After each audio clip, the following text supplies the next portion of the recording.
I said, it's humorous to hear about it. Like it's just something that's. Oh yeah. You know, because I can't talk about pool all day long. But people don't want to always hear about that either. I guess there was somebody in the chat that was saying, why would this guy go six? Why would this commentator say 6 rails? Doesn't even know anything about pool. And Sherry fell victim to the fucking baiting. Mm-hmm. So my wife, she said that she was. How's it going, sir? Yeah, I'm sorry if I was getting crazy yesterday. I was a little wound up out there. No, that's all right, brother. Yeah. Understandable completely. Pool makes you crazy. I don't know if you know that or not. What's that? Pool makes you crazy. I don't know if you know that or not. Yeah, that's why my son has issues. Yeah. It is. Y'all ready to go today? I am. You ready to smash them up? Huh? Ready to smash them up? See what happens here. All right. Shooter. Hey, no cursing out there. I got the table mic today.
My name is Shane Van Boening. I'm a professional pool player. I have been playing professional pool for about 22 years now.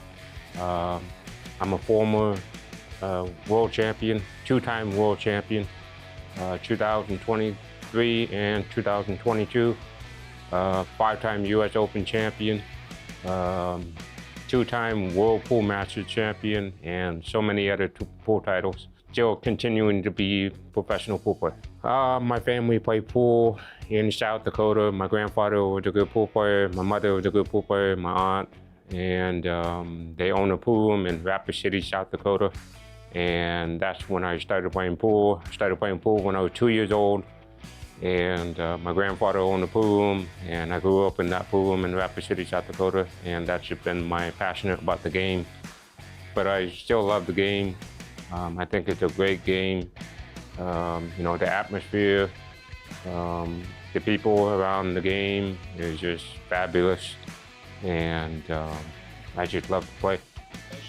I think it's great to see that, you know, upcoming generation is coming out to be, you know, top pool players in the world, and they're all over the world. I mean, Asia, Europe, and I think it's pretty incredible to see because pool is becoming more popular. It's growing in the last 10 years, I would say. And it's just getting bigger and bigger because I have tournaments every week. You know, I'm pretty much booked up. And before, when I won the US Open in 2007, I only played like 6 or 7 tournaments the whole year. Now I got tournaments every weekend.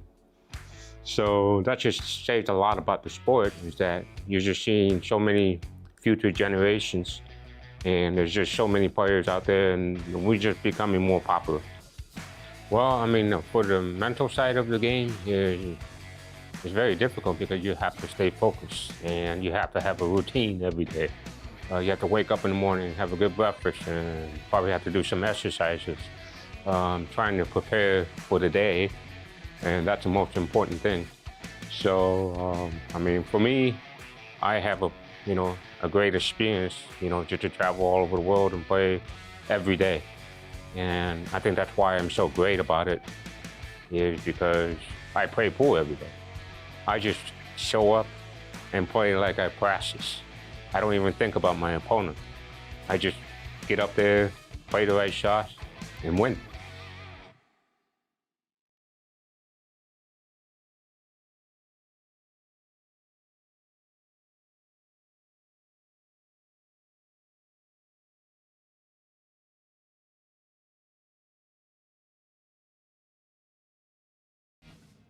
My name is Hayden Ernst. I'm from Louisville, Kentucky, and I'm here playing in the Junior National Championships and the Professional National Championships. You know, I've always loved this game. As soon as I started playing when I was 7, I did quit for a year during COVID. Just didn't have a lot of motivation because there was no tournaments. But once I came back, I've never stopped since, and I don't think I ever will stop. This game is so different. No two shots are the same, and I don't think my love for the game will ever go away. I feel like I play kind of open, you know. I like to go for shots, but I'm not too erratic. You know, I still play decently tight, but I feel like I'm an aggressive player. It's definitely a little different because, you know, they know all the shots, they've seen everything there is to see, and so you know you got to put yourself in positions to where you feel like you have more of an advantage. You have to put in the work in this game, especially this game, you know. I've seen people that don't put in the work, and I see what it does with the game. They still play very well when they have a lot of natural talent, but they don't ever reach their full potential. In this game, you have to play all the time. It always has to be on your mind. Whether you're watching, playing, it always has to be on your mind. Yeah, I've seen a lot of players that have all the talent in the world. They work hard, but their mental's not there, and they crumble when it gets pressure. Or, you know, I think it's very important, pool players, that we don't show a lot of emotion. You know, keep our emotions to ourselves and try to learn from every shot as much as possible and clear our head when we're down on the ball.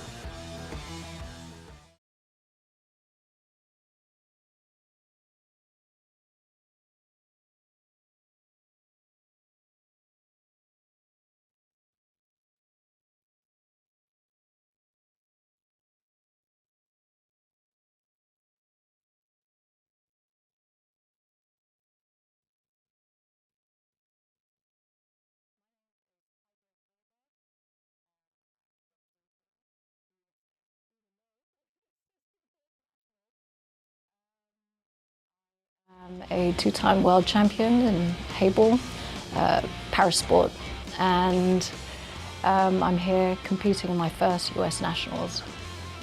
I really want to just dig deep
My name is Rodney Morris. I'm from Honolulu, Hawaii. My nickname is The Rocket. I've been playing professional pool for 40 years. So this year is my 40th year, and that's all I do. So I'm a diehard. I fell in love with the game, and that was it. I was hooked. And I started when I was 16, just about to turn 17. So when I see all these young kids playing, it amazes me. The 10, 12-year-old kids. So it's really cool to see. But you know, the BCA, I'm a 2016 BCA Hall of Fame inductee, so 10-year anniversary for my Hall of Fame induction. So my passion for the game comes from the first time I got on the pool table, and I just started shooting balls in and then seeing the way it rolled, and I was so intrigued by it, and I really never left the table, and that's all I could think about. I would go to bed at night and I'm thinking about, I want to go play pool right away. I just love the game. There was no game that's ever, you know, felt like that for me. And I played a lot of sports growing up too, and you know, being from Hawaii, you know, spending a lot of time at the beach. I never went back in the water. It was just, yeah, just give me a pool table. And currently in Georgia now, I have a brand new Gold Crown, Brunswick Gold Crown 7, and it's the hottest new table right now. And I have that in my basement. And so now my wife doesn't tell me, you know, she doesn't say, when you coming home from the pool hall? She says, when you coming upstairs? So it's, so I really love the game, and I can actually, till today, 40 years later, I can stay in the basement playing pool by myself, and I don't have to do anything. I'm happy. I'm happy to do all that. So I love the game. So the times that I do get to play some events like this one, it's like I'm playing catch up to everybody because everybody's used to the rules and the equipment, the format. So for me, I just try to use, like you touched on, my experience, because I got 40 years of figuring out a way to beat people. So that's helped me be able to compete, you know, for so long. So it's really, really about using all that knowledge, that vast knowledge. And like my friend used to say years ago, he says, old age and treachery will overcome youth and ability every time. I am really excited. I just played a kid, Hayden Ernst, and he the Maverick. Oh my goodness, this kid, the shots that he shoots. You know, I always look at the kids, and if they remind me of me when I was young, then that's how I know I'm impressed by them. So and that kid, he really, really impressed me. I mean, the stuff, you know, the shot making that he does is like, man, I used to do that. So it's really cool to watch. So I'm really, really, and these kids are all gentlemen. You know, they're all brought up, their parents are here, grandparents.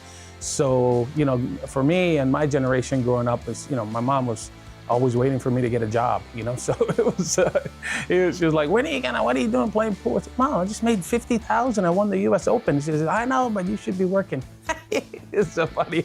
So, but now these kids, they have their parents and grandparents, you know, everybody's supporting them in their passion. So it's really cool.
Turn that.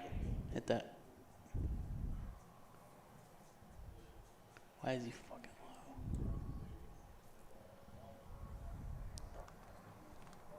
Sometimes we can hear him, sometimes we can't.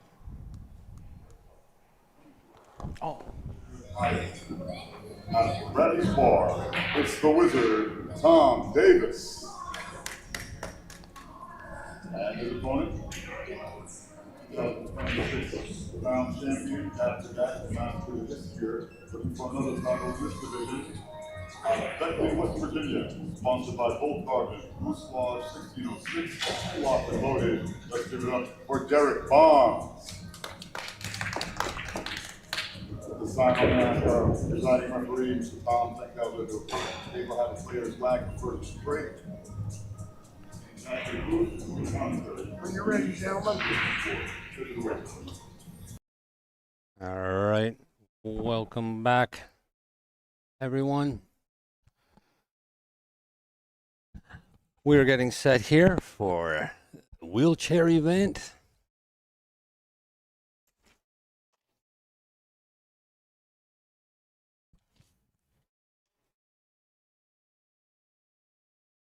Thomas Davis wins the lag.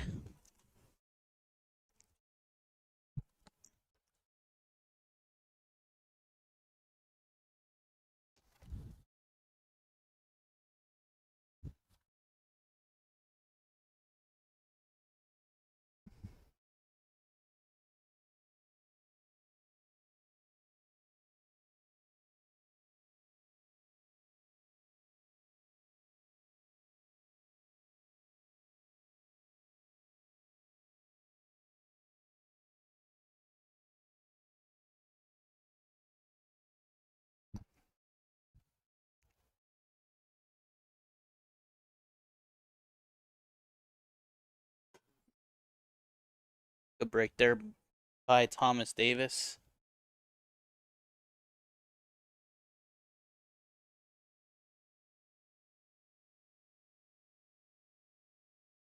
Which music?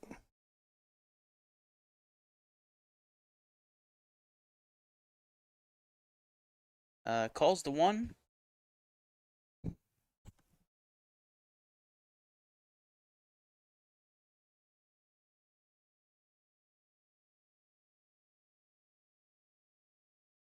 Seven ball on this side.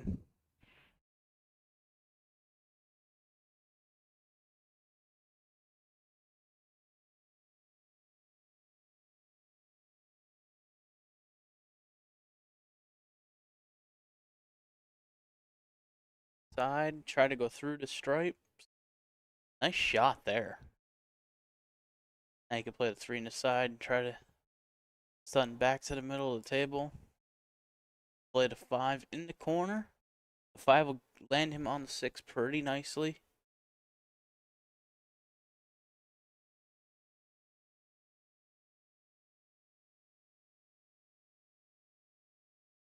Perfect. Stop it right there for the six in the bottom left-hand corner.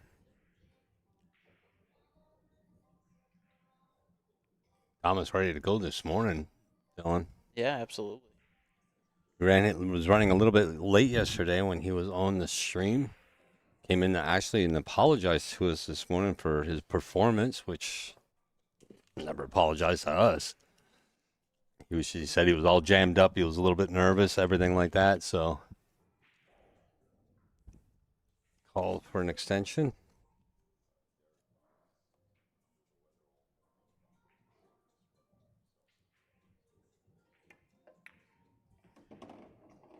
Derek Bond's having a little bit of a issue this morning, feeling under the weather. We've been hearing that from a lot of players here.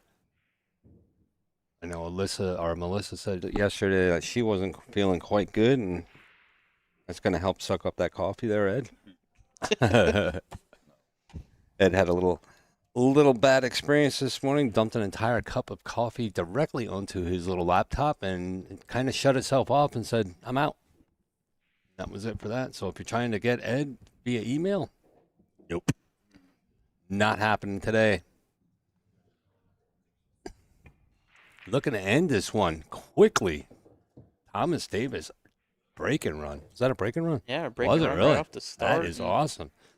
All right, let's start with this.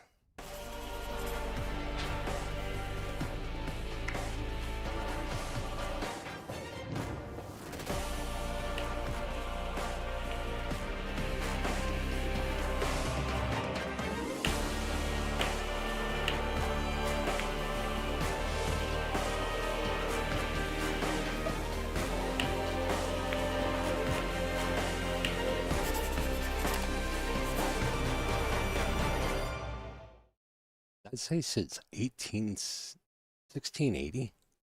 Yep. Wow. That is a long time to be in business, folks. Yep. One of our main sponsors here at the 2026 National Championships here in Dubuque, Iowa. Beautiful downtown. Grand River Center. At the Grand River Center. Kind of loving it here. How did I lose my page here, Dylan? I redid all that this morning. And you lost I wrote everything it anyway. all on one page. Now it's gone. Gone. All right. Derek Bond's coming to the table from Beckley, West Virginia. He's sponsored by Bull Carbon, the Moose Lodge 1606, and Locked and Loaded. So this break looks pretty dry, I think. Did he get a ball? I think he got a low ball now. No, Oh, Thomas is coming up to the table here. How's this one looking? Pretty open. Yeah, I think he'll be taking high balls because the 3-ball don't go and the 5-ball don't go. Yep, we got the 14 sitting up there. He's gonna leave that one stick around there a little bit. Start off here with this 15 ball, maybe.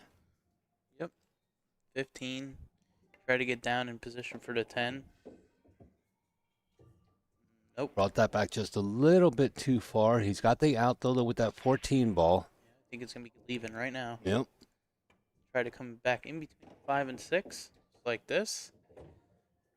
A little firm on position there. Wanted to be able to shoot 12 next, I believe. Now we're gonna shoot the 9. Thank you guys out there for joining us this morning. Having some great wheelchair pool here. These guys are good, man. I am so impressed by the way they play. And I mean, Thomas is just not screwing around. He just ran that last rack out, break and run on that. Yeah, and he's on good tracking here. That 11 ball go? No, Nope. Fortunately. So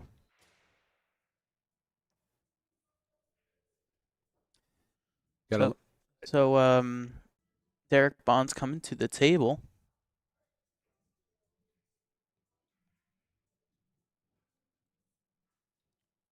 Take a look at that. So what's he got here? Look at, he's got that 2 ball. You guys got to let us know. We put mic'd up the table this morning. Let us know if you can hear it. Let us know how it sounds. We can hear it fine in here, but hoping you guys got a little bit of sound of the action out there. Let us know. A couple people saying it looks good.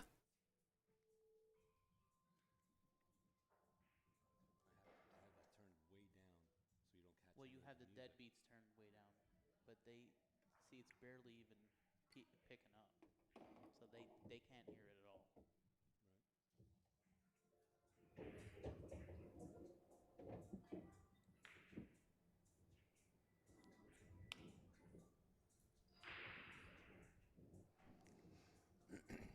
All right, so we'll see how that goes. Anybody out there listening, if you guys had the volume turned on, let us know how that sounds. We'll experiment this morning. Yeah, see, I knew that. Yeah, we're trying to get table volume, but at the same time they have music playing, so Yeah. we can't Have the music come through, so it's a real fine line here with these mics. But we'll see what we can do. Hopefully we can bring a little bit more sound, a little bit better quality here. All right. Trying to cut this 7 ball all the way down table.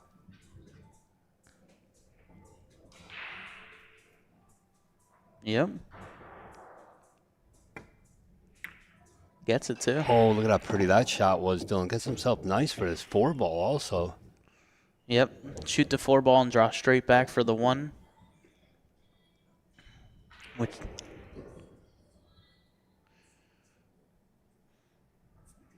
Great, thank you. Like I said, we're gonna work on this audio a little bit this morning. Try to get the table sounds out there for you. and let us know if you can hear any music. Yeah, if you hear music, let us know. We'll have to do some other stuff. They're gonna come off the sidewall just a little bit. Yep. Now he's got the 6-ball. Looking at that 4-ball first. Does he want to take that 4-ball first, Dylan, or? No, he's looking to see where he needs to get position from the 6 to the 4. Because he has to shoot the 4 in the corner pocket where the 13 is.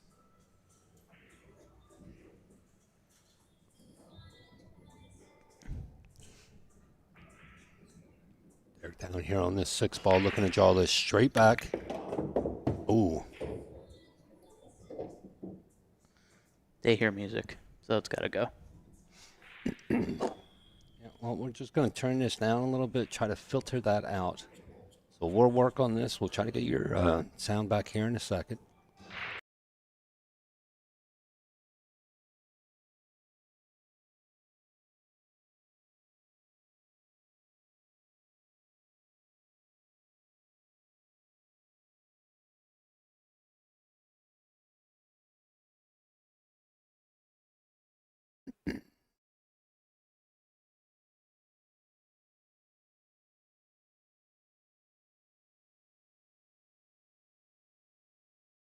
All right. Derek looking to put that one in the books. Yep, tie this match up at 1 apiece. Very quick wrecks going here. We're only 10 minutes in this match, and 2 wrecks are down. Right.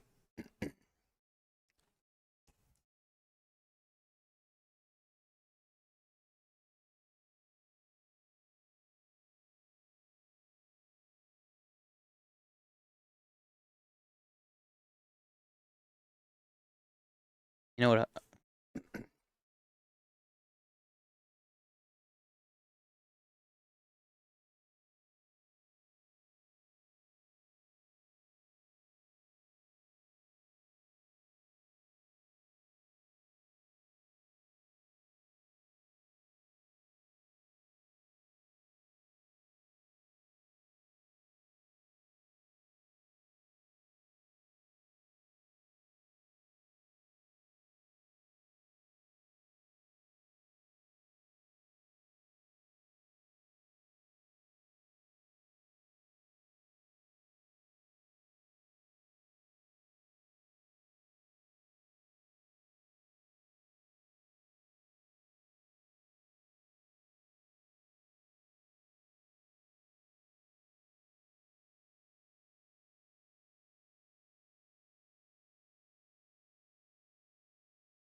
Alrighty. So, Thomas to break, Brick dry this time. So, Derek to the table.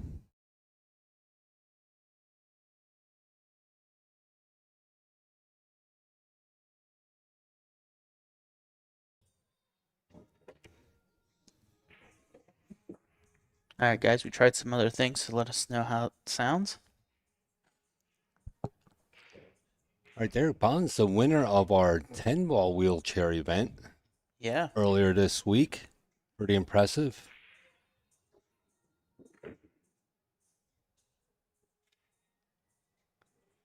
So he's going to play the 2-5 combination. He's got to get that 1-ball out. I think. No. Does that 1-ball go? Oh, no. Oh. That 5 is so deep in the pocket. Yeah, I mean, you can look at that from the top, but that 5 is buried in the pocket. Dylan and I, look at that. Holy schmollers. That That's about how deep the cue ball was earlier when I got in the me, safe. me and Dylan were out, played a couple racks this morning, and Dylan safetied me, and that cue ball was sitting so deep in the pocket, I couldn't get it out of the pocket. Here we go with Thomas coming back around here.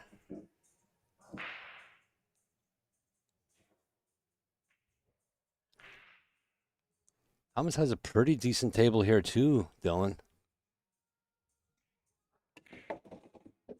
Ball's wide open. Come back around. Does he get past it? Yes, he does.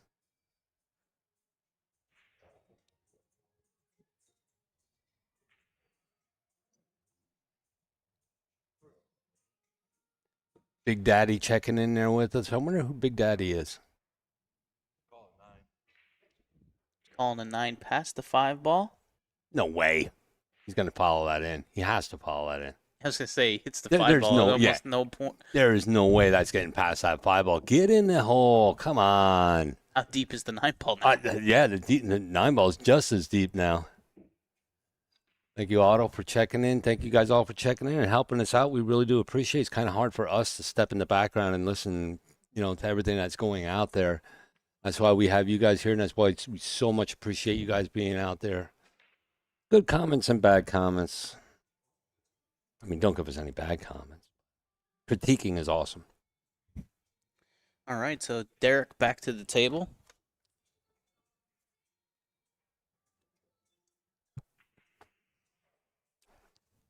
Got this fan over here now. I got papers flying everywhere. We got Ed's laptop leaned up against the fan, trying to get all the coffee out of it. This thing's gonna have a freaking caffeine addiction if it ever turns back on. That computer's never turning back on, No, right? No, that thing's done. That thing blue screened right out. It's done. Yep, it is. It blue screened. It had an unhappy smiley face on it. Sad face. It actually had a sad face and a barcode at the bottom that said, "Just turn it off." Got some guys in the chat cheering Thomas on. Yep. Do we have any Derek Bonds cheerleaders in the chat?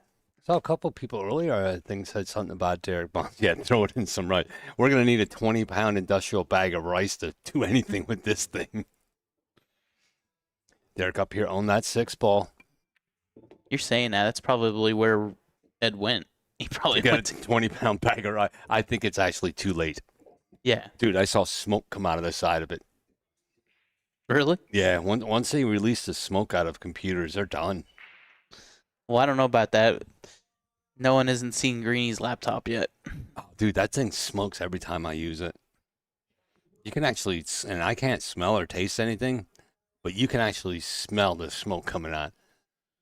Derek's setting up here for a 1-4 combination. No, he's jumping, I think. Jumping what? He's Oh, he jumping is. the 12 ball to. Oh, check this shot out, folks. Oh, we have a go. We got Derek Bonds. Look at that shot. Yeah, we got to do it again. How good was that, though? Yeah.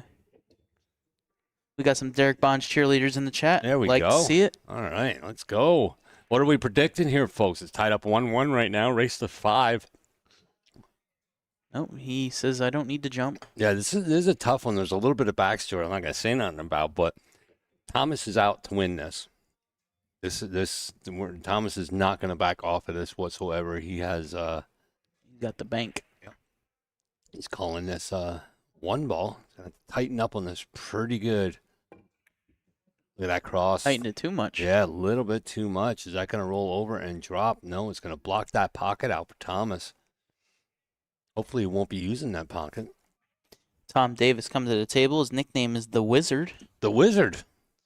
He is from Montpelier, Iowa. And his sponsor is Krabby's Bar. No way. Not Krabby's. Krabby's Bar. Are they always upset there? I guess. Yeah. When the smoke comes out, you're supposed to make it wish. Yeah. I wish he wouldn't have poured coffee on his freaking laptop. That's what the wish is today. Send some prayers out to Ed Yeah. for his laptop. Yeah, the poor thing. All right. Like I said, Thomas is, oh, man. Oh no. I did tell him this morning when we were in here talking. I said, listen, I said, the table is now mic'd. Please keep the F-bombs out. He looked at me and went, I can't do that. I can't. So if we do get one slipping by here and there, it's all in the name of the game, and we'll deal with that. I'll deal with that as a producer later on. So, oh, nice stop shot there. Lines up good for this 8-ball. Yeah, How good was that shot? to take the lead in this match.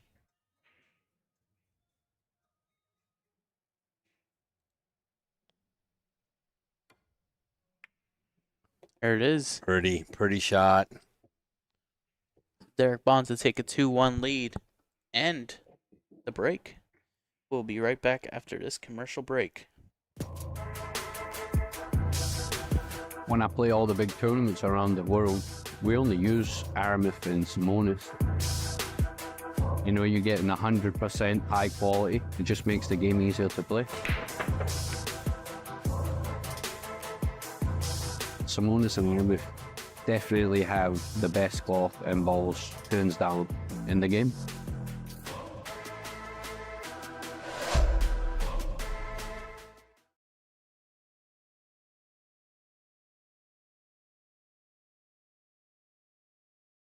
Back.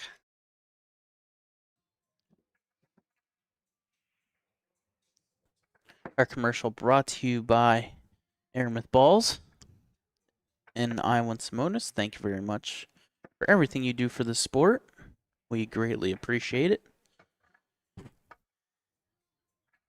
And they're still racking the balls, so if you want to get a field cam view of the rest of the room, see what's going on. Let's give a little checky see. Nothing. All right, well, Nothing. that was a fail. Yeah, you guys can look out though across the crowd, across the top. All the juniors over there on the other side. The pros don't get here. I shouldn't say the pros, but the adults aren't really starting here until I think 11 o'clock. Who do we have coming up next there? Where are my notes, dude? I don't know. I do know we got Tommy Tookoff and whoever he's playing. That's right. And Hayden Ernst. Yeah, Hayden Ernst will be on the air next year at 11 a.m. Roll on, Derek, my fellow West Virginian. We got our home. He's got his home supporters. Oh yeah, there we go. In the chat, like to see it. And then we got some clout for Tom as well.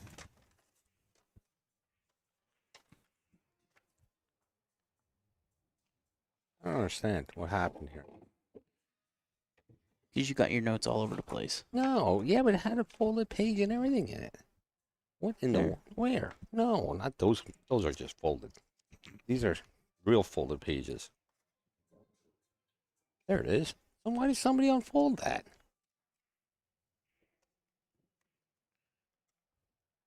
All right. Greeny losing his mind here, but other than that was gone Tuesday already, buddy. Tom at the table with a great opportunity here. Nothing tied up.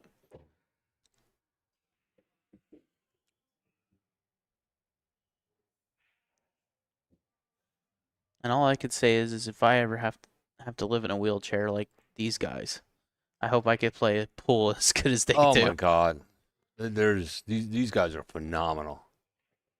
Everybody that we've had on here has been a phenomenal player. I mean, you know, wheelchair bound or not, I couldn't beat them. You know what I mean? And I've been saying basically this whole trip, because of these events, that I want to see professional pool players play out of wheelchairs. I want to see them go to a professional event and have to play in a wheelchair for the whole event. Just to see how hard it actually is. Oh, foul there. Oh no, it's not all about foul. It's just it's cue ball foul only. So now the option is for the player to move that ball back to where it was. So put it back on that spot. It's not all about, it's just cue ball foul. So he hit the 5 ball with the tip of his stick and pushed that out a little bit. Referee right on top of it. But Derek had the choice to leave the 5 where it sat or to move it back into the place where it originally came from. And Derek decided to move that back. Right now he is on the 1 ball. Yeah, just roll forward. He could shoot the 5 in the side next. Nice shot. Sets up perfectly for that 5 in the side. He's got a low ball on this side rail where the 9 is, so he's gonna have to take care of that early. Rack, you don't want to be leaving that around.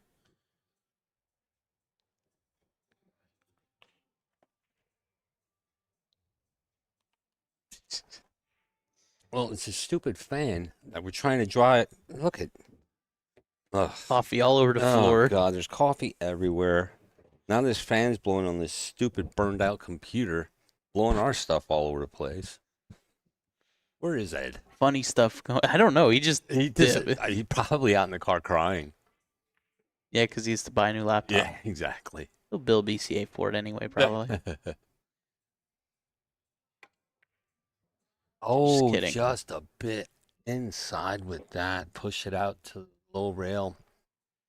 All right, Tom with another opportunity back at the table.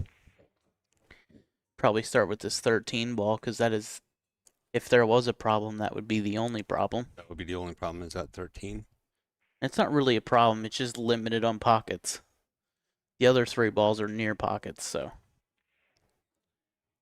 Still didn't see any predictions from the crowd out there, Dylan, on the final score here. You guys out there rooting for your favorite player. Let's hear what the final score is going to be in this race to 5. I'm going to go with a prediction. I'm going to go 4-5 Thomas. I think Thomas is gonna pull this one out of here.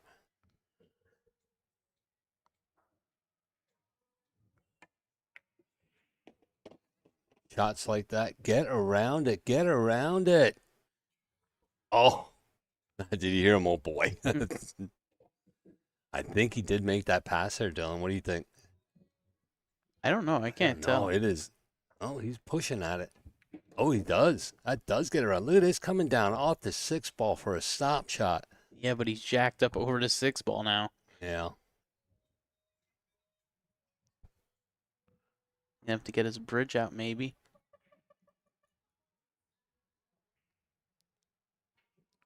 Good shot here. Thomas looking down on that ball. Look at that. Oh. Didn't want to leave it like that, though. Just to be able to jack up over a ball like that is just a special talent to me. Yeah. And we got a couple predictions coming in. 5-3, Derek. I'm going Davis. No other reason other than I dig the beard. Well, you know what? That's how it goes sometimes.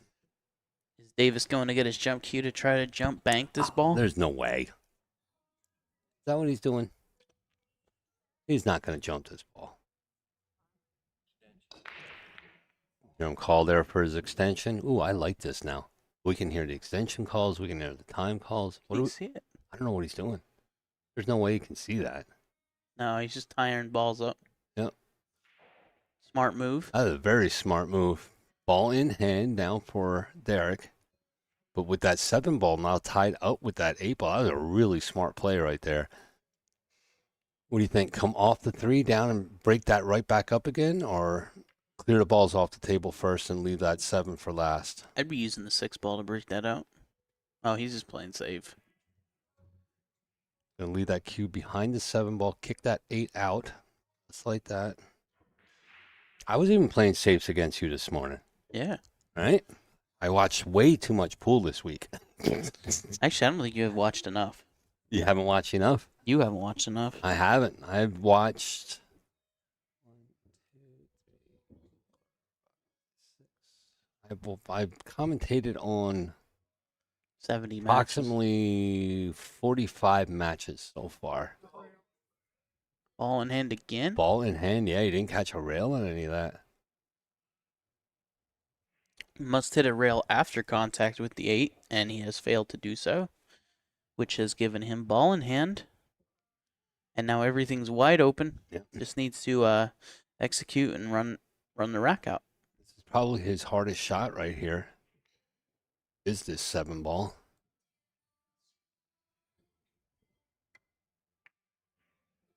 Pulls it off perfectly. but Oh man, He's not liking that. No. He should have came off of there with a lot more. That Now three he's- and that 3 ball makes the pocket big for the 8, so you can't even leave the cue ball on the bottom end of the table. Now he's got to go up over top of this 4 ball or the 2 ball for the 4. Got the 2 ball crocked in there. Not much of a shot whatsoever, Dylan. What's he gonna do here? Play it safe. Try to get it tucked back in Look there. at this shot. That was a beautiful shot. Sheesh. Look at this at the top, Dylan. What do you think here? Gonna be a 2-rail kick. Bottom side rail, top rail, into the 8. Maybe possibly the top side rail before the 8. Or he could do what he did earlier and try to roll that 6 ball into the 8. Oh, okay. Yeah, that makes sense. Okay, he's gonna decide to go 1 rail, Oh, which, just a bit outside. yep, so ball in hand for a 3rd time in a row for Derek Bonds here.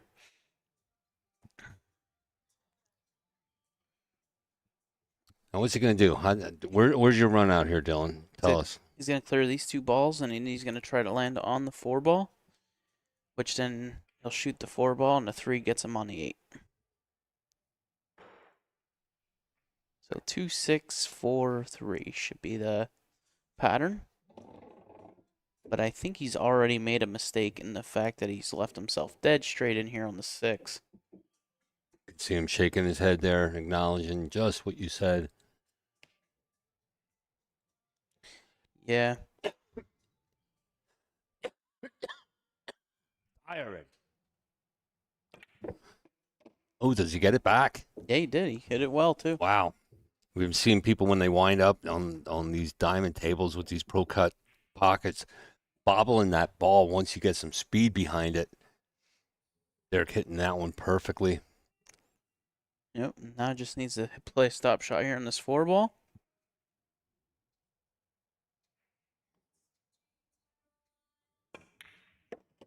Beautiful shot there. Nice shot. Leaves himself a duck 3 in the side. Just slow roll this in and play the 8 down in the corner.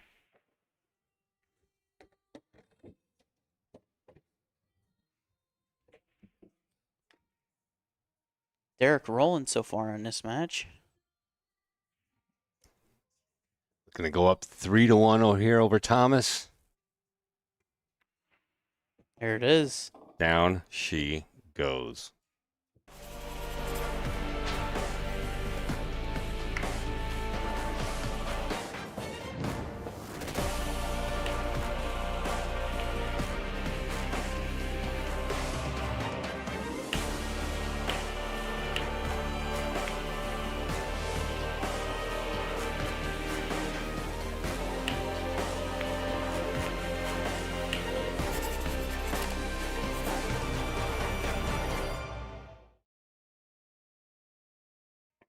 All right, and we are back here. Derek Bonds up 3-1 over Thomas Davis. Yeah, and what a great turn of events in this match so far. Davis started right off the bat with a break and run. Yep, and then almost table ran the second one, right? Yeah. Just bobbled around and got caught up with that 8 ball. Derek really taking advantage of those situations when that happens. He did really good with safety play here on this last one. He's trying to put pressure on Derek early, but Man. Derek unfazed. Yep, to no avail, that's for darn sure.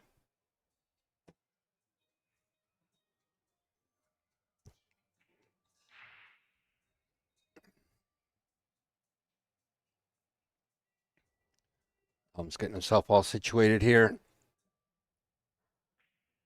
These guys even break better than I do. How do you feel? How do I feel? Yeah.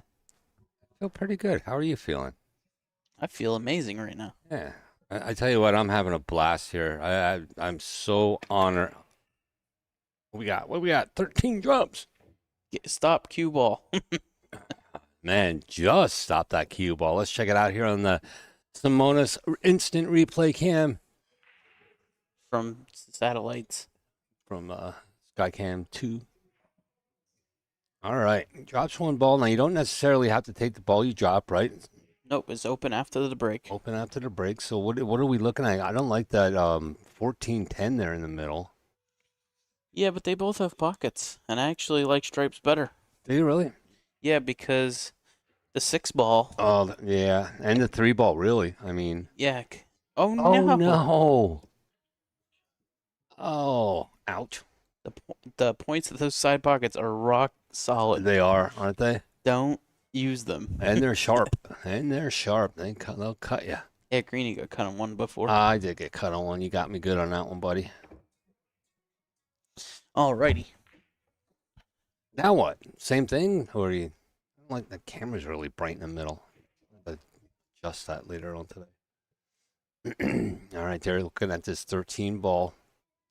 Or 11 ball. Nice soft touch right there. Yep, and he's got the 15 next. Yeah, looking good right now for Derek. I mean, just slide down for the 12. I'm hoping my prediction isn't right. I hope these guys go hill to hill at least. Tom's struggling right now. Yeah, and just. Ooh, you hit that one. Stupid knuckles of those. Actually, he has the 14 from there. Yeah, he does.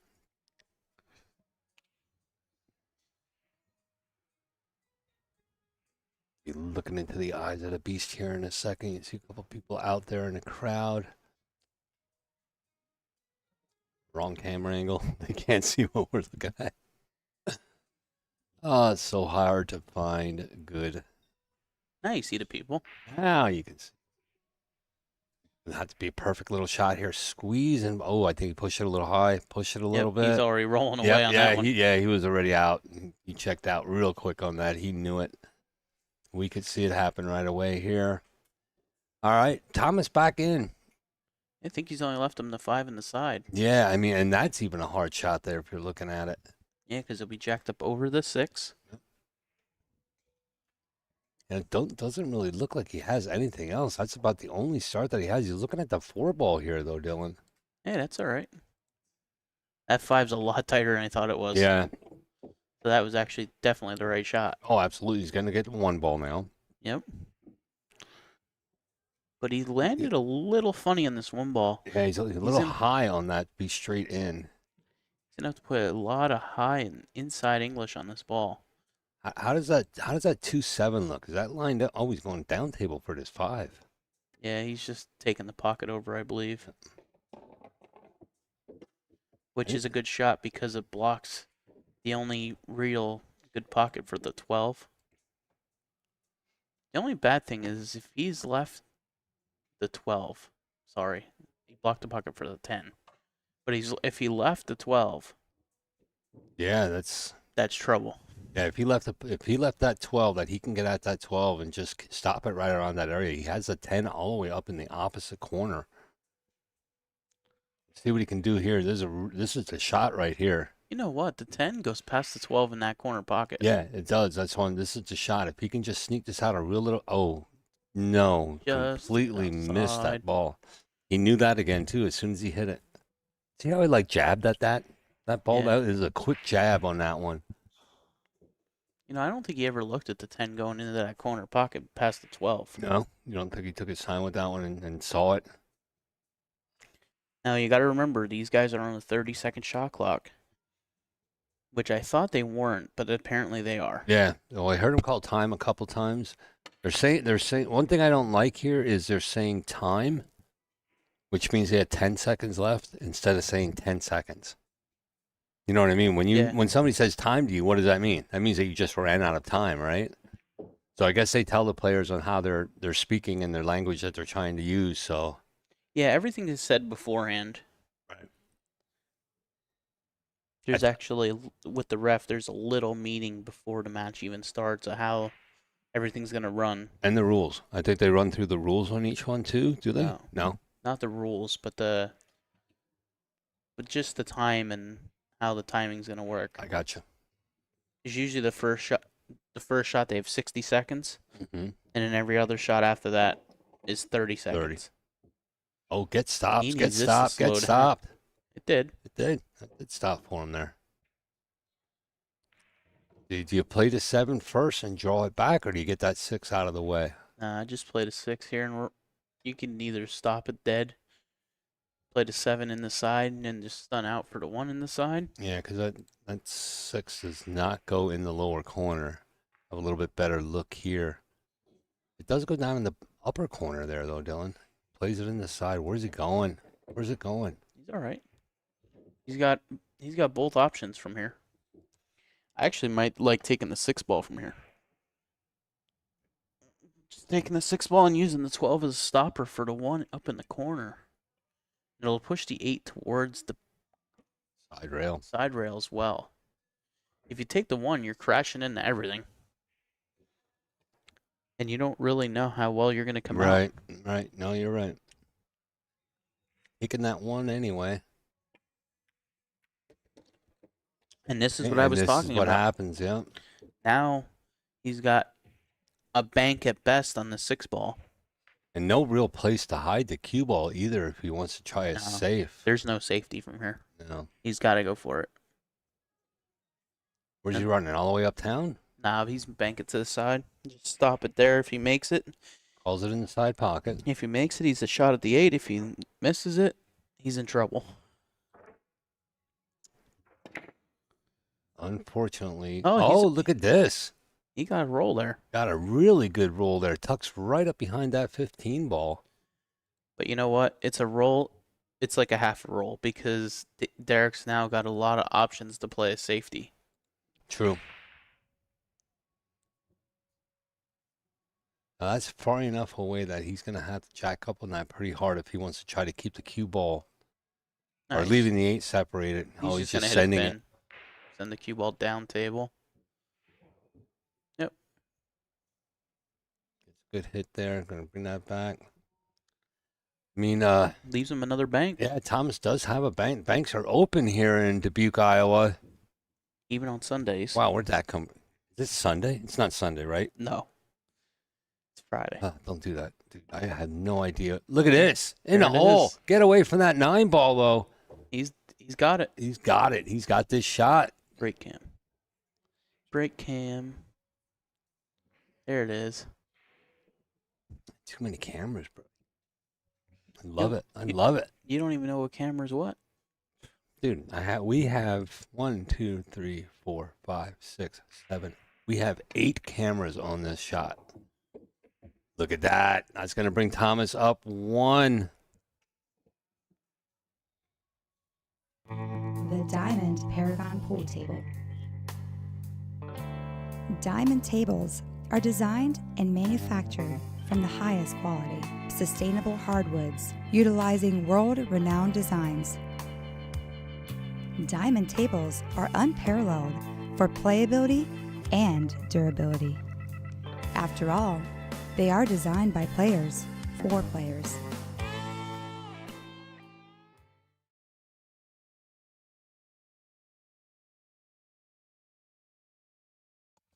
All right, and we are back here at the 2026 USA Q Sports National Championships live from the Grand River Convention Center in downtown beautiful Dubuque, Iowa. There is still nobody out there playing.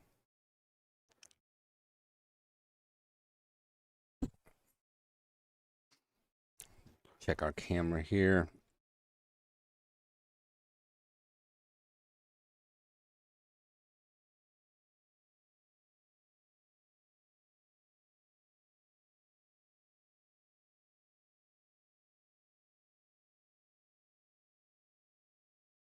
Give you guys a quick little look here at the whole convention center, basically.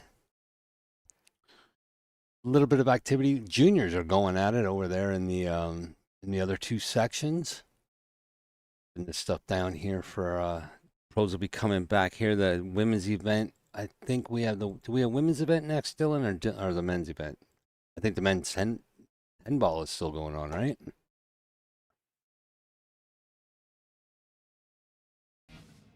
My name is Hayden Ernst. I'm from Louisville, Kentucky, and I'm here playing in the Junior National Championships and the Professional National Championships. You know, I've always loved this game. As soon as I started playing when I was 7, I did quit for a year during COVID. Just didn't have a lot of motivation because there was no tournaments. But once I came back, I've never stopped since, and I don't think I ever will stop. This game is so different. No two shots are the same, and I don't think my love for the game will ever go away. I feel like I play kind of open, you know. I like to go for shots, but I'm not too erratic. You know, I still play decently tight, but I feel like I'm an aggressive player. It's definitely a little different because, you know, they know all the shots. They've seen everything there is to see. And so, you know, you got to put yourself in positions to where you feel like you have more of an advantage. You have to put in the work in this game, especially this game, you know. I've seen people that don't put in the work, and I see what it does with the game. They still play very well when they have a lot of natural talent, but they don't ever reach their full potential. In this game, you have to play all the time. It always has to be on your mind. Whether you're watching, playing, it always has to be on your mind. Yeah, I've seen a lot of players that have all the talent in the world. They work hard, but their mental's not there, and they crumble when it gets pressure. Or, you know, I think it's very important, pool players, that we don't show a lot of emotion. You know, keep our emotions to ourselves and try to learn from every shot as much as possible and clear our head when we're down on the ball.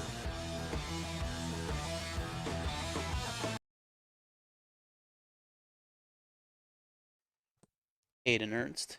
We'll get You're fine. Hayden Ernst. We'll get to see him after this match at 11 o'clock. CDT. But back to the action here. Rack number 6, Derek to break, leading 3 racks to 2.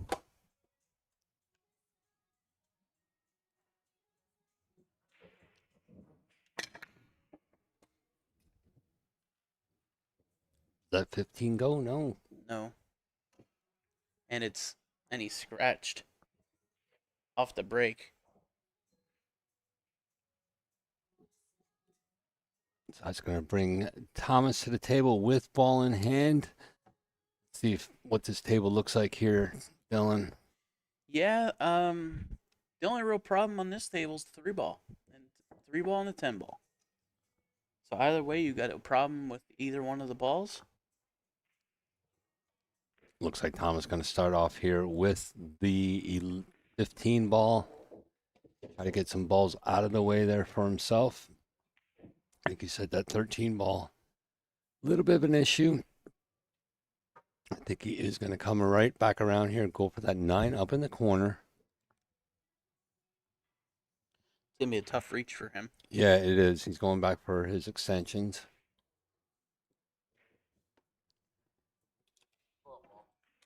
Calling the 12 ball. Alrighty.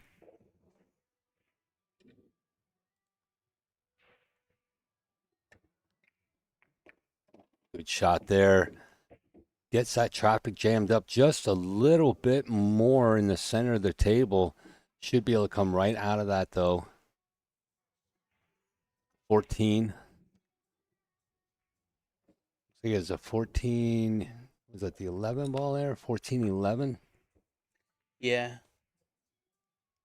As he looked there in a 13. 13's kind of in the middle now without a pocket to go to. Taking his time there, getting it off the rail a little bit so he can get some action off that 11 ball. 13 goes to the corner where he just played the 14. Oh, does it? Oh, okay. Yeah, he's got to get up above it. You going to try to get up there now, Dylan, or is he just going to come back out for this 12 ball there, or 10 ball? He's going to do this and then Ooh. the 10 ball. He still got it. Yeah. Cut it back. He'll go into the 3 ball. So he'll probably end up moving the 13 again.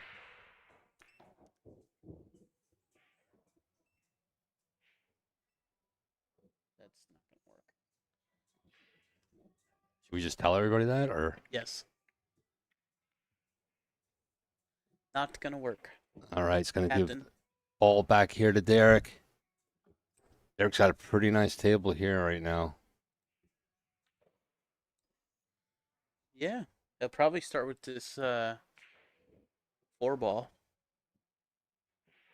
I would start with 7-ball though personally because it opens up the one pocket for 1-ball, but the 1-ball also goes on the side, so he's got options.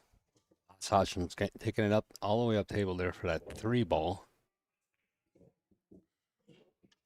Eliminate the 3 and the 2-ball.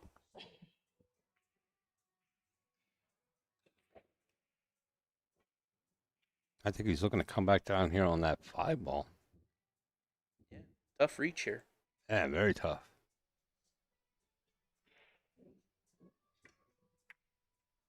Nice shot there. Stops it for the 1-ball now. 1 in the side. Roll up for probably the 6.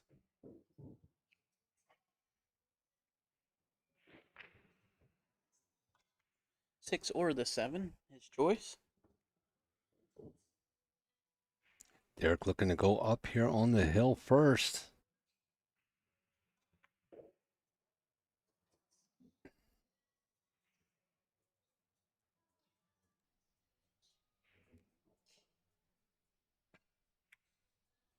Ooh, pretty little shot there. Got himself pretty good. Does he want to come back up table, Dylan, and take care of this 3-2, or are we going clearing out the 6 and 7? Gotta clear the 6 first. He's not gonna clear the 7. He's gonna leave the 7 to get on the 8. Okay. But he's gonna take out the 6-ball here and then probably use a little bit of low to hold the cue ball right where it's at now for the 3-ball. Then go up for the 2.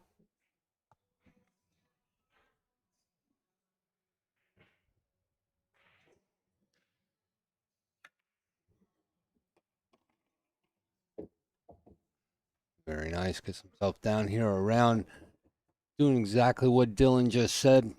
Taking his 3-ball next, going to lay up there for that 2. Definitely doesn't want to get himself straight on this 2-ball.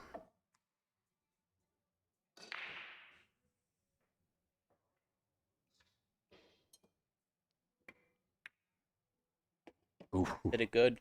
Look at that. Perfect. Perfect off that rail. Gives himself some nice angle there to get back down for that 7-ball.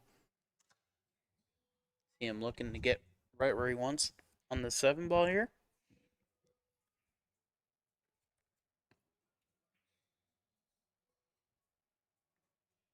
Just the hair outside English to straight this cue ball right up off the rail. Pretty shot there also. Yeah, pretty solid pattern right there on.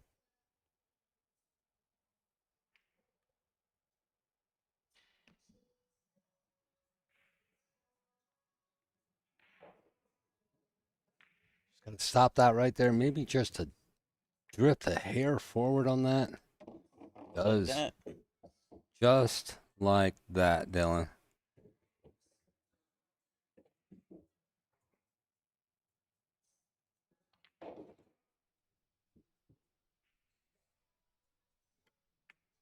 Oh no.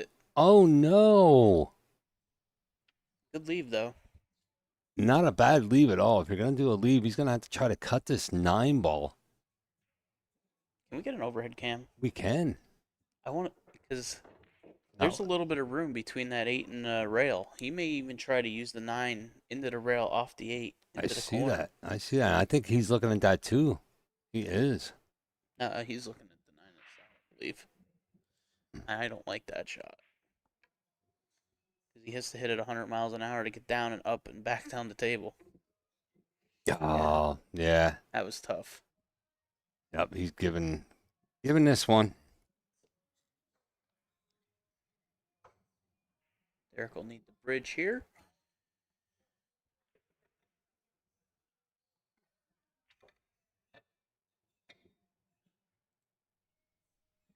See him right down the pipe of that. Gets him to the hill first here in this set. Score line will be 4-2, Derek. Derek took the hill first. Didn't expect that. No, not after the first No, main break and run. Absolutely. And then the almost table run in the second one, I thought for sure that Thomas will be sticking around, but making a couple mistakes here, not many. I mean, it's just enough to let Derek back up the table, and Derek's just refusing to get back down.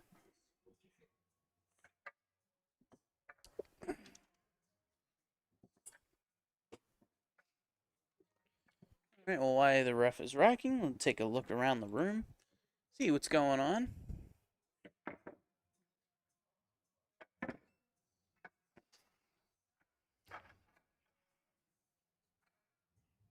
Not many people in the room. No, it's a little early for pool players. See who we got there. There's Oscar Dominguez. Oscar Dominguez practicing. Table 6, I believe that is. Zoom in here on Oscar a little bit. We'll come back to him a little bit later. Hey, look, I found Ed. Look at Ed out there looking for his bag of rice.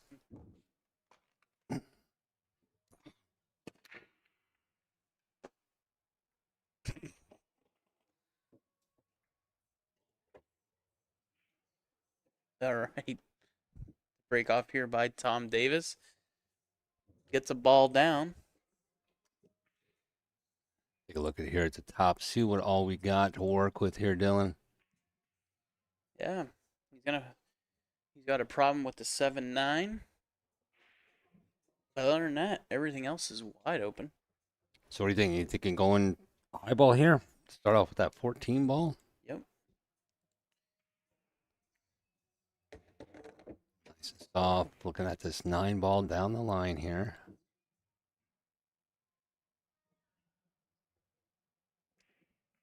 Like that? There you go. Takes care of that problem. Everything else is wide open. Thomas just needs to pull himself together here, take his time, get back in a rhythm. Now, me personally, I like taking the 12 in the side. Right like that? Yep. Oh, you overcut it. You heard him say it. He's frustrated on that shot there. Yeah, the frustration continues for Thomas here. It's going to let Derek come back up to the table. Yep.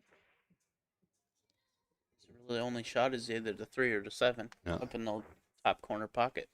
Tell you what, though, he gets out of this, it's pretty much clear sailing to the end. What do you think? He's got a slight problem with the 4 ball or the 2 ball because I don't think it passes the 8 into the corner, and it's around a bunch of stripes. So Called for his extension there.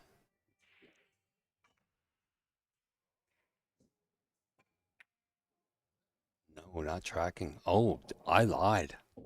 I completely lied. How did I not see that going right down the center of the pocket? I don't know. Oh, That this was is why dead center. This is why I'm not good at this game. This is why you're back here. Yep, that's exactly why I'm back here. You know what? I never seen somebody miss a shot from the commentary Oh, booth before, but you just did it. You know what? I always say I never miss a shot. I just missed that shot. We're marking that one down. First shot a commentator ever missed. So a little. It's gonna get back good. I don't think he's gonna like that. He may not like it, but he's got the 4 ball. He's got to get an angle on the 6 where he could drift in between the 2 stripes to play the 2 in the side.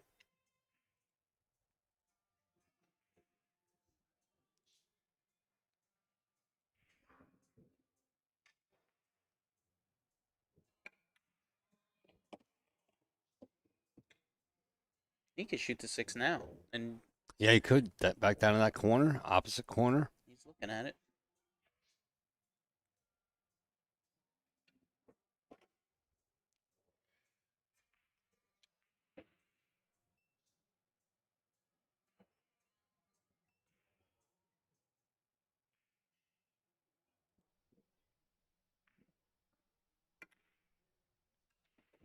How nice is that? Keeps that window open there on that 5 ball. He wants the 2 ball, not the 5 ball. The 2 ball was his problem. Now Oh, he's, see, I thought he was going to use that 2 ball to get to the 8. no, you never want to save it, your problems. True. And the 8's wide open, so it really doesn't matter what ball he has for last.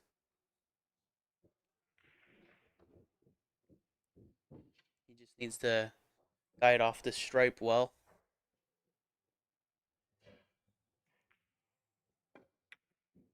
Just like Great that. shot. Get over. Keep that 10 ball from rolling. He's perfect. 1 in the corner, just roll up for the 5 in the opposite corner.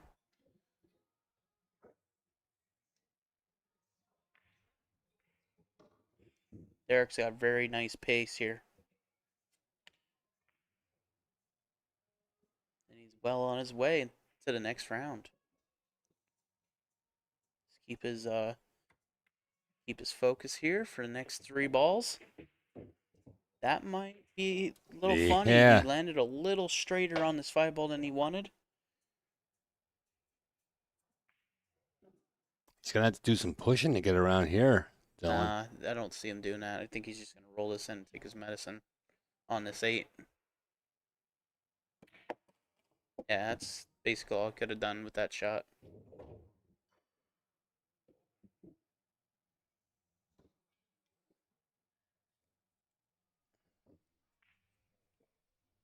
All right, this 8 ball to advance and also knock Tom out of the tournament.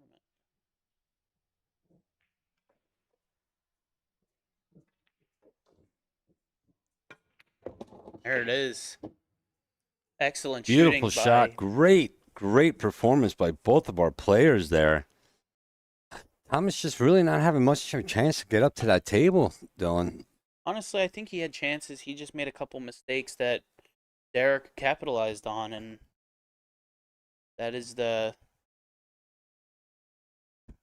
to be it for us here. For All this right. match. So coming up next at the top of the next hour, which is 11 a.m. our time, going to be Tommy Tookoff versus Hayden Ernst. all right. So we will see you guys in a little bit. Out.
Texas. Sponsored by Bogey's Billiards, Omega Billiards, and In the Box Clothing. His accomplishments include a 17th U.S. Open finish, White Diamond's first place finish championship, and a third place bronze finish at the Super Billiards Expo Pro-Am. Let's give it up for Tommy Tookoff.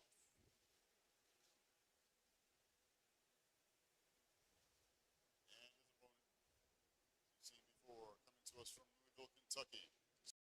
Q-Tech, Rail Yard Billiards, Longboard Sportswear, Level Up, Railbirds Gear Repair, and Mako Tips. It's our 8-time junior national champion, the current 2026 Junior World All-Around 9-Ball champion. He just won the Under-19 8-Ball division here in the BDF divisions, and he's now playing in the finals of the 14.1 division in the BDF. Let's give it up for Maverick Hayden Ernst. Referee presiding over that match is Jenny Heather. Will have the boys lap for first break. See you back in the commentary.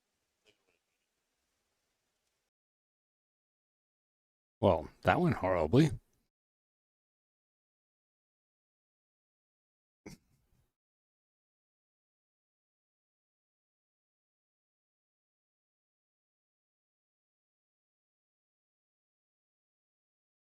All right.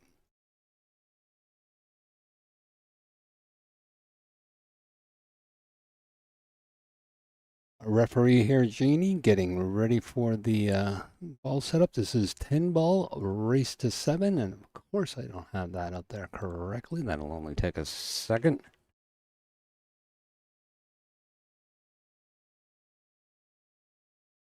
Hard to find good help, folks.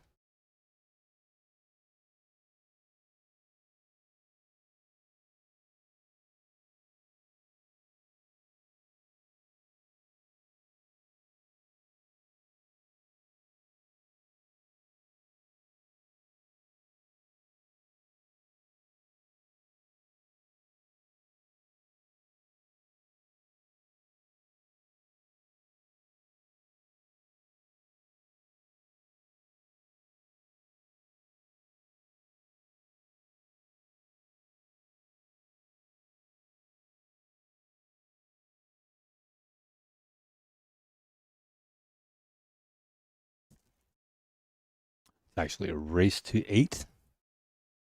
Here we go. Started off here with Hayden with the break. We are back to 10 ball. Very nice break. 9 drops in the side. Take a look at this again. I win some bonus replay cam.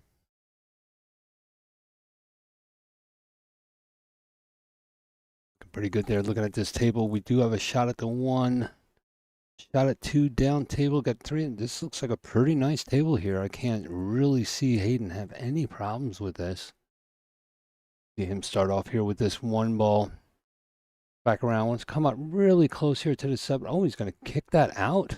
Don't think he really wanted to do that. Now he has himself in a little bit of bind here behind this 3 ball. He's going right back over to that jump stick.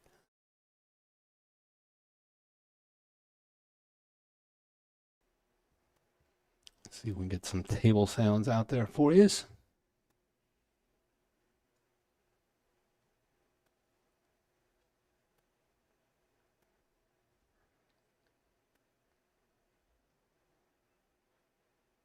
Hayden takes a good jump at this 2 ball. Comes off the side.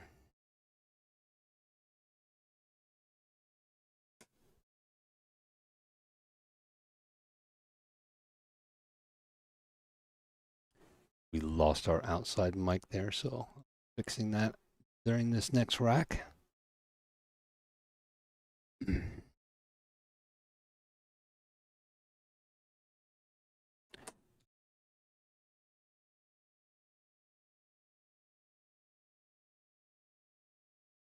Thank you guys for joining us here this week, today, this week, the whole time.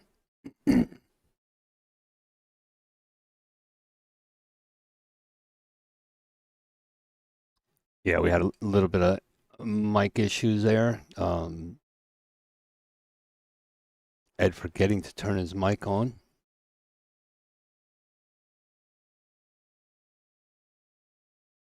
Nope, so we're blaming this one on Ed. We're going. Oh, no, wait, let's see if Ed's mic works now. Nope, apparently it doesn't. All right. I'll check 1 2 1 2. It was on earlier. That's funny that. Yep. I don't know if we got to recharge. Lost it. However, it's better. Actually, I'm better heard than seen. The You got the bad table part out mic's there. off too. Oh, the table So, mic's off. yeah, I know what happened. Little learning curve here with setting up this table mic and everything like that. I'll take the blame. Well, I wouldn't expect any less of you. Duh. Of course you're going to take that. All right. You got me Hayden really here. thinking I forgot it. I was like, I'm going crazy now thinking it was green to me. Hayden getting around really nice for his 4-ball. How's it going to lay? Should be good. All right. Well, since nobody heard that, we have Tommy Tookoff on the stream table today for the first time. And he comes to us from Houston, Texas, originally from Albuquerque. He's sponsored by Bogey's Billiards, Omega Billiards, and In the Box. He took 17th place at the U.S. Open one year, and he took down the White Diamonds event. He's also placed 3rd place in the Super Billiards Expo Pro-Am. So those are no easy feats there. As his opponent, no easy feat to defeat either. The Maverick, Hayden Ernst. Next big thing here, saying young phenom, proving himself several times. He is actually in the finals of the 14.1 division here. Oh, really? And he That's awesome. Yeah, and he just took down the under 19 8-ball division. Just taking it all. Oh, no. He's also the reigning 2026 Junior World All-Around 9-ball champion. World champion. Yes. Just turned 15 years of age, and he's a world champion. And he's already one up here in this race to 8. Actually, Hayden also came up through the Billiard Education Foundation events and has won them 8 times. Yes, an 8-time junior national champion. So winning is no strange thing for him. It's a common occurrence. We're going to see more of that coming right here. Be green out there. Adjusting those mics, and we do have sound.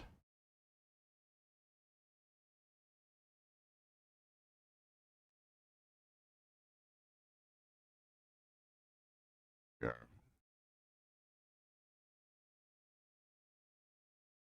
He's going to have to turn that down before we get flagged for the background music.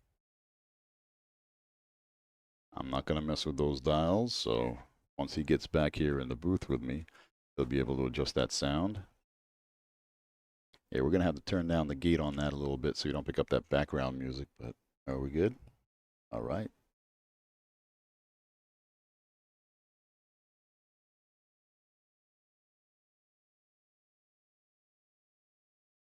All right, and we are back in business here.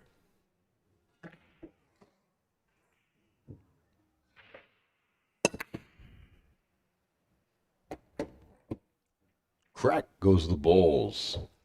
That we can hear them now. Nice solid break. Yep. That's a nice job of that mic picking up the sound of that cue ball. You can tell how solid it hits that head ball there. Tommy Tookoff at the table. First time we're getting to see Tommy up here. Clear shot on this one on the side. Just draw back a little bit for this 2-ball. Got a little bit out of shape there. But he's okay to see what's coming next. The 4-ball. Yeah, I can't tell if he's going to run into that or draw down to the short rail deep in the corner.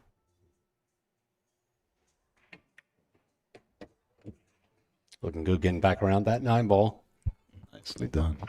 Well, that was beautiful coming around for that 4-ball like that. Yep. He had to go into the corner and back around for the 4-ball in the same corner. So a lot of traveling there on the cue ball, but nicely done. Sweet touch. Good timing on his stroke there.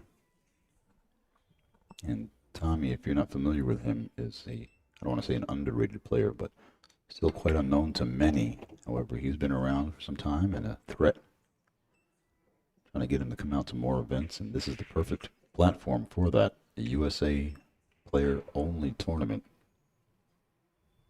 is right up his alley, as it is for many players. So looking for next year USA Open Nationals. US. Yeah, can't we be out here next year? U.S. citizens, couldn't think of the word, sorry. U.S. citizens only under the IOC Commission, because you do also win a chance to represent the USA on the international stage at World Championships. Right now, we're going to get a juniors event going on side by side. Our two superstars in the young ladies division going to take down a world qualifier 9-ball event on the juniors channel. Sophia Mast and Savannah Easton battling it out once again in the finals. Both of them get invites to the Worlds, but one will be crowned champion and one runner-up, gold and silver. Oh, no. Lost an opportunity there to come back on Hayden. Hayden going to jump on this table and take advantage of this completely. He is not going to let Tommy back up again. Unfortunate mistake there by Tommy. As you can see, the disappointment, a little head nod there from Tommy when he shot that.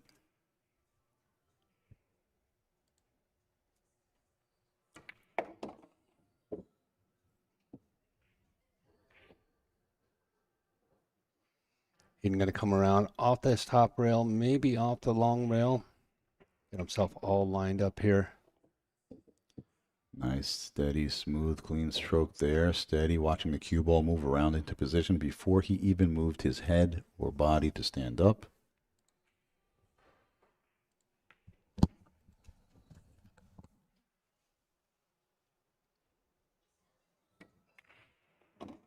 All right, that's going to put the Maverick up 2-1 in this race to 8.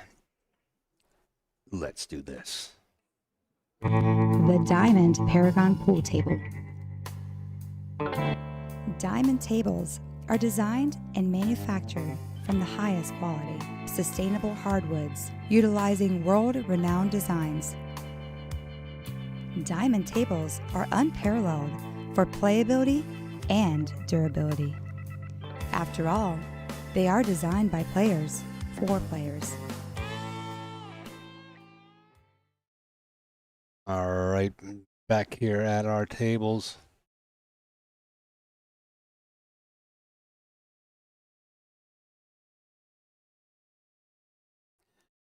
Hayden Ernst up 2-0 over Tommy. Yeah. Unexpected opportunity for our 8-time junior national champion and newly crowned 8-ball champion as well in the under-19 division. Coming out the break.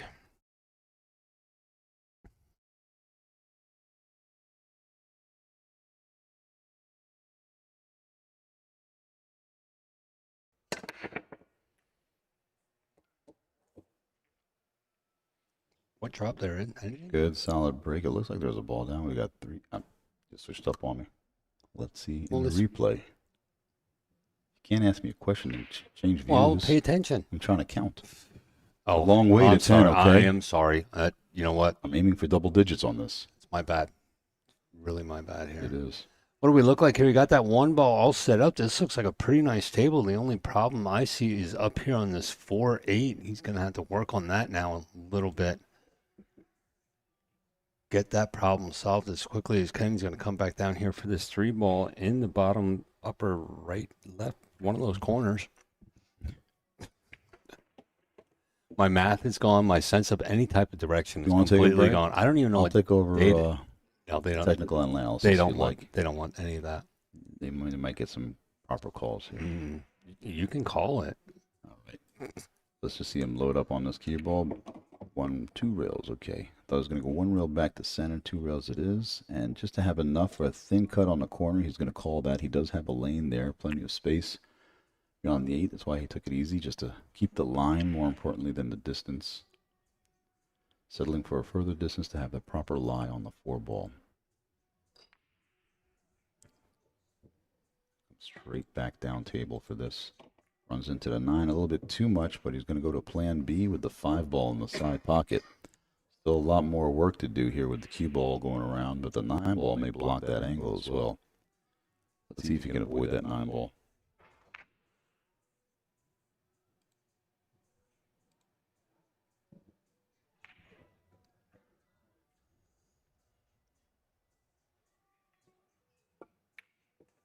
Oh, nice plenty of shot. space past the 9 to come straight over for that 7. Well done there. Here's a nice shot over the shoulder. See his form. About 6 inches of a back, 5 or 6 inches on the backstroke, and same going forward. Nice and smooth.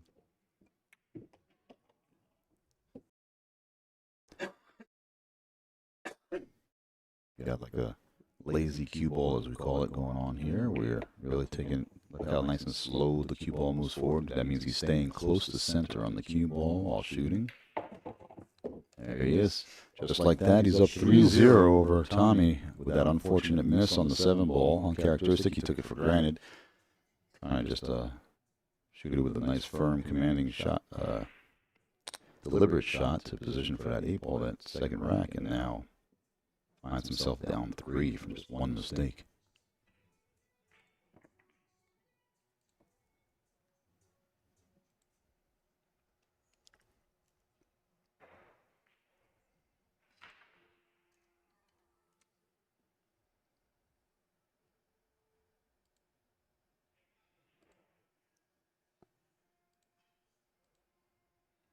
Here we are taking a look. See Justin Bergman on the table in front. That beautiful venue back there.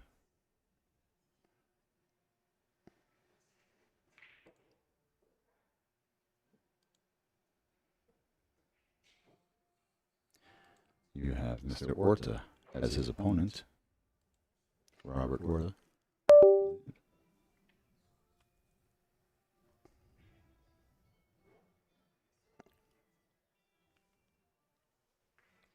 Getting back to our main feature table, Tommy Tookoff at the break now for rack number 4.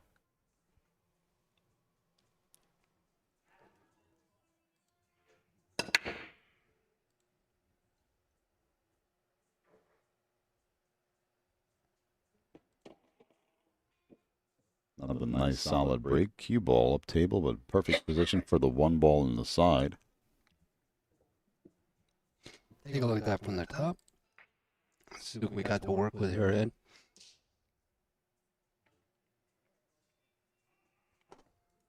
He's got a long shot on that 2 ball.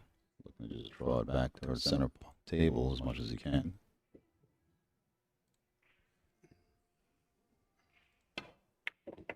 Just stop it there for a shot. Okay. It was that straight. Thought he could drag over, but what is he going to do with this 3 ball? It's an odd angle to play it for the side pocket, to draw out of the way, avoid the double kiss, and he's looking for a safety, good safety here. Too risky to try to shoot it up table and be aggressive. And he's going to roll the cue ball up on the 4 ball off the rail. Around the 4 ball it is. And it's not going to work out. Trying to control the 3 ball and the cue ball, both the hide behind balls. Too touchy of a shot there, and it's going to leak out for the young phenom Hayden Ernst, the Maverick. They call him Maverick. Hayden Ernst. Maverick has a table indeed. He's got this table length draw here for the 3 coming back. Bumps the 5 out of the way nicely. Does the 4 go by the 7 is the question. Let's see. Let's take a look overhead here. No.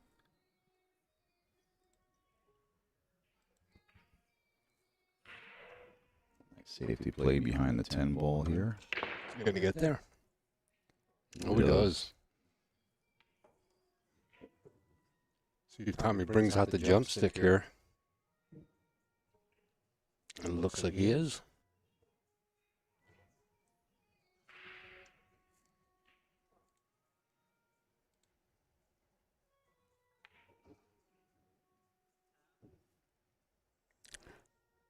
Did he call any pocket, or are we just gonna get it to move around there a little bit? It's a good hit on it. Open, it comes back to the 9, but it's not going to have enough speed to hide back behind there. And an open shot once again for Hayden Ernst. Now there is a shot on the 4.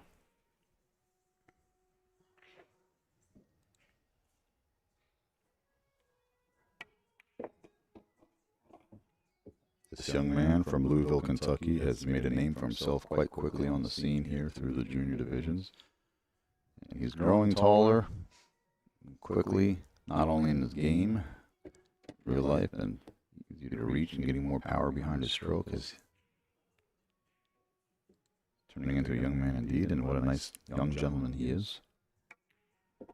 Great demeanor, and a great representative of the sport that we have to look forward to, representing the U.S.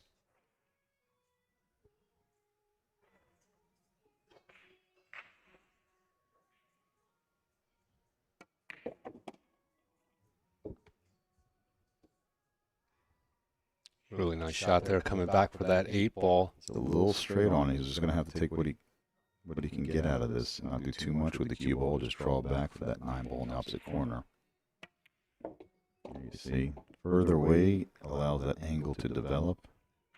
You don't want to go that far, quite that far, but he's got the lie that he needs. A lot of table there. Come off that rail, one rail on the long side at the top of your screen, and back over for the 10.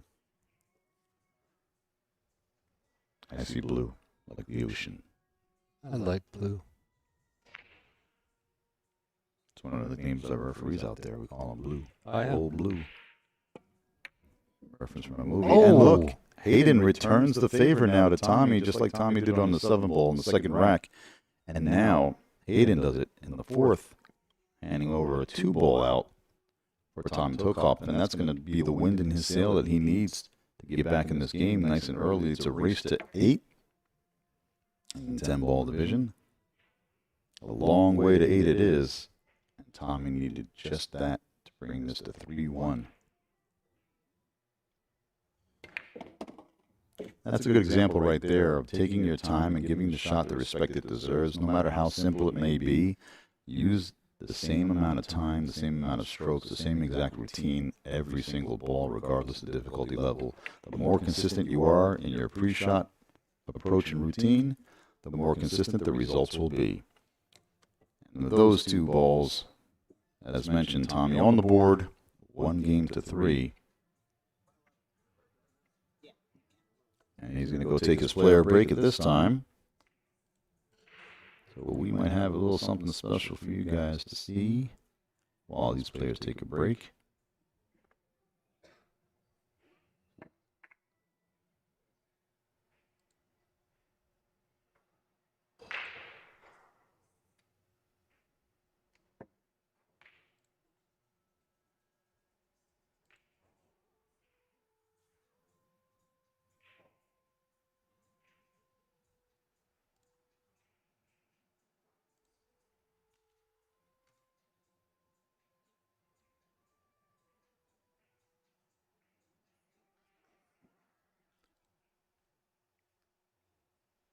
What number table is that over there? That's table number 6. Table 6, yep. Table 6 it is. As you see on your screen here. Robert Order, Justin Bergman leading by 3.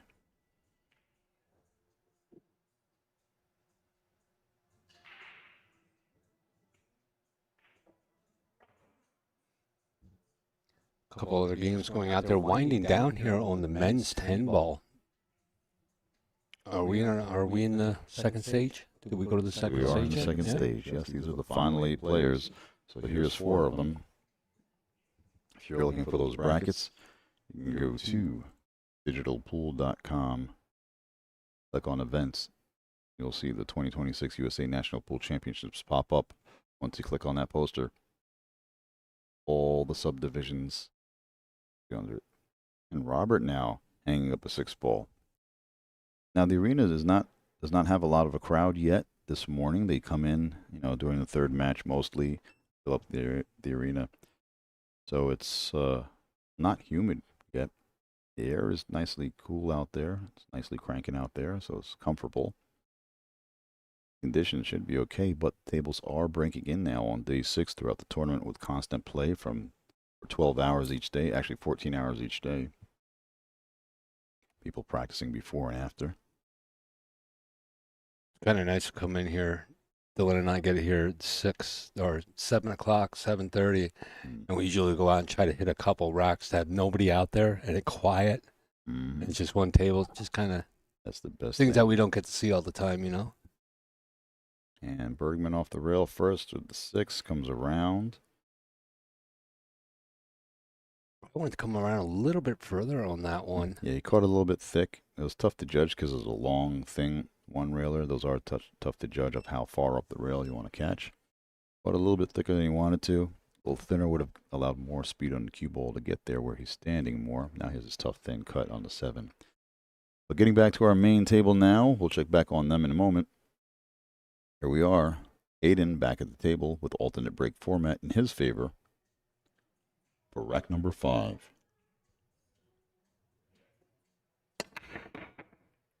Nice solid break. Good cue ball. Unfortunately, nothing goes in the side pockets as intended on those breaks from that location. 5 ball just came a little bit high. That's the orange ball. A little high on the side pocket. What do we got here, Ed? How we looking? He's got a straight in shot on the 1 ball. The 2 balls on the other side of the table, but he might just follow up for this around if he can to shoot 2 ball up table to the right as we're looking at it now. Let's see. He's cueing higher center to go over to the short rail. Oh, he comes back the other way. Oh. See, and I don't like doing that because putting that draw on the ball is now causes those balls to jaw in the pocket like that because you're accelerating the object ball when you put draw on the cue ball. It's not as accepting. So anytime you have to put a little bit more oomph behind the stroke. Oh, tap that 10 just a little bit. He's okay though. Although there was a lot more to travel with the cue ball, and again, they can see the angles on the table in person better than we can through the camera lens. So yeah, maybe he had less angle to work with than what was perceived. Hayden gonna look down at this 2 ball.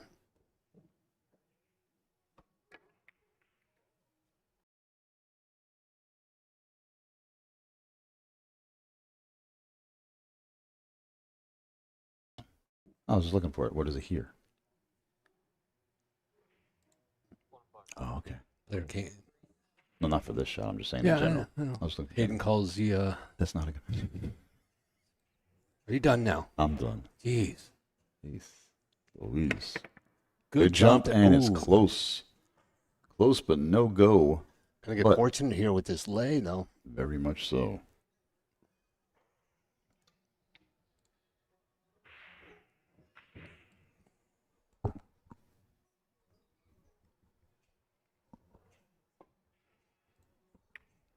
Tommy going for the side-to-side safety here, using the 5 ball as a blocker. Good speed on that one. Full ball blocked by the orange 5 ball.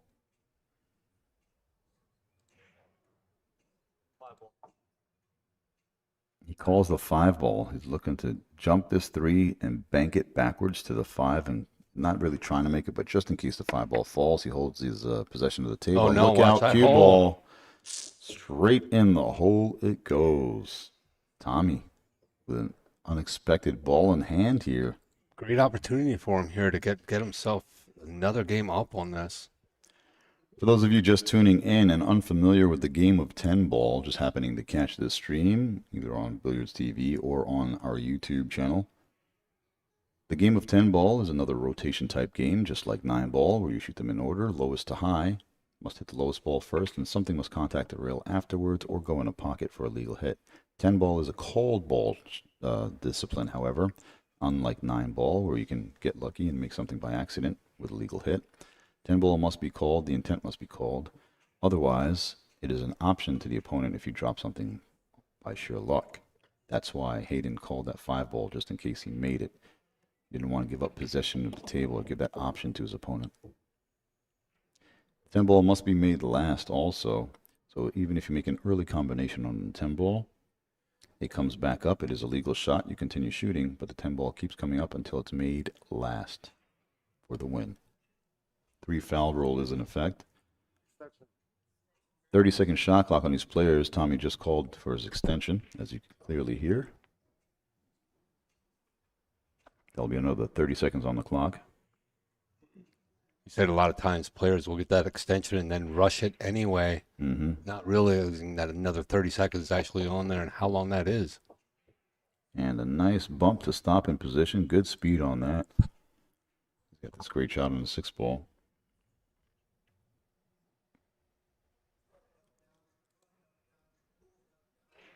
Low cue on Low on the cue and back over for the 7 in the same corner pocket. Yep. I was trying to say he's going to cue low on the cue ball. Is that That's what's trying to come out of your mouth? That's what was trying to come out of my mouth. Cueing low on the cue ball. That's what he was doing. Indeed, he did. Nice little short, tight play here. And this is a nice tic-tac-toe Cosmo table. Very little motion on the cue ball required. Everything's all set up to lead one ball to the next in order. Stop shot, just a little foot off the rail. 10 ball in the side pocket at the bottom of the screen. And that's all it'll take for Tommy Tookoff. He's going to take his time here. He's not going to put too much behind this. Nice and soft. Well done. Good medium speed is all you need. 80% of the time when you play pool, medium speed is all you need. Let that sink in your head there. Those working on their game. And just like that, 2 racks in a row for Tommy Tookoff. He's within 1. He's trailing 2-3 in this race to 8 and has the favor of the break in this alternate break format. Be back up into the corner.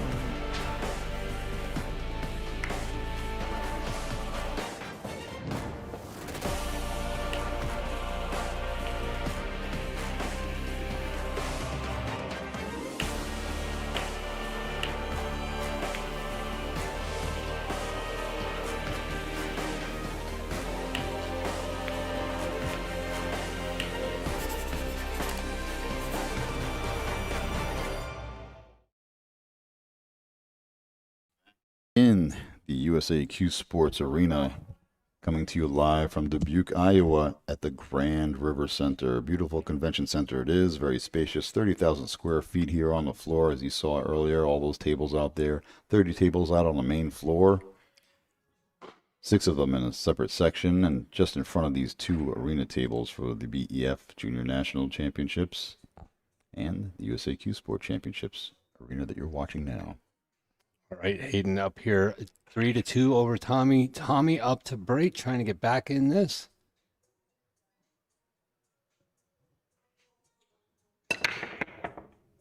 Again, a nice solid break. 5 ball had a shot at the corner. No go.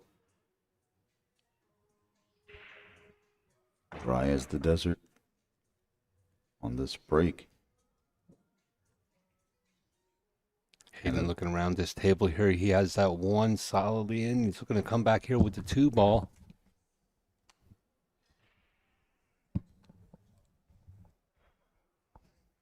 All right. Hayden looking at this. And just come back down in the middle of the table. I think that 2 ball mustn't go past the 5. So he's just running this down. He's got himself a little bit long. Either that or perfect, one of the 2. Calling it over in the side pocket.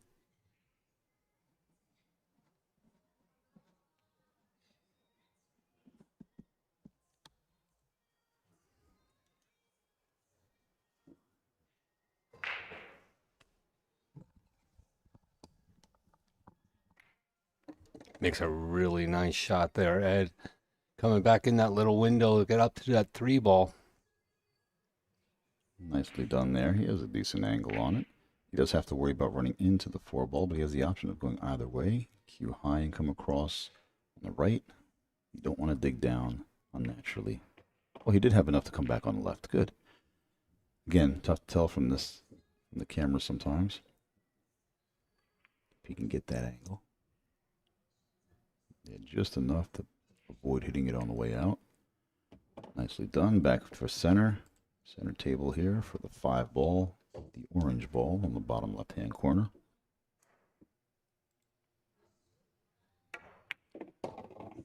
Beautiful shot at that shot. Shot at the shots. Beautiful camera shot at that shot, as you can see him bearing down that 5 ball. Nice, simple, long stop shot. Just drags over a little bit. Cueing high on the cue ball, comes straight across. Another nice, clean layout here for these balls. Nice wide spread, and the balls are leading to one another quite easily. Not a whole lot of up and down going here. Now he had to force that inside a little bit more to get the most out of that angle. Now is the key shot. It's a tough one on the 8.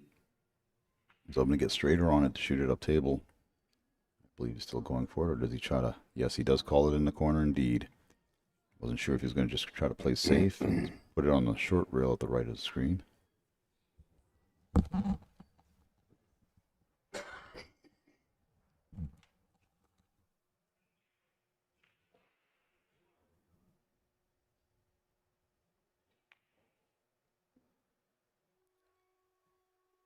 High on the cue ball once again.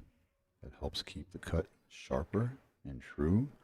And as it goes. Nicely done. Good soft touch there. Very smart play by this well-versed young man. He knows how to hit these balls so to allow the most chance for it to drop in the pocket. Pocket speed, a little bit less on that one. He's going to follow forward for this 9 ball. Straight up the table for the 10 in the same pocket.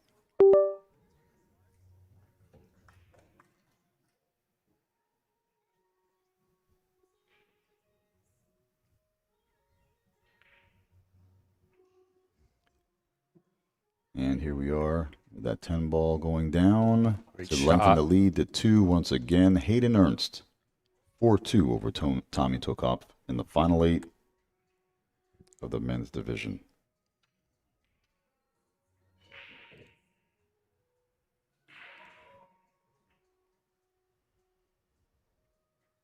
Checking back over, Robert Order and Justin Bergman. Justin now leading 4-1. Justin's just been crushing it this week. Yeah, he's getting back into top form as he once was, playing a little bit more 9-foot pool. If anybody joined us the other night, if you know what I'm talking about, where's the chalk? That's all I'm going to say.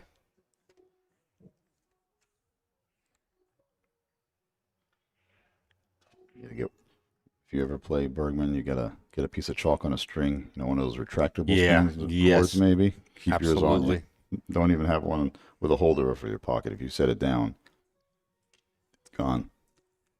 Subconscious habit of putting the chalk in his pocket to keep it handy, but not so much of returning it. Yeah. All right, here we go. The Maverick at the table to break. Rack number 7. It's a race to 8. And let's see how he catches that 1 ball. It's nice and solid. Pops a cue ball up. 9 ball just a little bit high once again. And the wing ball's around the world, but no go. Another wide open table for the opponent.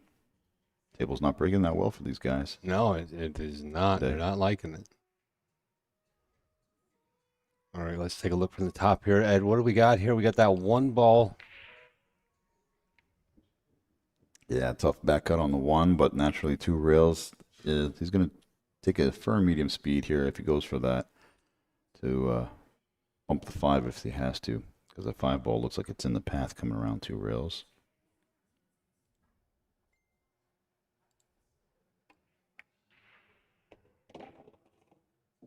Bump it is, and it's enough to get it past the 2 ball to keep it clear. But what does he have with the 2? Combination and a safety. Those are the choices. Looks like he's just going to play it safe, try to tuck this down. Oh. Tried to get it behind the 10 there. Got some traffic in there, though. Luckily, he has a 7 ball and the 6 ball blocking both sides of the 2 ball. I don't believe he can go between them. Oh, I don't think you can see it. He has a long jump over the 7 at the 2. If he decides to do that, he's calling across 6 side. ball. Side pocket. Looking 2 rails kick behind it. No, okay. 2 rails on the 2 ball. Yep. Gonna leave that open. He had enough of it there to see the 2 railer.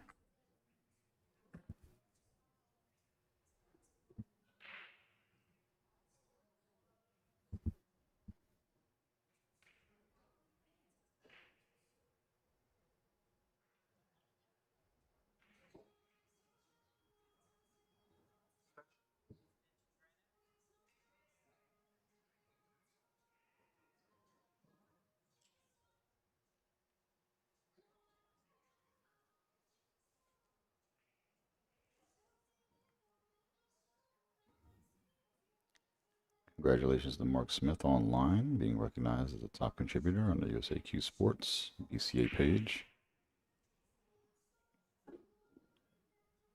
Social media page, that is. Oh. Is that going to hide away or is that going to sneak right out there for him? Looks like he can see that. And once again,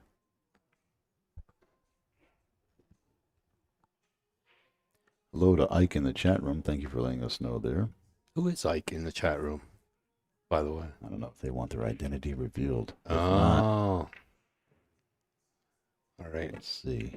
Hayden here. Oh, in and out with that 2-ball. If so, reveal yourself. Unfortunate. If not, you could message us here. We're not familiar with that handle. But thank you very much for all your help and support out in the chat room, letting us know how things sound. Oh, he's going to get this. Nope. Going away, caused a little bit of separation there, but he is going to give Hayden a shot at this 2-ball. He has a pretty big window there.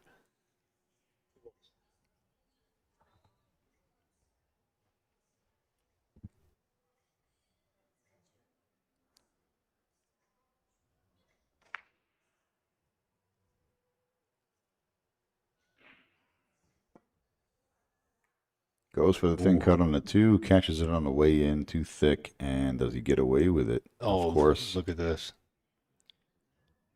Keeping that 2-ball on the short rail doesn't allow for much, but Tommy can play a safety on the 9-ball here. You can pretty much see this, get this come back down behind the 9-ball. Holding it 2 rails. And where does the 2 go? Behind the 3. He doesn't want it to bump it and leave a shot. Kind of hard to tell from this angle. Yeah. Let's take a look at it from the top. I don't think he can get around that. Maybe he can get around that 7-ball. It looks like it's clear from overhead. And if he needs to throw it a little bit, he may. But it's going to throw it the wrong way. He's calling the up table bank. The long bank. Straight back. Oh, no. Oh, look at this. Oh, did not want that to happen. Option is now available to Tommy Tookoff. If he likes this position on the cue ball, he's going to take this whether he plays the ball or goes for the safety. He does not want to give possession of the table up, but that was an unintentional shot. As we mentioned earlier, in 10-ball, all balls are called. And if there's an accidental ball made only, the opponent has the option to take it or pass it back. Looks like that might have snuck out from behind that 4-ball. See if he has a shot at this 3. Hayden looking at it. He does. He can get on it. He's looking if he can come off that 8 and go all the way uptown here. Let's see what happens here. Nope, just going to play a little bit of a safe. Yeah. It was illegal contact. Contacted that 8-ball first before we contacted the 3. It was an attempt, I think, thin the 3 and then catch the 8-ball full, but or he may have taken the foul just to do that and keep those balls tied up. Safety battle it is. Let's see what Tommy does here. Okay. Don't think he got that 8-ball to stay close enough to the rail here. We're going to check it out from the bottom, but Yeah, he has to go cross regardless. Gonna have to go cross So rail. that's 1 foul so far against Hayden. 3 fouls consecutively will be a loss of rack. He needs to hit the 3 and the rail for a legal hit, and he does just that. Nice shot. You can see right there where that group of balls is huddled up now. I'm still going to continue to play safe on this here. Let's see if we can get through there behind the 8 again.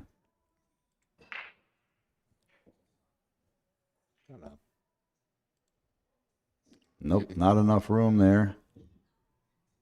You want to work the buttons? Yeah. Yeah. If you want to fix some stuff, I can play around. Well, everything's fixed. Just got 42 different cameras I'm trying to run at one time.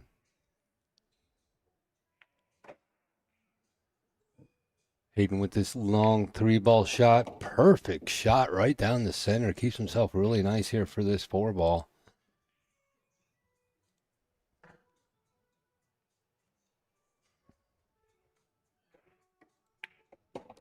That's a nice shot there. Drops that in. Looking back here at the 5-ball in the side. Does that go in the side? Goes perfectly in the side, Ed. I don't even know why you'd ask that question. Fix those buttons, would you? Buttons are fixed. Everybody hear me out there? Can you hear those balls dropping? Sound is good. I think we're good. I think it's a beautiful stream today.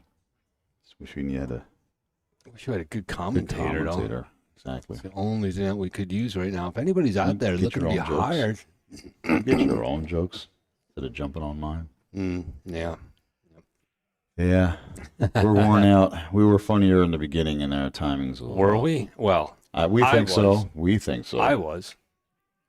There we are. Nice solid shot on the 7 ball. Hayden Ernst looking to go up to 5 games. Pretty Get over quick, the hump. pretty quickly here. Only 46 minutes into this match.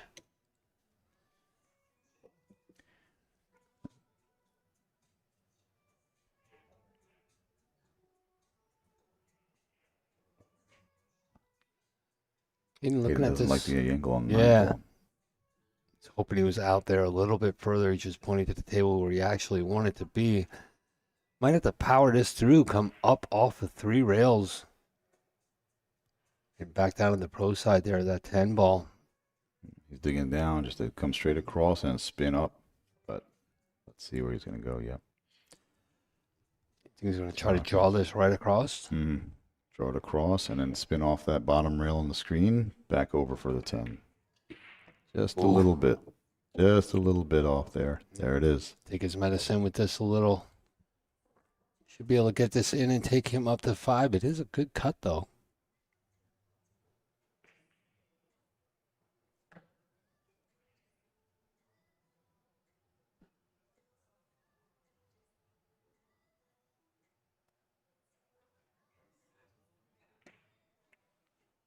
Great shot there by Hayden.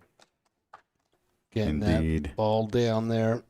5-2 in this race to 8. He's over the midway point, and Tommy Tookoff has a lot of a mountain to climb. A lot to overcome to try to claw his way back into this match. Regardless, a final 8 finish is no joke at all or no small feat on its own when you see a field like this.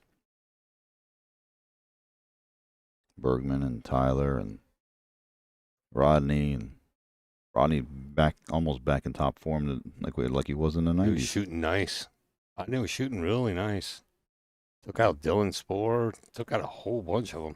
Let's not forget Hunter Lombardo. Oh, with a great runner-up finish in a 9 ball, only coming in second place to the greatest American player, Shane Van Boening, #1 seed standings. Just with a nice, smooth, clean stroke there. Medium speed, getting the most out of the cue ball that he can. Firm medium speed there. Such a smooth delivery. Bringing that cue ball back. We going back.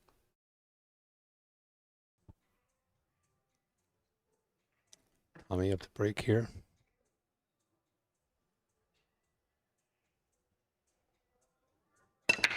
Bearing down, has that one solid 6 ball on the side, just misses. Yeah, but he doesn't leave anything much but a safety for his opponent coming to the table now on another dry break. Looks like he might be able to kick this little bank into the corner pocket and really won't have much of a shot here on that 2 ball then.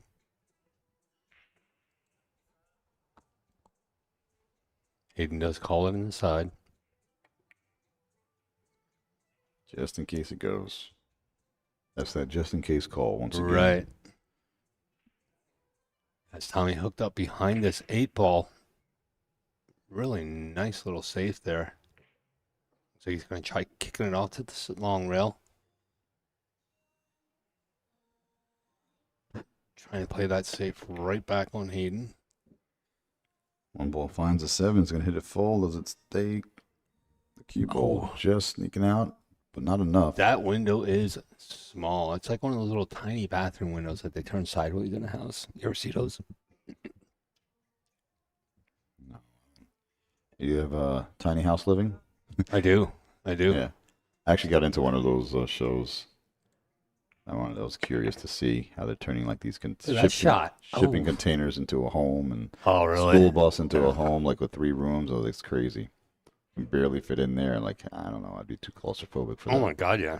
Especially if you had like a wife or something. Why do you want them that close all the time? You really want her in the chat room, don't you? No, she's at work. I can say anything. Oh, I can you're a say, free man. I can say anything I want to today. One of my favorite lines at the end of one of the movies, Braveheart. Freedom. I've never seen it. Wow. Tiny living it is.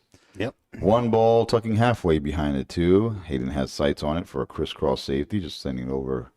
Or, look, he's digging down. Send the 1 ball up instead and put the cue ball behind the 2. Oh. Catches the 2, but has him jacked up over the black 8 ball. And the 1 ball close to the rail.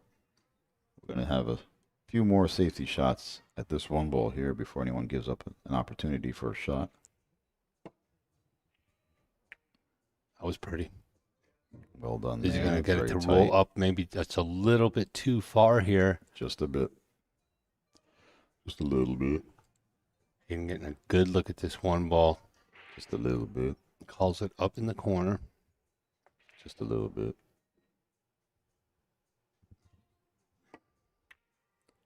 Nice shot. Clean there. As you're looking here for this 2 ball, though, Ed. Pretty straightforward. Bank if he wants to go for it and follow out to the center of the table for the 3. Did he call it or is he going to play safe? Nope. He's going to the side to play safe behind the 8 ball. Straight across. Cue ball behind the 10. The whole cluster. Time to get out that jumpy cue.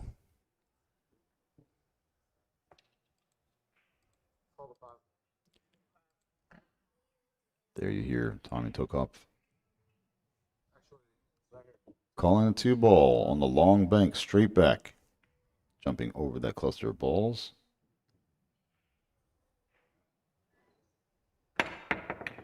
Nicely done. Oh, just brushes the 6 ball. It was looking good if it just missed that 6. Wasn't a problem, but now he leaves a carom or a, nope, combination. Or Hayden on that orange 5 ball. He does not call it. Just looking to play safe.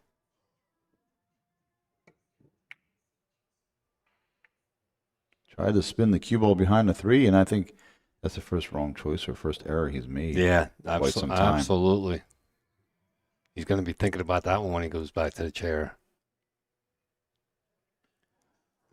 I don't know. Is he caught on the bad side of that 3 ball? No, I think he has just enough. We'll see when he gets down on this ball. He's sizing it up now. I think he just has enough air between the cue ball and the red 3 ball to be able to shoot the blue 2. Doesn't have to do much with the cue ball at all, so you can just focus on pocketing the 2 ball. Nice medium speed. Center, just a little bit below center ball on the cue ball. Holding it right there. Nicely done. Has a great natural angle. Just drift over for the orange 5 after the 3 ball. I'm sorry, no, the 4 is still on the table? Yep, 4 still on the table. All right, so good angle to work with either way. See him move that cue ball back to center. Nicely done. Now he's going to have a similar shot, almost exactly the same, to drag across to the long rail on the top of the screen and back out to center. You see him cueing low to do just that. Off the 9 ball it is. That's not going to help him. That's going to hurt him. He needs a good bump on it. Oh, he got lucky with the point. Oh, man. Usually the point of the pockets, going to get you. They hurt you, sending you the opposite direction that you're going in. This time, it helped out. Very fortunate to not scratch on that shot there. Up and out just a little bit for the 6 on the side, and now it's tic-tac-toe from here. Stop, stop, draw back, and 1 rail over.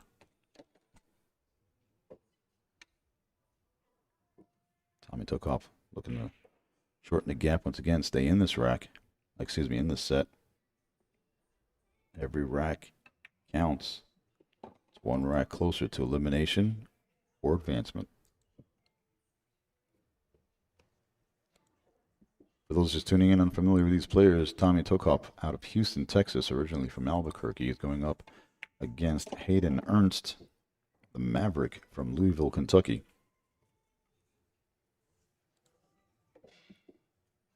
Tommy Tookoff playing out of Bogey's Billiards, sponsored by Omega Billiards and In the Box.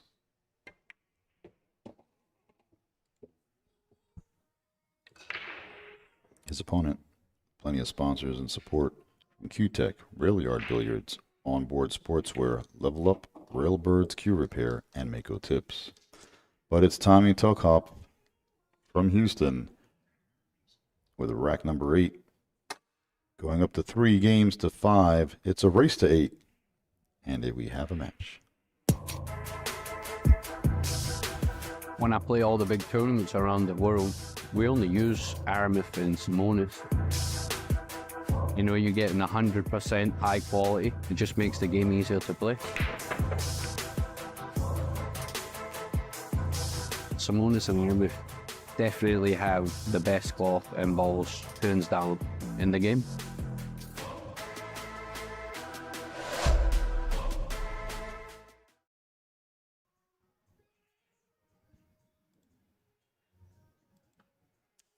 Right back here in the action. Hayden Ernst up 5-3 over Tommy. Did you say Tommy's from, where's he from? Texas. From Texas. Originally from Albuquerque. That's where I know him from. That's where, you know, Bugs Bunny taught us all about Albuquerque growing up. Albuquerque. Should have made a left at Albuquerque. All right. Here we are. Rack number 9. Hayden Ernst to break with alternate break in his favor now. Looking to hold serve. The 6 ball is close to the side, but no go. And the 1 ball hangs in the corner pocket, but the ball around the world, being the 4 ball this time around on the wing, finds its way into the corner pocket 4 rails. Now, does the 10 block the 1? No, it's clear. We got action now. Like I said, he's looking to hold serve here. The 2-7 is a doable combination. It's not going to be fun. He may try to go into it off of this 1 ball right here. Yep. Get that little mess right out of the way now. It's a little risky, but it's worth it.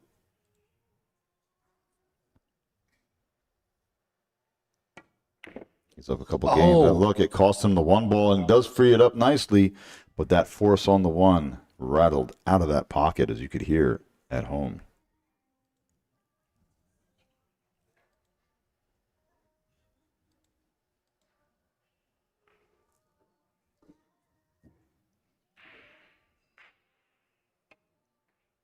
Look at that thin cut. Wow. What a beautiful touch on that cue ball. Sharp eyes.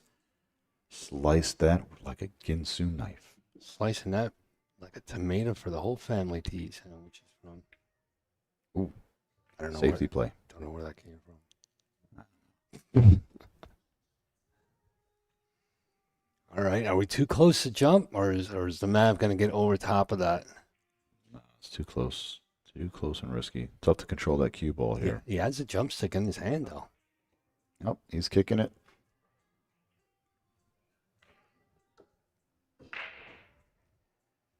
One rail at a 2 ball. It's a safe attempt because he missed it twice on the way in and out. If he would have made contact off the 1 rail, it was safe because the cue ball was going to the left of your screen safely, and the 2 would go to the right.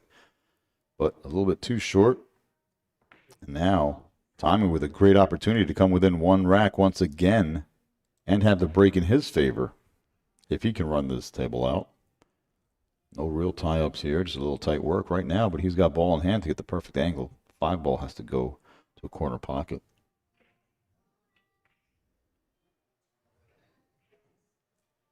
That's a beautiful view here to see the colors on the balls easily with our traditional coloring system. The yellow 1, the blue 2, the red 3, the purple 4 is down, the orange 5, clear as day, the green 6, the burgundy 7, the black 8, and the yellow stripe for the 9 for those of you just learning this game. Blue stripe for the 10, finally, for the win. Look at that position shot.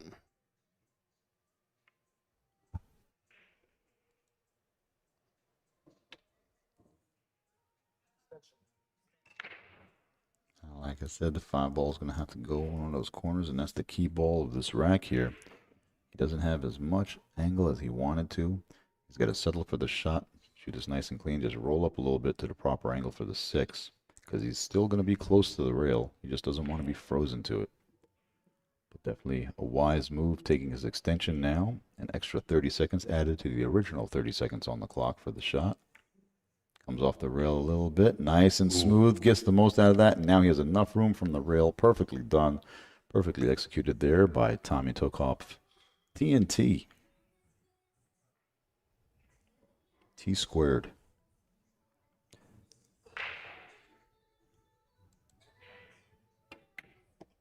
Nice follow, one rail and out.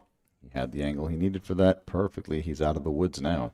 He just has to calm his nerves, keep his tempo. Nothing standing in the way between him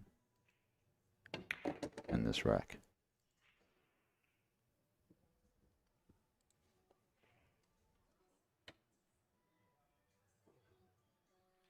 We are coming to you live from Dubuque, Iowa, here at the Grand River Center. It's the 2026 USA National Pool Championships. Yeah, you see a little nerves being let out there as he's coming around the 9 ball. Wound up a little too straight on it. He saw it. He wanted to be able to shift over for the corner, but now sizing up the side pocket as plan B.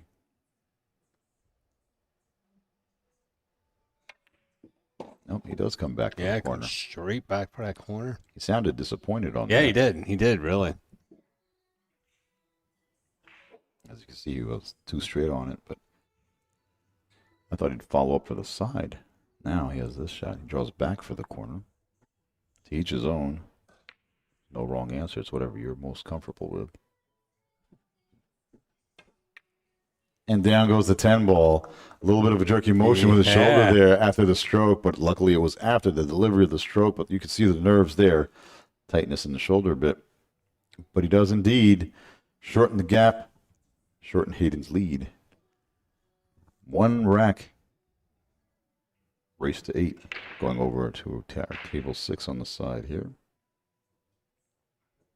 There you see in the crowd looking at his phone, Vincent Rochefort, a Predator. One of the executives now, worked his way up as a photographer and streamer and all. Looking on as Predator Billiards, one of our Predator Billiards Group, one of our sponsors, is hosting the World 10 Ball in San Antonio, Texas. So the winner of this event will get an allocation to go to that World event where they will be playing against the top players from around the globe or around the disc, depending what you believe. Ugh. Yeah. Here we go. Look at that table. Beautiful Simonis cloth. Beautiful diamond pro-am. Beautiful Aramith balls. An ocean of quality right there.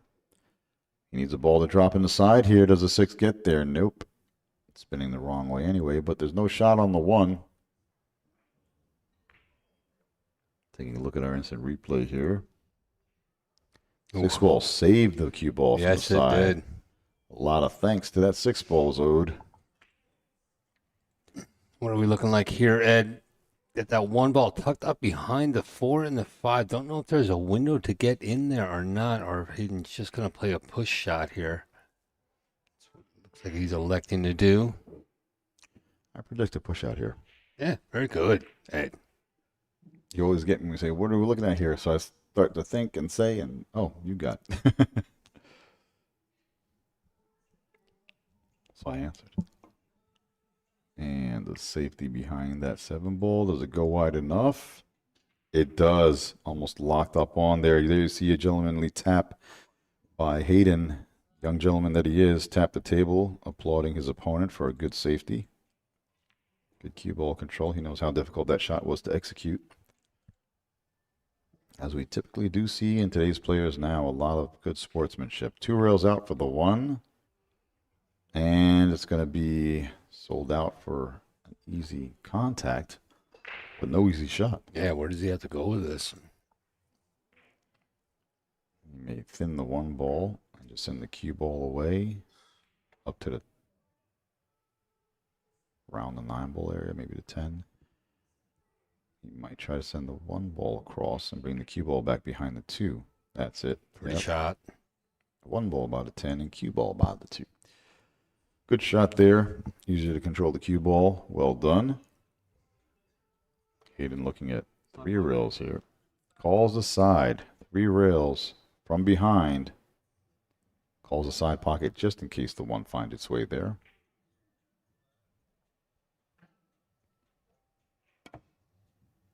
Oh, too tight into the corner and misses the 1 ball completely. That's ball in hand.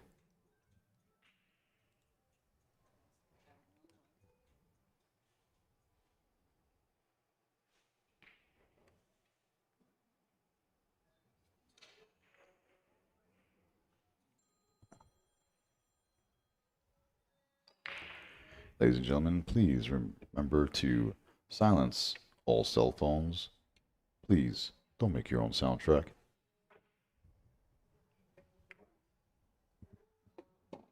Nice shot there by Tommy.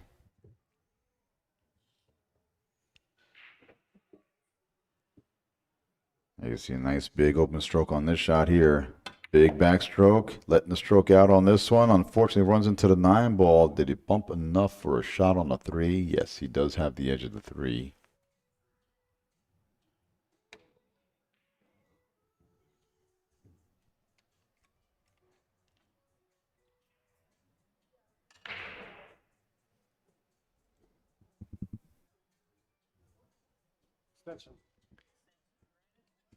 There he calls his extension.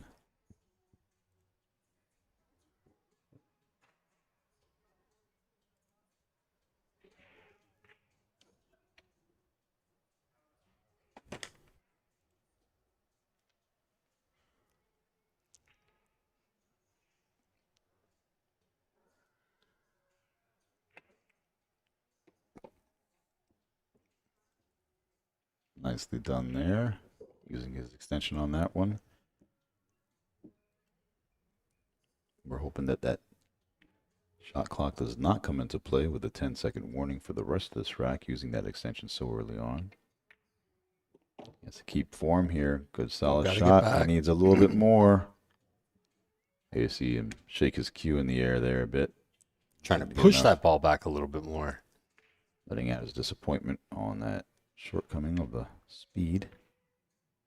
Now, does he try to hold this right there by the first diamond past the side pocket, or does he go back and forth for the 6 ball? He's going to have to come down and around. At this, and does not get around. Oof.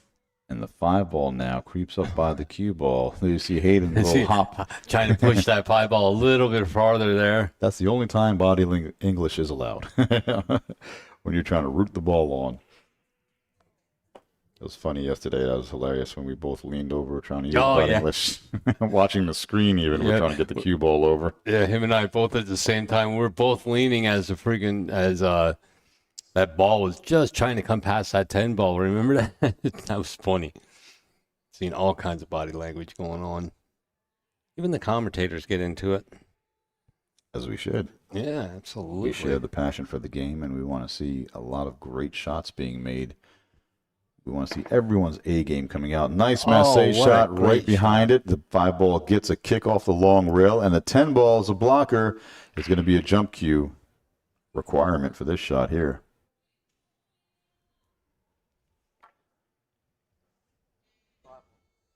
Maverick calls the 5 ball in the upper right-hand corner of your screen. There you can see the nice angle required to make that distance happen over the 10. Oof. Just a bit off on that one. He's going to get lucky here. Yes, he does. Yes, he's not going to be able to see past that.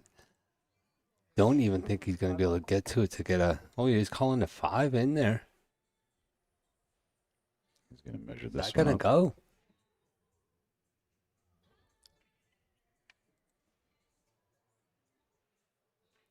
Interesting measuring technique there, but he's calling the 5 ball in the corner just in case he does get it. Full in the face. And watch out, cue ball for the corner pocket. Nope, 7 balls there for the save. Finally, that 7 ball does something useful. and just sitting there the entire game. You know what I mean? I'm surprised it wasn't the greenie ball. Yeah. The 6 ball. Can't have anything nice. All right, Maverick looking to take this 5 ball all the way down, follow it around for that 6 ball.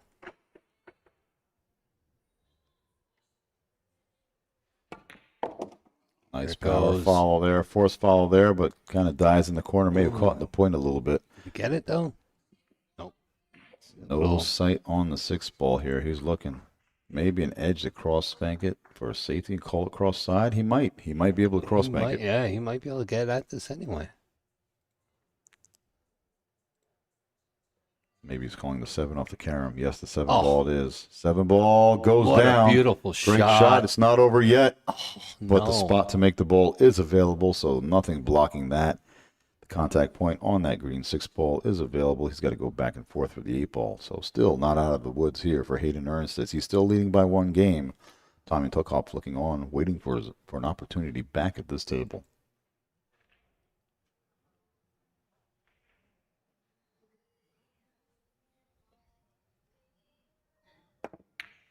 Down it goes around the world and out for a shot on the 8 ball. A little funny lie here. You can shoot it up to the top corner and hold the cue ball off the rail for the 9. You can shoot it in the right corner and come around the world, moving the cue ball a whole lot more. Let's see what his preference is here. He's going to go across the draw. Holding the cue ball it is.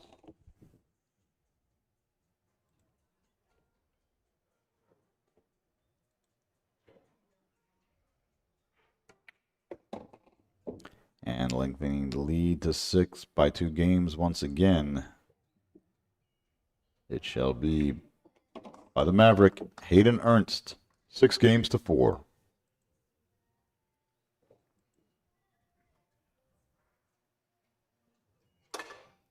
Take another look at the beautiful venue here, perhaps.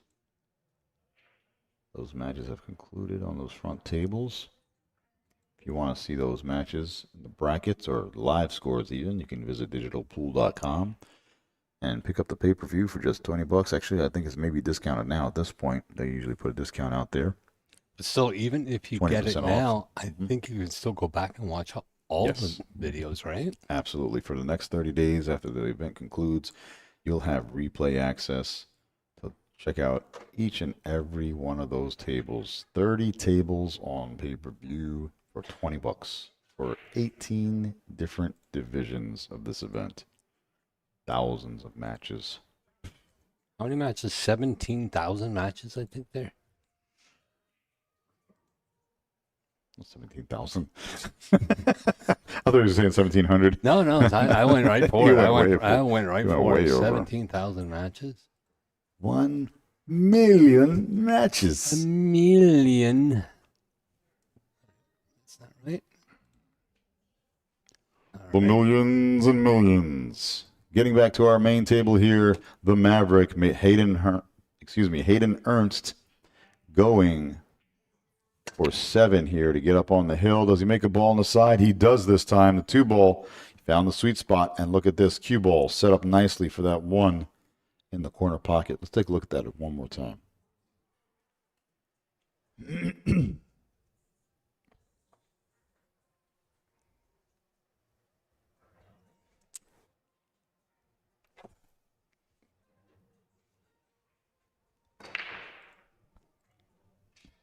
Oh, stop.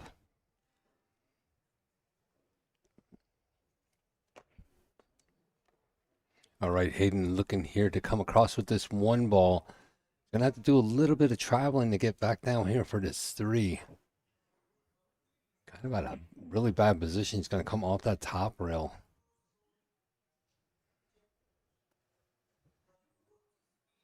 Or is he just gonna tuck this away?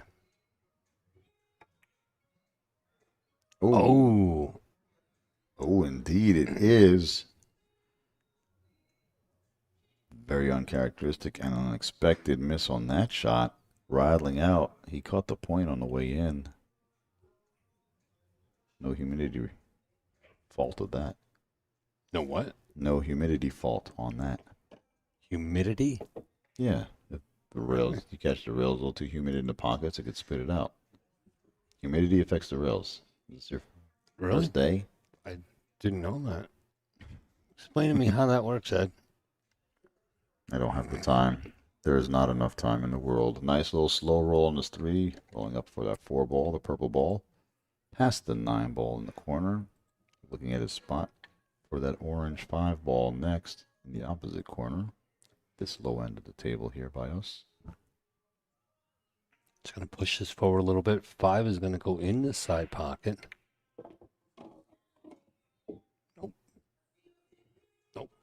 Well, I just said he's going to shoot the 5 in the corner. You're wrong sometimes. Sometimes. I mean, it's all not, the time. It's not often. It's really not often at all. You just want to say the opposite of what I say. Gotcha. I follow. I'm picking up what you're dropping. I don't want to say the opposite of what you say. There you go. Right there. I caught that. I see what you did there. Thanks. Deadpan humor doesn't always come off clearly through text or commentary. As long as I get it. Tommy Tookoff digging down into this 5 ball to drag the cue ball and kill it right there off the rail for the 7. He doesn't want to go too far on the 8. Behind that and 8 short ball. enough, it does. There he goes, running back in frustration to his jump cue right away. Maybe not. Maybe a kick on the 6. Yeah. He's got to walk that off. Yeah. Yep. Just got to walk away from it for a second. He was shooting low on the cue ball, and I thought he was going to do a drag shot on it just to kill the cue ball. But again, humidity on that rail may be building up now as people are coming into the arena, and those rails are getting more lively. Even though he killed it, once it touched that long rail, really kicked out. Just gave Maverick a square shot into this side pocket. He's looking at it now. As long as he can hold that cue ball there for the 7 in the same pocket.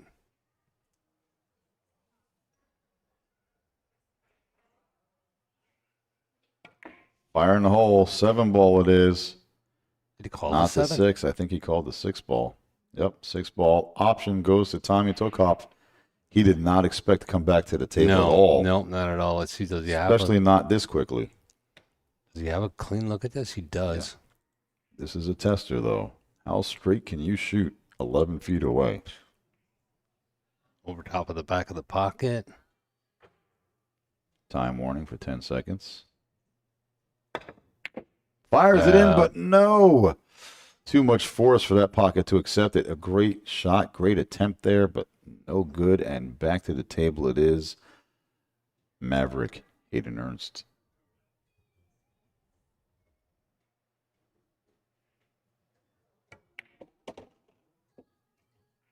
Surprising turnovers in this rack. Yeah, quite a few of them, actually. Both these players feeling the fatigue of playing all week long in multiple events. Maverick more than anyone, but has youth on his side at least. As I mentioned earlier, he's in the finals of the 14.1 junior division. Oh. Wow, he almost slipped that out.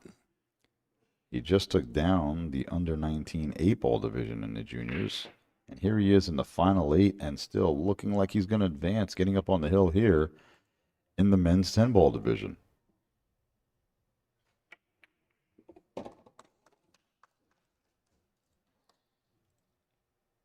Tommy Tookoff sinking into the chair a bit. Can't believe that cue ball came off the rail that much. Hiding him behind the 8.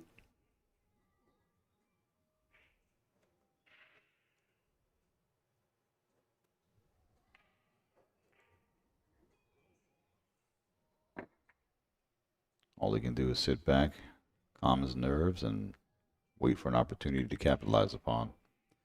But all these are elimination rounds now in the final 8. A couple people sitting in the background there. You see, was that Sophia Moss? Is that Sophia? Where are you looking? No, that's Savannah Easton Oh, back Savannah there. There you Easton. go. Yeah, I knew it was one of the girls. Savannah looking on. A lot of players watching their fellow competitors. There you see Oscar Dominguez. Savannah's watching Oscar's match.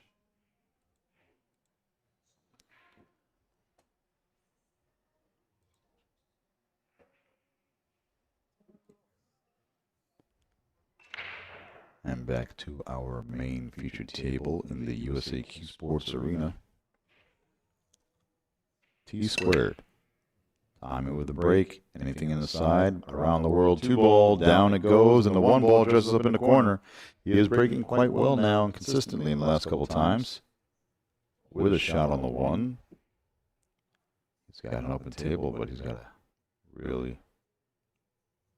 really work on keeping his composure here. Nice, smooth and clean. He doesn't want to risk rattling any more balls. He couldn't hit that other ball any better out of the jaws of the pocket. But now it's a very steep hill to climb as his opponent is on the hill with 7 games in this race to 8. His opponent will have a couple chances to break and run. Even if Tommy makes 0 mistakes, it all depends if Hayden does.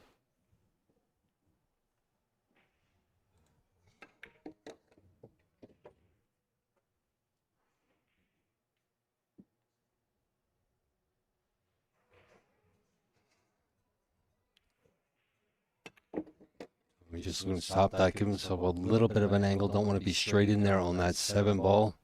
Going to bring this right back out to the middle of the table. See him pointing there where he wants that to go. Just ask for the extension. Another 30 seconds to think about this. Get that shot lined up for the 8 ball. Wants to be perfectly in line for that 8 ball so we can trip the head for that 9 on the side. Stretching out here a little bit. Does not get that to come back near where he wanted to. That'll do that on that stretch. You get out there, your Q-tip is not going to go exactly where you want it to. Should have grabbed the rake there. You know who would have been a good person to give him that rake? No clue who. Dave. The rake. Pearson. Exactly. Come on. I'll let you have the glory of that. Thank you.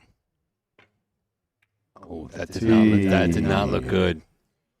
Right when that left his tip, you could see that he just, you could actually hear it on that one. Yeah, this might put Hayden out of this match. Tommy.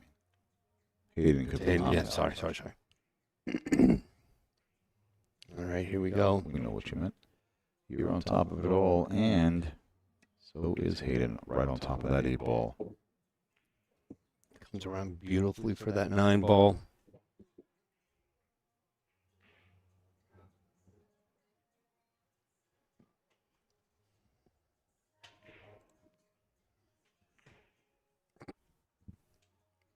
And look for a stop shot here. Oh, no.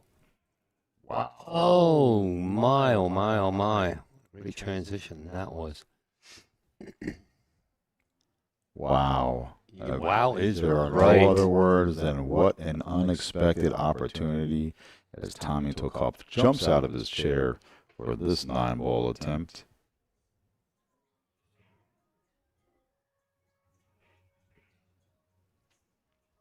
Two rails back to center. Down goes the 9. There are the 2 rails around the center of the table. And in great shape for the 10 ball in the corner as you saw him call and point. Looking to go once again, just 2 racks.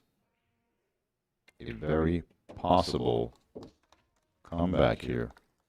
Is he at the table to break now? No, he broke dry last time, right? He broke dry, yeah. Uh-oh. Well, like I said earlier, he can do nothing but hope Hayden makes a mistake, breaks dry, leaves a shot, or has another unexpected error, unforced error.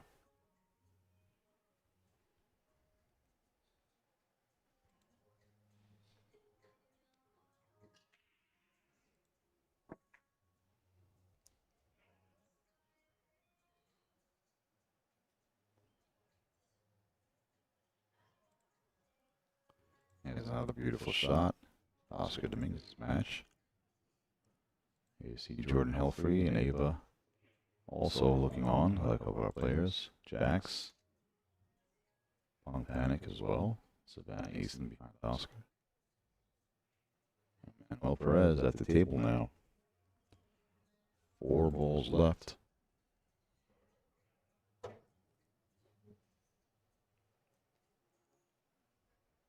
While he attacks that table, we're going to bring you the action back from our arena Just a second here. Hayden Ernst on the hill. Breaking rack number 13. Do we get a ball to drop? He's looking for that 3 ball. The 1 ball's down. 3 balls down. No shot on the 2.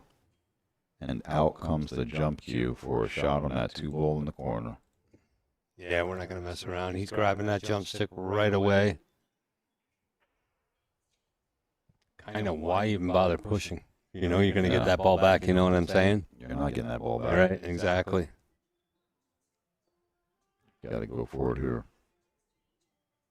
Oh, he is going to push it. So he just pushed. He's going to give Tommy a chance to come back out here with that jump stick. I'm getting a notification on YouTube. Thank you guys, where microphones are echoing with the multiple microphones now. Yep. Getting some feedback and echo. All right, we'll fix that real quick. Thank you very much. All Still feedback still its fault. welcome. All feedback is welcomed. Still its fault. Positive. Oh, Constructive. Look at that. Wow. Does he get 2 fouls for that? I think that's 2 fouls. 2 fouls and 1. Reminds me of SBB's shot the other night. Remember that one? Oof. No. One of the best jump shots I've ever seen. And it was a foul? No, not at all. We're talking about fouls. So what No, does we that weren't have? talking What's the about relevance? fouls. We were talking about neat jump shots. You were. Yeah, exactly. Stay in the game. Well, once again, that unforced error coming into play and giving Tommy Tookoff another opportunity here to shorten the gap. Now, that 2 ball going off the table, is that a dead ball? Yes. Okay. All insignificant balls come back up. If it were the 10 ball on a combination or something, it would come back up only. Right. This is the 10 ball. Any other ball stays down. Watching that cue ball come all the way back up table for him.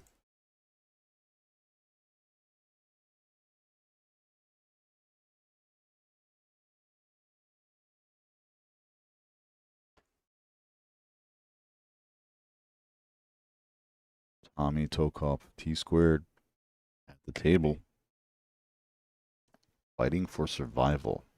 It's a single elimination round in the final 8. Double elimination to this point. Looking to go back and forth for the 8 ball.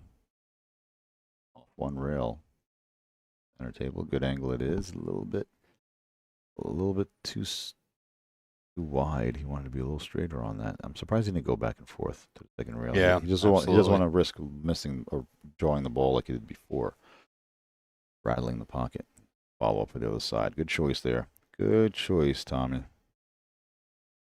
A little wide again. Yeah, a little but bit. He can hold this one. He can hold this one.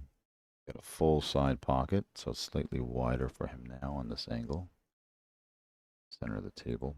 You can draw this back to the rail, back to where the 9 is. 10 ball. There it is. Great shot. Nicely done. A little sigh of relief there. Those shots are a little scary. You almost tend to jump up through the shot on that one.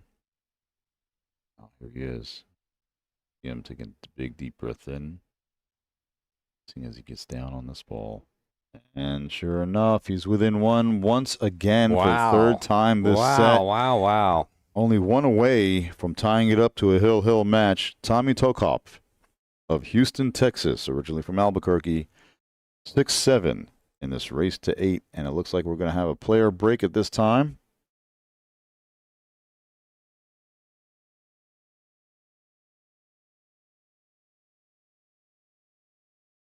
We're going to get a few words from our sponsors.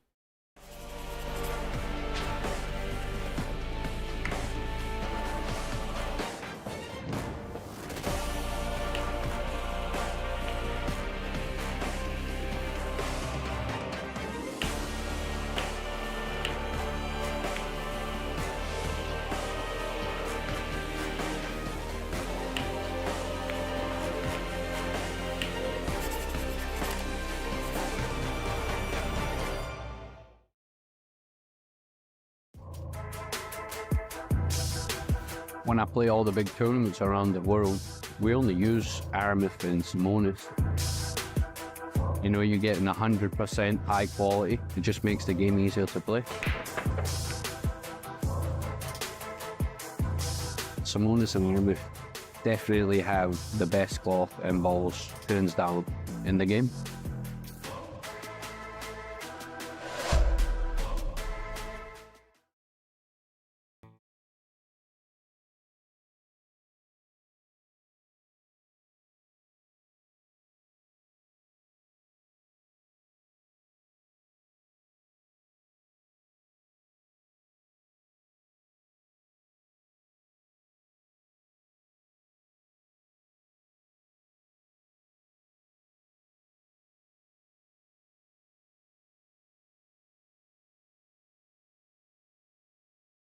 Here we are once again, Manuel, Oscar at 3-6 in their set.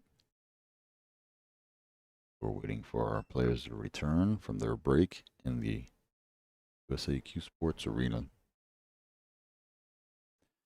USAQ Sports, a newly formed player federation for American players, something we've been waiting for decades. Powered by the Billiard Congress of America, the official governing body of the sport in North America. Thank you to those organizations for providing this event as a platform to qualify for World Championships. Curious to see who won between Savannah and Sofia. The top 3 get invites to Worlds for the juniors. They're all going to Worlds. The top 2 get invites to the World's Championships on the adult divisions. Not only the gold medalist, but the silver medalist as well. However, the gold medalist gets a full paid ride.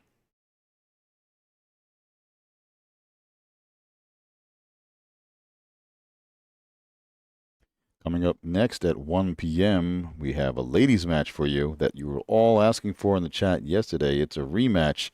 Sophia Mast and Ashley Benoit. That's going to be a hot one. Some tough competition. Both of those can play.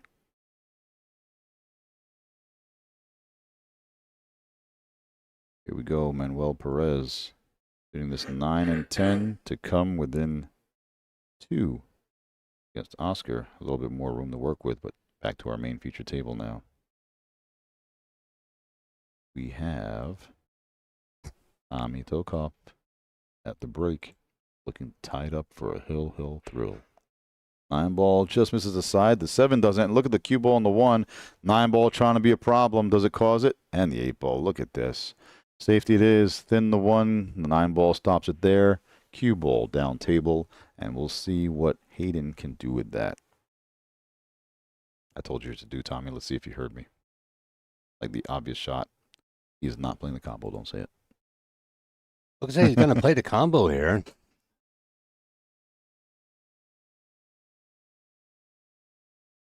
It's a great save there. Gets to come back all the way down table. And frozen to the rail. Both sides. And look at this. Takes out an easy 1 rail. It's not an easy 1 ball to get to. There's a very small lane there. Can he get calling it in the corner just in case he gets perfectly in there? But right between the 6 and the 10, the very difficult lane to catch. Real tight next to it. Nope. Up there. Nope. 8 ball it is. That's 1 foul. Ball in hand. Does he have enough room to get off that short rail on the right to get up there for the 2 ball in the same pocket? It looks like he might be able to.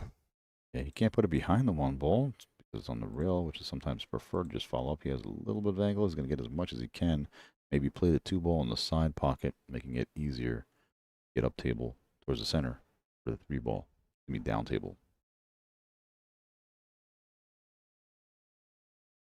Pushes that 2 ball out perfectly. Nicely done. These balls are spread out nice. There is no reason why he cannot run this table out here. The way the balls are laid anyway. Nicely done there. Runs over for his extension. Doesn't want to use his time extension to get his cue extension. Ugh. It wasn't even a joke attempt. It's just a clarification. I know. It wasn't a joke. I know it wasn't. Apparently not. All right. But you are. I mean, looking here at this 5 ball, he's going to bring this, or the 3 ball, he's going to draw this back as far as he can here, try to get straight in on this 5. Wants to just advance that off that 5 a little bit, 6 in the corner. Yes, so be careful not to lean on that 9 ball. Is all ball fouls. They'll give ball and hand over, but nope, he's pretty high up over that 9. No worries, but look at this. Does not get it back. Ooh. I'm breathing for him. Yeah, that's disappointing. It's a tough stretch. Watching the 9, reaching over, does not get enough. Now, does he have the spot to play the ball and come around table? Is he going all out? This is a hero or zero shot right here. Facing elimination is Tommy Tookoff from Houston, Texas. Playing this 5 in the corner. It does not go. The cue ball comes around. Scratch. No scratch available, but will it leave a window for the 5 for the Maverick? And it does. A cross-side bank available to the Maverick with just a little follow-up for the 6 in the corner. He calls the side pocket, and Tommy Tookoff. Tough walk back to his chair, as this could be it for him. His opponent, Hayden Ernst, on the hill. If he can get out here with this bank, it's over for Tommy after a very, very hard-fought battle. Bang! Oh, no. Is he going to get past that? Oh, yeah. What a great shot that was. Looking at this 6 ball here. Just had somebody in the chat notify Sophia won 8-3 in the 1900 girls 9 ball. Congratulations to Sophia Mast, our champion, and hats off to our other superstar youngster, the Roadrunner. This shot coming right back up table after this 8 ball. Hayden looking to put this one away. Gave Tommy many opportunities to come back. Took advantage of most of them. Just lost out on that last one a little bit. It's not over yet. We're going for the extension here. He's got a cue ball over for the 9. Don't want to jinx him, but looking like nails in the coffin. E squared. Dun, dun, dun.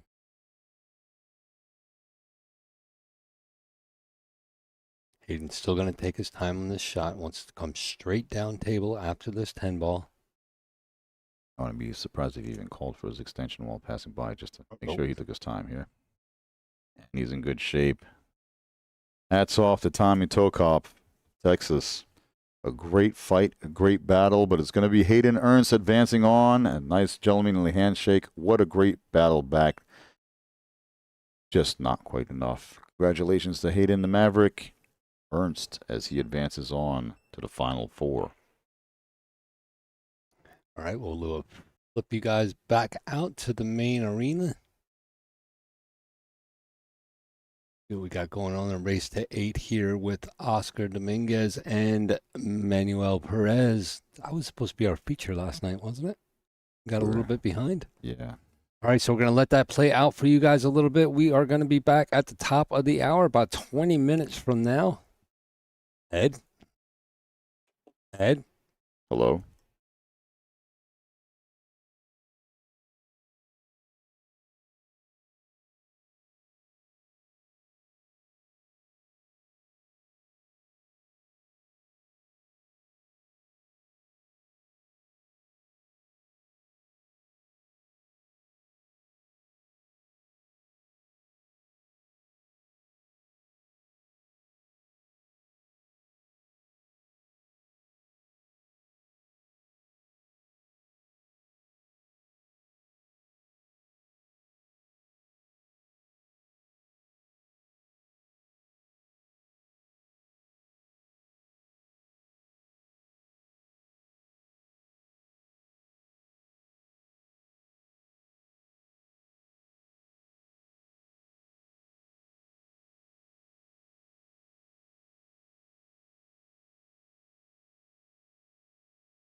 Good afternoon, ladies and gentlemen, and thank you for joining us here. Once again, we are coming to you live from Dubuque, Iowa, at the Grand River Center, a beautiful convention center, 30,000 square foot of nothing but pool. And without further ado, we're going to bring you this women's 10-ball match. One of our competitors just taking down an event in the juniors moments ago, coming to you from Tampa, Florida. Sponsored by J.P. Shower, Olhausen, Jam Up, How, 3 Seconds, Sam Yip, Jamison Daniels, Chad Smith, and Wolfpack Services. It's the 2024 Junior World Champion, 2023 Texas Open Champion, the Pennsylvania State Women's Open Champion. Let's give it up for the Pink Dagger, Sophia Mast. And her opponent, coming to us from Palmer, Massachusetts, sponsored by P Shower also. Olhausen, Classics, Billiard Sports Network, Game On Gear, Witten Tips, Ultimate Pool New England, and American Hustler. It's the PA State 8-ball and 9-ball women's champion and 3-time Ultimate Pool champion, as well as the Maine State Women's Queen of the Slate champion. Let's give it up for Slash Ashley Benoit. At this time, I'm going to have our referee presiding over this match, Mr. Floyd Eigelhart, have the ladies lag for first break, and I'll be joining you in just a few minutes in the booth. Take it away, Greeny. All right, welcome everybody here. Great match coming up for you. Sophia Mast going up against Ashley Benoit. Let's see what we do here with the lag looks like. See what the bounce looks like. Looks like Sophia got that one. All right, and making his way back here. Saw that on the intro that the name was spelled wrong. It's actually spelled wrong in. I just copy and pasted over from Digital Pool. So 4 ball drops.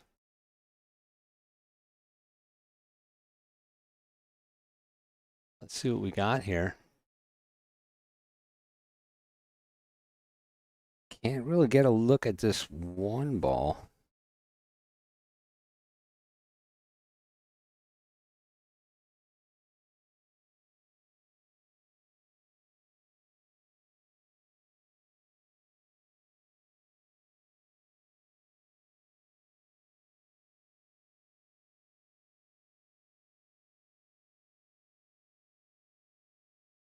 You're getting a hold of that. Leaving a little bit of a window, she might be able to see this ball.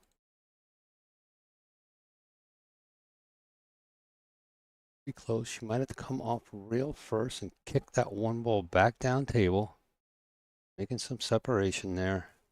Trying to get it to come back down here below the 3. What a great shot that was. See here, that 1 ball definitely locked in behind the 3. No real shot at it.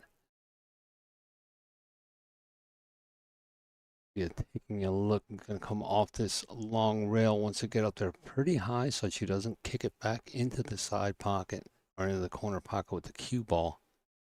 Oh, just like that. Going to get ball in hand here to Ashley.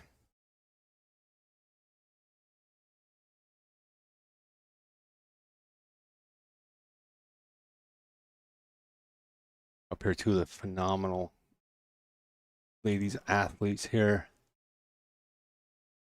Ashley pulling that ball back a little bit, getting set here for the 2. Really stretching out there. Going to go back for her extensions. Going to use just the butt extension on this one.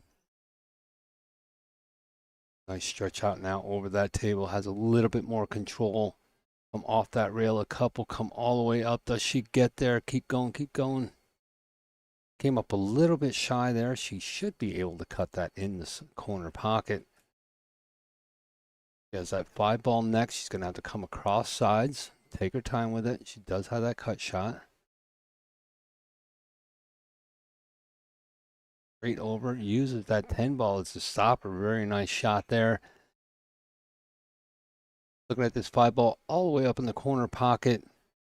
Gonna have to come straight across for the 6, come back out in the center of the table, has options for the side or down in the bottom. come all the way around. Is she going to get some breaks here? Need some breaks. It's a good look at that. You can see from this angle, she should be able to get this to come down in the corner pocket and just back up a little bit for this 7 ball. Back down in the same corner. Joining me now, getting himself all prepared after that beautiful introduction that he gave. 6 ball in the corner, comes back around so she can see it in the side pocket.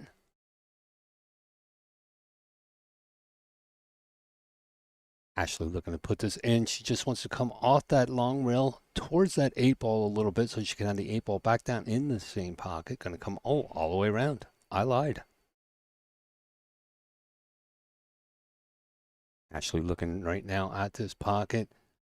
See her get down. You'll see those eyes locking onto that 8 ball and holding it there. Wants to come across all the way back. Going to go with that 9 ball back in that same pocket. Go down, staring down into that pocket.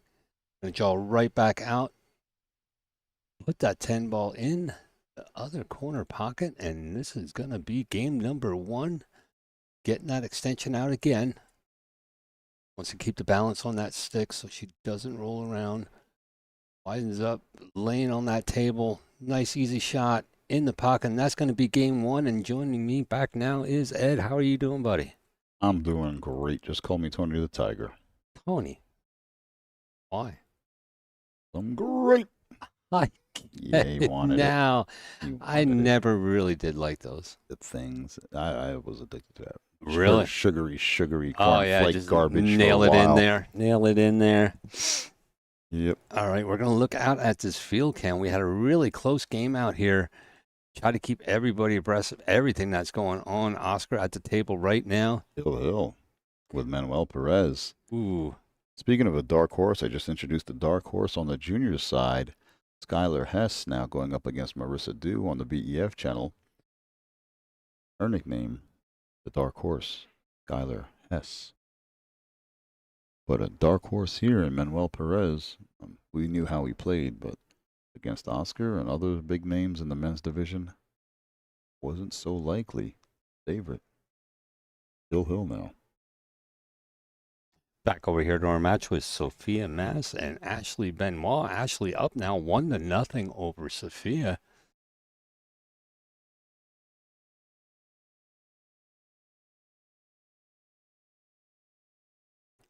Right break there by Ashley. Take a look at the top here. What do we got, Ed? Well, we've got the 1 ball coming around, 2 rails for the 2 ball in the side pocket if she can get to center table. There's enough of a window in there. Staying on the shorter side if she decides to go more aggressively here. Going for it. 1, 2, and overruns it a little bit. It's going to be a tough one now. She had to stay on the shorter side. Speed. Maybe she still has it. Yeah, maybe she can see that. Yeah, little too close to call here. Let's take a look at the top of it here, Ed. That's close. That is close. Let's see what she can do here from the Skycam 2. Yep, just a little bit too close. Punches that back out to the center of the table. Not exactly where she wanted to be leaving that ball. I believe she was trying to throw that ball a little into the pocket a little bit with that extreme outside English. Actually, inside English, and that shot was right, catching it as full as she can. But to do that, you have to do it a little bit slower so that right spin of the cue ball can put left spin on the object ball. But Ashley Benoit at the table now with this opportunity. Jacks up, fires that 2 ball in great shape on the 3. Nice stick on that. Next ball after that would be the purple 4 ball hiding by the 10, blue striped.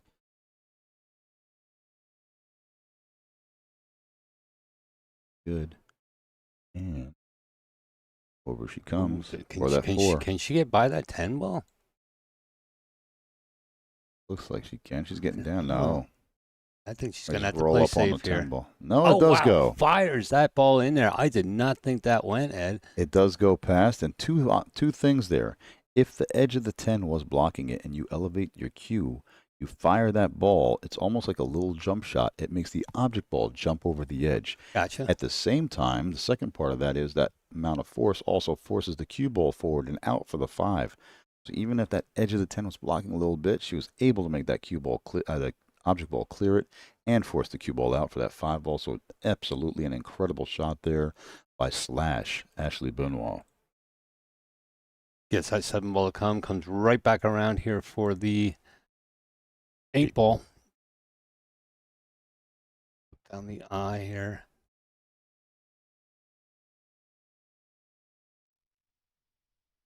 Actually set, you can see those eyes locking in on that 8 ball. Gonna do the same thing here on that 9. Actually looking up, go up 2-0. Nice quick on Sophia. Down goes the 9. That's a touchy one. Good speed, just enough to hold that pocket. Turn in. There you see her name on her sleeve right there, nicknamed Slash.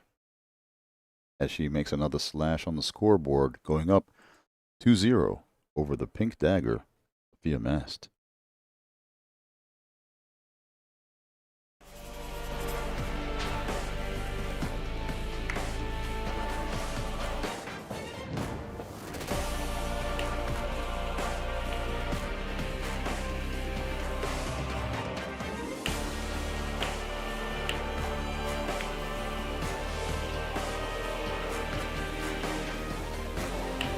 Now it's a production.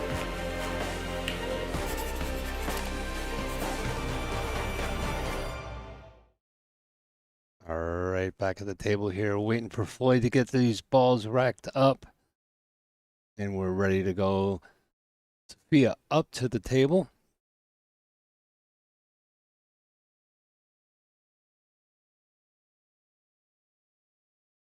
Nice solid hit on that. 9 ball going towards the side pocket. Down it goes perfectly.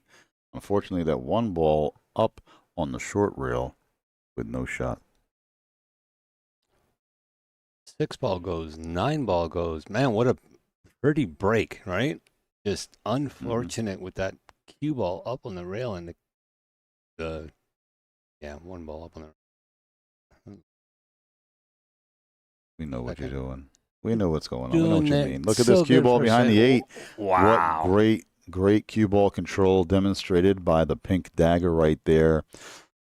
He stabbed that one right behind the 8 ball.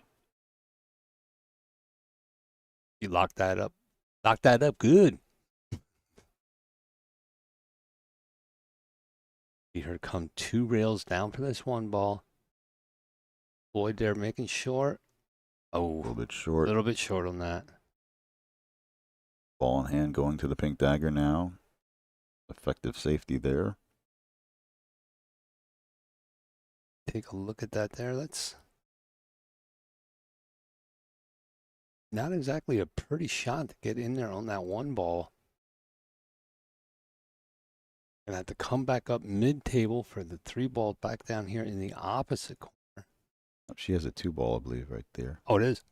It's at the 4 or the 2? 2 ball on the side, yep. Yeah, we can clearly see from this angle here. Yeah.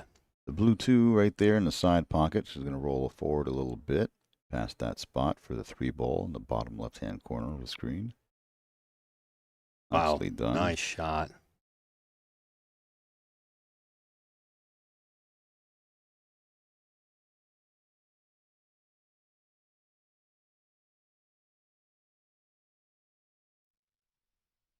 Referee making sure her shirt does not touch that burgundy 7 ball underneath her. It is all ball fouls for all divisions here, other than the wheelchair, cue ball fouls only.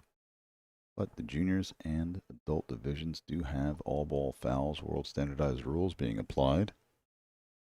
Cross 1 rail for the 5 ball. He's not going to let Ashley get away with this too easily. They had a great battle yesterday. A lot of people in the chat room watching on were begging for this matchup yesterday as they faced off previously. And now in the draw, they're matched up again. The redraw brought them back together, so we brought them to you. We hope you enjoy this matchup.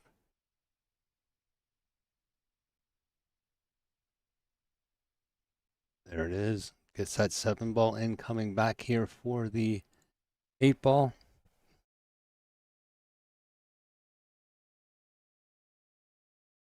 Dig down on here and just draw this back.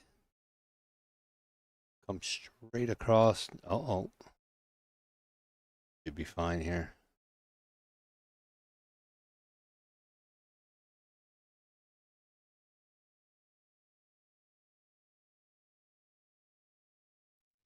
Stretching out across that table. Keeping the eyes on that 10 ball. Watching it go straight across and in, and that's going to put Ashley or Sophia on the board here.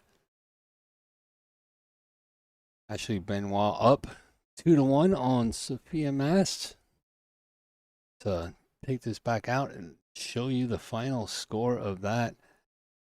Manuel Perez beating out Oscar. That battle raced to 8-7.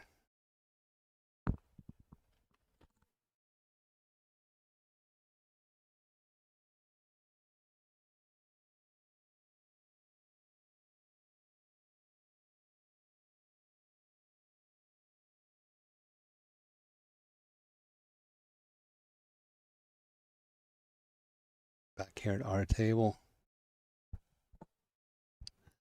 Lloyd getting these balls all set for the break.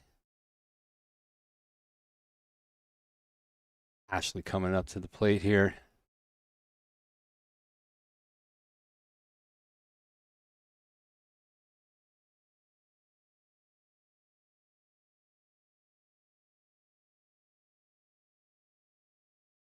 Big break coming up here. Drops the 7 ball. How's she going to look on this 1 ball? Does have an opportunity to get to this one. Let's check this out on our USA Q Sports instant replay. 7 ball drops, 1 wide open for her there.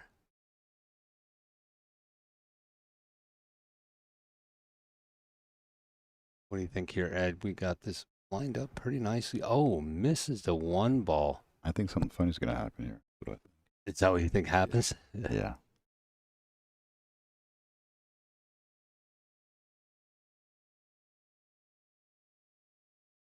Yeah, now looking at this 1 ball, it looks like it does go through.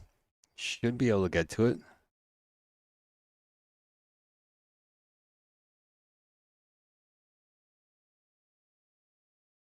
A little bit of a jump over this 3 ball.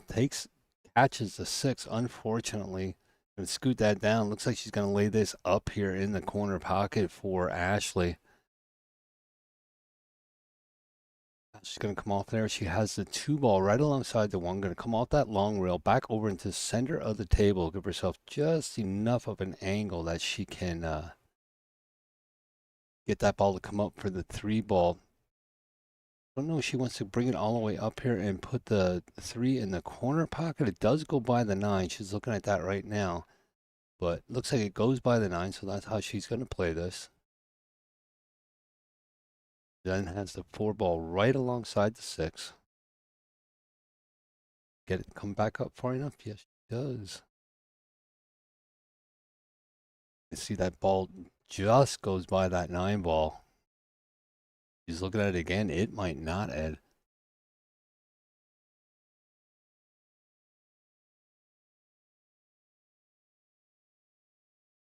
You'll get a time warning soon. And there it is. Balls for extension.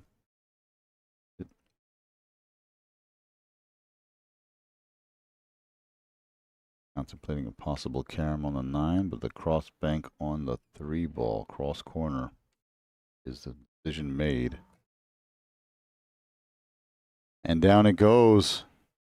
Clean as a whistle. Brings the cue ball back just a little bit for that 4 ball on the side, and it is a great, great shot. She came with it, took her time, contemplated, made the right decision. Now let's see her finish out this rack. Just rolling that 4 ball in nice and easy there. Good angle to come off the 5 into the long rail and back out towards center table for the 6. Same shot from the 6 to the 8. You can see this beautiful form. Her bridge arms stretch out straight out. Her elbow high up in the air on her swinging arm. Nice, clean, compact, but powerful stroke.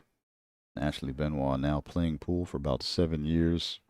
really came up in the last few. Even got compliments from April Larson and others on her game, shooting up, and she is in constant action, constant battle, playing multiple games. She loves the game of one pocket already at such a young age and early on in the game. Likes to play banks. So a very, very well-rounded player. That's what expedites your growth process in this game.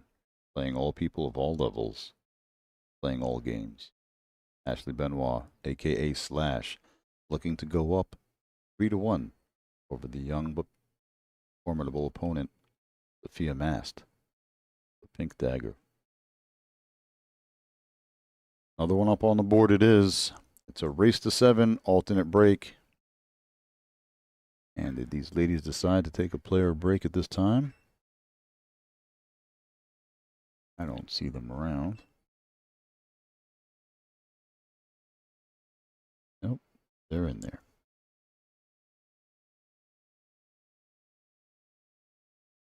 In the background? Just kidding, folks. Want to see who's still awake.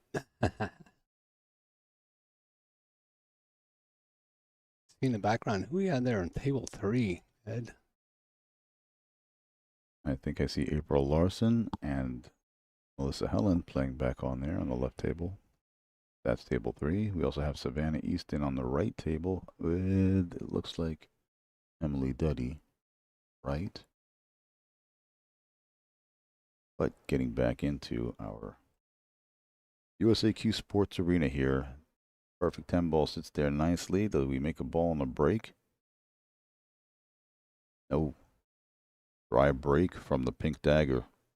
Look at that one more time. The 4 ball comes up to block the black 8 ball from going in the side. 1 ball dresses up nicely for the corner pocket. Cue ball up table as well. And Slash with momentum and the rolls going in her favor. Ball's the corner pocket for the 2 ball. Now, if she happens to run into the 10 and make it as well, that's fine. It will be spotted. She continues as long as she makes the ball that she calls, continues to shoot. Watch out. There. Bump a little bit, and she's okay. There's still air. A little sigh of relief. So a little head tilt out of there. Now you see momentum going her way. She's happy. She's comfortable. She plays at a little bit of a faster pace with that when that scenario is in play. Here you can see the focus on that ball. Thin cut, making sure to kick that 8 ball out of there. No doubt whatsoever. Calling the 9 ball in the corner pocket on this combination now.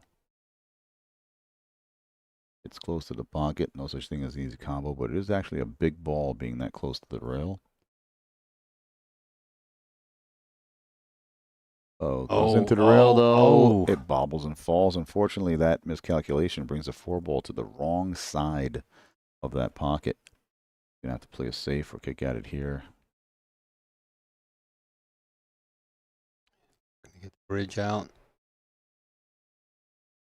Now notice it's not Dave the Rake at the table. It's Floyd. So he doesn't have that nickname. He doesn't go for the bridge every second.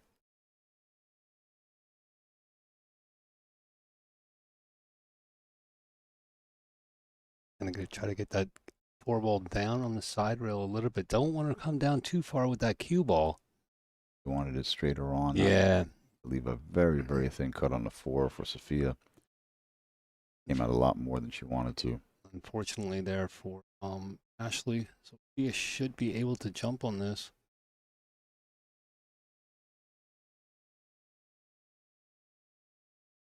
Oh. Nicely done there by Sophia Mast. You ball back and forth. She wants that off the rail a little bit to maneuver. She's going to follow up anyway, so really doesn't make too much of a difference for positioning possibilities. A little bit more comfort. 1 rail, back out for the 6 in the side. There it is, nicely done.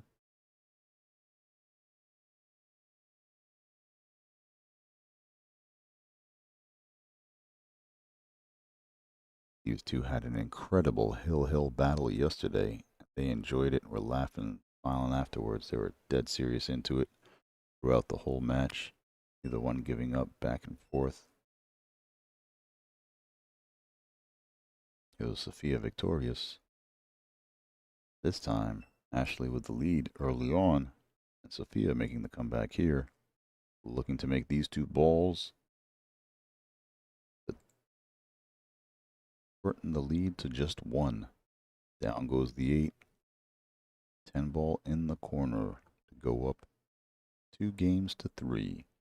Race to 7 in this alternate break format will have her opponent coming to the table to break this time around.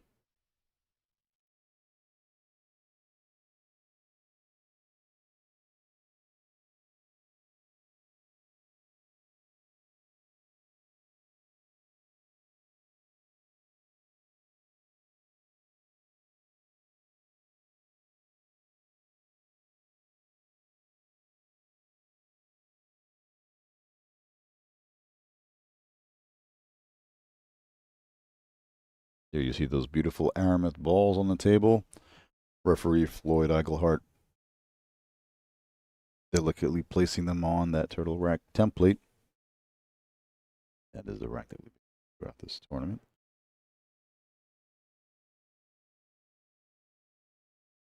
One up front, 10 in the center, and all the other balls are random. I know some tournaments they apply a can't say a format where they rack the 2 and the 3 ball on the corners. That is not being done here. Random rack other than the 1 and the 10. And here we are. Benoit at the table to break. Rack number 6, straight on break. The 7 ball just misses the side. 4 ball misses the side, same side pocket.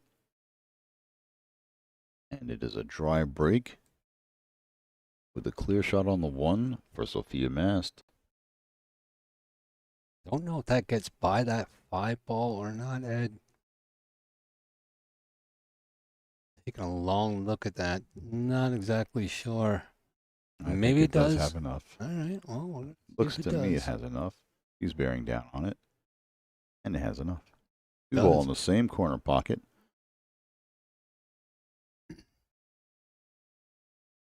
Three ball all the way up table, but right by the corner pocket, so no real worries other than controlling the cue ball between the yellow striped 9 and the black 8 ball to get out towards the center of the table here, have that line through there.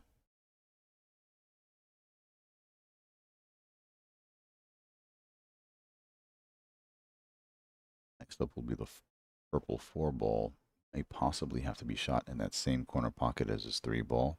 Yeah, yes, she's indeed. gonna have to come down table for that. That 7 was a little bit of a blocker there for her. Looking at the 5 ball here to make sure it does clear everything. She's gonna draw back out in the center of the table.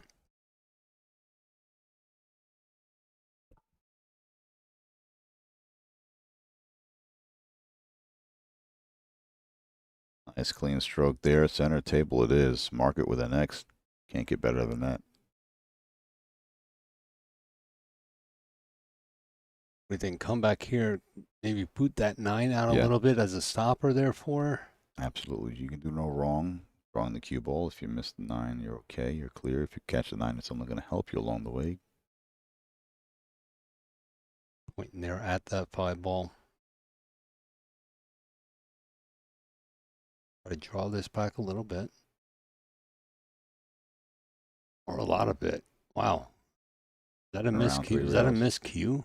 No, just a mistimed hit. She kind of got up a little bit through that stroke while she was stretching so far, so she couldn't go through properly and clean as level as she wanted to. But she did want to whip it around 3 rails, come out for the 6 ball. A wise choice, actually. Good power shot and natural. But this length will not bother her one bit as she powers through that 6 ball up to the top rail. Nice powerful follow shot there. All she has to do is catch the rail and come back to center of the table for the 8 ball on the side now.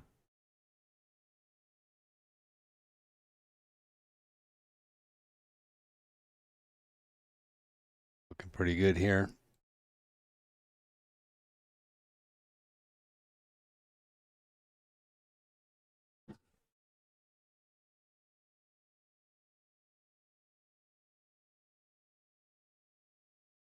Nice and clean. We may be looking at a tied up match here at 3 games apiece with these 2 balls right now. The pink dagger, Sophia Mast, at the table. He just took down one of the junior divisions, going to Worlds to represent the USA there. For the juniors, he's trying to win this 10-ball event now to represent the USA in the pro division. Those of you that want to watch on and see all the side table action, we still have plenty of action going on. We are starting to dwindle down in events. Check that out at digitalpool.com. See which brackets are now complete and which ones we still have going on. To watch that action, you can follow the links within there for the video. Have access to all tables streaming.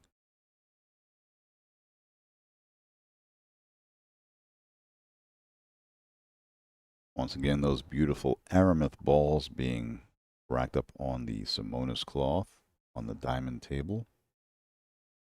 Thank you to all of those sponsors, as well as Predator and Master Chalk.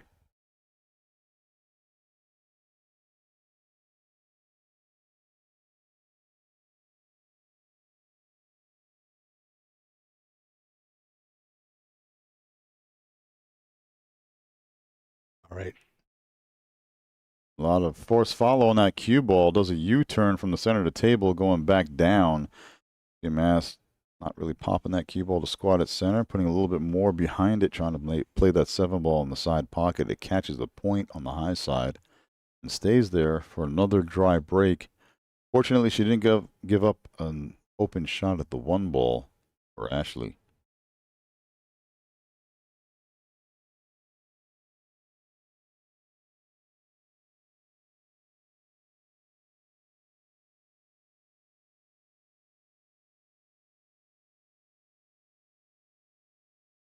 Ashley looking to push, getting herself in position there for a jump if she wants to take it, if she gets it back. She telegraphed her intentions there. She said, all right, I like the jump from here. How about you? Yeah. Poses the challenge to her opponent, and that push out is passed right back. All right, let's see what you got. She sized it up. Let's see how she executes it now. Look at the flexibility on the table for stability. The leg. Solid bridge. In great position. Fires it in, but watch out, no. cue ball. What an incredible shot that was indeed. A great intelligent push out, showing off her jumping skills. She is a very avid jumper, but unfortunately that cue ball just does not catch enough to grab following forward to the short rail. Ball in hand after all it is. To the pink dagger. Her first opportunity now to take the lead in this match. Absolutely. He runs this table out. Going to push forward a little bit for this 3-ball. Back off the rail. She got a little bit further out there than I think she wanted to. Wants to come around here for this 4. Going to push right through this ball. Come off that side rail. A little bit of twist just to get it out there. Going to give her the opportunity. That 8-ball, it does look like it go by the 8. Let's check it out from Skycam 2. Definitely goes by that 8-ball, so she's going to have to just back it up a little bit. She's going to have a little bit of a long shot here for this 5-ball. Shouldn't be too bad. She doesn't want to draw back too much and ruin her chances there. Looking good. Looking to come up table. She'd like to have a little bit of a stop shot there. Maybe just draw out from the rail a little bit. Get herself a good shot here on this side. She got the 6 on the side, 7 on the side. Not looking bad right now. And wants to take her time. Oh, no. Nice and clean. It was close. That was close. I thought that was going to walk out on her a little bit.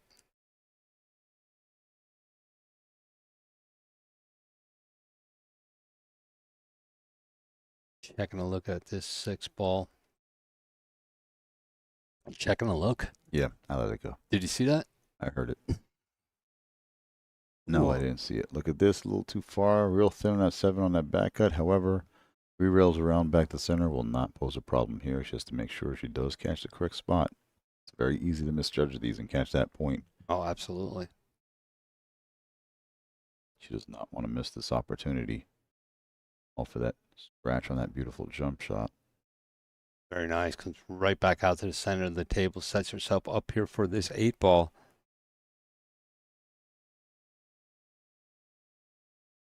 like how she caught it as thick as she could to just simply go one rail and back up the center rather than swinging around 3 rails. Gonna bring this off. You'll watch it as it comes around for this 9 ball. 2 rails around it again. It will be from the 9 to the 10. I think she's going to try to hold it for the 1.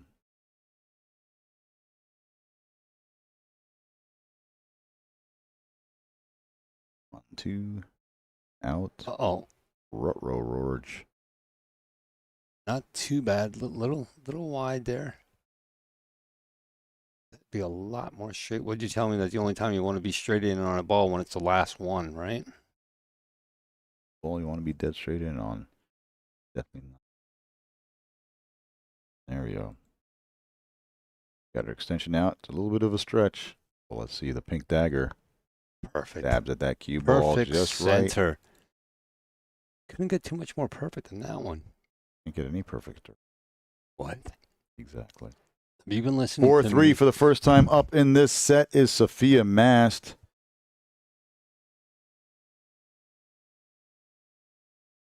Hey there. How'd that happen? What's that? Object ball wound up at the wrong end of the table. Oh. Here we are moving over to Melissa Helland at the table now against her very good friend, travel partner, and roommate on several events, April Larson. Melissa Helland, a.k.a. the Dragon Lady, and April Larson, the Grinder, battling it out in a race to 8 in the women's division, still in there of this world qualifying national championship 10-ball division.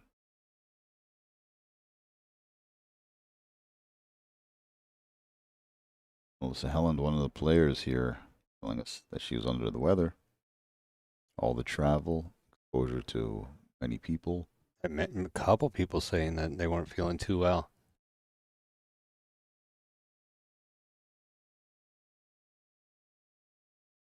Looks like Sophia's coming up to the table here.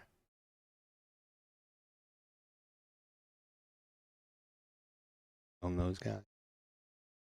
I think Ashley took a player break. Yep. So we'll stick out here with the action a little bit and watch Melissa here trying to get around to this 5 ball. Looks like she might be hung up on that. Is she hung up behind the 9 there? It's kind of hard to tell with this camera angle, but the Dragon Lady.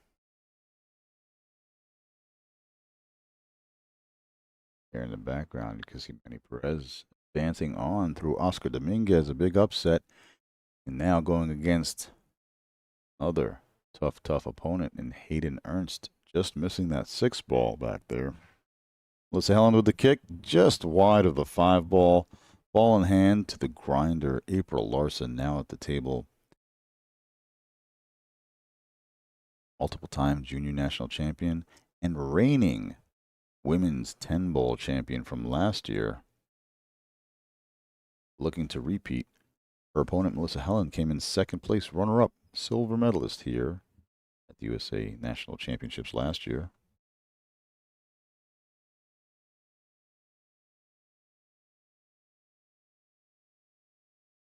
Nice shot there by 5. April. Good speed on the 6, perfect. And Manny Perez in the background with an unexpected miss on that 6 ball. We're going to have to check that 6 ball. It might be broken if both those guys are missing it. It was broken here on the main table the other day, too, there for a while. Maybe that's that rack wound up over there. Never know.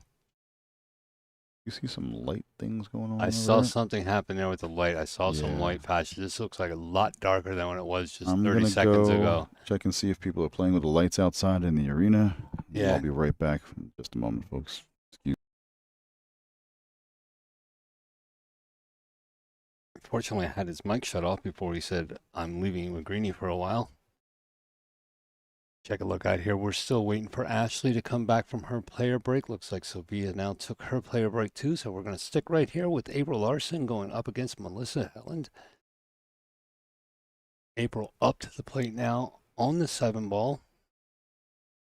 Just going to draw this back a little bit so she has a shot. Oh, no. Just misses that side pocket, but looks like that cue ball is tucked behind the 10. So April leaving Melissa a pretty hard shot here. Not sure what she's going to do with it. She's looking at it. little bit too close to jump. All right, I am back. Thank you for that. Thanks for bearing with me. All the lights are on the right settings. Turn them all off at one shot. Back on. I think someone bumped it. They were leaning on the light switches or something. That happened. Then they put it right back. That happened last night. Remember last night? They turned almost all the lights off last night. They didn't even realize what was going on. They didn't realize it was them. They were leaning against the wall. Yeah. It was funny because then we talked to them and they were like, "Oh, we didn't even know we were up against them."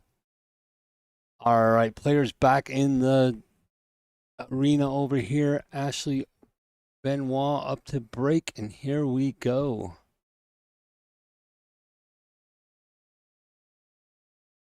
Solid hit on the one. Got one down. Possibly another one. No. That's a shot on this one ball, though. A tough rack removal here. Take a look at it from the top. Another space. Two ball does go by the 8 ball up by the rack. Karam. 1 ball to the 9 combination. Keep the 1 ball there so that way you know where it's going to be. Watch out. Oh, gets a lucky break on that 2 ball. All right, and she can have a shot on the 1 ball. Yeah, she can see the 1 ball. She has the shot on the edge, which is what she needs. Can she avoid the 6 ball? She should be able to. High left outside English. Rail does not pose an issue. She's shooting high outside anyway. Oh, how pretty was that? And does she get a lane, though? Get down there. Will she have to display her jumping skills here? Yeah, but if she's jumping, and she's only jumping the 16th of that ball, she has to come up table anyway, so she puts a little bit of masse onto that 2, onto that cue ball for that 2 in the corner. Might be all right. See what she's going to do here, Ed. Crossover bank. Yep. And down it goes. Oh, man, what a beautiful That's shot. the one pocket player in there. You see a little smirk come out. She was pleased with herself on that one. Oh, wait. What was that? Was there a foul on the shot?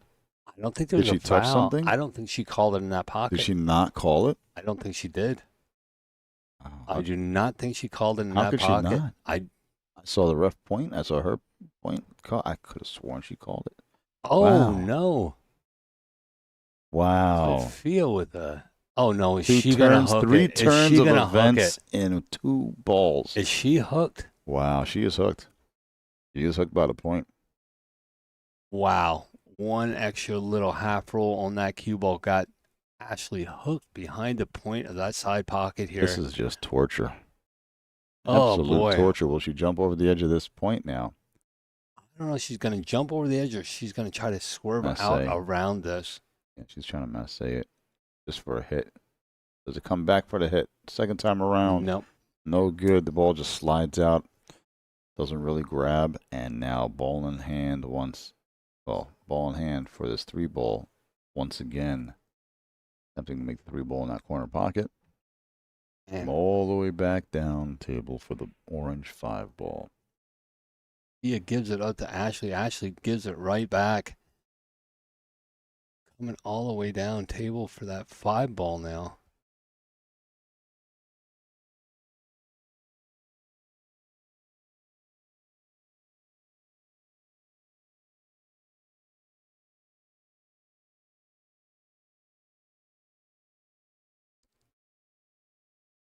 Take her time now. Comes straight out for that 6 ball in the side pocket here. What a huge rack this is. Oh. 5-3 versus 4-4. Only needing 2 more to get to 7 if she runs these out. Tough rack. Lots of turnovers and just 2 balls between a 2 and a 3. We slow the pace back down. Nice and steady. For a routine run out here. Following up for the 8 ball in the corner. Possibly 10 ball in the same corner. Depending on the lie on the 8.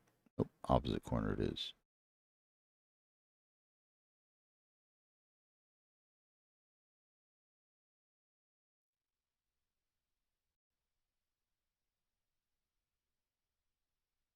Not there. Beautiful angle there, I should say. At that shot. He amassed indeed, going up 2 racks over Ashley Benoit with a score of 5-3. Race to 7. Alternate break. Will someone make a ball on this break coming up?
All right, folks.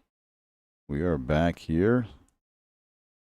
As you saw, nice lock-up safety on that 6 ball.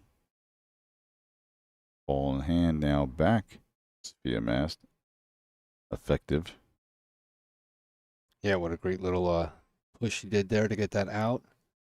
Looking to put this one, doesn't go too many places. I don't even think it goes up in that corner. So she's gonna come here down in the bottom corner.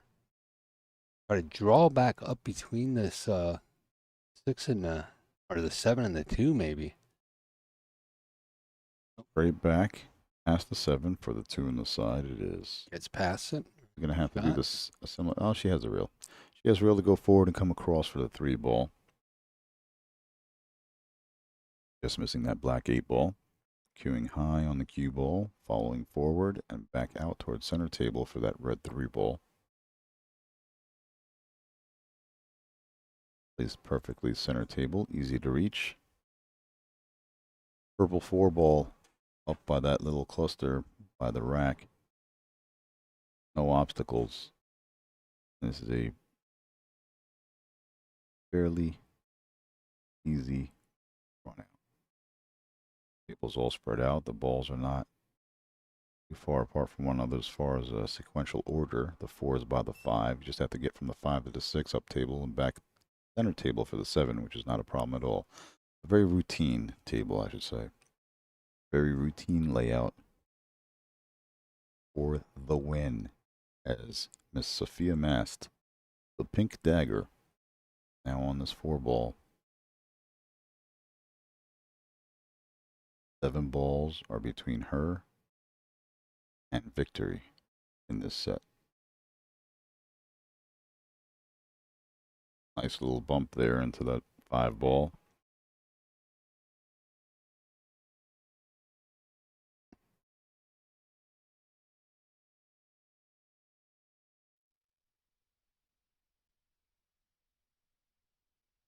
One reel, back up for the 6.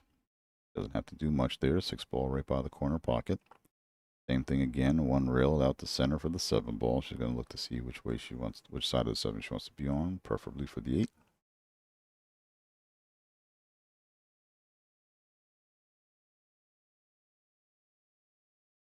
Draws over 2 rails out. She wanted to go wider. May have to go for the corner now. That doesn't seem like that would be too bad though anyway.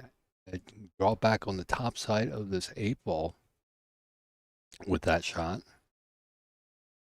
No, she's following this thing. Come all the way around 3 rails. No. She's just going to pass the side pocket. That's all. Just a little bit past the side. Nearly misses that 7 ball. Bobbling in that corner pocket. Used every bit of that corner pocket. Banked it 4 rails. Inside the jaws. Drawing back on the 8 ball, just off the 8 for the 9 on the side. She's on the correct side of the 9 ball to just follow up naturally out off the rail for that 10 ball. And it looks like that's it for Miss Ashley Benoit. Making it to this far.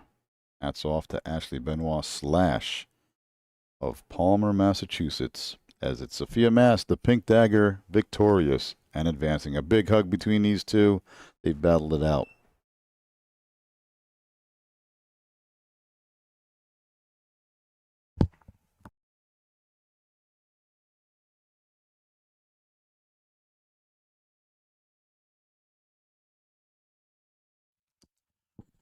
All right, folks, there you see the ladies talking about the match afterwards.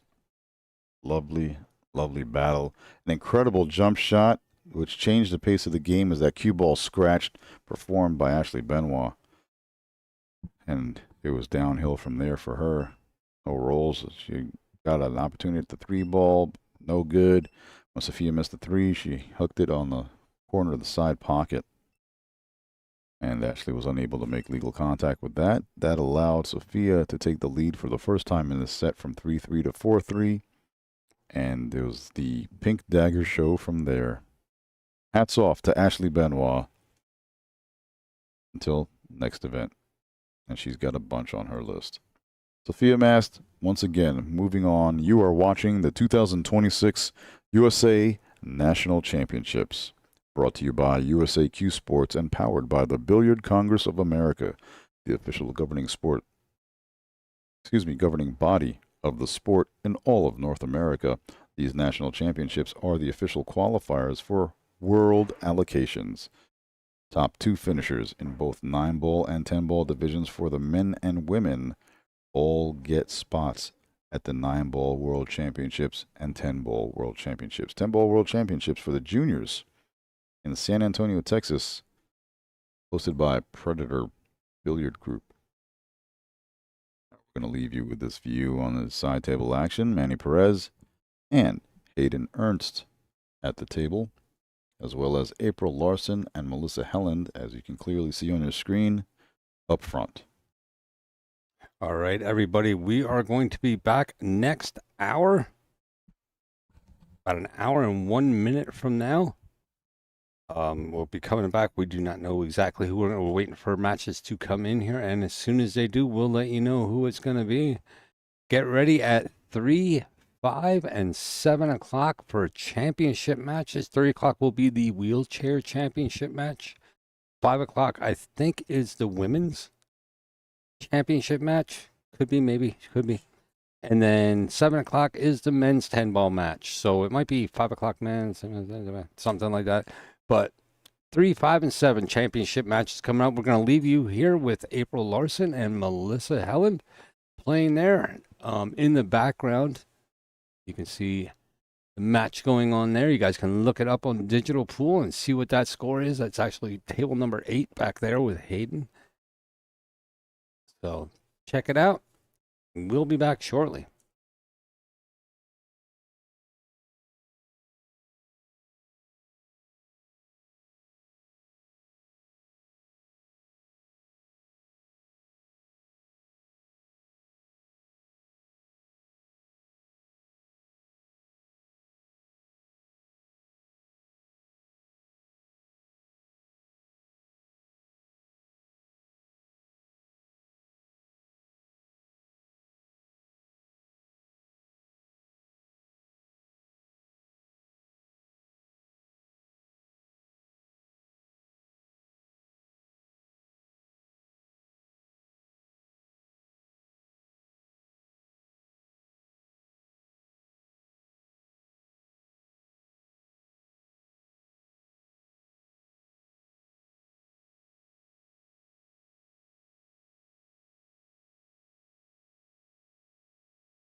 Hello once again, coming to you from Dubuque, Iowa, here at the Grand River Center. It is the 2026 USA National Pool Championships. Thank you, everybody, for being here online, and thank all of you here in attendance today. Without further ado, the moment we've been waiting for, a long, hard-fought battle, Shane Van Boening taking down the 9-ball event, and these two gentlemen battling it out for the 10-ball National Championship title. Both players have already qualified to get invites to the World event. That will be sponsored or promoted by Predator, but only one of them will get the full ride. So without further ado, let's introduce our players. First up, coming to us from Fairview Heights, Illinois, sponsored by Viking, Seabirds, Brunswick, Ultimate Pool USA, Classics, and Jam Up. It's the 4-time Mosconi Cup player and sensation, the Iceberg, Justin Bergman.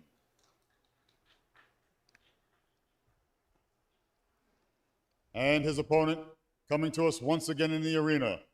He's in the finals of the 14.1 juniors and several other events over there, but here vying for the other spot and looking to face off for the championship title as National 10-Ball Champion Pro Division from Louisville, Kentucky, sponsored by Q-Tech, Rail Yard Billiards, Onboard Sportswear, Level Up, Railbirds Q Repair, and Mako Tips.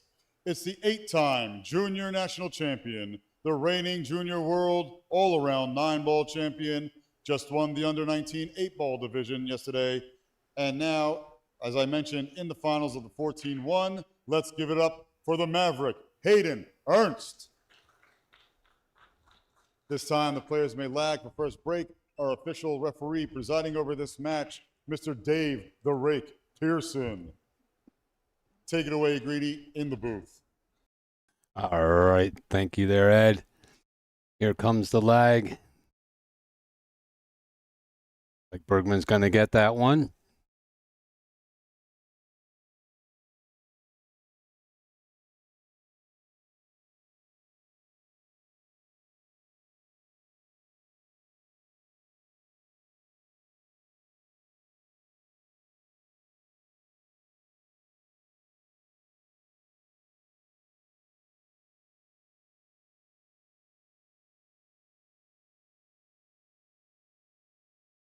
All right. Joining me in the booth now is Mr. Dylan Spohr. How you doing, Dylan? Doing all right. How are you? All right.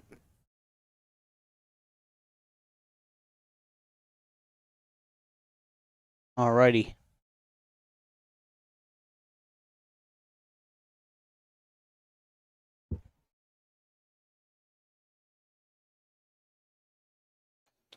So rack number 1, the finals. Here we go. Finals already, huh? Of the 10-ball USA National Pool Championships. Live from the Grand Rivers Convention Center, downtown Dubuque, Iowa. This is Dylan Spohr speaking from JIP Billiards with Greeny from JIP Billiards. Here we go. Justin up to break first. Justman Bergman. Yeah. It's been a long day. He's toast. It's been a long week. Gonna have Ed jump in here with me, with Dylan as soon as he gets back. I'm gonna be taking a break out of this one and let Dylan and Ed run this one through. But the break is down. 2-ball is down on the break. He's got a shot at the 1. It does go in the side past the 9, so he is good there.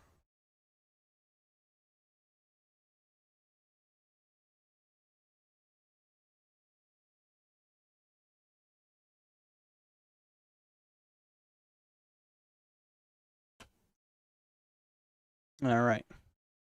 Justin Bergman just taking his time here. Wants to make sure he gets through all the traffic, because that 7 in the middle of the table, as he just pointed, is a very big ball to get behind.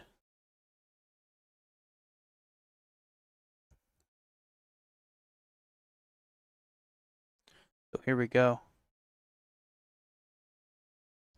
Justin able to cut this ball over here in the side pocket, get around for the 3-ball. The 3-ball goes well past that 9, taking his extension. Yeah, this is a tough shot here. Does it go, Dylan? I mean, that's really, really tight there. It goes, But the problem is getting position on the 3 afterwards. Because he's got all the traffic on the table to avoid. See how good he is. Oh, he said, just caught that 4. Not too bad. Should be able to see down table. Yeah, but the problem here is now he's bumped a 4 behind the 7. So even if, and he's on the rail, so he can't do nothing with the cue ball here, other than make this ball. So I'd be shocked if he actually even shoots at this. Might be seeing a safety here.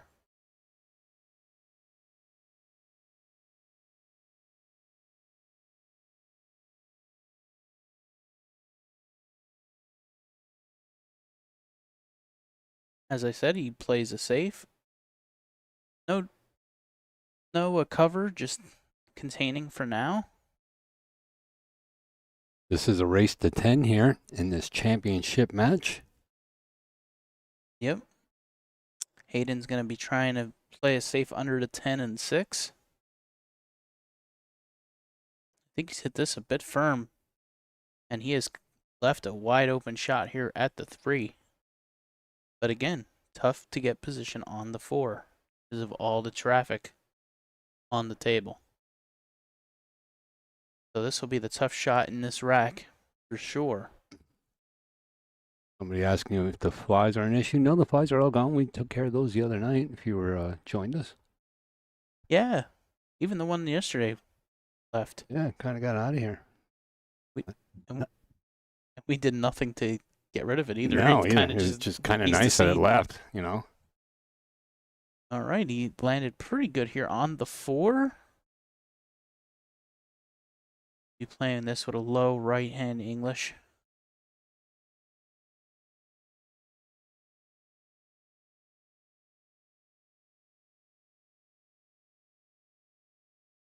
Wow, came back nice for that. Look at that, I controlled that ball coming up for that 5 ball down in the corner. Yep. Now just to take a long shot here. It doesn't have to do anything fancy. Just roll this ball in. And he's going to roll towards the 6. You're being told it's a fly killer, by the way. Yeah, I got 1. That's enough to be a fly swung killer. at him like 42 times, hit myself 14 times. Bergman with a nice shot down the middle. Yeah, buddy, and looking very good to take this opening rack here. Stop this cue ball pretty much dead in its tracks. Shoot the 7 in the other corner pocket where he's standing now.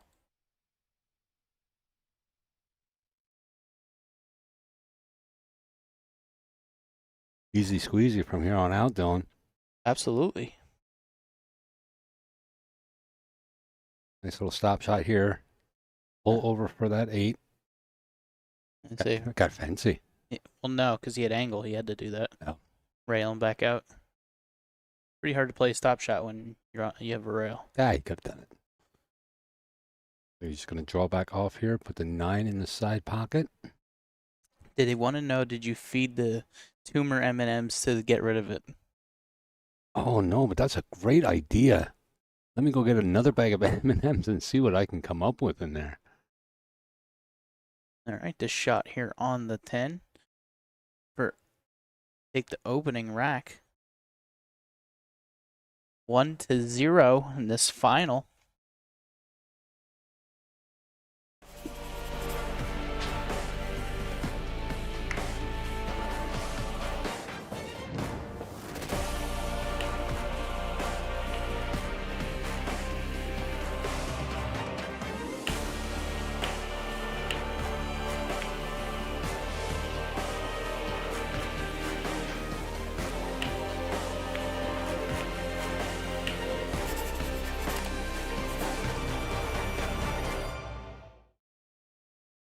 Right back over here. Yep. Justin Bergman up 1-0 in this championship match, race to 10.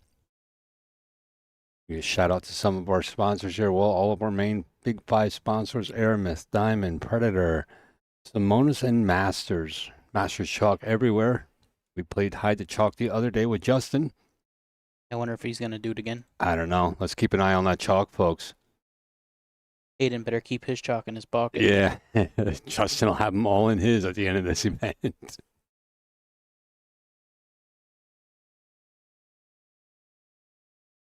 break there by Hayden. Unfortunately, looks dry, Dylan. It does. Hayden wanted to visit the desert real quick, and Yep. That's what he got. had to be the end of that. So You see Dave the Rake pulling out that triangle rack there. do we have Dave? Dave. Dave Pearson. Dave the Rake Pearson. Yeah. Dave with his new name.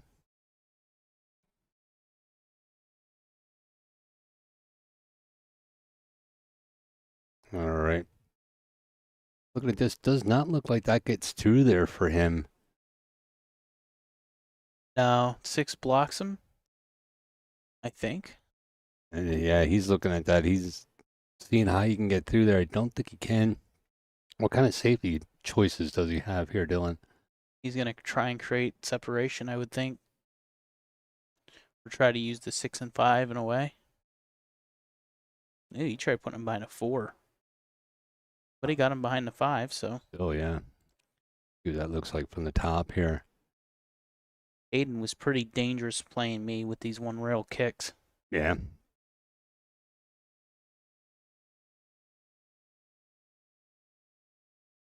Well, it's nice to see if you do get beat, you get beat by the ones that are in the championship at the end. Yeah. You know? Oh. Off with that shot. Looks like that 7 might drop. Nope. That wouldn't have mattered anyway because he didn't call it. Right. All right, Justin to the table with a shot on the 1 with angle to get to the 2. So I don't really see much problems in this rack. It's wide open. All about keeping your composure here. As we seen earlier in this event, Justin was playing really, really good on this table. Yeah, he did. He blew through a couple of people here on this table. Looking to do the same to Hayden.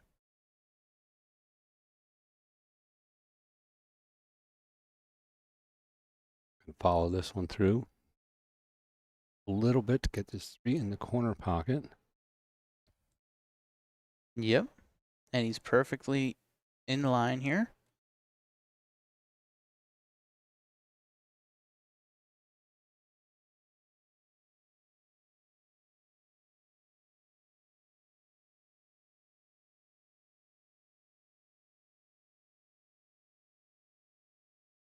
Taking a look at this, still looking pretty good. Looking to come off that rail with the 4 ball. Get himself set up with the 5 in the side pocket. Yeah. You want to get below this 5 a little bit yet? Nah, he just needs to be at least straight in with it. Nothing fancy.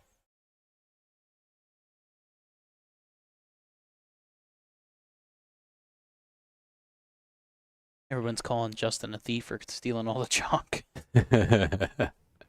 No, don't start that. We just had a little bit of fun with it yesterday, trying to hide the chalk, trying to find the chalk on the table. We had 3 on there at one time, then there was none on there at one time. Somebody even said it was so funny. You know, just give him the chalk. Just give it back to him. Justin really taking his time on this shot. Yeah, he is. Does have an extension, 30-second shot clock. Oh, he definitely used that by now. Yeah. Looking where he wants to be with the 7. What his concern is here. Well, his concern is the 8 to the 9. He wants to make sure he has the angle because the 9 does not pass the 10. Gotcha. So he's going to try to get over there on that side rail for the 7. That way he can come 2 rails back around for the 8 in the same pocket.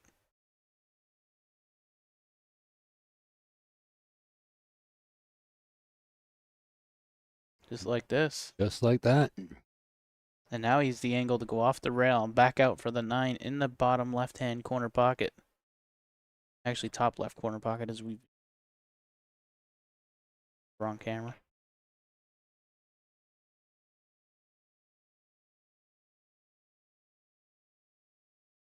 Holds that down perfectly, gives himself just a little bit much of an angle there, Dylan.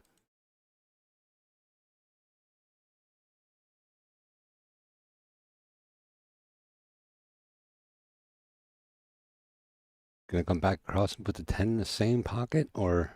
Yeah. Very nice shot. Uses that rail to slow that cue ball down.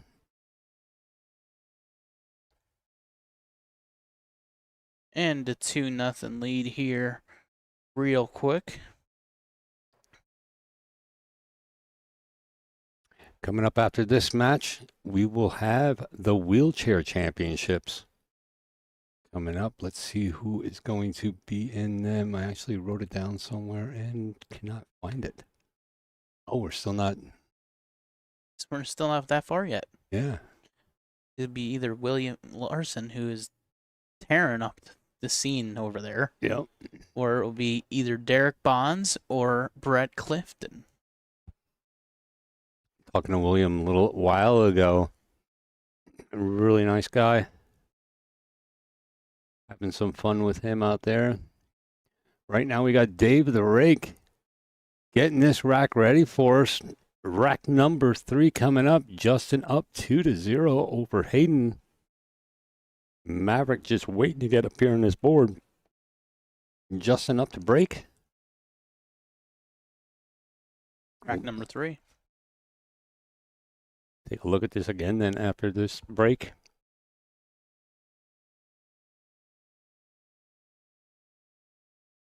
Oh. Cue ball right in the Cue pocket. ball drops directly into the pocket. Here it is. Brought to you by I1 Simonis. The best cloth there is, I think. All right, what are we looking like here, Dylan? The 9, 10, and 4 are pretty close together. 2 ball, I'm not sure, goes in between the 7 and 5. That's what Hayden's looking at right now. If it does, it is not a problem. If it doesn't, it don't really have any other pocket. You got a small window there. Gotta get that cue ball almost perfectly in line. And he did. Just like that. Perfect little shot right there. He's just gonna give a stop shot here and take a long shot on this 3 ball? He can. Then stop shot on the 3 and break the 10 ball out. But he's got to get back all the way back up table for a 5 ball. Oh, he had a little bit of angle to force it 2 rails. Right. Now he's going to be looking to get, I don't know, on this 4 ball. He's got to get angle to get himself right back up table for that 5. Because that 7 is a big ball.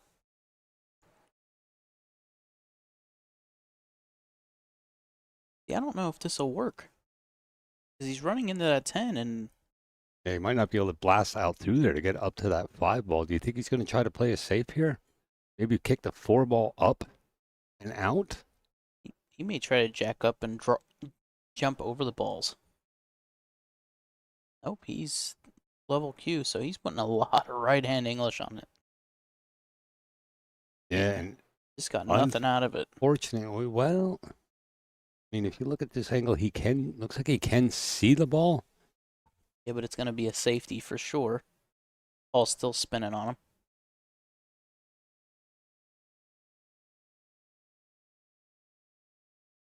Safety behind the 10 and 7, most likely. Actually, he's looking at it like he can make it. He is looking at that ball. Man, that's going to be one heck of a cut shot here. Yeah, he's got to control the cue ball real well here. Might be trying to bump the 10. Oh, no. almost makes that. How's he going to lay though? He had position if he made it. Yep. But was unable to get it down, so Justin Bergman will be coming to the table with a hanging 5 ball. How tight's that in the shelf? It's not. Oh, it's not. He got some room on this one. He can go rail first here and just come around the 7-10. Got to come back down here for the 6 ball. Bring that out to the middle of the table. Yeah, rail first here, I think.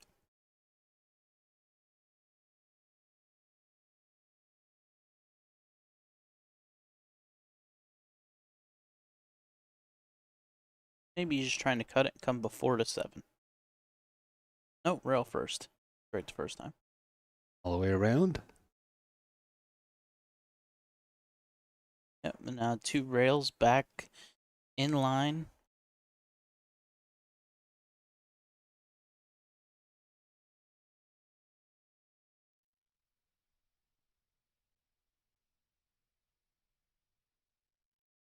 Comes back around for that 7 ball. Perfectly lined up for it there.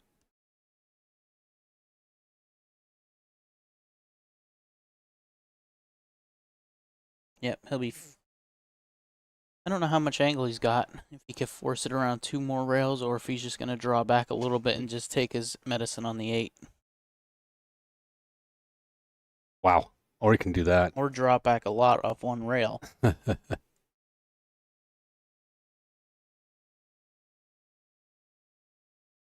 Oh, I like it right there. You can see his eyes and his intensity in this shot.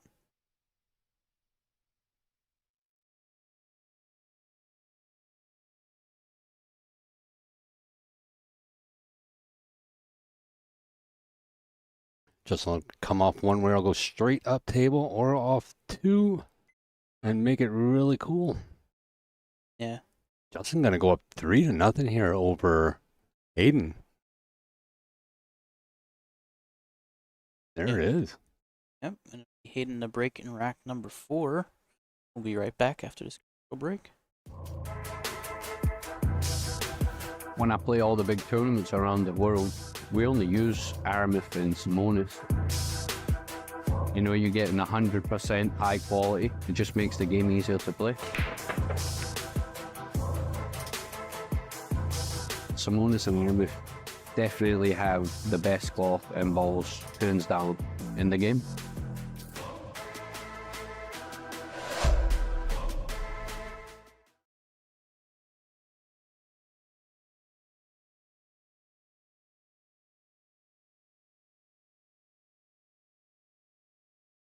Alright guys, I'm back.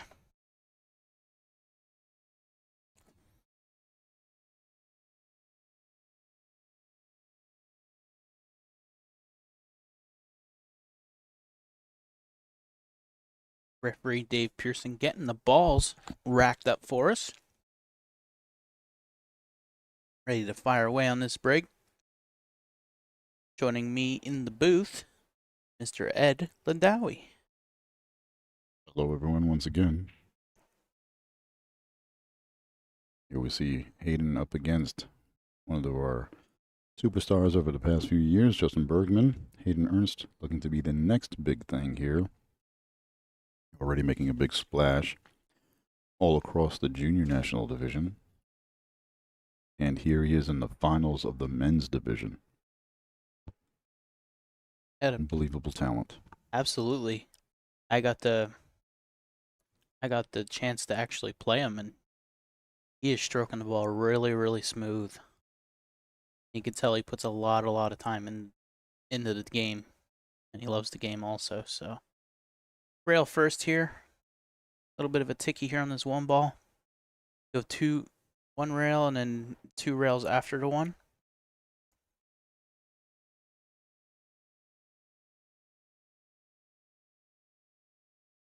He has missed the whole 1 ball, so Hayden will now have ball in hand on this layout. And not a bad layout here. 1 to the 2 is pretty simple. 2 to the 3 I don't think is much harder than that. He's going to be able to come off 1 rail off that short rail, no problem for that 3 ball. His difficult shot in this rack will be the 3 to the 4, so he wants to make sure he gets in line here. Leave himself a good angle, about a 45-degree angle on. Whoa, slow down. It's okay. He's all right, but it's a bit further than he wanted to be. He's got a lot more work to do with the cue ball here. Do you think he's going to try to hold it, draw it across, avoid the 8, and come back over, up, lower than the 8 ball off the long rail, or is he going to follow around 2 rails? He's going to follow around 3 rails, actually. I meant to say, yeah, 3. Nope. Oh, went twice back, fourth First across. option it was. Just taking his medicine here on the 4 to cut it past the 9. Come 2 rails in the corner with a little bit of left-hand spin, and he's going to come towards the middle of the table for the 5 in the side or the long corner, however he likes it.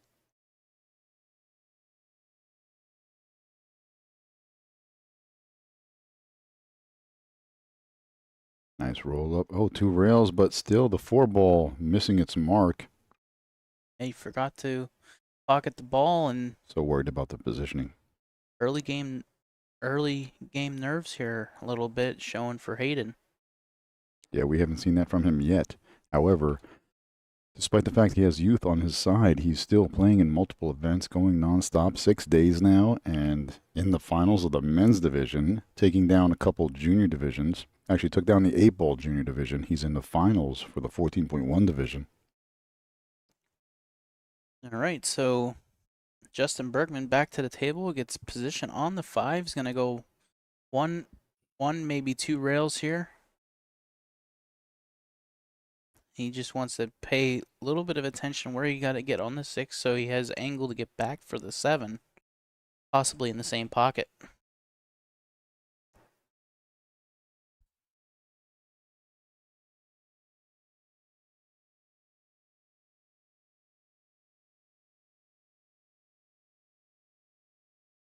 There it is.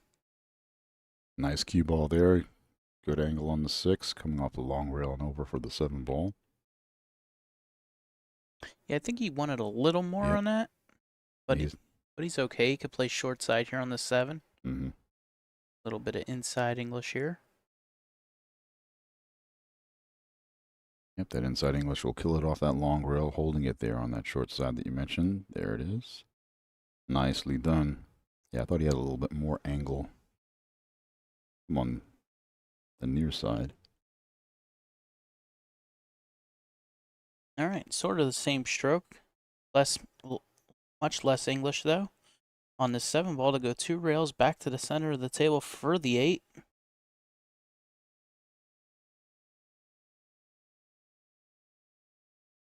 Now this one, probably just going to play the center of the table again for the 9.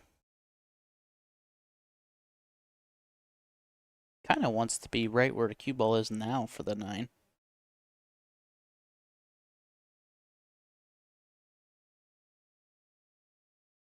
One or 2 rails here for position. Oh, he's going all the way down. There we go. Perfect angle here on the 9. It's a little bit of a slow roller here. For the 10 in the opposite corner pocket.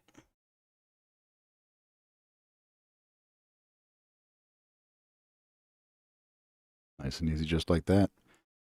And indeed, it is Justin Bergman going up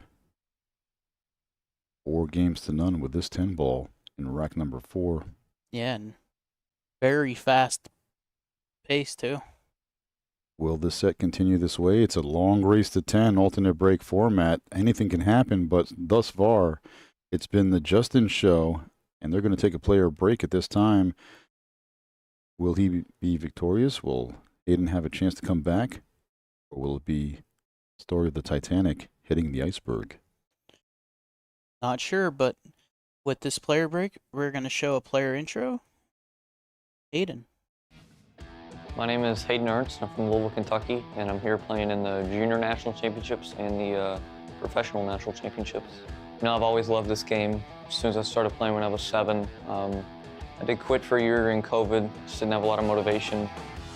There were no tournaments, but once I came back, I've never stopped since, and I don't think I ever will stop. This game is so different.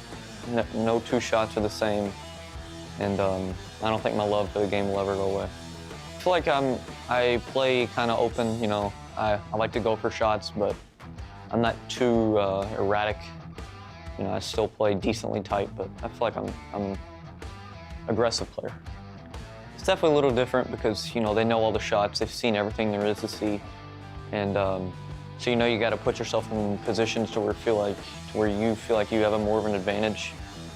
you have to put in the work in this game, especially this game. You know, I've seen people that don't put in the work, and I see what it does with the game. They still play very well when they have a lot of natural talent, but they don't ever reach their full potential. In this game, you have to play all the time. It always has to be on your mind. Whether you're watching, playing, it always has to be on your mind. Yeah, I've seen a lot of players that have all the talent in the world. They work hard, but their mental's not there, and they crumble when it gets pressure. Or, you know, I think it's very important with pool players that we don't show a lot of emotion. You know, keep our emotions to ourselves and try to learn from every shot as much as possible and clear our head when we're down on the ball.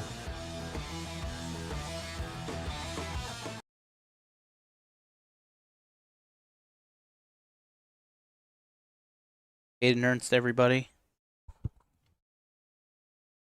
Back to the action now. Rack number 5 being racked up right now by Dave Pearson.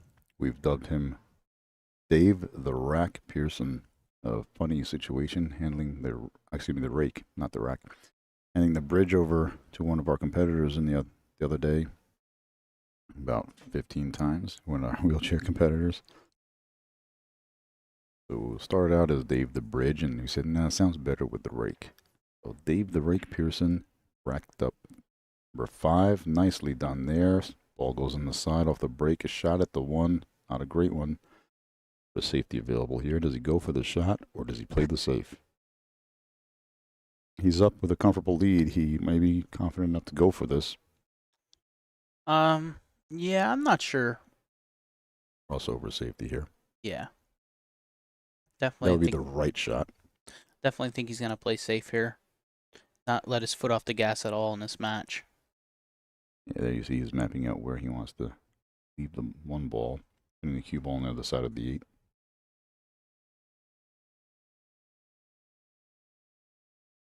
Good speed control there. Nicely done. Full block by the 3 and extra by the 8. However, young Hayden has a chance to just go 1 rail at this 1 ball in the side pocket for the kick. He's going to call it just in case he does make it. He's jumping. Oh, is he jumping it? Wow. He loves his jump cue.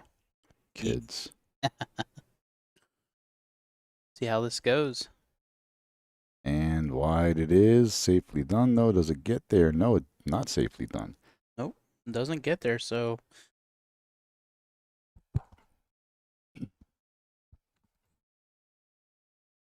So, Justin with an opportunity to strike in rack number 5 right here. 2 rails around, trying to get back to the middle of the table for the 2. Yep. He's open both ways for both corners. Let's see if he gets there around 7 now. So, thought he'd come around more with it. That's it. It's He enough. got there. It's enough. That's all he needed. He hit that very well. And he has the angle now to drag back up table for the 3 ball. I love the timing in his stroke. I mean, he really gets the most out of the cue ball with the least amount of effort. It's always a medium to a firm medium stroke, and he really moves that cue ball well. That's what's made him such a great player over the years. Now, he just nudges that 4 on the rail, so he's going to have to play a tighter position. Because that 6 ball is tied up with the 10 and only goes in the bottom, or the bottom left-hand corner as we're looking right now. So he has to make sure he gets the angle on the 4 to get to the 6. So he's really mapping out right here of what he wants to do.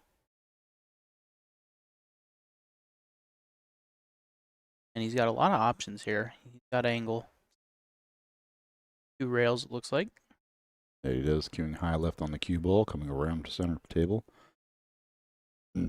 Just passed it with an angle for the 4 ball. He wants it to slow down a bit. Doesn't want to get too flat on that ball.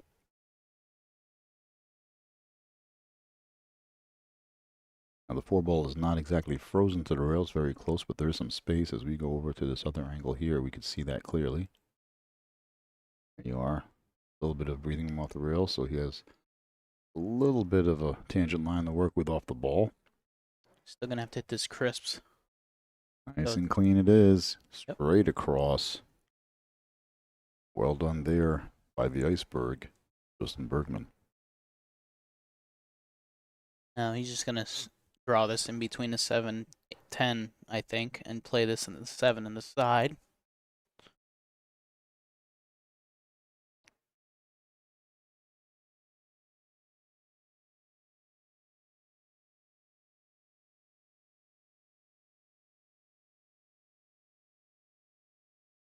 Oh, he punched forward. That's not a bad shot either. Avoids the 10. Goes 2 rails. Still has the 7 in the side, as I mentioned earlier. Now here I think you just roll forward a little bit. Take his medicine on a little longer shot here in the 8. Decides to go off the rail. That's a good shot too. And now he'll go 2 rails. Back down right in line with the 10.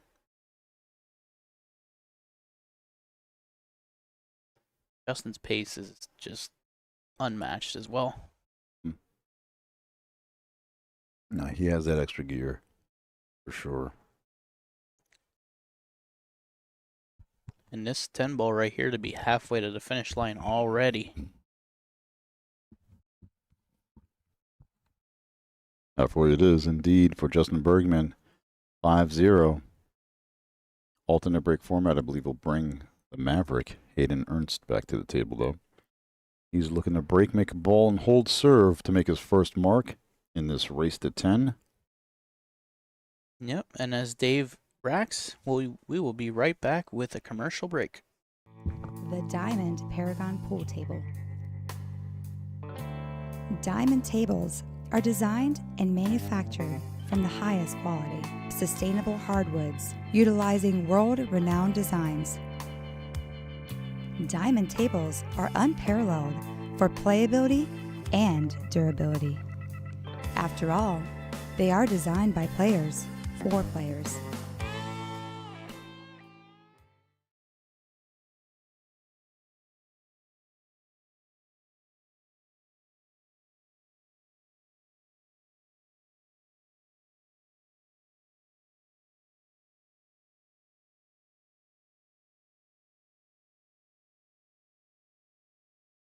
Alrighty, guys, we are back. Commercial break. Hayden at the table, ready to break.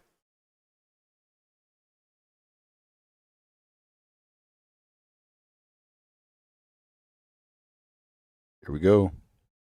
Rack number 6 looks like a dry break, unless Around the World drops. It does. Wing ball, 4 ball this time. Goes around 4 rails to the corner pocket. Yeah, he's got a little ticky here on the 1, but he's got to really watch his speed here because he's going to be going into the 9, I believe, right off the edge. That might help him out, actually, to get back to the middle of the table here for the 2 in the same pocket.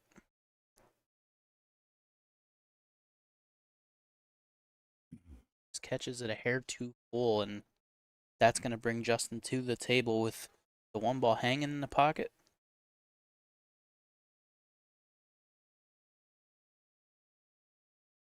One ball's outside the jaws of the pocket, so he'll probably play rail first to go around, play the 2 in the same pocket. That would be the wise decision. Let the rails do the work for you, folks. Yep. Decides to punch around. Or just power through it and go around if you're Justin Bergman. You can get a shape on a 3 ball. Yep. 1 rail back up to the center of the table. Absolutely. 4 went on the break, so 3 to the 5. The orange ball on the left for those just learning the game. Oh. Very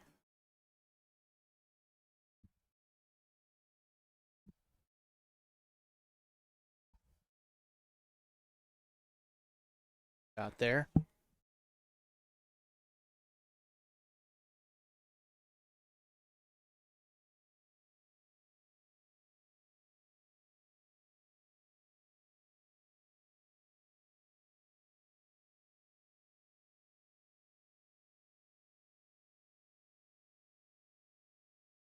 All right, Justin on this 5 ball, drifting over for that 6 nicely there. A little too far. He's going to have to do a little work here with the cue ball.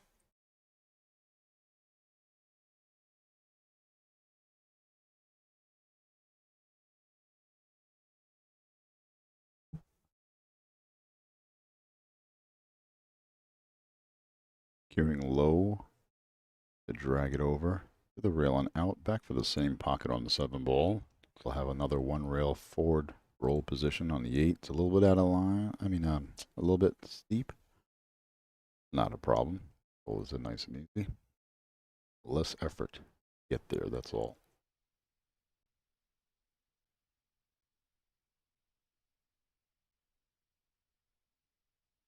Yep. And then the angle going up table for the 8, so he'll just slide up to the top rail and back out, I think. Oh no, he's getting pretty straight, so he draws straight back for the 9. Only has to worry about avoiding that side pocket. And he's almost dead straight, that's right. But he's going to be coming to the left side of the side pocket at the bottom of the screen. So I'm sizing up his reach, the angle he wanted from the 9 to the 10. Plenty of space by that first diamond. He's got the angle. Gonna come straight back off this ball. What do you prefer here, Dylan? I like just 1 rail, try to hold it a little bit slower just to catch the rail. I don't want to come across to the other side, just like that. Yep, that's what I like too. I don't like to flirt with those side pockets. I see it so many times that even in this event, players try to go that extra rail. I'm like, you're flirting with the side pocket. There's that danger over there. You can overrun the shot. Just keep it as simple as possible. Here we go. Justin 6-0 ahead. The iceberg. Just cruising along.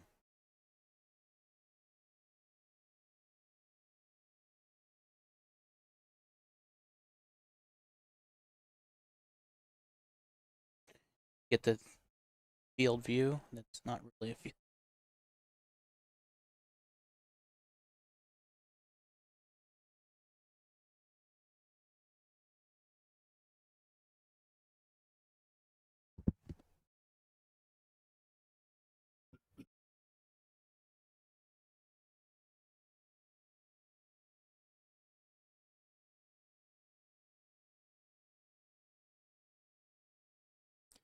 I want to take a moment to thank all of our sponsors once again, as you see them scrolling on the bottom of your screen there.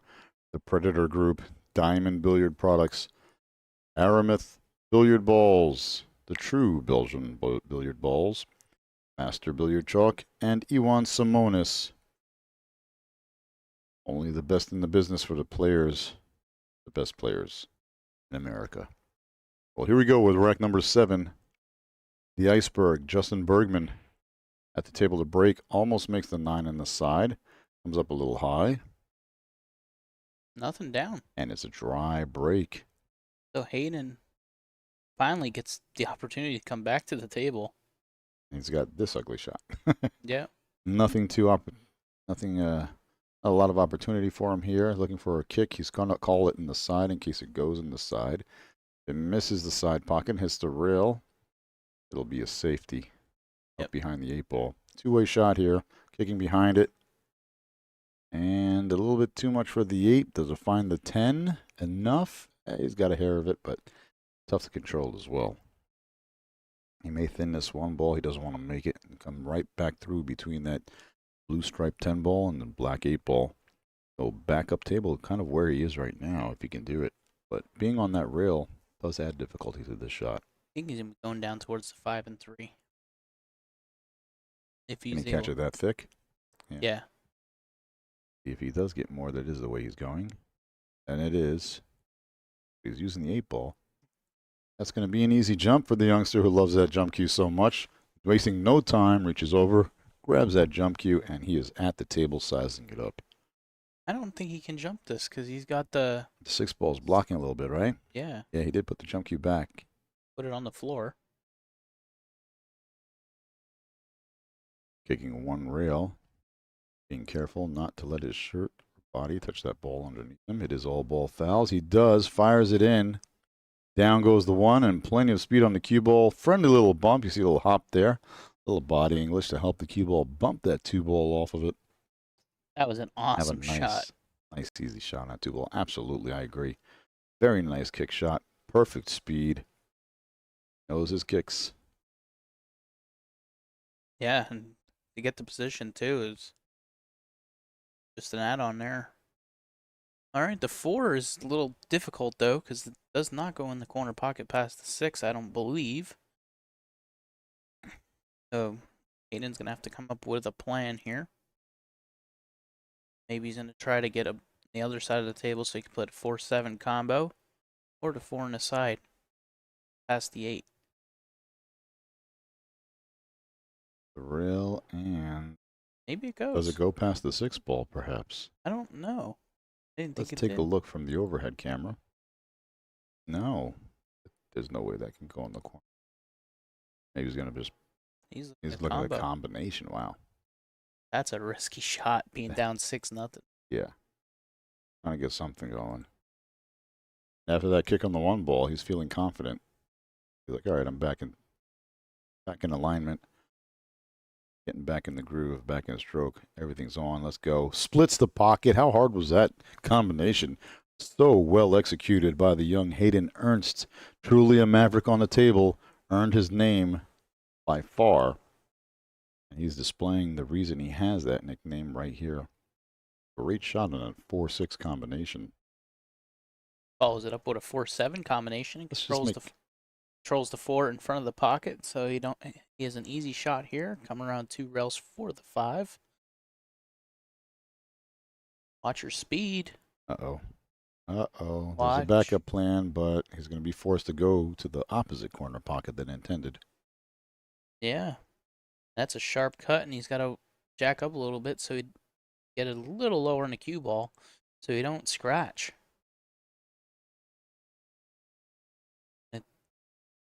Corner. Got to force this forward a little bit, too. He's back cutting this. Forces it around. 3 rails. Nicely done. He has to take a real long shot here on this 8. Smart move.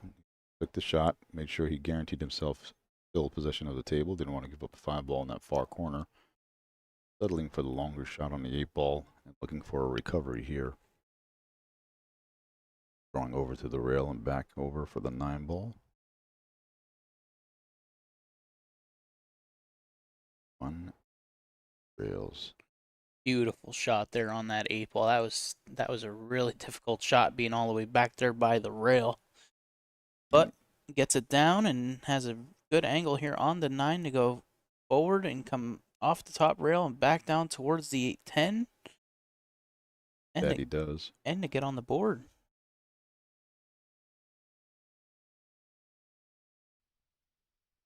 The Maverick making his first point up on the board. Here you can hear the crowd applauding behind you. Everyone's cheering on our youngsters. And everybody wants to see a good battle. Nobody wants a runaway match. And we'll be right back after this commercial.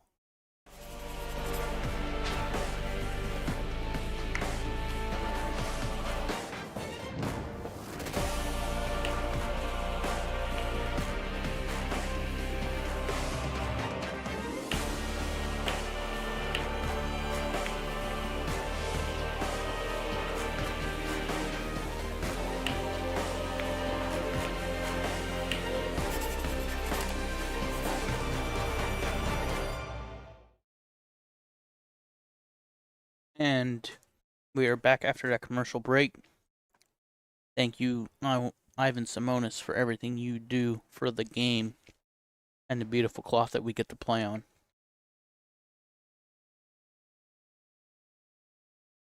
Hayden here to break in rack number 8. We're very fortunate that Ivan Lee, the CEO of Ivan Simonis, could come out here and join us this week. He was out here for the to watch the event, look on as the title sponsor, as well as attend Junior Awards Banquet. And I believe he attended the Instructors Summit that's out here as well. So we've got plenty of people out here for this event. This national championship hosts a lot of award ceremonies, a lot of meeting of the minds from all around the country right here, and some from abroad as well. Not to forget our keynote speaker, Coach Extraordinaire, Mr. Johan Roysink. Yeah, out here scouting for the Moscone Cup team in December. which will be in Florida, I think, right? For the first No. time. Oh, Moscone, yes, something to U.S. Open. Yep, down in Florida.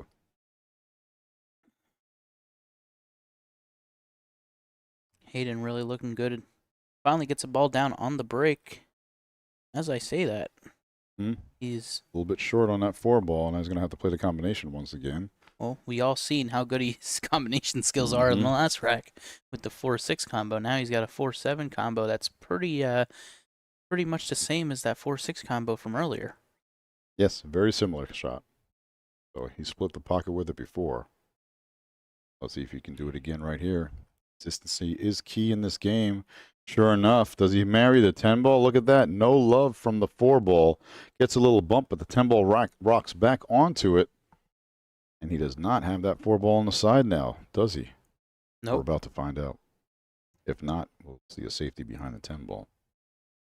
Safety behind the 8-ball. The other way around. Gotcha. Yep. Keep the 4 there. Q behind the 8. Good call. So Justin back to the table with nothing. He's got a 2-rail kick option or a jump.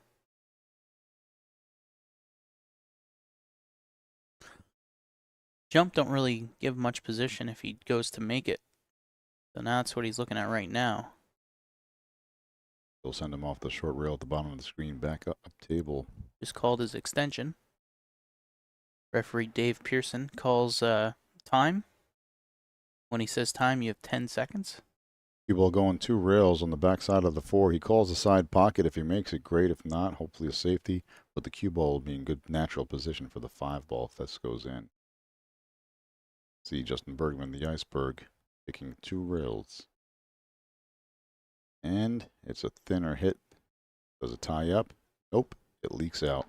And that's going to give Hayden another opportunity to cut down this lead, as he has 6 balls remaining, get within 4 racks in this race to 10. Justin Bergman already passed the midway point at 6. And not only did he leak the 4-ball, he opened up the 8.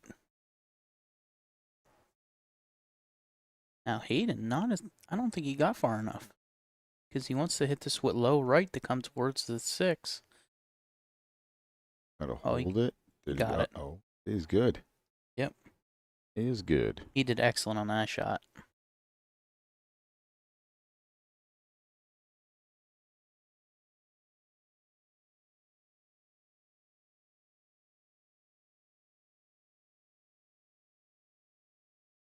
All right. The 8-ball here, come 1 rail back over for the 9 in the same pocket. Low on the cue ball to drag this over for the 10. Just off the rail a bit. Calls the 10 in the corner. And here we go.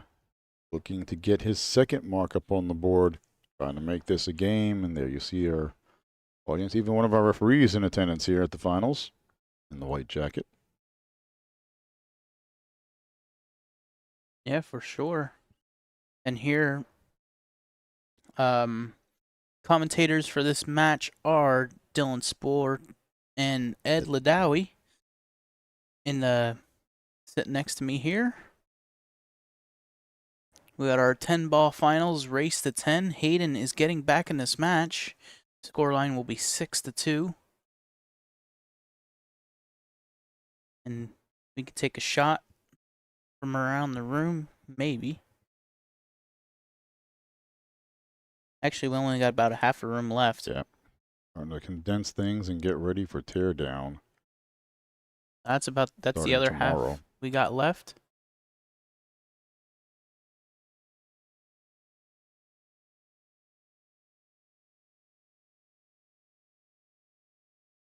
All right, the break off here in rack number 9.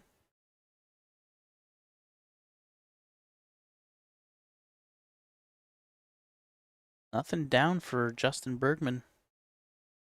Gonna bring Hayden to the table. For those of you just joining us, you are watching the finals. This is for the championship. Both players have qualified to get an invite into the World 10-Ball Championship through this event. The only way to get that allocation and earn it. However, the champion will get a free ride there. All flights paid and entry.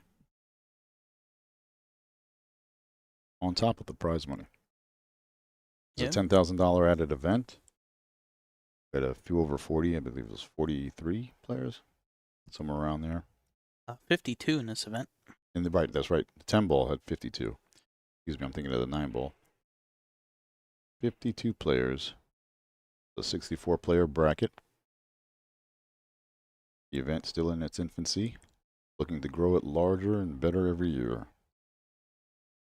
So we are looking at returning here in Dubuque next year. Yep. So for those of you locals that want to get in this, there's still a handful of spots that will be available if we follow this course next year. So Hayden, with a unlucky bump there on the 4 ball, will now have to play a safety. And gets it too. Good shot. Adjusting up pretty well here. 6 blocks the 1 rail kick to that side. He's looking the 1 rail kick to the other side. And blocks a lot of that 1 rail kick to that side. I like going 2 rails anyhow. Following a track system. Oh, he likes it. 2 rails this way. Just catching that 2nd rail to play that 4 ball. Ball's the corner pocket. I was going to say, following a track system, multiple rails is a lot more accurate than just 1 rail. Slight mistake on 1 rail can go wide or short quite easily, but following a track system 2 makes the ball, the object ball, a bigger ball, especially coming off the back side of it. Yeah. 2 rails it is, but just a little bit too short. And ball in hand it will be with a foul, no contact. Ball in hand to Hayden Ernst. Yeah, and a very good opportunity to get right back in this match. He was trailing 6-0 in this match. And if he gets out here, he can cut that lead in half. With the break in the next rack, so that's huge. Draw it straight back here for the 6.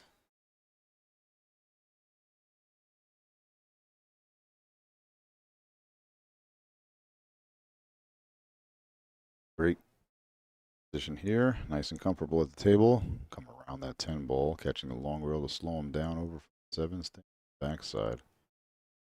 Yep, and he's just gonna go 1 rail with high English here. Doing low to drag it across. That works too. More than one way. No way is a wrong way. Whatever works best for you. There are some wrong ways, but whatever. There are a couple good ways, but whatever works for you. Everyone has their own style of play, what their preference is. I do like dragging the ball across myself. Depending if it was a little sharper, I would have gone into the corner, kind of deep into the corner, 2 rails back out to center. It's another thing to allow the stroke out. However, players with carbon fiber shafts, a little bit more power in the stroke from the equipment as well, so it's a different shot selection. They can get a lot more with less effort as well. That changes things as well. All right, this 10 ball to cut the lead in half. Just like that, in about 20 minutes, we went from 6-0 to 6-3. Yep. Hayden Ernst charging back. 3 games in a row against the infamous Justin Bergman. There you see our USAQ Sports ball logo there on the back of the referee, as you do in the upper right-hand corner of your screen. USAQ Sports, the new player federation, extension of the Billiard Congress of America, the official governing body of pool in North America. Those of you looking to get into these events, please visit bca-pool.com. Not to be confused with the BCAPL leagues. Absolutely.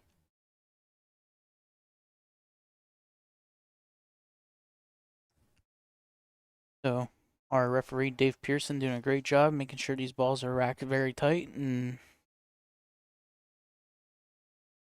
getting ready to break in rack number 10 is Hayden Ernst.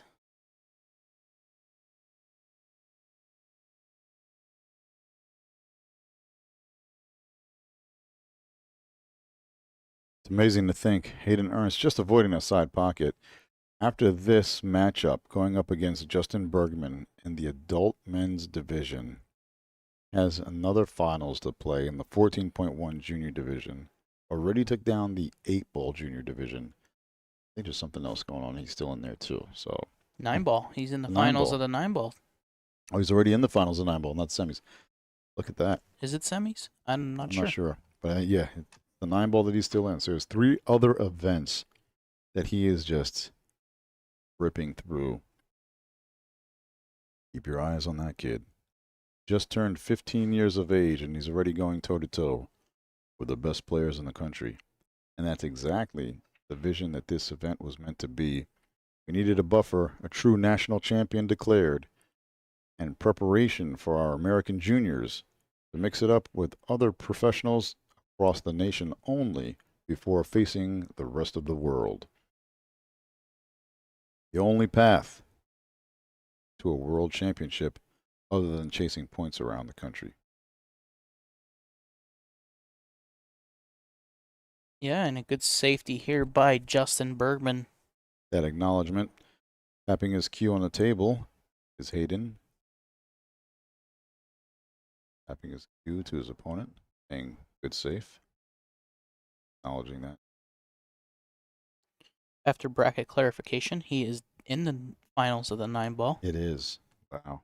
Amazing. He is to play Colston Harrelson later. Oh my God. I hate to even say it out of fairness to the other juniors. He's in 3 finals, already won the 8-ball, and he's in the finals here. This is insane. And well, when you put the work in that he does, he deserves to be in every which way. So Absolutely.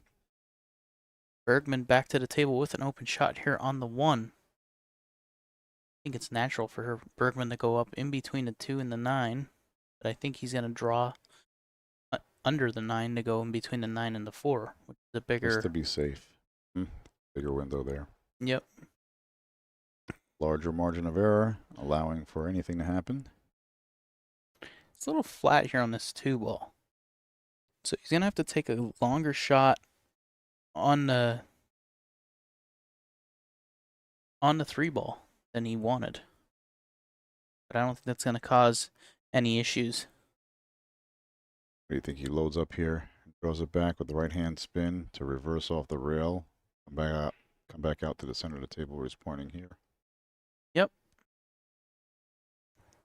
Let's see him do just that. I think he's just going to slide there. Just slide over a little bit. Yep. Okay, he's settling for a much longer shot.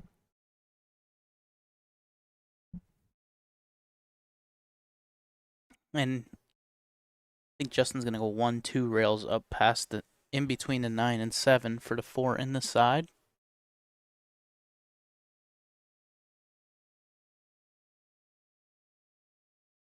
Going 4 rails around. Get past the 8-ball. That's a 4. Yep. Gets on the 4-ball nicely. Yep. And then he just has to basically roll this in nice and gently to get on the 5-ball. He's looking at the corner, so he's going to punch out. Oh, drag over to the center table. Must be. No, corner. Yeah, it must have been thinner in the side than I thought. All right, well, he's got perfect angle here to make the 5 and come 1 rail back up for the 6. 7's on the same side of the table, or same rail, just on the opposite side of the table. He catches that second rail to come back to the center. Now he's going to have to draw this back 1 rail back towards where he's at now.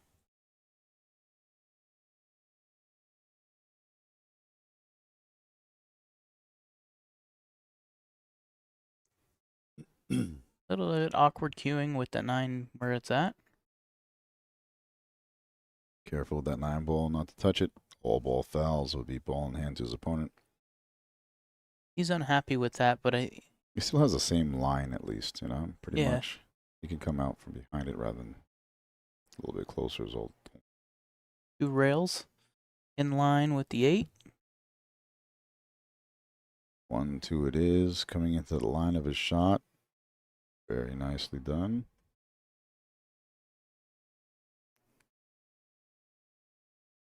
See So he Ashley, just draws back a little bit to where he is right now. Ashley Benoit looking around as well. She's sitting with Justin's family member there. Drawn back.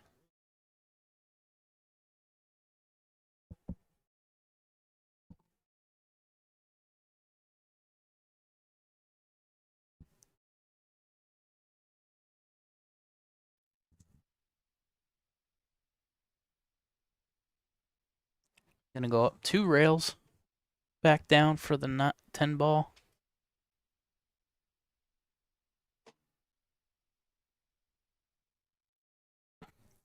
And this 10 ball to increase his lead to 7-3. Big rack here indeed. 7-3 versus 4-6. Big difference.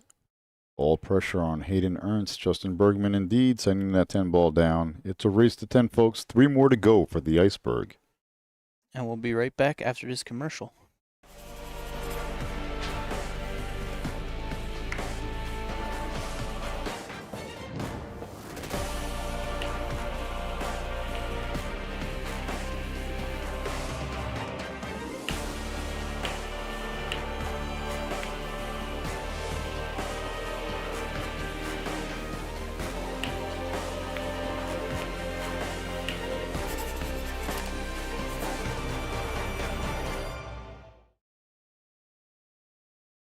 All right, folks. We are back.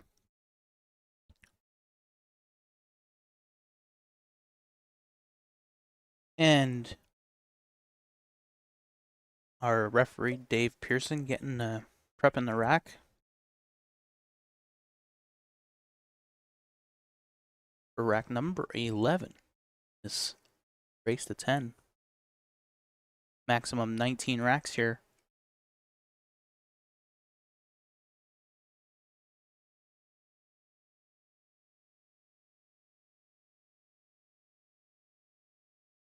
All right, the break. He got a ball down here on the break.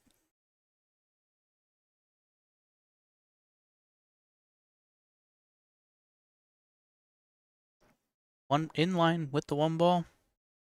Doesn't really have many problems here.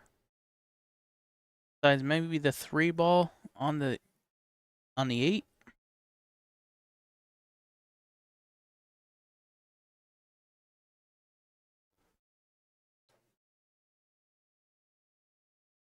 He's looking to see where he needs to be on this 3 ball. I agree. That's the trouble ball. This rack, that 3 ball, has a tight lane. Does have it. 4 ball backup table. You're under the 2, or by the 2.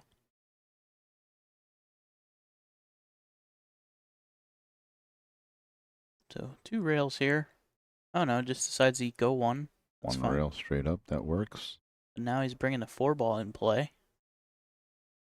Jacked up over it.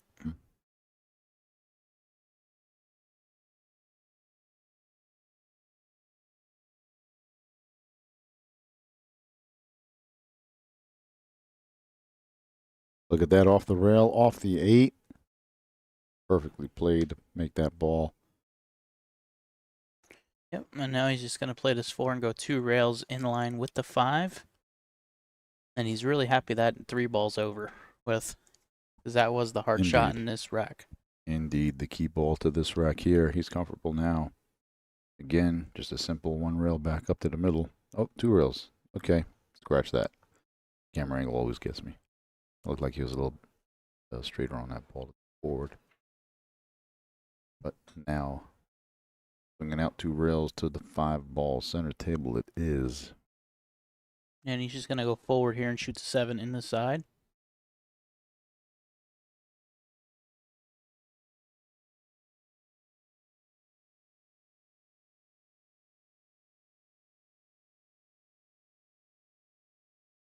I'm just going to stop it basically. Maybe slide over a little bit for the 8. That gives him natural angle now to come back across for the 9.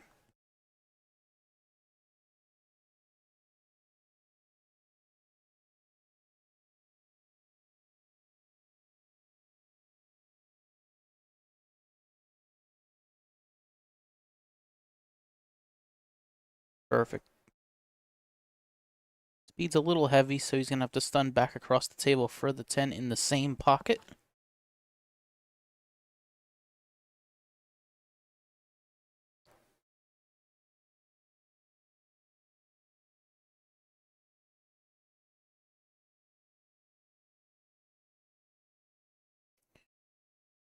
Fell a little low, but he'll be alright.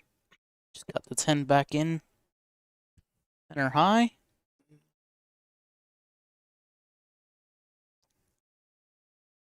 And 8-3, Justin.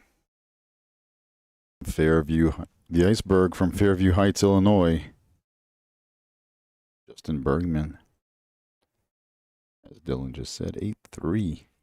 Feet on the screen. Only 2 away from that championship title. Yeah, with a break and run right there. In rack number 11. Our 4-time Moscone Cup player. I believe he got a couple MVPs in that. One of the most exciting games to watch out of American players.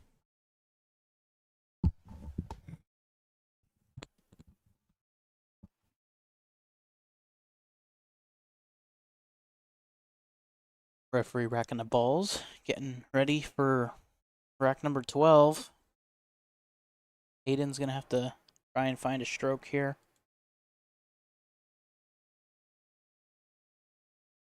Look from around the world. This is really dimming down here. Not much left. Now we're dwindling down for sure. We're in the final stages of each of the events.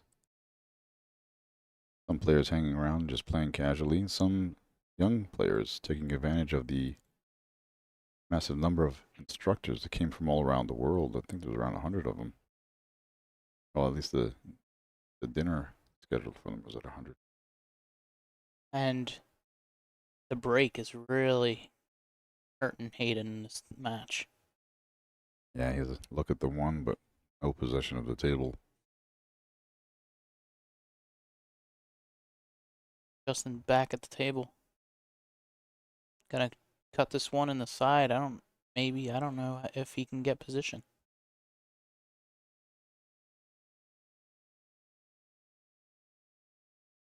That's what he's looking at now. I don't know if the 2 passes the 10. Corner pocket, it's close. The thin cut here on this 1 as well, if he decides to play it. If not, there's a safety under the 5 if he likes it. Also safety under the 297. He decides he wants to cut the 1 down table. Plenty of options here. We'll see what Justin decides he wants to do.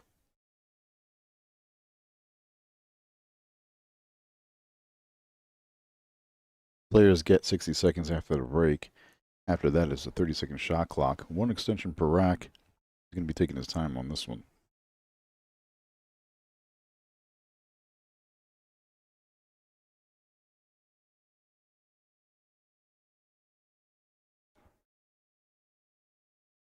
Goes with my third option. Decides to cut the 1 past the 2, 9, and 7 and use all 3 of those balls as blockers.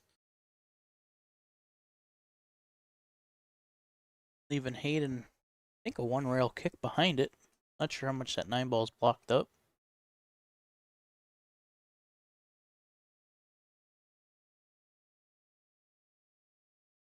Also has a 1 rail kick just under the 5.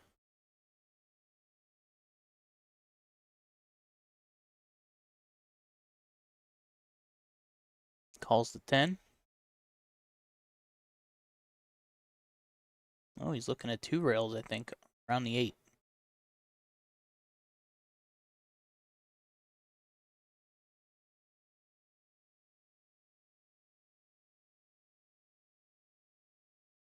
Two it is. Does the 1 get around the 7? Nope. No, and that's going to leave Justin wide open here. It's very unfortunate for the Maverick. Struggling through this set now. Not given a whole lot of opportunities. Unable to capitalize on the few that he's had.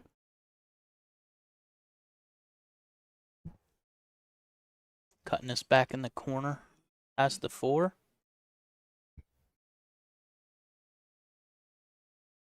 Gonna bump into the 7, I believe. Yes, he does. Overcut But the it. 1 ball bobbles and hangs. Well, we were talking about opportunities for the Maverick. Here it is. Knock, knock. Will he answer? So he's got a shot here at the 1. Don't scratch on the side. Don't do it. Don't do that. Okay. Whew. That was so close. That was scary. But he didn't have any doubt. Nope. Good position on the 2 ball. Jacked up over the rail to draw back once again. Over to the rail and out to center table. 5 ball still a problem. And the 4 on the side. Same side as the 3. Looking to see where he wants to be on this ball. Oh no. Understroked it a little bit. Now we've seen him cut some really nice thin shots earlier. Let's see if he's still got it in him. Being down 3 games to 8. He shoots it a little bit thick into the rail, and the cue ball comes over for a shot on the 4 ball.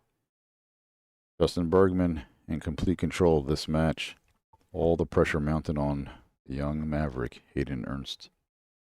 I think that is the first miss for Justin. I believe so. This match. It only took 12 games. All right. Cut here on the 4. Looks like he's just going to come down table, possibly for a bank on this 5. That he is. Settling for the bank shot, or does he play safe and tuck behind the 7 ball? He's lined up pretty well, I think, for this bank.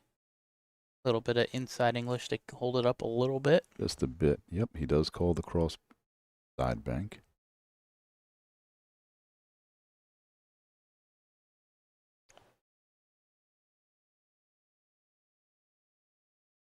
Down it goes. Great position with the cue ball as well. Justin Bergman 5 balls away from getting to the hill in this race to 10. Vying for the title.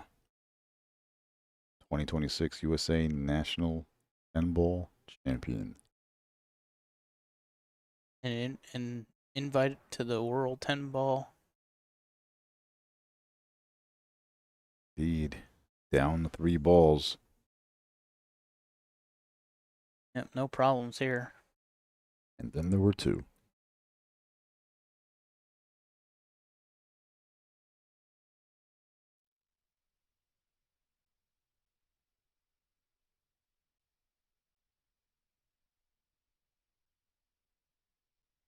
There it is.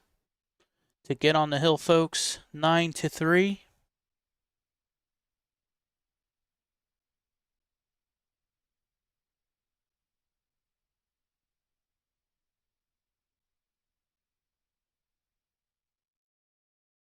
With that, we will get a quick advertisement.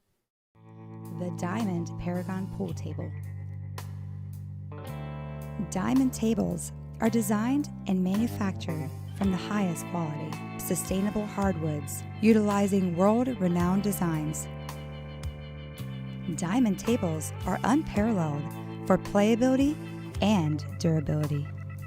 After all, they are designed by players for players.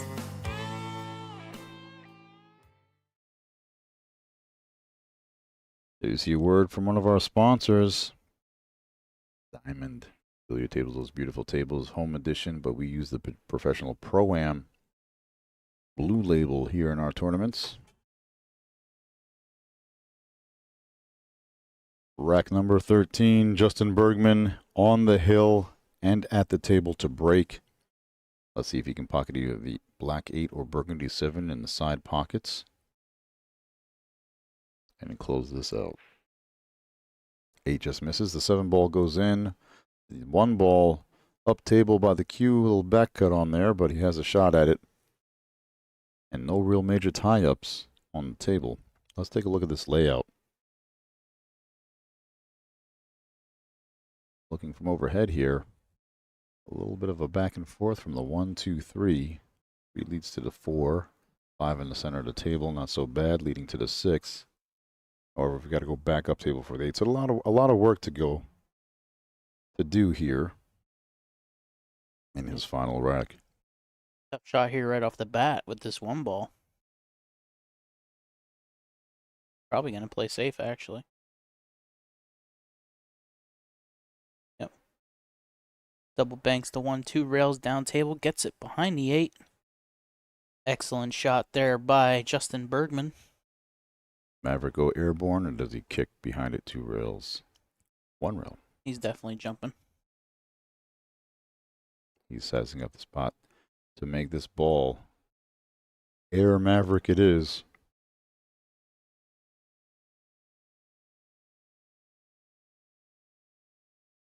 Just a little bit thick, catches the short rail, and it's going to go back up table. Where does the cue ball wind up?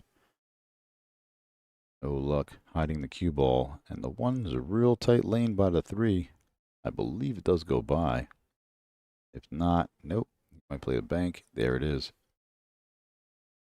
The bank shot on the 1. Coming back out past center. Just a bit for the 2 ball.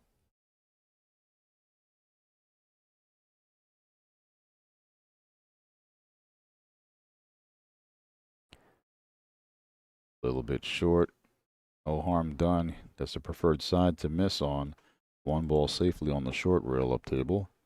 And a block by the 4 ball. I think he leaves the thin edge. So Maverick might bank the 1 by the 4. Send the cue ball over towards the 3. That's not getting the job done there. That's going to spell trouble for sure. That does look like the beginning of the end. Justin sizes up his position on the 2 ball. Going wide off the 1 and around. I think he's just taking his medicine here on a longer shot, so I think he's just going to come straight across.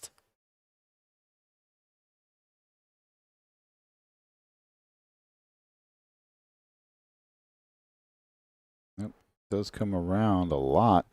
I didn't think he'd want to be on that side, but it does go past the 10 and 9. The ball goes either way. So thin, I think he just called for his extension. He's going to take his time on this shot here.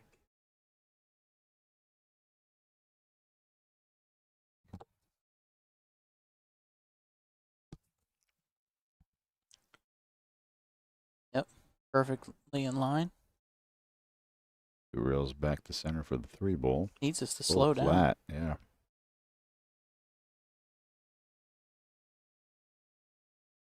Okay. Might go to a second rail here just to get a little bit more wider angle off of that second bounce.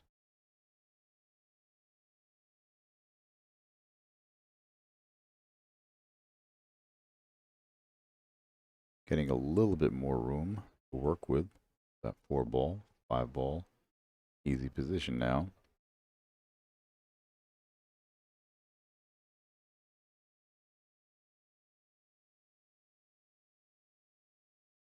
One rail out towards the center. Give himself a little bit of angle here on the 5. Come across for the 6. Similar shot here as the last one.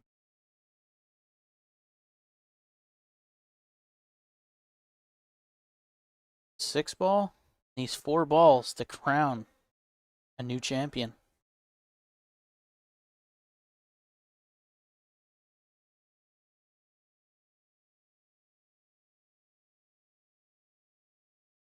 And after this match, don't go anywhere, as we'll have our ceremony for the champions.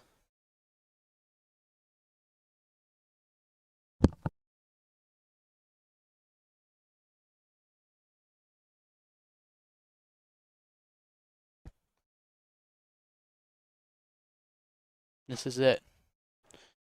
9 down.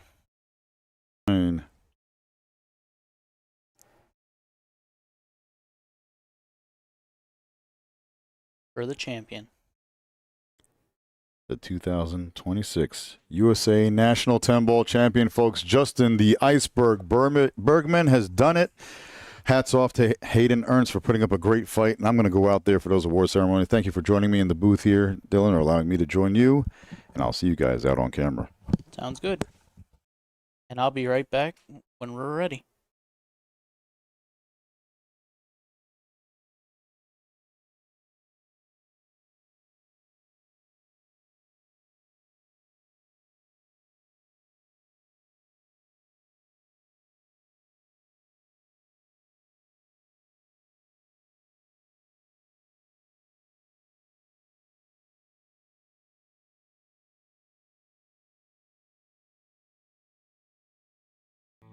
The Diamond Paragon Pool Table. Diamond tables are designed and manufactured from the highest quality, sustainable hardwoods, utilizing world-renowned designs. Diamond tables are unparalleled for playability and durability. After all, they are designed by players for players.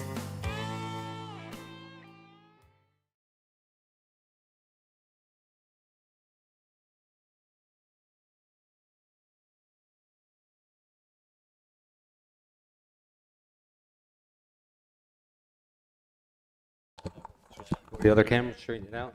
You're modest, but it's true. You're one of the most exciting players to watch. I keep on telling everyone you've got the most incredible timing in your stroke, bro. I forgot how good your timing is. You get the most out of that cue ball. Maybe I should save this for an interview. The mic's on, but we're not really doing it yet. No, we're not. We're just going to do like an award ceremony.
For all four of our top finishers here, all of our medalists.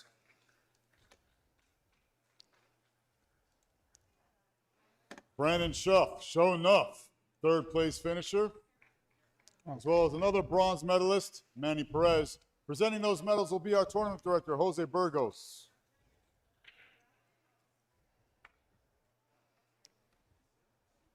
Let's keep that applause going for our silver medalist and runner-up, Hayden Ernst, Maverick. Presenting his award will be the CEO of the Billiard Congress of America, Mr. Shane Tyree. Congratulations, Hayden.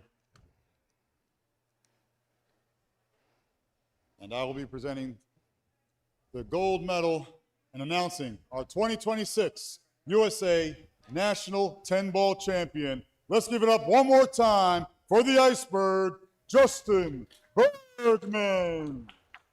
Congratulations. My pleasure and honor to crown you gold medalist and champion. Congratulations one more time.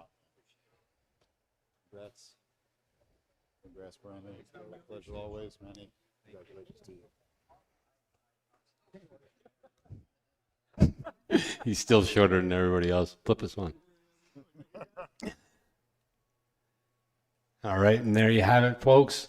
The gold, the bronze, and the 2 silver medalists for the 2026 National Pool Championships here in Dubuque, Iowa. You had it backwards. Did It's I? the gold, the silver, and the 2 bronze medalists. Ah. You said the 2 silver medals. Silver. Everybody's a gold medalist right here. All right, we're going to switch out of that. We're going to be back with our wheelchair championships coming up at the top of the hour.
Good afternoon and welcome back once again here, coming to you from Dubuque, Iowa at the Grand River Center. It's the 2026 USA National Championships. We are bringing you another wheelchair division match, and without further ado, we're going to get on with those two opponents right now.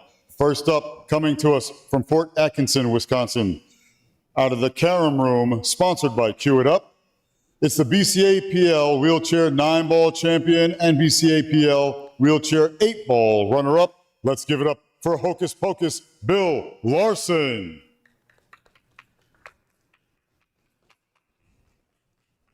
And his opponent, coming with a second place win already this year and last year, looking for a title this year around.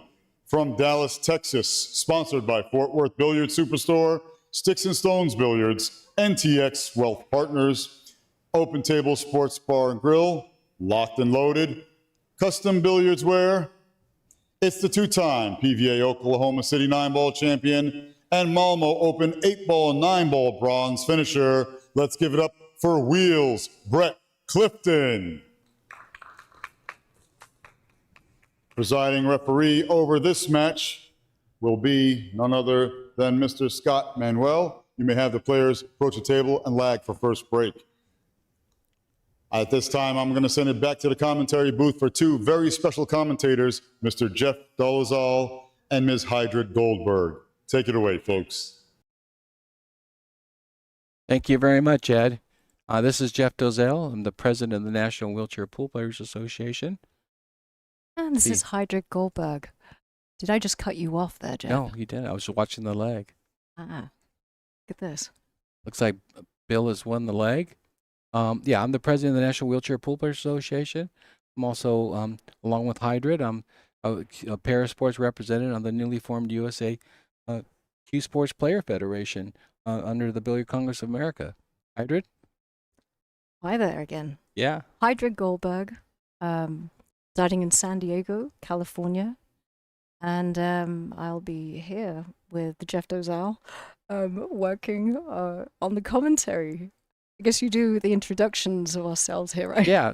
We're going to do our best here. We're both accomplished wheelchair players. I've been doing this for 20-some years. Hydred is doing great. She actually had a couple wins in the women's. That's right. I took women's professional event this week.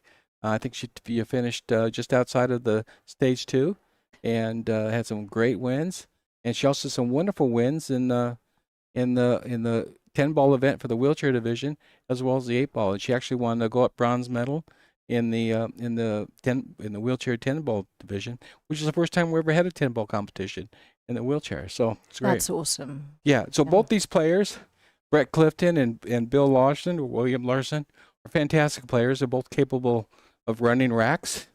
Obviously, it's alternating break, but they're both capable of running out. And let's hope to have a really good match and exciting commentary here.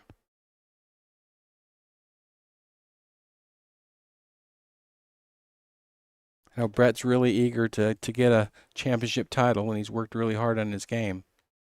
So made a stripe on the break. Table is open after the break.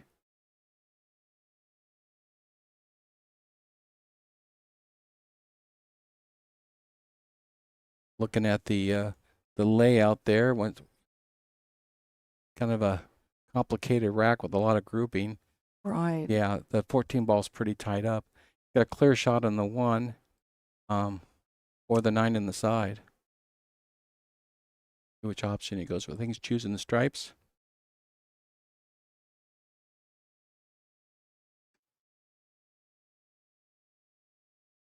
Nice shot there by Brett.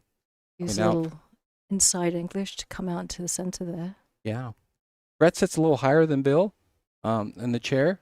The limit is 27 inches at your seat.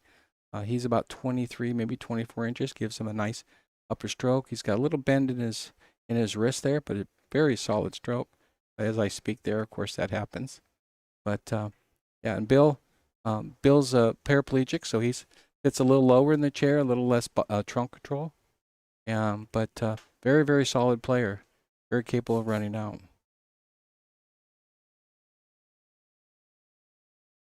Looks like the 2 on the side may be the best option. Or he's going to select, no, he's going to go for the 1. It looked like a straight ball at first. Oh. Well, players are probably a little nervous here playing for a national championship. Yeah. Pressure's on. Like What the a- 11 ball with a little bit come around the table as it looks like a draw back for the 13. Oh.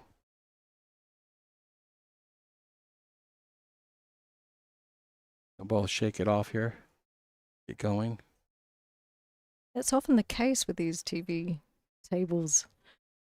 Get used to the lights and the people watching. Yeah, they're also on a shot clock too. We have a 45-second shot clock. That's right. With notice at 30 seconds. Nice combination there by Bill. The reason why we have slightly longer shot clock is just because sometimes with the wheelchair players you have to get extensions, and like Bill here just bringing out a bridge, a little bit less time and also movement. So we just gave him a little bit more leeway on the shot clock. But there's a 2-hour limit on the match. So nice shot by Bill there. Looks like he's got the 7-ball open. Is that what we're looking at?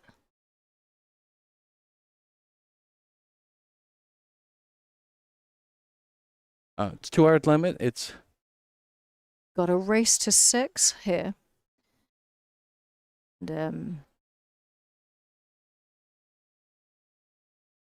like a 7 playing. Oh, I'm not sure if he was playing more of a safety there because he didn't leave himself a shot afterwards. He may have intended to play a safety afterwards because of the cluster of balls there. Brett has to solve the puzzle here because the 14 is still tied up. So probably use the 12 to break out the 14 if he goes for the run out. Or can we get it into the side pocket? They get the 12, but he's still going to have a problem with the 14. Elevate. You see how he elevates a little bit, lifts up one side. Didn't get the drawback that he's probably wanted there. Trying to solve this puzzle here.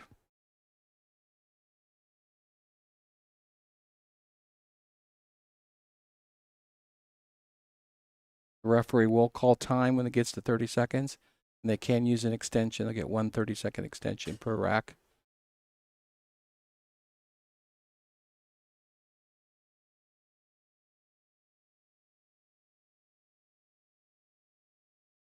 So he played a safety, moved one ball out, but put the other ball into trouble. But he left Bill in a hard position. Something you don't notice here on the table, which is the floor itself is not level. So the table, the side that Bill's on right now, is actually about 1 inch higher than the other side. So when you're rolling around in your chair, you're shooting from a different position where the cue lies at your chest. So Bill's on where Bill's shooting right now, he's actually at the lowest. He's actually lower to the table. When they're shooting on the opposite side of the table where Bill's holding now, they're actually sit a little taller and the table is a little lower.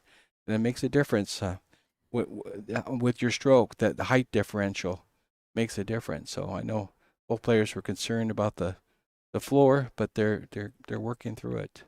Yeah.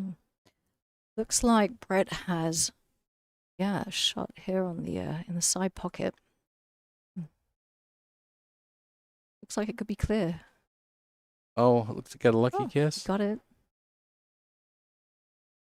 Not sure he meant to play it off the ball, but if he did, that was a great shot. Good shot. And it's call pocket too. Yeah, is it a call pocket? He called the pocket and it went in the pocket he called. So it's good that you mentioned the height being in the chair. You're right. For Brett, it was most likely a lot easier to shoot from that side of the table too, since he's seated a lot higher. Yeah. He's going to put on an extension there so his stroke doesn't change. It'll be a longer bridge up front that he's shooting with, but his back arm will remain about the same, about 90 degrees. But a nice soft shot here into the corner pocket and 8 in the side afterwards. Like it. Yep, there it goes. Right in on the 8. Looks like the first rack is going to go to Brett Clifton. Up 1-0. From Dallas, Texas. Sponsored by Fort Worth Billiards and others. There you go. Nice shot, Brett. There you go.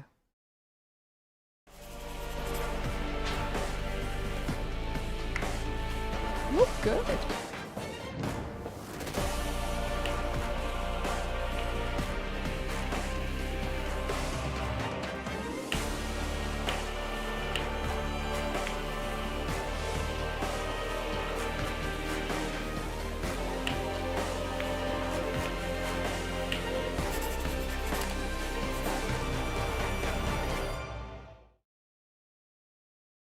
Welcome back. Nice commercial there for sponsors here for this U.S. National 9-ball wheel pool championships. In this particular case, it's the wheelchair 8-ball championship. But we appreciate all the support from USA Q Sports, the New Player Federation, the Billiard Congress America, and of course all the sponsors. The referees have been great this event. We appreciate all the referees for what they've done and helped out, and especially the wheelchair players. They've helped us rack all week long to make sure we get good solid racks. Absolutely. Really helpful and really professional. Yeah, very much so. And going back to the game here, Bill Larson is going to break. It's alternating break. So he's going to go with his break. Yeah, I see he was slightly off center. Do you think that was just a personal choice or it looks like it was type of technique there? What do you say? Yeah. Nice Simonis emblem there over the cloth. Nice layout. Or it was looks like it was a dry break, so Brett has an open table. You do have the 11 in the pocket, which is blocking the 4 ball, so he may opt here for stripes, and he does. Very good. So he has an opportunity here to get on the 9 ball, but looks like he's going to choose to clear the 11, get position on maybe the 12 ball afterwards in the following corner, but it all depends on how he controls the cue ball with the bridge. You'll notice obviously that the wheelchair players use bridges and extensions much more often. We tend to have wheelchair players, nice shot, good position, yes, very good. We tend to have wheelchair players, when you teach them, to play more towards the sides because it's easier to reach, a better stroke. But as you get a more advanced player and you become skilled with the extensions, using a longer bridge on having your stick farther out from your bridge, the players become better at playing towards the center of the table, which is a more natural layout for billiard for pool players. But once you become very, very skilled with all that, you can really play the table as it the pros. And most of these players, I mean, Bill and Brett are very similar in their Fargo ratings, about in the 480 range or 580 range. I'm sorry. And they get that not by playing against other wheelchair players, against playing against any player in tournaments and so forth. And Hydrid, you're very skilled as well. Depending on where I look at you, you're either a 557 or 450 something, depending on what last name you have. But you're a very accomplished player yourself. You're a 2-time world champion for Hayball in the women's division, women's disabled division, and you just took bronze medal over in Norway just a few weeks ago. That's right. Thank you, Jeff. Yeah. You're right about the better skilled player or the more experience you have in the wheelchair, you tend to play more center of the table. I do remember when I was first starting out, I was so used to the rails, being on the rail. But then it opened up, definitely. Better runouts. Yeah, Bill just tied up the 8 balls. This rack likely will become very strategic as we get towards the end game, with that 8 ball being tied up, unless Bill's able to break it out, maybe utilizing the 5. Got I think that's the 5. The colors are a little off for me. Yeah. The 5 or the 3.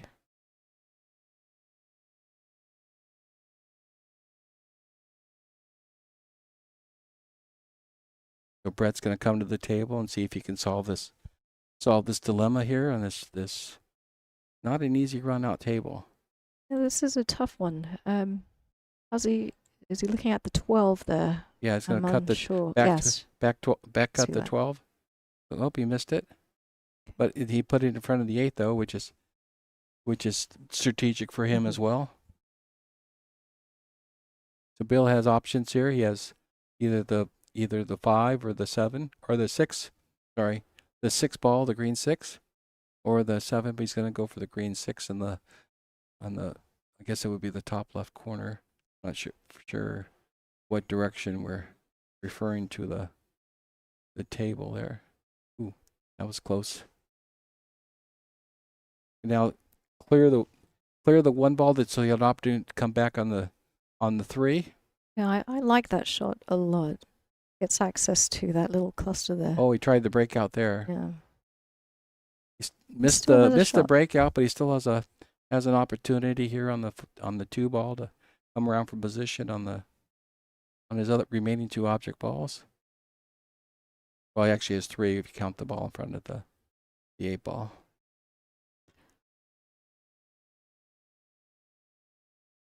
This really was a really great event for the juniors and for the pros, and it's really exciting that the BCA is doing this for the players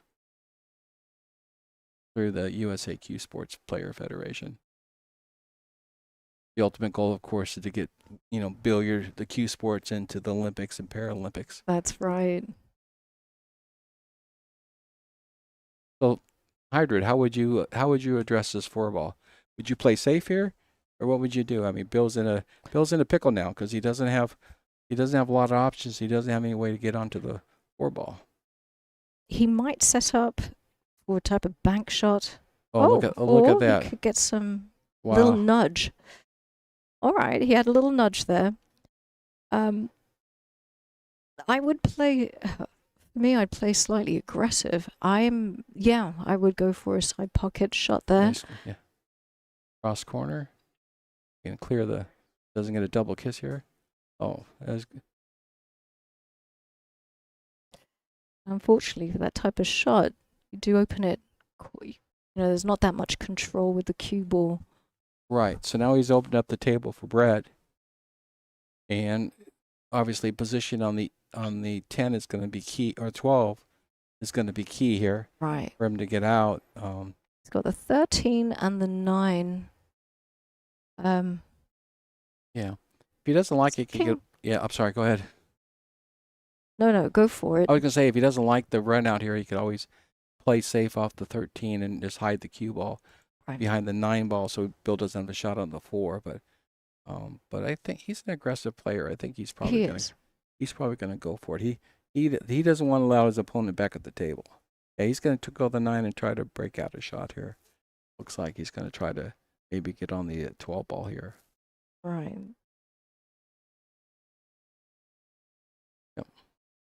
Yep, that's very what nice. Hit that nice. Yep. So he's opened that up. He's got a straight shot on the 12 ball, which should lead him to the 9 in the bottom corner.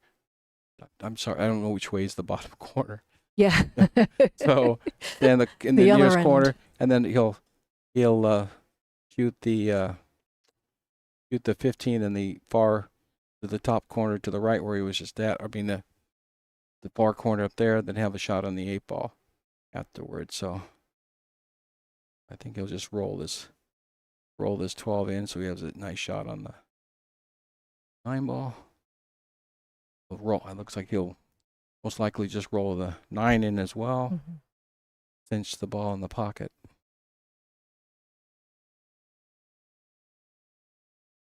Look, he's looking pretty serious. Yeah, Brett's game he's very confident. He definitely likes the power shots. Oh, rather than rolling up, he went for the more aggressive, tried to draw it back. So he still has an opportunity here to make the 15 up in the far corner and roll the cue ball up.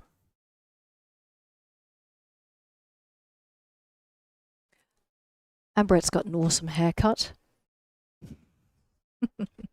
You like his haircut, huh? Yeah.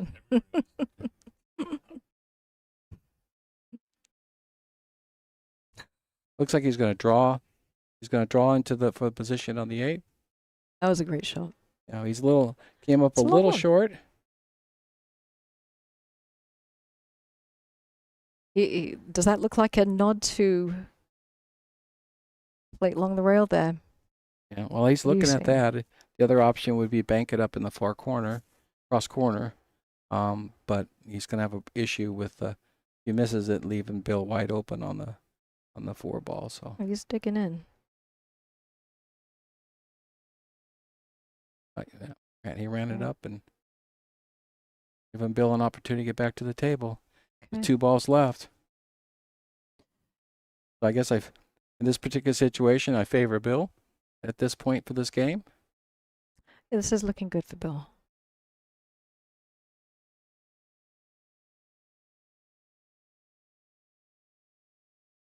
Bill's a very serious player as well. Very accomplished, very strong player.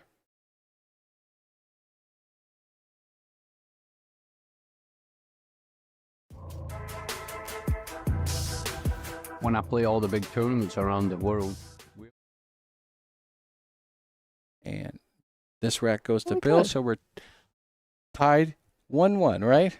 That's right, 1-1. When I play all the big tournaments around the world, we only use Aramith and Simonis. You know, you're getting 100% high quality. It just makes the game easier to play.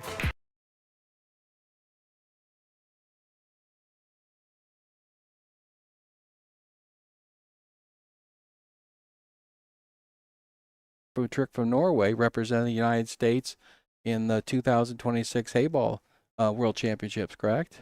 You betcha biscuits. Yeah, you did. You were. I did. I was gunning for a 3rd world title. I was going for that gold. And I wasn't thrilled with the result, to be frank. You know, I wanted to win, of course. I took bronze, and it was still an incredible experience. We had more people come out for the Oslo tournament than the Brisbane one, which was last year in June. So there was definitely a show up of more women players, which was great this time around. Yeah, and I think you had to play the same player twice. That in the semifinals you had played earlier on. They did the way the draw came out. You didn't get a chance to repeat against Catherine. Actually, there was it was a bit of a glitch, as we had learned, and you know, it happens, and we went through and played it out, and you know, better winners won. Yeah, better players won. Yeah. Brett made the 15 ball, so he's got options here. Kind of tied up on some shots, but he does have a shot on the 3 ball. Or he could play one of the stripes going up the 11 ball up the. He can hold the draw it, push it forward. It looks like he may go the. Oh, is he going a with the 10 10 in the side? Yeah, it clears the. Yeah. It clears that gap between the. There it goes, nice shot. There you go. So, cool. Yeah, and you're traveling. More options. Yeah, and you're traveling to Italy soon, and for another event, right? Coming up soon. That's correct. Sponsored by Predator. You're also sponsored by right. Predator as well. Predator Hughes is helping you. Yes, Predator Q's, Amsterdam Billiards Cafe, and now Jam Up Apparel. Well, that's awesome. That's awesome. You had quite a showing here this week, and really showed the caliber of your play out in all the divisions you played in. So it was really exciting to watch you play. Thanks, Jeff. Yeah. Working at it as we do right now. Yeah. That's the thing about this game. Yeah. It keeps us going back to it. You can never truly master it, right? Yeah, yeah. Well, I drove all the way here from Virginia, and I think I left my game at home because I certainly didn't find it here. But no, I did all right. I had some wins, and but it's hard being part of the organizing process in these events, and then focus on your game. It's hard to be both. So my game is slacking a little bit, but I'm not unhappy with my play. I did have to adjust to the carpet as well as to the table height was just a little low the way they're set up. As far it felt low, so it did affect because I sit on a little higher chair. so I had to adjust to that. But no excuses. I played the matches against the same conditions as everybody else. Right. Bill's going for the one on the side here. Oh no, sorry, I thought you called the one.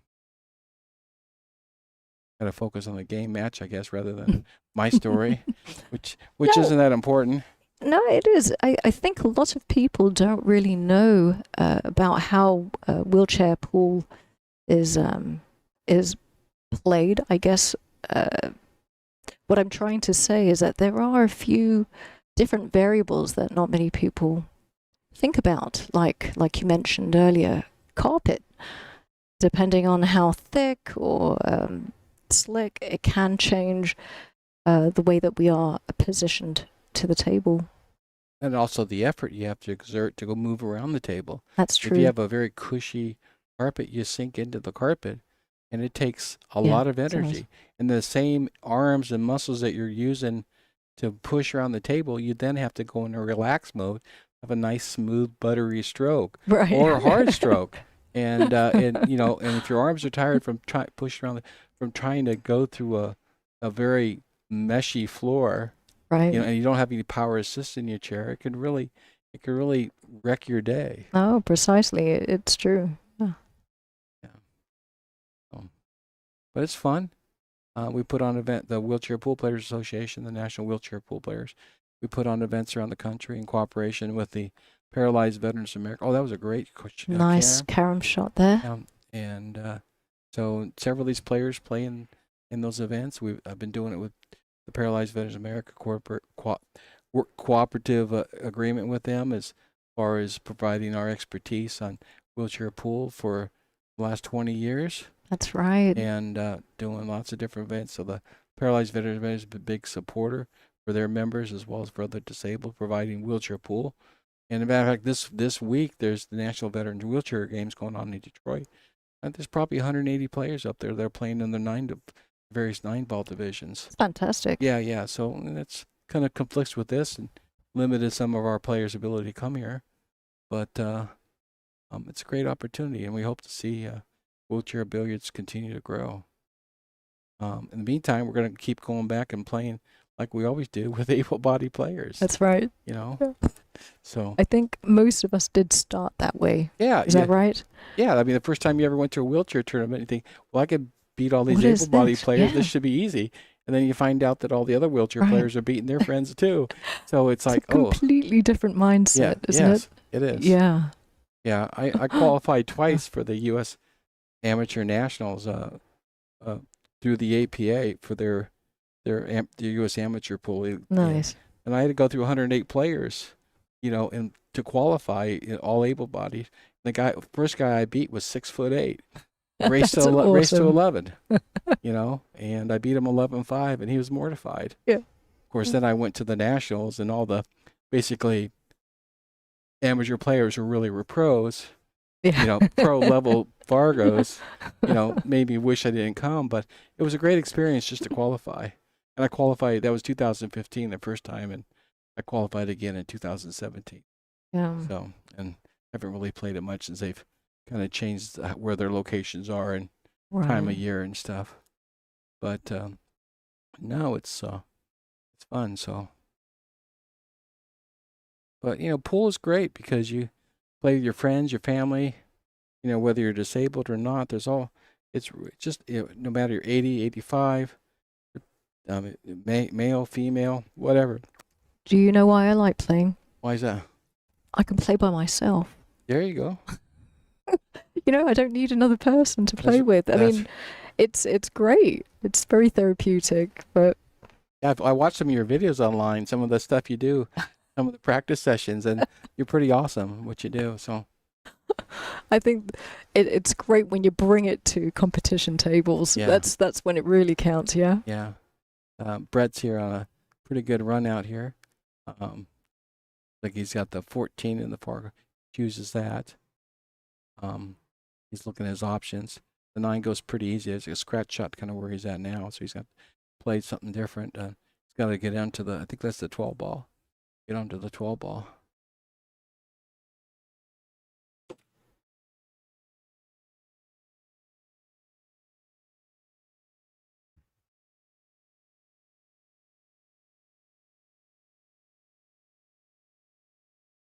Okay.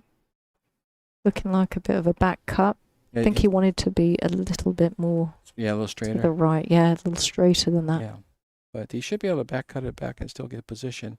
Nice soft shots. Oh no, he's going for the. Looks like he's going for the cut in the corner for the 12 ball. On the side. Yeah, I meant side. That was a nice shot. Good position. I'm gonna draw back slightly to get a straight in shot on the 8 in the right corner there.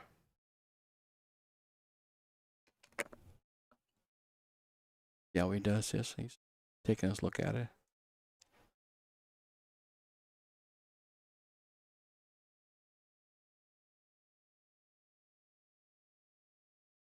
Nice shot.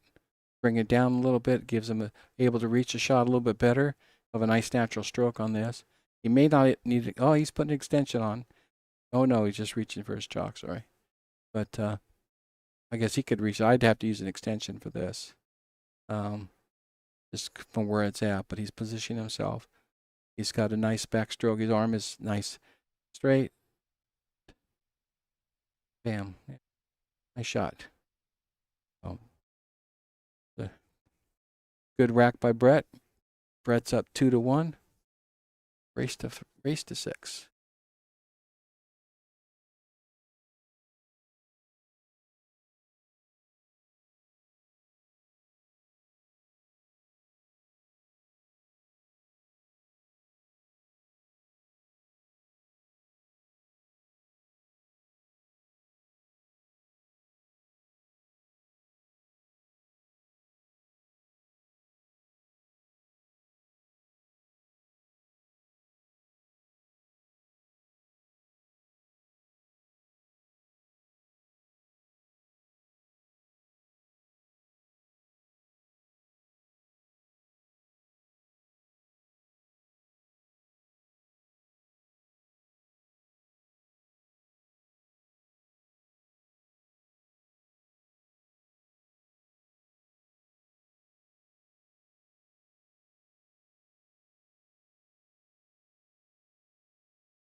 All right, Hydrid, we have Bill Larson here.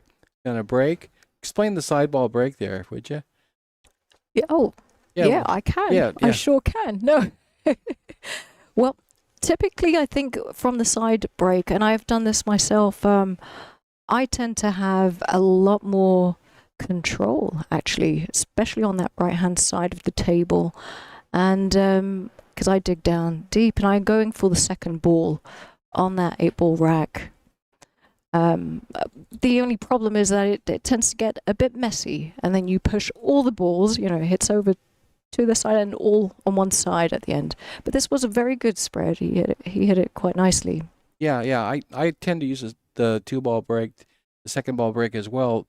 It does leave a lot of clusters. Right. And especially if I'm playing a run-out player, I want to do a second ball break, because if I don't make a ball in the break, it leaves a cluster, and I'm confident a lot of times if I leave a cluster and I can make a ball, I can play it lead to a safe down the road to put my opponent in a bad position. I'm the same way. Yeah. I like it. I find myself to be a little bit more of a creative player, especially for 8-ball. That's why I favor more of a second ball break shot hit. Yeah. Brett's opted for stripes here. I mean for solids here. He's got the 2-ball hanging in the corner. Yeah. I don't know if he's going to play a combination here with 7. I think he's looking at playing. No, he's going to move on to the 1-ball and leave the 2 there as a blocker. That 4-ball does look a little tricky to me. Yeah. Wonder if he's gonna. Okay. What would you do with the 4? Well, so we've got a 2-ball right in the pocket there, and looking over here, we've got 7 in the middle. I mean, it could be right here that he could try and break it out. Oh, he did try. That was. Yeah, he tried to do it. He didn't come in hard. He just he let it soft. Because he hit it so soft, it really opened up off the rail, and he missed the he missed the point. That's a good The break. point. So he might be able to use the 2 ball to come out, but if he clears all those balls, he may not have a backup ball. And he has to hope to land. Oh, he missed it again. Now he's blocked himself. The 2 may go, or the 4 may go up in the corner past the 8, or may even go in the side pocket, depending how well he can clear it. Looks like he might be. Ah, there we are. Look at this. Yeah. Yep. Doesn't go in the corner, but it may go up. I would move it out there. I would take it out. May go on the From side. the- Yeah, it went right on the side. Great shot. Yeah. Yeah. Yeah. And then he's gonna. This is lovely. I think he's set up pretty nicely here. Yeah. After he makes a shot, he should come back and be somewhere around the 14 ball to make the 5. But then he's got to figure out, make sure he gets an angle so he can get positioned on the 8 in the corner. He's using the rail. Yeah. Interesting. I would have hit it straight with a little right hand side English. Yeah. He should be able to bump into the 9 here when he cuts this one and land right on the 8 ball after this. I think he might be going above it, Lowell. You think he might Let's go? take a look-see here. Yeah, I think it might hit it. Oh, that's the Or it 13? might- Yeah, sorry. It's just the color's off for me a little bit. Thank you. Yep, you bumped There it. we Yeah. go. Nice. You have Hit a- it nicely. You have a back cut here on the 8. And he's got to be careful not to scratch. The potential scratch here. I may even go down to the other corner where the 14 is. Scratch on the 8 is not a loss if you don't make the 8 ball. He makes the 8 and scratches if you lost the games. So he's digging down with the draw shot so he doesn't scratch. There we are. Oh, almost. Ooh, that was close. 3-1, Brett Sam. Clifton.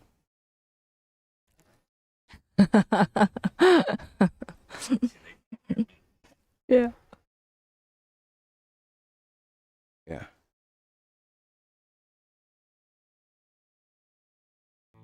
The Diamond Paragon Pool Table. Diamond tables are designed and manufactured from the highest quality, sustainable hardwoods, utilizing world-renowned designs. Diamond tables are unparalleled for playability and durability. After all, they are designed by players for players.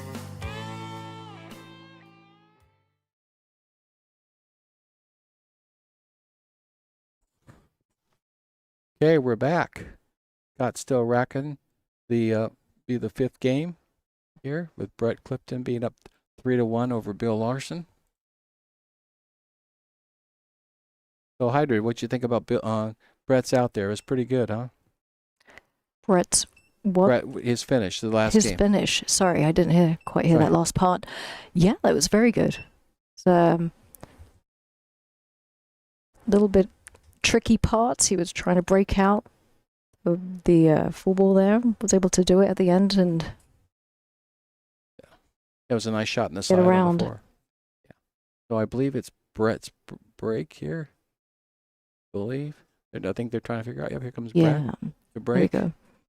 It's also it's great that I got to really thank Shane Tyree for including us in the events. Actually, 3 years now, we started the North American Championships in Quincy, Illinois, which we did a wheelchair division there. Was that the first time? That was the first time we did it. Yeah, along with the juniors, and the Men and Women Pro, and then last year was the first USA Nationals, and this is the second USA Nationals, but the first one under the Q Sports USA Q Sports banner, which was just a player favorite. Which I'm the Parasports representative along with Hydrid. We serve on that new player federation. That's right. And it's just getting going. We're still getting our legs under us as far as how that's gonna play out, but we're excited to be part of the sport here and help grow it and hopefully get the Q Sports into the Olympics some days. I have to tell you, I was really pleased of how many TV matches we had for our wheelchair players. Oh yeah, Incredible. Fantastic. Oh. Brett chose solids here. Has a nice layout of the table. Everything's wide Yeah, open. everything's pretty much open. Yeah, it's just the two ball is really kind of the only ones he's really got to think about getting on the two ball. Let's see. Because it goes in. Looks like that doesn't go anywhere right now. Well, it's really he's got to clear that two ball out somehow. Oh, it looks like it goes. Might have an opportunity here to go down to the corner. If that's what he's opting, but we've got that one ball close to the side pocket that might be an opener. Yeah, I can't quite tell if the two ball clears the 9 in the corner where the cue ball's laying now. But if so, might be an option. He got a favorable bump there. The 3 ball. It opens up some options for him about how he's going to play this. Got an angle off the rail there. How he wants to play it. Just he's trying to figure out. He's trying to solve that 2 ball. It's the 2 ball. Yeah, it's the 2 ball. Where would you go, Jeff? Well, if it depends on where it clears. Looks like he might have been playing for it there.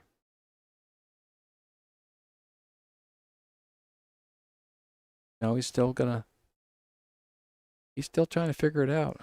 Yeah, I don't think that 2 ball passes the. Yeah. Is that the 15? Yeah. Well, now he can come down below it now off this shot. He can draw. Bottom draw, right. Yeah, unless he tries position on using the 7 ball to get on. Yeah, I think he's just going to use the 7 ball. And then he's going to. He's not happy. Look at it. You can tell by him he's not happy with his position. The 2 ball now goes in the side closest to the 7, but he's got to get position on it. And he's got to be careful about where the cue ball lies. He does seem pretty straight on that 7. He wanted a little bit more angle. Yeah, if he just rolls to roll around. Yeah, if he just rolls down after the 7, he might be able to send the 2 ball up in the far corner where he's sitting now. Yeah. But he's perplexed. He's left his problem ball for the last, and it's always danger in 8 ball if you leave your problem ball for the end, and then because your opponent then with 5 pieces on the table, still 5 balls on the table, can basically play chicken with you. Out. Yeah. So if he doesn't get out here, looks like he can't bank it. He can't bank it. He could roll it to the corner. Yeah, roll it to the corner. It's But I don't think really he can bank it. steep cut. Yeah, and he may not land on the 8 ball if he does. I think he can. If he puts some outside. And come around 3 rails. Yeah. Back for 8 in the bottom left or top corner there where the referee is Right standing. on the right-hand side of the table here where it's completely clear. Yeah. May have an option for the 8 ball to go down there if he puts this. Some outside English. But that's ruffian. I mean. Yeah. Looks like he might be. He just opted for just the move safe. it out. There we go. He just opted for the safe. This is good. Keep some distance between the other balls and make him concentrate. Yeah. Bill kind of has a free shot here on the 11 ball because if he misses, he's got 4 blockers there for the. That's right. For that, so he's kind of a free shot It's here. a nice one. Yeah, and if he makes it, then he's pretty much wide open to run out the rack. He's got the 10 ball and 9. Yep. So now he's got the 12 on the bottom rail. Oh, that's the 12. Okay. Yeah, it looks like he'll float it forward. Is that the 10 or the 12? I think it's a 10 ball. Float it forward and then come back for the 15 in the same corner where he's shooting from now. Oh, he missed it. Oh my gosh. But he left the bank. I think he kind of overplayed that shot. Yeah, he did. Probably still nervous. You know.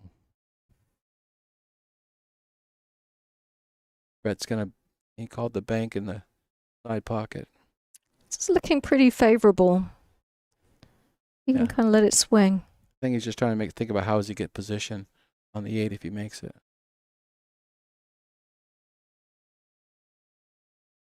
Short. The Bills has another chance here. Yeah. What would you do here? I'm looking at that. Is that the 14? It looks like the 14, yeah. I'd roll it forward. And we also have, sorry, trying to make out the colors here. The 15 and the 9. 14, yeah. We've got the, there we are. Very nice. There you So for the 15. Right, then he can either play the 13 in the side pocket after this, or come off, go forward and play the 10 and come back for the 13 in the side, and then the 9 possibly. I like that play, just because you get more balls off the table. Yeah. And it's tricky to get perfect shape for that side pocket. So, oh, different. Oh, he played for the 9 ball.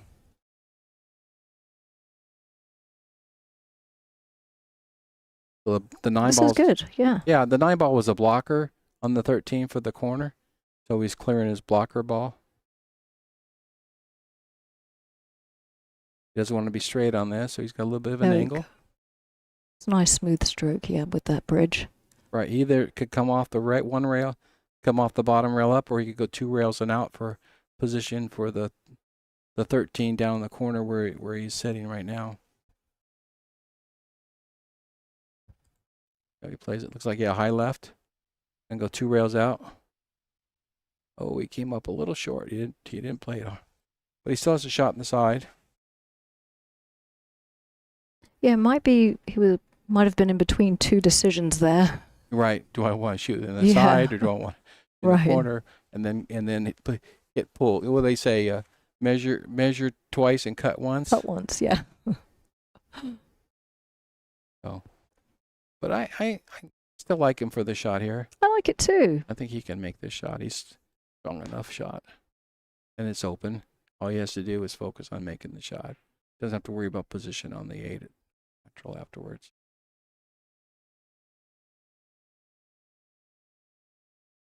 Just doesn't want to be on the rail. Oh, yeah. Just missed. Oh. A bit. It is a back cut here on the 2 ball, and he'll be floating right across for the 2 ball. He just doesn't want to roll up, have to hit it too hard and roll up behind the 13 at all, and shoot the. It's a tough shot to roll it. Did you say float it? Yeah, float it or roll it. Yeah, roll it up. He just because he's cutting it so thin, he does wants to be careful. He doesn't. He doesn't. See if we can get a shot from above, little bird's eye. Yeah, looks like a little bit of draw here. Yeah, I don't know. I would want to put a little power in there just to. Yeah. Well, that's the problem with those shots. So you get a little. If you just you spin us off a little bit, it hits those pockets, and the friction and will grab, and it will make that ball stick right in the corner. Bill's got another either bank or another cut on the side, very similar to what he just missed. So he called the side pocket. Okay, he's going for the side pocket here. Yeah. Now, would you? I think he's going to try to draw back. Oh, crikey! What a shot! Slam that sucker in. Yeah. Can I say sucker? Yeah. Oh, all right. So now easier. I'm not sure. Well, I don't know what's considered a naughty word, huh? Both options are open. Putting this in the side pocket or the corner. I think he just called the corner. He doesn't want to float up and follow and the cue ball fall up and scratch in the side. A slight cut. Oh, he went okay. It's hard to tell where he's pointing to. Yeah. From the angle we're sitting. Nice shot. But he took the side option and did well. So there now we go. 3-2 Bill. 3-2. This is good. This is good. They're both eager to win. This is lovely. Yeah, he shot that 13 with authority. I'm gonna make this. So. Yeah. So see. we're off right now, right? Or are we still on? Yeah.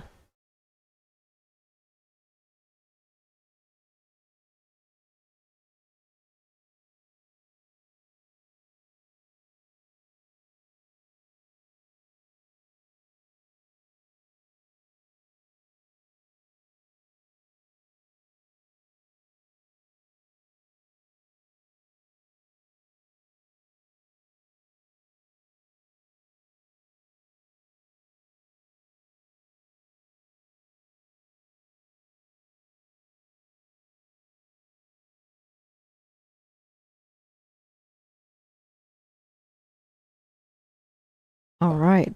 Scott's just set up the rack again. Bill to break. Game number 6. Race to 6. Bill's going for the the second ball break. Looks like he's using a little bit of low inside English to hold the cue ball from scratching. And he came up dry again, if I believe. Count right. Okay, what do we have here? Out wide open. Let's see. Looks like the stripes are the least cluttered, except for the 11 ball. But it looks like the 11 ball clears the 7 and 3, and of course the 13 is blocking the 1. So I don't think I would take solids here because I don't think you have a run out on solids. Yeah, I like stripes here. But no, he's going for the solids. I banked it back. He still has issues. The 7 ball's in the middle there. Gotta get position on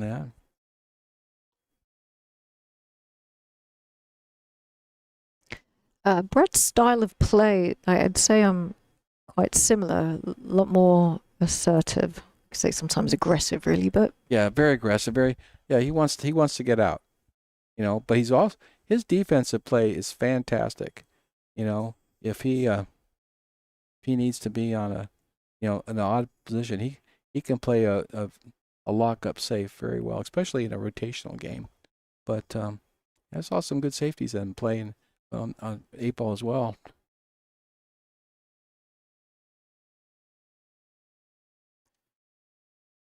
What would you do here? he's looking at that too, but also at 4 ball as well. So, oh, yeah, there is nothing there though.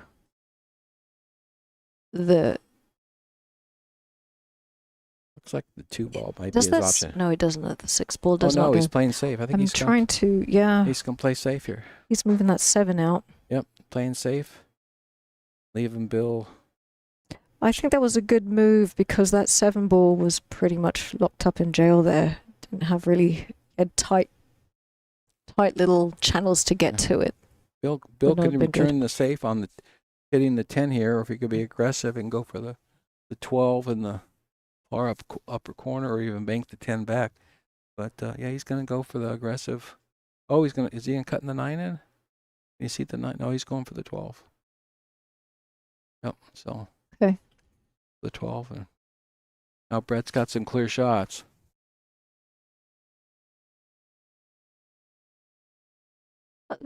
Does that 2 ball go into the corner by the 10 ball? Does that go? Looks like it does. He's only. Yeah.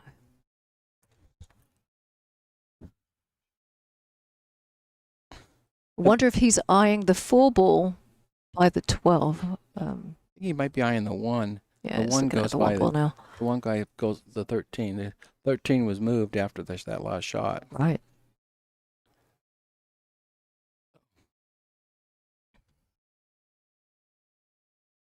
Oh, and it Good went. pocket speed there. Yeah, now he's got an opportunity to go for the 6. He's looking at the 4. I don't know if the 4 goes by the 15 now.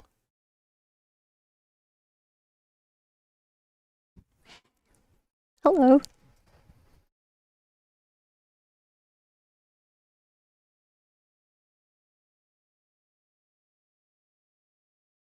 Yeah, he's really thinking this one through.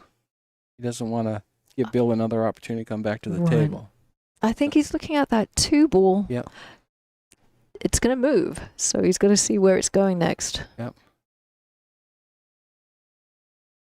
So now, looks like either cut the 4 down to the corner, or the 7. If he shoots the 4, he'll come back across for the 7.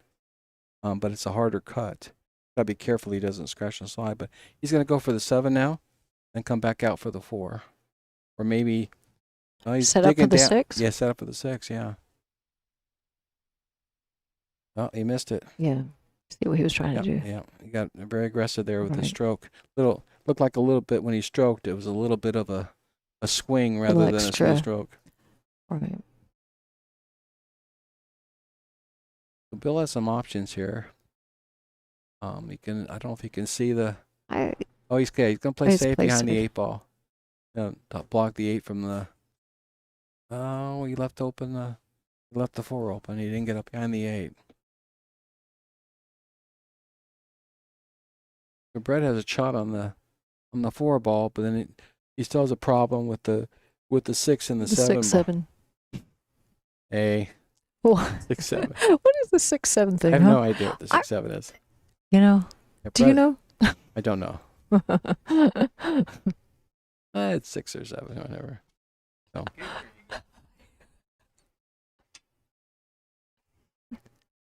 Other streamers in here bothering us. I hate that when that happens. Yeah. He can't bank back into the 15. He could double bank the 6, or he can play safe. He's probably gonna play safe off the 7 and lock up right under the 6. That's the goal. Yep, right, locked up onto the 6. But I think he left a shot. I can see it. Did he leave the a shot? 9 ball? No. No, he didn't. But there is Nice. a rail first shot on the 15. If he can't get by the 6, I think he's gonna have That's to go. his best shot. Yeah, he's gonna have to go rail Make first. contact with his Yeah. object ball there. That Yeah, if he just sticks it right there too, if he shoots it, no, I don't think he can stick he it. He's can't. gonna have to hit rail first, and then make contact. Oh, he's gonna go down. He's gonna try to hit one of his balls on the back rail there. Oh, yep, that was a good play. I like that. Yeah, and then he got safe. I like it. Brett may jump here if he doesn't have a clear shot on the 6. He may opt to do a jump safe. I think he's going to get his jump cue. I don't know if he's going to try Yeah. to cut it or bank it, jump bank it, or cut it up the rail. But he got a jump cue. Yep, He is. He's banking it. It's a jump bank. Yep. If it's at firm, it might go nice and straight. He's a good jumper. Seen him make shots before.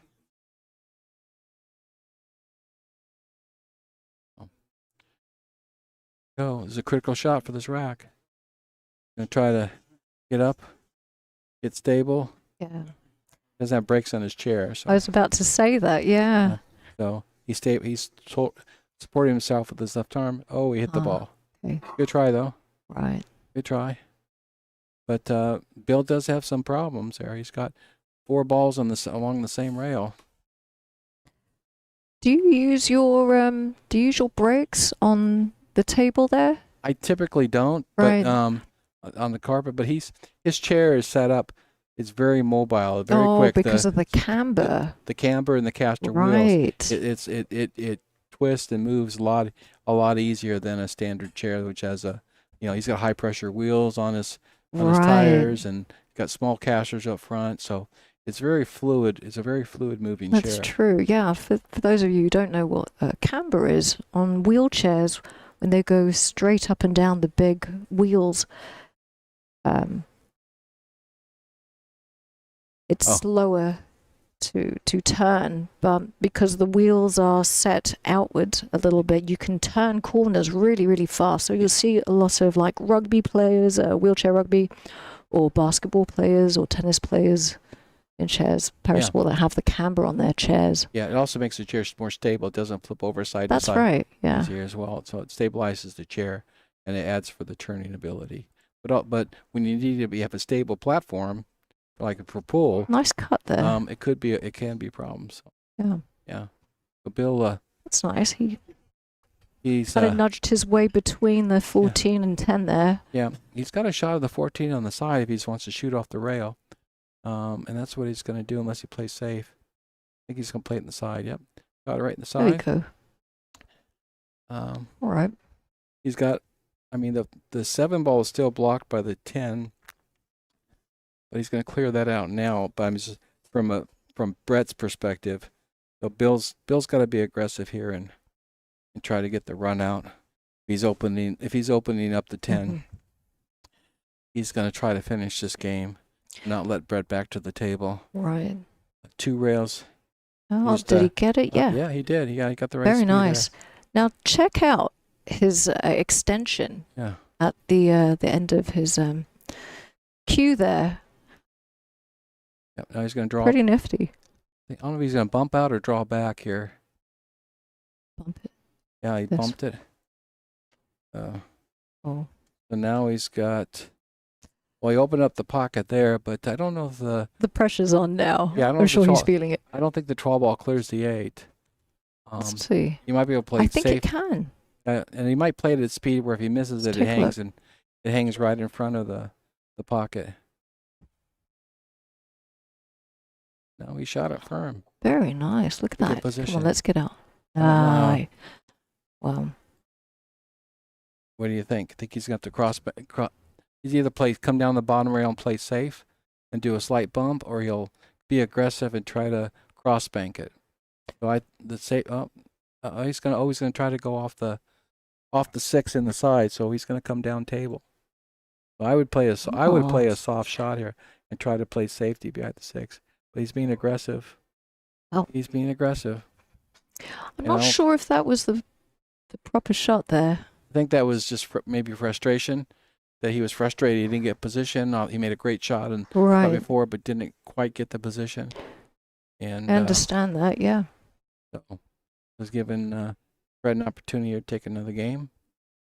Brett should either just float this softly, or he can shoot it firmer and go 3 rails around for easy position. I think he's opting to just shoot it soft. Yeah. Left himself straight on the 8 and just floated in. No need to do anything special. Just nice, smooth, easy stroke. But it looks like he's going to pocket that. Yeah, he's hitting a little firmer. Look at this. Yeah. There we go. All right. Brett Clifton 3 with 4 games to 2. To 2. The Diamond Paragon Pool Table. Diamond tables are designed and manufactured from the highest quality, sustainable hardwoods, utilizing world-renowned designs. Diamond tables are unparalleled for playability and durability. After all, they are designed by players for players.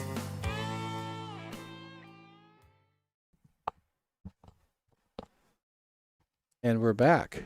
Going to go to rack number 7 with Brett Clifton leaving 4 to 2. I'm Jeff Dozell again, President of the National Wheelchair Pool Players Association, Parasport representative on USA Q Sports. I'm here with Heidrich Goldberg, and we're just having a grand old time.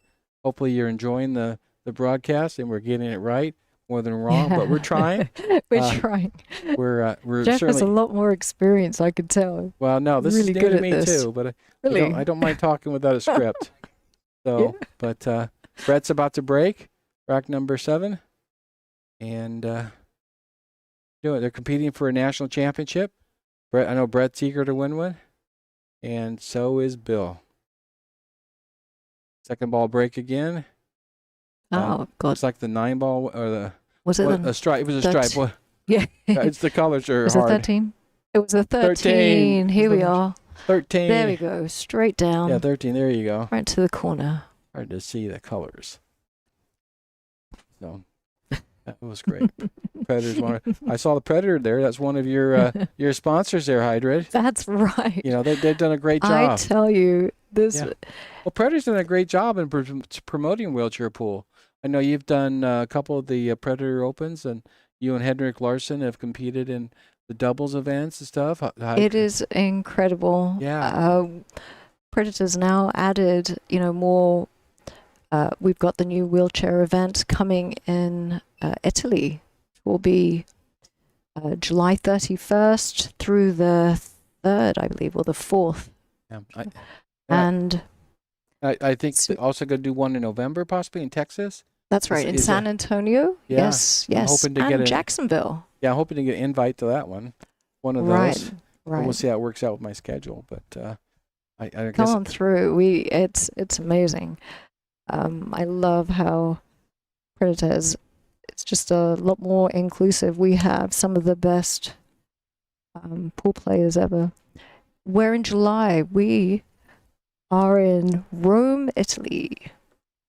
in July for the Predator event there. Yeah, I think 3 of the players that competed this week, besides yourself, are going. Brett Clifton, Derek Bonds, and Andrew Blood all got accepted, I believe, to compete in Rome. So they're all excited. Really excited that we have that many U.S. representatives coming in. So it'll be a great turnout. Yeah. Ooh, Brett missed the 10 cut, and he's left Bill an option.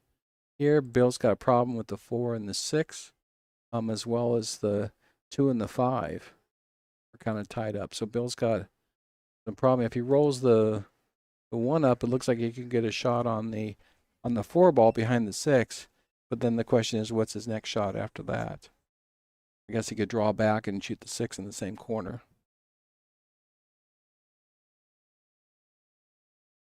Or he might roll up here for the 7. Little too far. Well, he could still. Okay, he still has the 7 ball. Is that 6 ball available? No, it's no. not. 6 Okay. isn't available. So he has the 7 ball.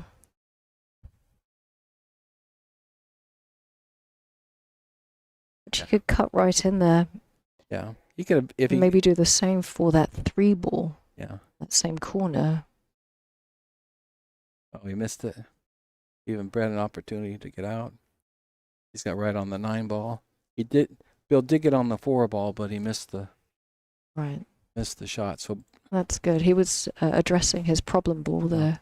A pretty wide open table here for Brett. Shooting the 9 to roll up to the 11, down to the 11, and then they have 2 balls left, the 10 and the 15 after that.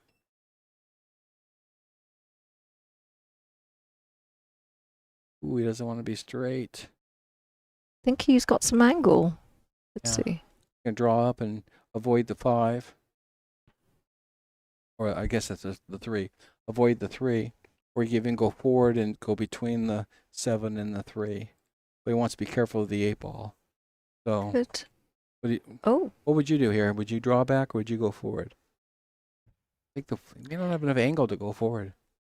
I can't quite tell. It's looking like, yeah, he just drew back a little bit. So he's dead straight on the 15. I think he's got angle.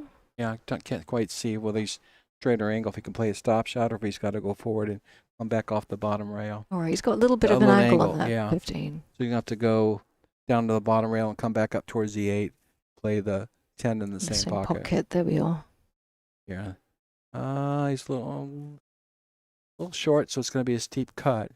But he should be able to wrap around. He avoids the side pocket on the cut. Wrap around and come back down for the 8. Oh, it's tricky. Yeah. Or you might opt to play the 10 in the side and just come out to the table for try to avoid the 2 solids here on this side. You think he may play safety? No, he's going for it. Yeah, he's just going to come 3 rails, I think. He try to get back on the 8. 1, 2, there we are. 3, up. He avoided it. Got it. Very nice. So now he's straight on the 8 for the upper corner. As we look at it from the perspective. And if he makes this, it'll put him on the hill to win his first national championship in 8 ball.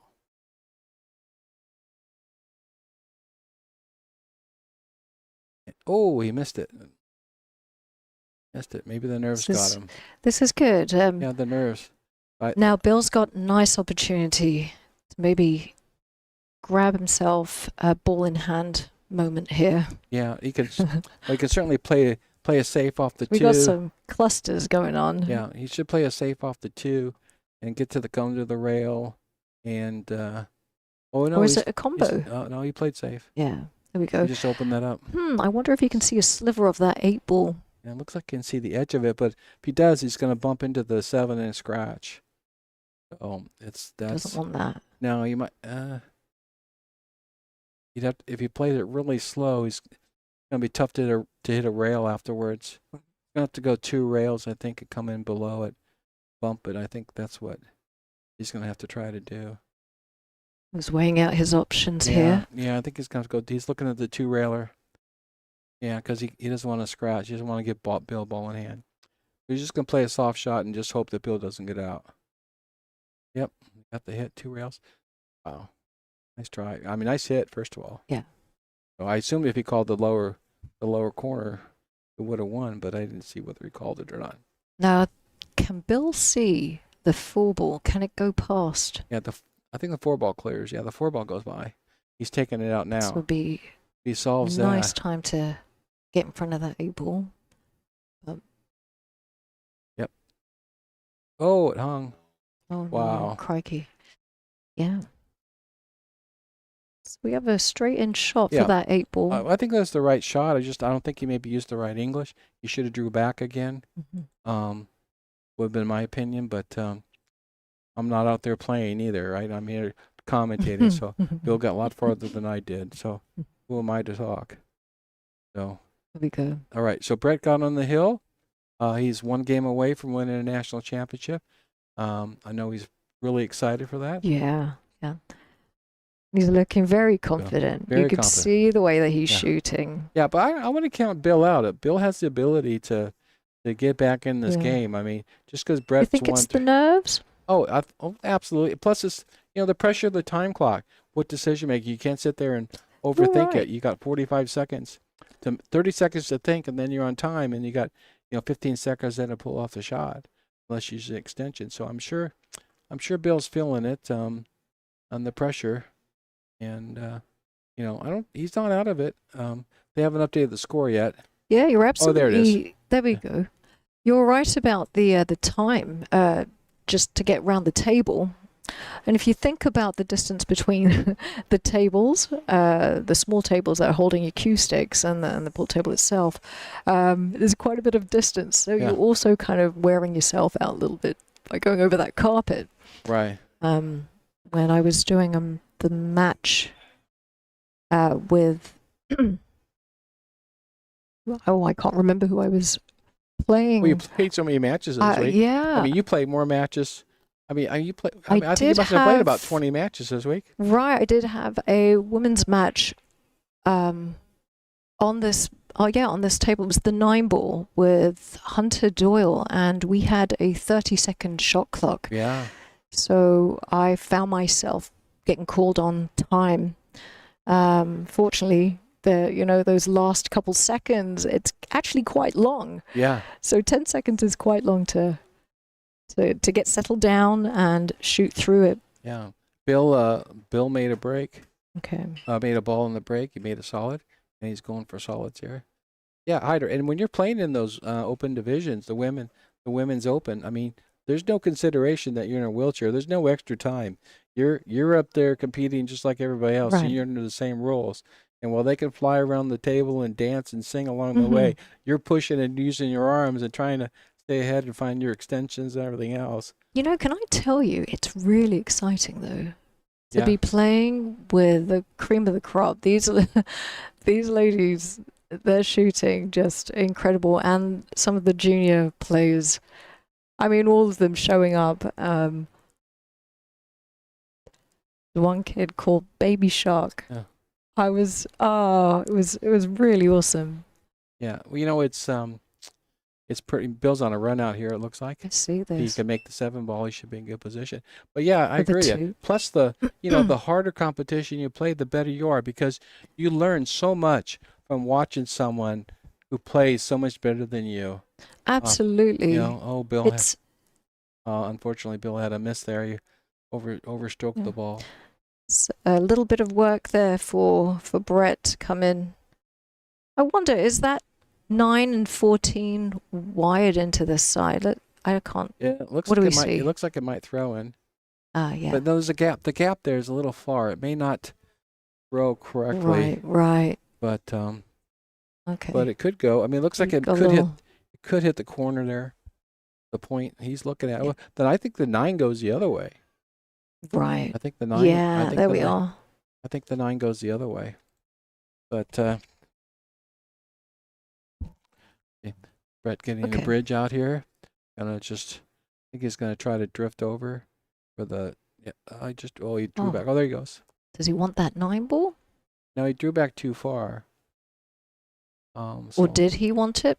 he may have, But but he's in a good position right now because even if he messes up on the next shot, or he still has a commanding lead in the match. So yeah, he's a little bit freer here to take risks. That's right. You get a little bit more. Yes. Yeah. Brett Clifton is on the hill with 5 points to Bill's 2. Yeah, and we have shorter races this week for the wheelchair players, only because we're on the 2-hour time limit. Otherwise, we would have played races 7 or even races to 9 if we weren't under time constraints. But the stream matches are timed, so all the matches this week were on a 2-hour limit. So we opted, because of all the extra extensions and everything else, opted to go with a little shorter races with the 2-hour time limit.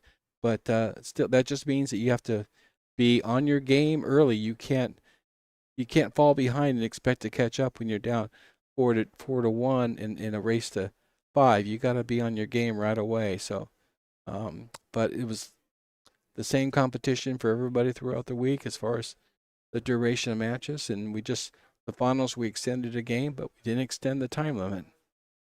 So I do appreciate the 2-hour time limit though, because we also have some overlapping tournaments that a lot of these players are participating in. So,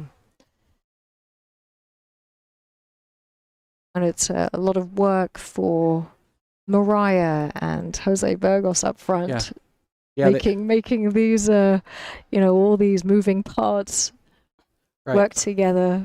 Yeah, Thank them for Mariah tirelessly working out there. Yeah, Mariah with the BEF and Jose Vargas, they did a great job putting on these events and juggling the schedules with everybody competing in multiple tournaments. So Phil has an opportunity here to get a game. He's going to get position on his 5 ball, maybe even he's going to have the 2 ball. He's going to be up here to take the 2 ball out. He's got to be careful not to get behind the 11 if he does that. Otherwise, he can comfortably shoot the 5 ball and come back for the 2. But either option will work. He just has to be careful. Oh yeah, he's gonna go with the 5 ball.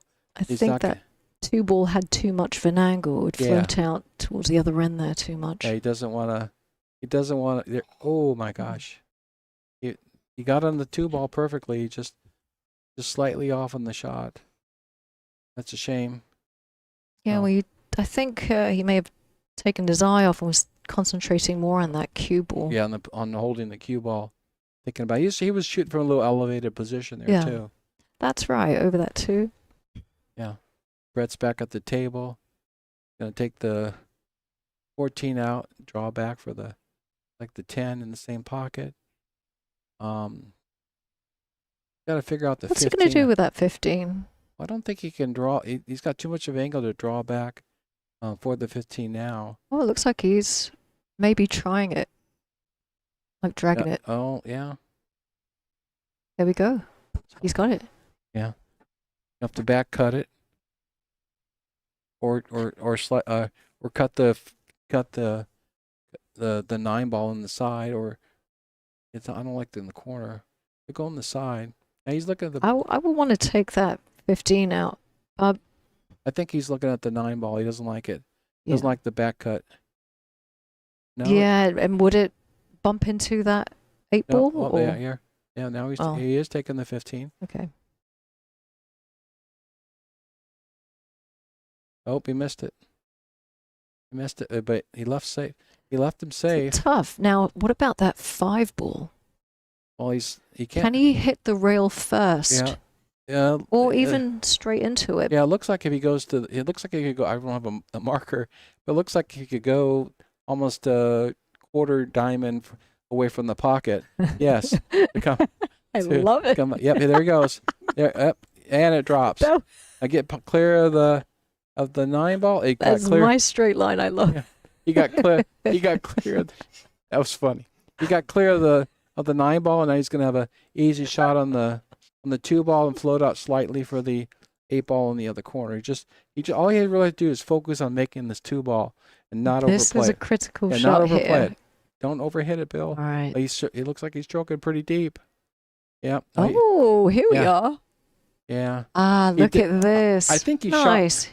Yes, I think he shot that because I think he's more comfortable with the firmer stroke than he is with a slow roll shot. So he just, because a couple of shots he's taken this match when it was in critical positions, he shot them firmer. Okay. And like when he got locked up behind that 9 ball after he made a good shot on the, he just didn't get clear for his 4. So side.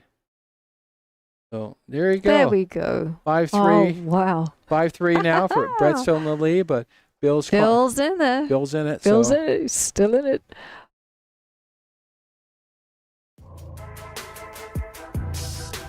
When I play all the big tournaments around the world, we only use Aramith and Simonis. You know, you're getting 100% high quality. It just makes the game easier to play.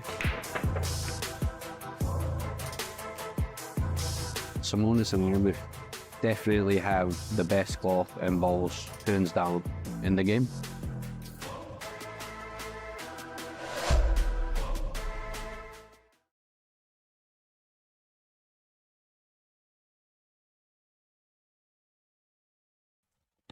All right.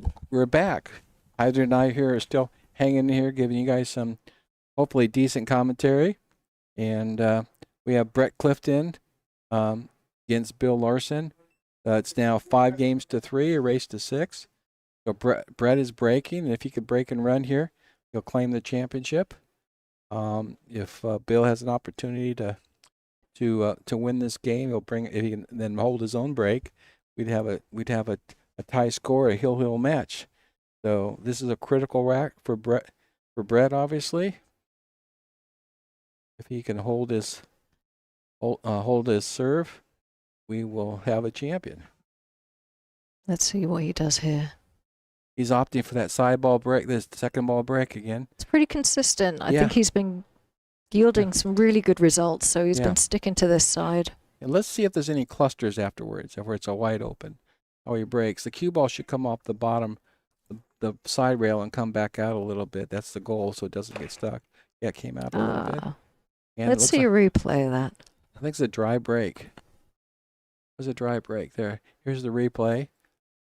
So the cue ball with the English is going to hit the rail and kind of stick a little bit. The 8 ball almost went. If you're playing APA, that's the type of break you want. you know, making the 8 ball to win on the break, but the 8 ball on the break doesn't win here. So let's see. Does that 14 go? I don't think it goes. I think it might be playing safe. Yeah, it was kind of it was awkward the way it was tied up. Okay. So yeah. Yeah. Playing really quite aggressive there. Yeah, and looks like the solids are pretty much open, because there's 4 stripes right in the middle, just above the foot spot. So Brett's gonna opt for the 2 ball, and maybe shoot the 3 in the other corner, or draw back for the 3. I mean the 6, and draw back for the 6 in the same side pocket. I can't quite tell what he's doing. Yeah, he just kind of stunned it over. Now he's got the 6 in the opposite corner, and he has a nice angle to draw over for the 4 ball. It looks like the 4 clears the 3, or you can shoot it a little firmer, come down for the 3 or the 7. His option. I think he's also looking at the 1, if he maybe just floating up the 1, but the 1's really the kind of a key ball to get on the 8. He's going to need to figure out how to get on the 8. Although the 8 looks like it almost would carry him directly off the 14 into the upper left corner if he had to shoot it that way. Yeah, I think he's going to address all the balls on the left side here. They look like you could. It's a lot more maneuverable. That 1 ball floating out there. Yeah. See what he's doing here. Yeah, he's gonna draw. It looks like he's gonna kind of stun it over. Yep. And I think it's the 4 ball next. Then he may either kind of hold it on the rail so he can shoot the 5. The 5 ball. No, he opted for There we the go. 3. 3-teen. I don't see him shooting the 13 when he's on solids. We got Greeny here trying to He's in the pointing middle at the 13. making us laugh. Yeah. Oh, look at No, that there. Drew it back for the 7 ball. Yeah, so he might just opt to shoot the 5 in the center pocket there after shooting the 7 because he's kind of an angle. If he tries to draw back, he's going to be drawing down to the rail, and he could hang the ball. So I think he's just going to float it up and shoot the 5 in the side, float up for the 1, and then either get position on the 8 or maybe even play the carom like I talked about off the 14 into the upper corner. Yeah, he's going to float it for quite a bit there. Thanks, Greeny. Beautiful. Look, there's the floaties. He's going to have a little more, a little control with the straight lines. No, with Brett. He's just pushing that 5 into the side pocket. He's got to make it so that he can clear it to see that 1 ball at the end. Yep. Does he make it? He gets it. Nice. Now, where's that 8 ball? We're going to hit into the rail. Yeah, if he stops it right there, then I would say he's playing the carom. If he floats it forward, then I would suspect that he's going to play. Does he have angle? He's going to bank it. Oh. He could bank it in. Can't he come over? Across? He'd have to shoot it with a lot of power. He'd have to shoot. He's got power. He'd have to shoot it. I'm just saying he'd have to shoot with a lot of power to come back across because it's pretty straight. So hey, I think I think he might come over to, well, I don't even know how to say that. No, he's opting for the bank. There we go. He's opting for the bank. He's going to bank it 1 rail for the win. So here we go. Let's take a look here. Here he goes for the championship. We want to replay if he makes this. So if he either shoot it firm or shoot it just float and let it hang in the pocket if he misses. Depends how he wants to open it up. I think he'll go soft. Yep, soft. It just opened to make up too sure much. it goes. It opened up too close much. to the table. Yeah. I think he hit it softly just to make sure. I don't think he felt very comfortable. Yeah. So now Bill has options. Bill has the ball, the 11 ball on the side. Then it can come down. He's got multiple options afterwards to either play safe or to make. He's got the 10 ball on the side now. 10 does look good in the side there. Yeah. And then if he. But then, what do we have with the 13? No, he's gonna. Greeny. He's gonna shoot the 15 up in that corner. Hopefully, shoot it soft. So if he misses, it hangs. No, he shoot it firm.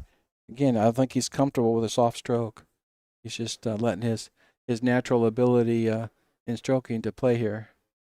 He's gonna be aggressive. It looks like. Going on the 13.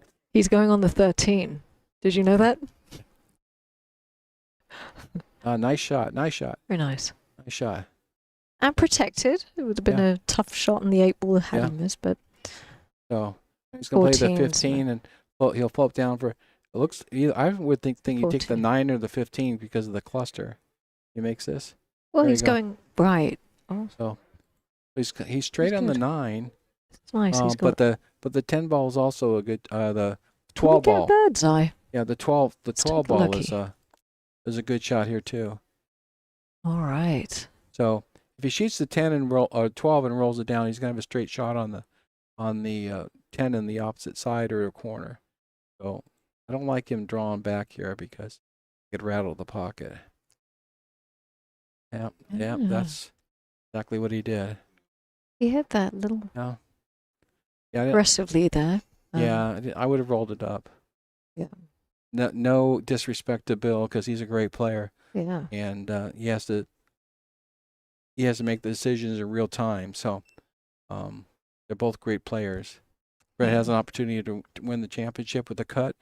Just kind of the 10 ball somewhat obstructing his his view as far as the stroke. Just it's in your once you have a ball kind of in your vision, it can affect your aim.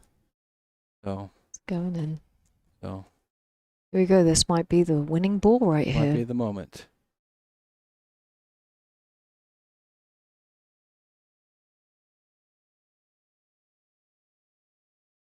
Go, nice and soft. Oh, he missed it. All right. Missed it again. I said. Okay, Bill. Come on, Bill. Yeah, I mean, I told you that I suggested that having that ball there, that 10 ball there, next to your stroke can affect your aim because you're seeing that in your vision, and you don't want to hit it, you don't want to bump it, so you're thinking your eyes are going to be distracted from where you're shooting, so it can really affect your play. Now, Bill's got to make this ball. He makes this. Got a buzz. I wonder if he draws it. Oh, I got a buzz in my ears. Once you did that. There you go. Sorry. There we Yeah, go. the buzz has gone away. So he made the shot.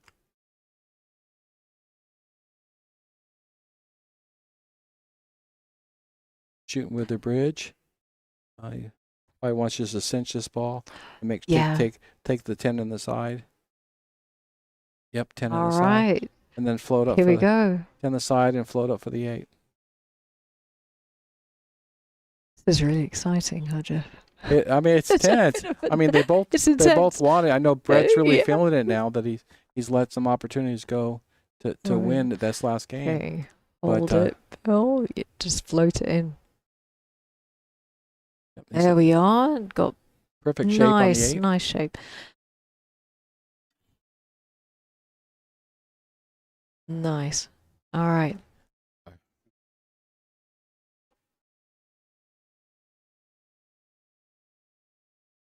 And Bill is holding strong. Yeah, so it's 5. He's in it. He's in it. Yeah, it's 5-4. Where Brett Clifton in the lead. Bill Watson needing 2 games to win. Bill Watson needing 1 to win. And Scott's gonna rack for us again, or rack for the players. I know they're feeling nerves. I know they're nervous. They're having a good exchange right now between the players. So this is a important championship. This is not often you get to win a national championship. Not at all. This is amazing. Hydra, you being there too, winning the 2 world championships. You know how these guys are probably feeling. Yeah. No, oh, absolutely. You know, you've got that pressure with the stop the clock. Yes. Because, you know, you want to really concentrate on what's the right decision. At the same time, you don't have that much time. Right. You have to execute, and I like it. It's sort of a zero-sum game. It's either you hit it or you don't. Or yeah, and it's not like a rotational game. A rotational game, you have 1 ball to shoot at, you know, with position to the next ball. Whereas an 8 ball, you could have up to 7 options of what you want to, what you need to hit, and so you have to process that. And so you have right after the break, you have a minute. First player is a minute to decide what to take, but other than that, it's 45-second shot clock, so the pressure's on. Bill's doing a head ball break. It looks like. Yep, and it looks like it was dry. It's a dry break. But got an open table. Let's look at some. We've got a couple clusters. Yeah, here's your Predator logo again. Appreciate their support, along with the support of all the other sponsors. So, Brett does have a shot on the 11 ball if he opts for stripes. If he shoots solids, it looks like the 1 ball, but he'll be shooting over the 11 if he does that. I'm not sure I like that option, even though though the solids are the more open balls. And yep, he missed and scratched. So that was the danger. Here. That was the danger of shooting over a ball. You're a little bit awkward in your cueing, and so he got unlucky carrying him off the ball to scratch. Now I've noticed with other wheelchair pool players, some people shoot sidearm and some are underarm. How do you shoot? Well, I'm more of a sidearm player just because of where I'm sitting. Bill, Right. you know, it all depends on your height of the table. Brett is a little more of a straight arm shooter, but if you notice his wrist is a little cockeyed. That's right. Has a little angle to it, but yet he's still a straight stroke.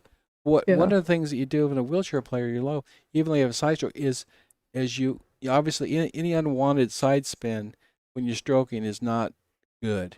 And so most of the players, even with the side, have learned to develop a straight stroke through muscle memory. And I teach pool to wheelchair players, and that's one of the things I first look at is whether they're putting unwanted spin on their ball by doing some exercises with striped balls, see if there's any wobble in their stroke, and whether they're on center or not. Well, there is a rule in a lot of the parasport pool matches where you have to have one butt cheek on the seat. Yeah, you can't have any feet on the floor, it's obviously. True, right? Obviously, no. Some players or on the table. Well, right. There are some players that it's not a good look that are able to move their feet that play in a wheelchair, but their feet have to be on the floor. You can't use your extremities to stabilize the chair. Right. You can't sit on the armrest.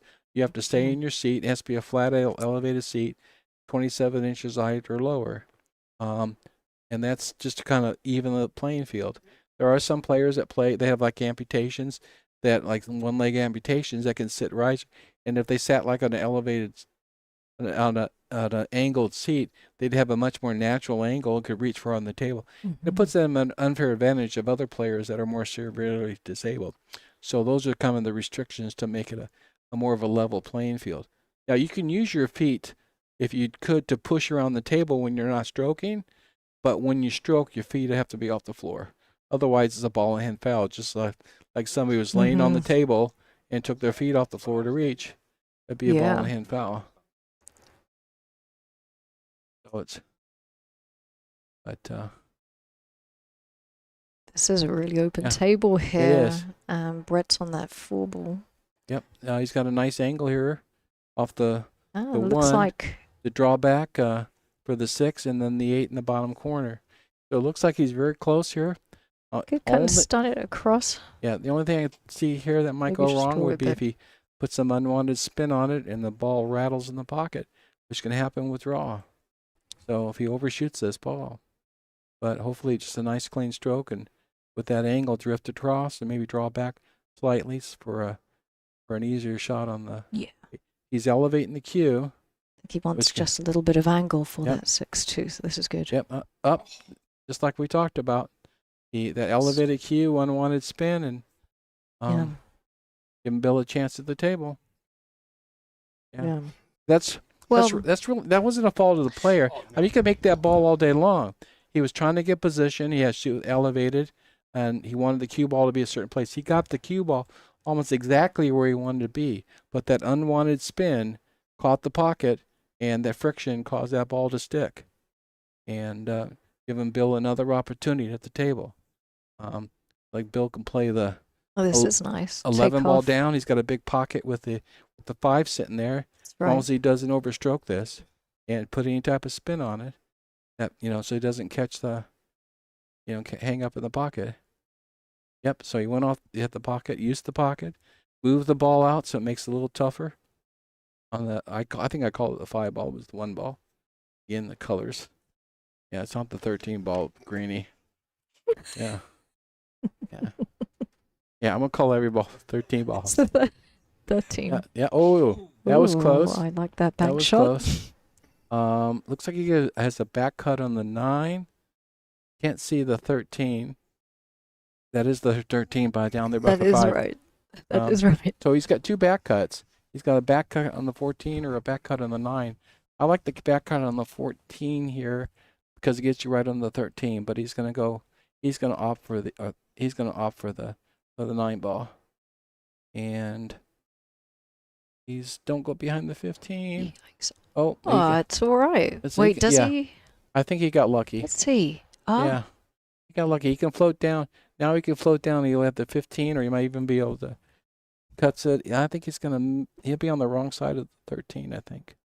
So he's gonna have to play the the 14 next and figure out how to get on the 13. So be careful here not to double hit. Okay. So he's going to draw back a little bit. Yep. All right. And now he's got to figure out how he's going to get. What's he going to do with the 13 ball? The 13. How is he going to get down there? A lot of high left. Come across twice on the table. And shoot the 13 in the corner by the 8. I think that might be his only option. You just have to be careful not to bump the 8. So I think if he plays soft, he might be able to leave the cue ball by the side pocket, take the longer cut. Take the longer cut on the 13. But I don't think he's going to be able to hold it. Yep. There you go. He went, okay. So he's going to take a harder cut. It's a steep. Yeah, that's a very nice. Yeah. Now he's going to. Shot. Yeah. Now he's going to come up table, naturally up table, and if he puts a little left on it, he should have a nice angle on the 8 ball to finish. He just doesn't want to overstroke this because he doesn't want to come to. He doesn't want a bank shot on the 8. And he missed it. But he's going to leave it tough. So I see. This is good. Yeah, I see a safety in his future. I don't know if he knew. Yeah. Until after you looked at the layup there. Yeah. Brett's going to play it safe on the 6. He'll leave a kick for. Bill. And Bill, if Bill makes the kick, he's going to have trouble getting on the 8 ball. Here comes the safety. Oh, he miscued. Oh, he understroked it. Crike. Oh, yikes. Yeah. He understroked it. The pressure of the moment. The pressure of the moment. So Bill's gonna have to shoot the 8 in the same pocket. Unless he's gonna just take the longer shot on the 8. If he plays it in the same pocket, he's gonna have to cut it in, come across rail, and come back above the side pocket and shoot the 8 in the same place. He may opt to just shoot it down the rail by the 6. That way, if he misses it, it's blocking the 6. Yeah. Yeah. He is going to come around and get the 8 ball into the same pocket there. Yeah. Careful not to go in the side pocket here. I think he's going to be short. He's going to be short. He's going to have a tough cut. He's going to have a tough cut on the 8. And this is what you call a poison shot. You got to be real careful not to make the ball to scratch in the side. Scratch in the side. We don't want that. Let's see. It's a toughie. The option here is to bank in. He could bank into the 5, call the pocket, and leave the cue ball up in the other corner. Yep. He's going to try to bank it into the 5, have it follow in the 5, make the 5 if he misses it. Yeah. And then leave him a tough shot. Cue ball next to the green on the other end. Yeah. Up. Yeah. He's going to put it up on the corner by his right. There we go. Oh, he missed it. Scratch.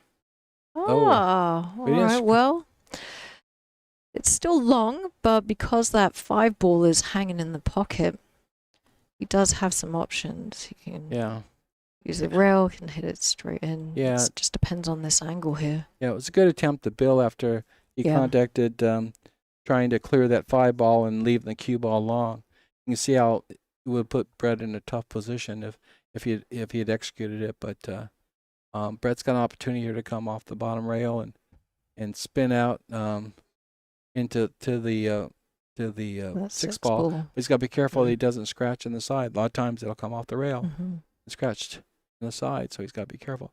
Oh, too hard. He's going to come right up onto it. Oh. All right. Nope, not good. Not good. Yeah. Too much. You got too much adrenaline running. Now he's in a tough spot because it's going to be very hard to play. Anywhere on the table where. What would you do here? Because I don't know what I would do. I would think I would just say, Scotty, rack 'em. So he's got to leave him long and hope Bill doesn't make the cut. On the rail and long. Yeah. Hopefully, and then he's hoping maybe the 6 will become a blocker behind the 8. Yeah. Okay. He's putting some right-hand English. Yep. The 6 went a little long, but this is nice. Now Bill has an opportunity to cut the 8, that pocket, but then the cue ball should come around and leave him tough on the 6 if he misses. depending on what kind of angle he has on that 8 ball. Yeah, I want to shoot this one soft because I don't want the. I will put some outside English. Yeah, I don't want that cue ball. I don't want that cue ball stopping inward. Yeah. Have him a shot on the 6 ball. Yep. Ah! Yep. Oh. Come on. He shot it too soft. A little soft. stronger. A He hit little it a little stronger. He hit it a little crikey. thick. Yeah. He hit it thick. Because if he hit it thinner, the cue ball would have traveled further. I don't think the speed was wrong. I just hit it a little thick. This is still, given the situation, this is still a tough cut. And the cue ball could travel and come down to the bottom rail.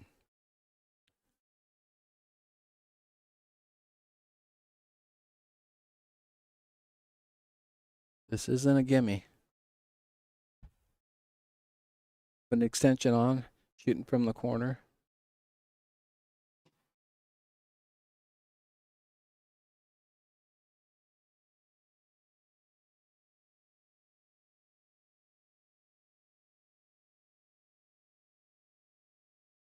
Good shot. Up, scratch. No. Yep. Crikey. Yep. Wow. Check this out. We have a hill-hill match. We will have a hill-hill match. Well. Yeah, he hasn't. Yeah. That's right.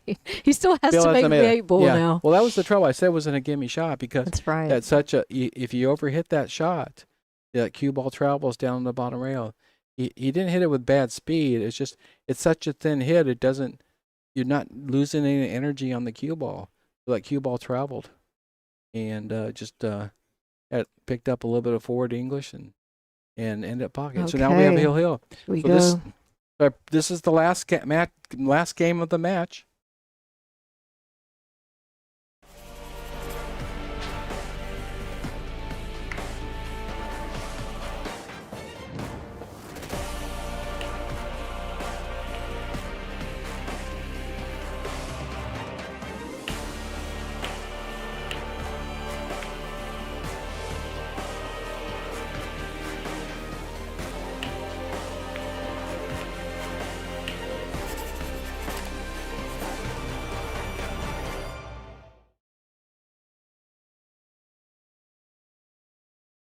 All right, hill, exciting. We are back. Yeah, there's been some struggle here in the middle.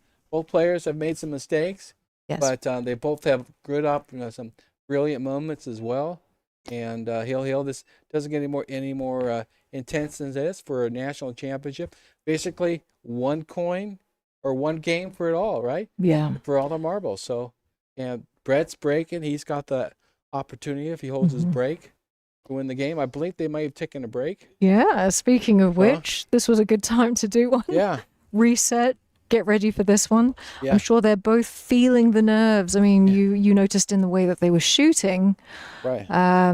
Probably hitting overly hard, more than usual, and of course not making the shots there. Right. So I mean that one game for a national championship, and both players are be very proud of what they've done. Oh, absolutely. All their great shots here, as well as the mistakes they've made. I mean, there's a reason why they're making mistakes. They're shooting over balls.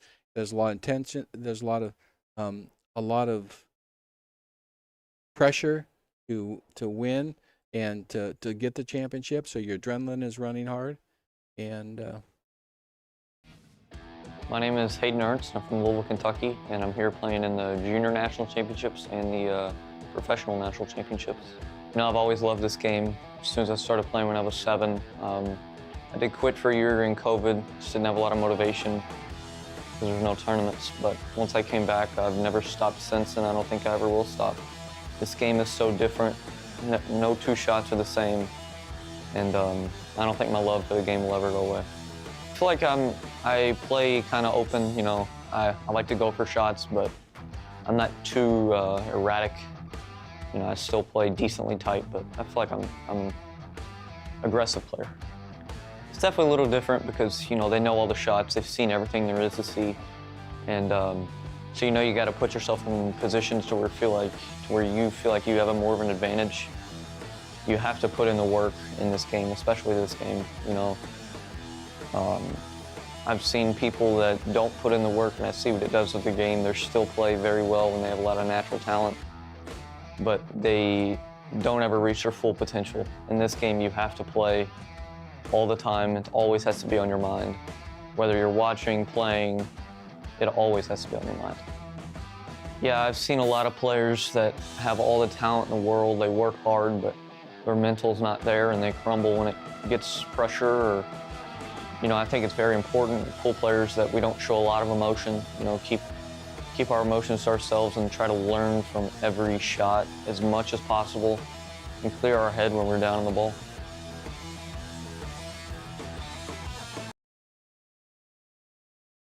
Well, we're back. Teal Hill, game number 11. Okay. Tied 5-5, Brett Clifton versus William Larson. This is it, championship match. We're just waiting for the players to come back from a short break. Brett's back in there. He's waiting, talking with some ready. fellow players. And what am I doing wrong? But I think they're both doing a lot right, to get this far in a national championship. In Hydra, it's been exciting here talking with you and doing this opportunity to commentate for this match, and hopefully the viewers have enjoyed it. But just any perspective you want to offer here while we're waiting for the match to resume? Yeah, no, I really am enjoying doing commentary with you. I wish I had more experience doing this. I want to do a lot more commentary. Well, I have as much experience as you do, just so we know. So. And it's difficult because I'm watching and I want to do more spectating, as a wise man once told me. And the thing here is that I'm, the way is to as if I'm playing, as if I am on the table. So that's what I'm trying to change up here. Yeah. Talking out. Yes, talking out my thought bubbles. That's funny you said that, because I followed you in Were the you room. doing that? No, I followed you in the room the other day today, and you were talking to yourself. And I said, "Are you talking to yourself?" Yes. I All tend right. to mutter a lot. Oh, we've got the 10 ball in the side pocket. Oh no, is that the 10 ball? It's one of the balls. It's a 13. I don't think it's a 13. No. Yeah. As Greeny points out. So Brett made a ball in the break. Yeah. He does have a kind of a cluster there to the side, and he's got to figure out where to take the best. It looks like the 4 ball goes if he wants to opt for that, or he could play the 15 as well. There's really nothing tied up. It's just a matter of what pattern you want to choose. It's looking like, let's see, we've got the 13 available. We've got Yeah, I think he's going for the 15. Yeah. No, I'm taking this seriously well, now. Okay. I think he's got the 9 next. He does have a shot on the 9. It looks like the 11 is available as well. Maybe not the 11. I don't think so. Yeah. We've got the 9. So he could draw back here for either and play the 14 in the up, or he can draw back between the 14 and the 12 and play the 12 in the same corner. But he's shooting over a ball again. We've talked about this. All right. Did he put on an extension on his cue? Yes, he did. He's taking off. He's going to use the bridge now. Disassembling. Now this might be a smarter move with the bridge. Yeah, because when you actually have more control over your stroke there. Yeah, plus he's directly behind the cue with his eyesight, whereas the bridge, he's not directly behind it. Now he's directly behind it. He should be able to draw back up behind or go forward for the 13. Not sure exactly what he's doing. Yeah, kind of came out. Now he's a bit wonky. Yeah, but I think the 11 goes in the side. But then no shot after. Yeah, I think the 14. If he wants to play aggressive, the 14 banks across. That 14 is open there for a bank shot. Yeah, or he could play safe on the 13 and just let Bill give Bill a chance to make a hard shot. So if he puts the cue ball right on top of the 13, but he might. I think he wants that 14. Yeah, it looks like he's looking at it. Yep. No, he's gonna play. No, he's playing safety. Playing safe behind the 14. Yep. Yep. Well, he left the 4 ball. We have the 4 ball. All right. We're saying the same things. Go ahead. Right. Yeah, we're saying the same thing. What would you do after the 4 ball? Well, let's see. So, just he has to make that 4 ball. It's a very tricky cut shot. So it's going to come out, and you may be able to see that 5. above them. And he's bridging off the rail. The bridge wants to slide on That's that rail. interesting. Got to be careful. But he made it. Yeah. That was a very Okay. difficult shot with that bridge. That was pretty cool. I've not done that before. I've never used a bridge on the bridge rail. on the rail. Yeah. Yeah, that's Have you? It's tough because the It cue wants to slides. slide, and you got to put a little down pressure on it so it doesn't slide when you're stroking. So it adds a little bit of complexity to your shot. And Okay. he missed. Oh, all right. So We've got the 11 ball. these pockets have got deep shelves, and you're not in there. They'll those balls will hang up, and so they will punish you if you're off just a bit, or if you put unwanted spin on there. I think he may float this cue ball down to the 13. Yeah. Greenie? Get that 13 out of the way. Right. Oh, nope, No. he went too Or hard. the other side. Oh, you might be able to get I think he did that on purpose. He's got the 14 in the side here. If he opts not to shoot the 13, shoots the 13, he's going to have a runaway cue ball. But if he shoots the 14, he won't really have much shot on anything, will he? Right. Unless he shoots the 14 in the corner, comes back across and bumps the 4 ball, then he might have a shot on the 12. He's going to have to put some spaghetti on that 14. Spaghetti, English. Yeah. Yeah, I get it. A little bit of sauce. Oh, okay. Put some sauce. Well, he's not going for it, so There you go. never mind. He's gonna try to draw back for the 13. Oh, he missed it. Yep. All right. Nail biting. Who's a It little is. excited here? Who's excited here? Yeah. Yeah, it's I want to funny. see it in the comments, you guys. Do you really? Yeah, I probably don't want to see what the Oh, comments no. are. Here we are. Yeah. How dare you? Yeah. And sorry if there were any questions you people wanted we didn't answer because the comment screen wasn't up, so we didn't see them. So we apologize to the listeners out there that didn't get responses because the operator here, Greenie, wasn't showing us the comments. Yes. We blame him. So, It was Greenie. yeah. The 13 ball. Yeah. Yeah. Yeah. And Ed. So Bill's trying to figure out what's he going to do with these 3 balls in the middle. He's got the 1 ball. Then he's going to probably come back across for the 3 in the opposite corner or opposite side. Okay. But unless I don't think he's going to draw back for the 1. I think he's going to just come across table. He's stretching for this a little bit. There you go. Yep. You got it nice. Yeah. Now he's got. Now the we've 3. got this. So he's got a shot on the 3 in the corner. It looks like. Does it go? Can he get to the 7? Well, maybe the 8 ball's in the way. Oh, he's got the 6 ball. He can see the 6 ball. So he has options here.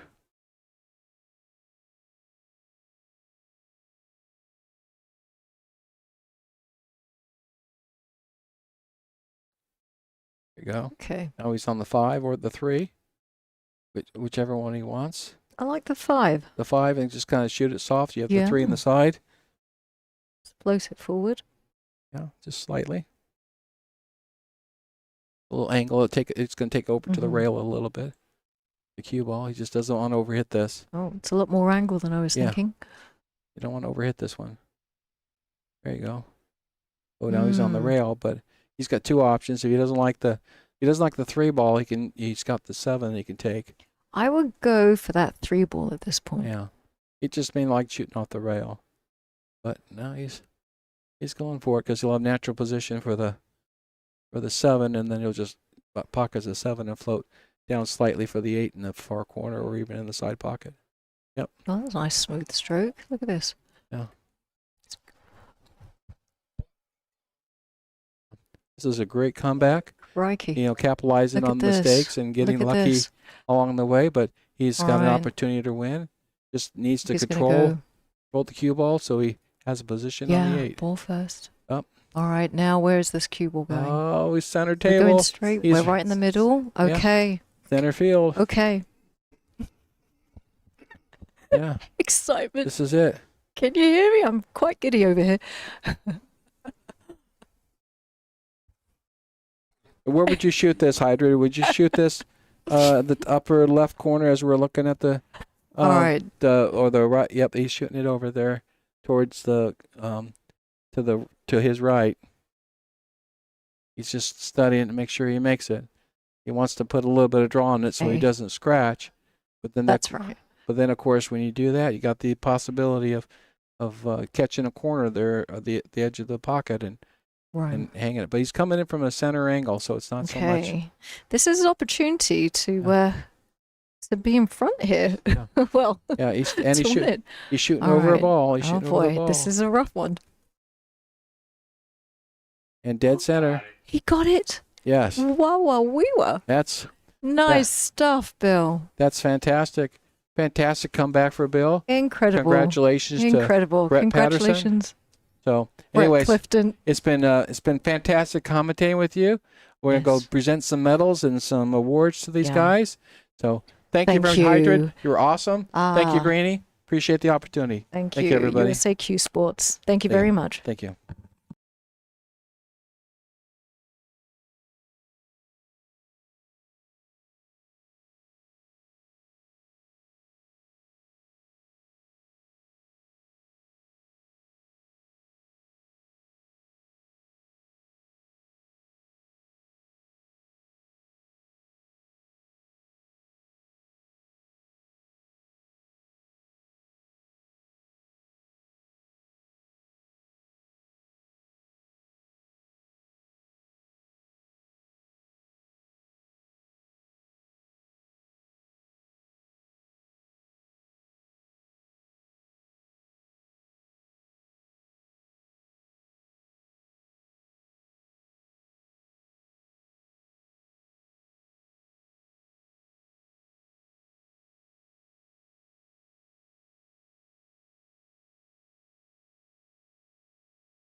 Four finishers here, four top finishers in the wheelchair division of the 2026 National Pool Championships.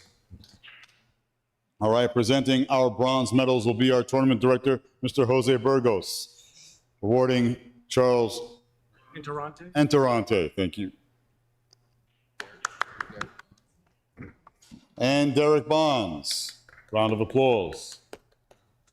All right, now presenting the silver medal, our USAQ Sports Parasport Division representative and DA.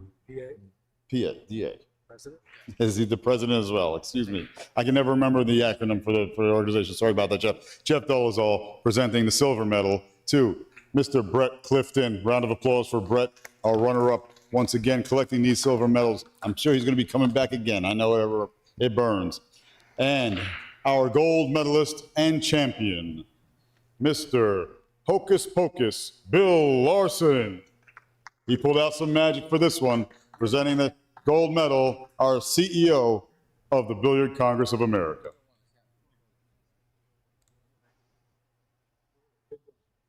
Thank you, Mr. Shane Tyree. It's fine. They sponsored. Yeah, so let's They sponsored the money, so it's good. we can kill Yep. it. Yep. We're going to be bringing you the ladies' finals. Easton, right after a few photos with these wheelchair champions.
Oh, you're an idiot.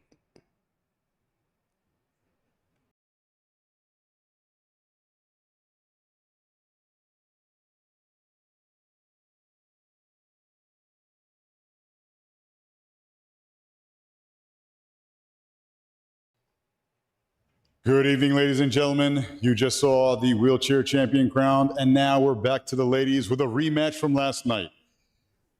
We will have the 2026 USA National Women's 10-ball champion crowned shortly for you in just a few moments. So without further ado, I know this is a build-up. Let's introduce these two lovely ladies once again. First up, coming to us from San Antonio, Texas. She's a multiple-time junior national champion, sponsored by P-Shower, Iron City Billiards, Olhausen, Decision Investments, Fort Worth Billiards, Rush Automotive, Castillo Leather Goods, Jam Up Apparel, Kamui, and Pool Player Perks. Let's give it up one more time for our 2026 9-ball champion, looking to be the 2026 10-ball champion, the grinder, April Larson. Give it up, folks. You can do better than that. Wake back up over here. And her opponent, once again, 9-time junior national champion, 2025 BCA USA National Women's 8-ball champion, and 2-time World Junior Silver medalist. Sponsored by Lucchese, Brunswick, Fort Worth Billiards, Taum, and 3 Seconds. Let's give it up for the other one, looking to be the 2026 10-ball champion, the Roadrunner, Savannah Easton. All right, at this time, we can have the ladies approach the table to lag for first break. Our official referee presiding over this match, Miss Jenny Hutto. And at this time, I'm going to send it back to you, Greenie, in the commentary booth. All right, and here we go, Dylan. Yep, lag is done. We're all That was set. quick. I didn't even see the lag. Yeah, well, Ed would have just stopped talking for a second. It would have been all right. That don't happen. I know. What's the race here, too? Race to 8, I believe. Is that what we're at? Race to 8? That's what we're going to go with. We're going to go with a race to 8 here. Race to 8. April Larson versus Savannah Easton.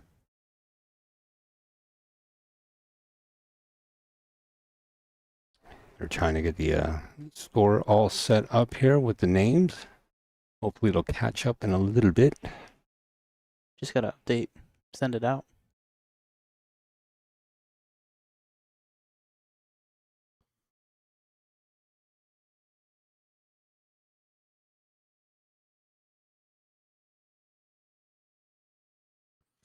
And April Larson up to break in rack number 1. We will get that scoreboard situated for you in just a moment. But as we do, the break is underway.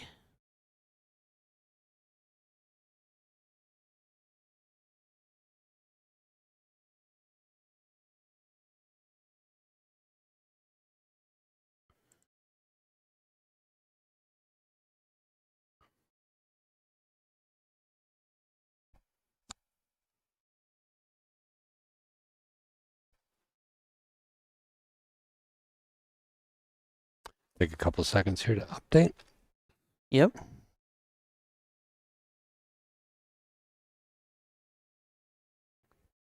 Oh, get out of that side pocket. Not a good start there.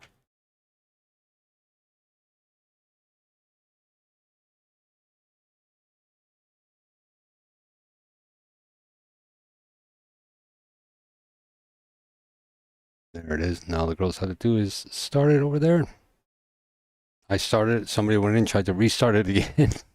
Well, this thing started 6 times before we're ready to go. So we'll get the score up here for you in a second. Yep. But Savannah at the table after a mistake by April Larson. And a good chance to run these balls out.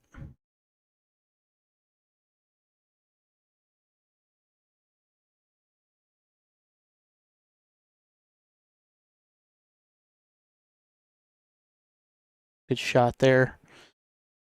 Now she got to play to 5 and come around all those balls back out to almost where she's at now to play the 7 in the same pocket. This will be the last match of the night, and there will be a ceremony following this match to crown the women's champion.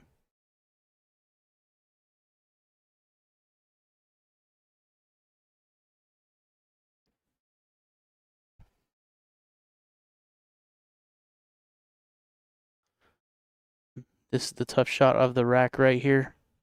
Just gotta make this ball and make sure you don't touch the 10 in any way.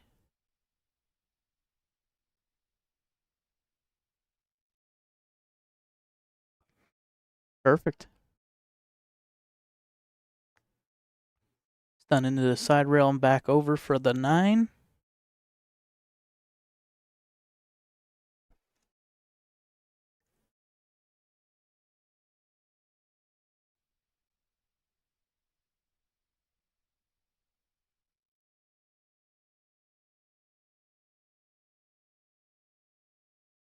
This 10 ball to start us off.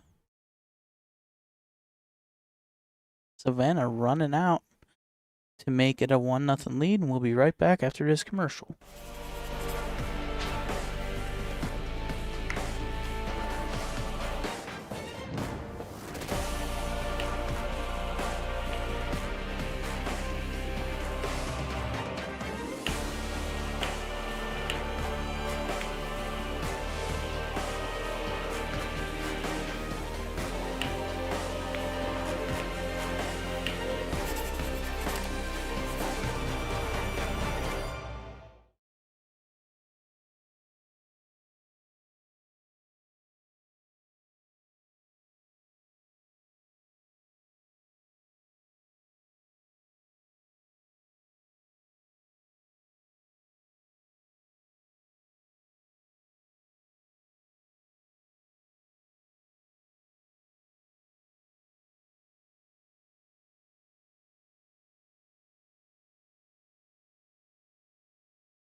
All right.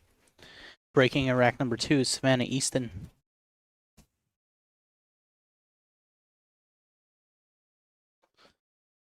Gets the ball down. Joining me in the commentary booth is Ed Ladawi. Who's that? I don't know.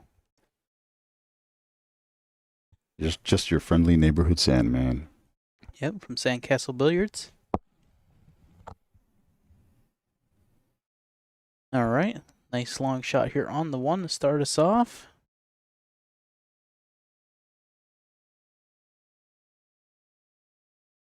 Play this 2 and go around 3 rails.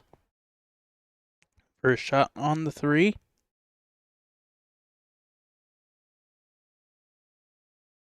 He decided to play 2. That's all right. Watch outside pocket. Yeah, lots of that jaw to side pocket. Looms large. Even just sitting in between the jaws, if you're not snookered against them, just digging over the side pocket facing to get into the cue ball could pose a problem at times. Luckily, these diamond tables designed by a player with those flat pockets to be able to bridge over that portion of the pocket. That was the big breakthrough of the diamond table. Very good shot there by Savannah Easton from the jaws of the side pocket. Now you got to go back and forth a little bit, or just roll it into with a little bit of side spin. That works as well. Now this is the tough shot of the rack, I think. Can't hit it too soft and you can't hit it too hard. The porridge has to be just right. Yep. He's going twice back and forth. And, Indeed, well done. Back to the center of the table for that 6 ball. Very well done by the Roadrunner. He's got to be careful here not to bring that 9 ball into play.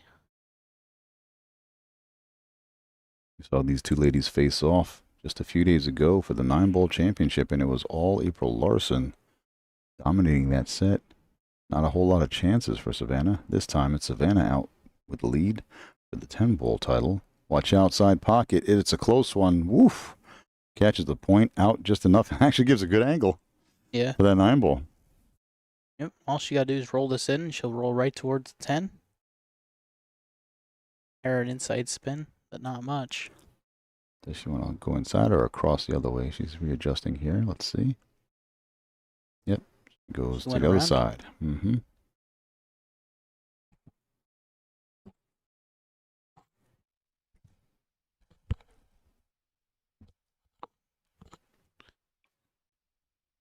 Alrighty. There we see in the background on your screen a couple of BCA staff members there, our intern Pat, and CEO of the Billiard Congress of America, Mr. Shane Tyree, sitting there speaking with Melissa Helland. Yeah, she's here to cheer on her road partner and roommate, April Larson. And there you see the family of Savannah, mother and father, and Hunter Lombardo looking on as well. The girl with the nickname of Red. Red. That's it. Little Red. He's a very big fan of Savannah Easton. Oh, is she? She's a fan, yeah. Yep.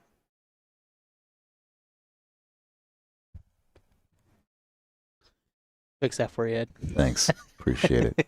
I turned to my right to look at another screen, and it was me looking at myself. I don't want to see that. Nobody likes to look at themselves or hear themselves. Alrighty. Savannah Easton up 2-0 real quick in this match. April Larson broke first rack, had a shot at the 1 ball, and went 1 rail and scratched in the side pocket. And it has been all Savannah Easton from there. Runs out that rack, and then Breaker runs the last rack to take a 2-0 lead. And now we got April Larson back to the table. Breaking off in rack number 3. 1 ball goes in the side, possibly the 9 as well, in the same side pocket. Mellow yellow in the side off the break, and the 2 ball and cue ball are in love. Yes, they are. They are married. Although I didn't hear about the ceremony. Yeah, they eloped. No one was looking. We were all watching the 1 and the 9, and they found each other. It's not frozen. She's just playing a safety off of this, nudging it over to the 4 ball. There is a little bit of a window there to catch the 2 cross side and safe to see where she's going with it. Yeah. With the cue ball. She didn't call it cross side. She's playing safe all the way here. And cautious of that corner pocket. She read her line very well and followed it perfectly. Between the 8 and the 7, catching that short rail up table. Now leaving this mess for her opponent, the grinder, April Larson. You can see the edge of it here. Might just hit it hard enough to get the back to the side rail and use that pile to slow the cue ball down. And just checking in the chat room there. Hello to Superman Trick Shots. Brian Pauly, one of the top trick shot artists in the world. I know he was at least number 2, maybe even number 1 at one point. Their rankings always fluctuate every competition, but multiple time top 5 for sure. Good to see you in the chat. Always a pleasure, Superman. And is that Melina Mike in the corner? That's the Timo version of Melina Mike. Sitting on the corner behind the Iwan Simonis sign there. All right. Savannah with a successful save here. Gets April kicking and sells out the rack a little bit.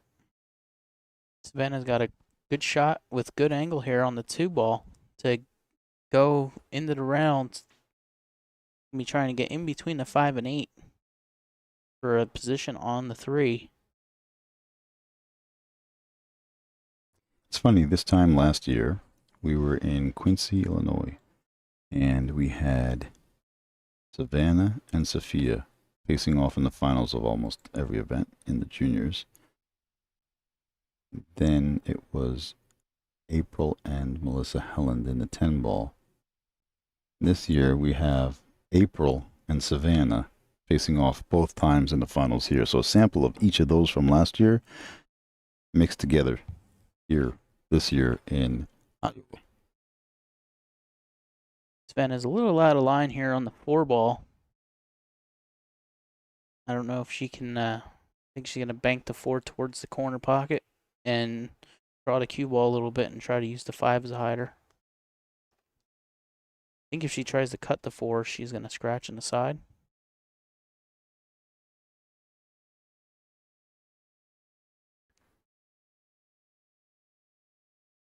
Nice hold behind the 5 there. Let's see where the 4-ball winds up. How many angles are cut off? Can she go 1? No. She cannot go 1 rail. 2 rails it is. Maybe 1 straight at it.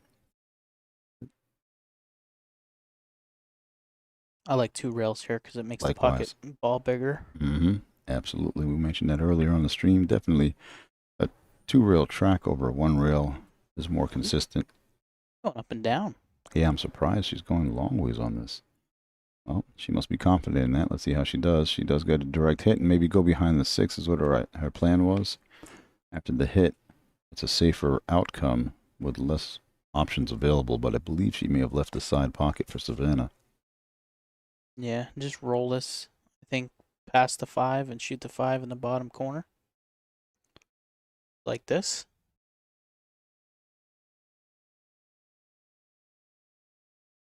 Just slide over here for the 6.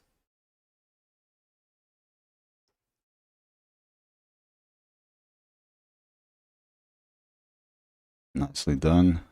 Beautiful, confident, clean stroke. Unfortunately, find yourself jacking up over the 10 ball with the bridge or an extension. Yes. Gonna look at the extension first. See if she likes it. I think she likes it. It always scares me when the player moves their head to look over because they're not exactly lined up and their natural pre-shot routine, and it throws them off sometimes, as you can see right there. All right, well. Felt that one coming, unfortunately. Big chance here for April. Yeah, she needed that. It's a huge rack right here. Possible 2-1 versus 3-0 in a race to 8. It's a long race to 8, but rotation games go quick. And even in alternate break format, we still see momentum one way or the other. I would have expected April to get a little closer to her work here, but just takes her medicine a little bit, and we'll see how that works out for her. April's been playing really great this whole event. Absolutely, she has.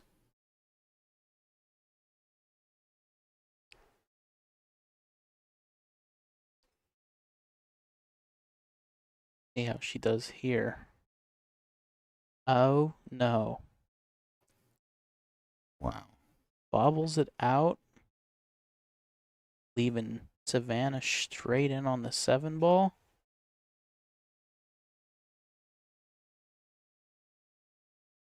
That is going to be a tough one to swallow there. Like I said, big difference. Looking to go up 3-0. Now, just a 1-game differential in this race to 8. It's pretty much even. This 10 ball going down for Savannah, for Savannah Easton. The Roadrunner up on the board. We'll be right back after this commercial. The Diamond Paragon Pool Table. Diamond tables are designed and manufactured from the highest quality, sustainable hardwoods, utilizing world-renowned designs. Diamond tables are unparalleled for playability and durability. After all, they are designed by players for players.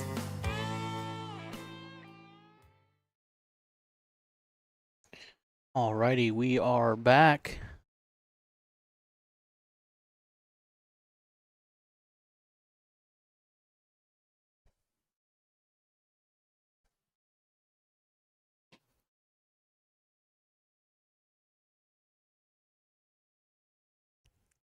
There you see our referee presiding over this match, Jenny Hutto. Taking good care, making sure it's a nice solid rack. Even with a template, folks, gaps are possible. Absolutely. Especially when there's a divot from the break occurring just before the head ball. It's not lined up forward or back. Halfway on that divot, it can cause a ripple in that template, and that causes the gaps in the balls ever so slightly. One ball nestling up by the 9, and no shot. You know what? As you say that, those balls didn't really break that well. Yep. And Savannah actually hit that pretty square. Mm-hmm. So, tell this cloth is really getting worn in. Yep. Steady play for 6 days. One more to go. Not even a full day tomorrow. What is it, like a half a day? A day. Mm-hmm. Yeah. Just finishing out the juniors. This is our last adult division. We have our 2 men's champions. Our official national men's champions in 9-ball and 10-ball. And representatives of the USA at the World Championship 9-ball event to be determined, and the World 10-ball event promoted by Predator coming up. Good shot there by April Larson. Using a little 1-rail ticky to knock that 1 ball in. Goes 2 rails. Lands perfect on the 2 to just follow forward. Shoot the 3 in the side.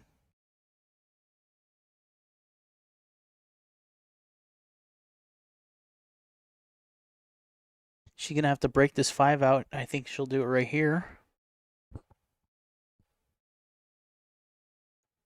But I wouldn't hit it too hard. You don't want to lose the cue ball going down table. Oh, look at this. A lot of traffic, and she finds her way back behind it. This is what I was saying about hitting it too hard and losing your cue ball down table. True indeed. That's exactly what she did. Must not have been listening to the warning. They're not tuned into the stream, are they? No. They're not even tuned into their game yet, are they? If they were tuned into the stream, they'd be way behind anyways. So yeah, it true. Doesn't matter. It's a delay.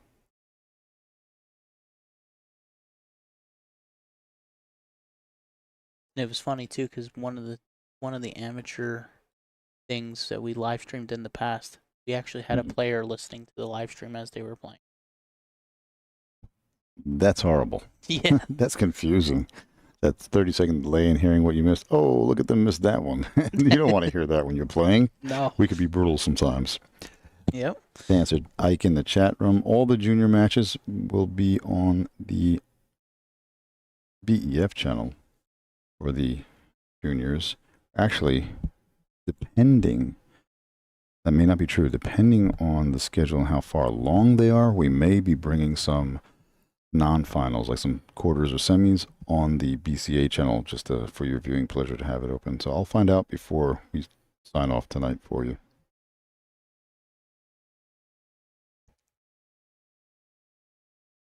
This was, what a shot by Savannah Easton right there.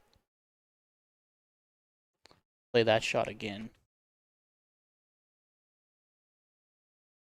A little late on it. But it's the 4 that was down here this way and drew the cue ball into the rail and glued it right to the 8 ball. Let's see where it wound up. Great shot. Great cue ball. So, April with the bridge, jacked up over the 8, 1 rail or 2 rail kick at the 4 ball, was unable to get a hit. So that will be ball in hand for Savannah Easton with 7 balls on the table. Now, some of you might be wondering,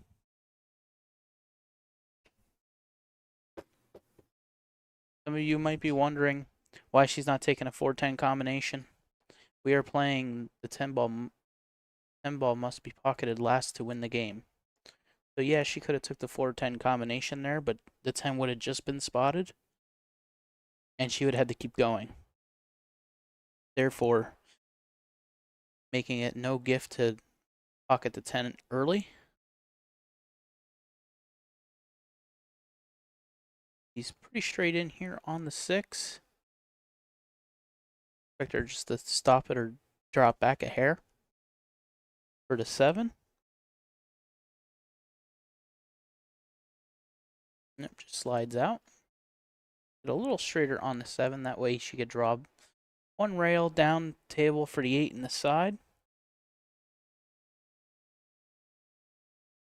See Greeny out there in the crowd. I was getting a little camera time there next to Shane Tyree there. I'm actually messaging them now to see if we're going to play anything on here to answer that question for you. All Going to right. bring any matches to you on this stream on the BCA channel, or just play out all the junior matches on the BEF channel. You know what he's typing right now. Your answer. So there we go. And the answer is yes. As I mentioned, if we have enough matches, we will be splitting them up so that way we have something running for you guys on this channel as well. That's good to hear because you won't miss any of the action winding down or have to wait. You can play them side by side and have your 2 windows open and go back and forth. I like doing that. It's more exciting to me. As we all know, pool's a slower paced game, and as much as we love it, it's even tough for us to watch sometimes and being glued to the screen unless we're working or doing something else in the background, or this is in the background. So having 2 screens or 2 matches to watch would be awesome, especially if you have a split screen setup and you can split the 2 matches nice and large on 2 screens. That'd be great. Or one on your phone and one on your television, one on your laptop. Anyway, Savannah Easton halfway to the finish line already in this match. 4-0 in a race to 8.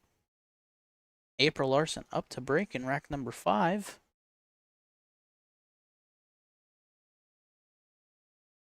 And she is not getting nothing down here on the break. That will bring Savannah to the table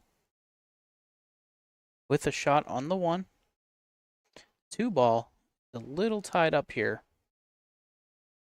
Probably going to be a 2-5 combination in the future.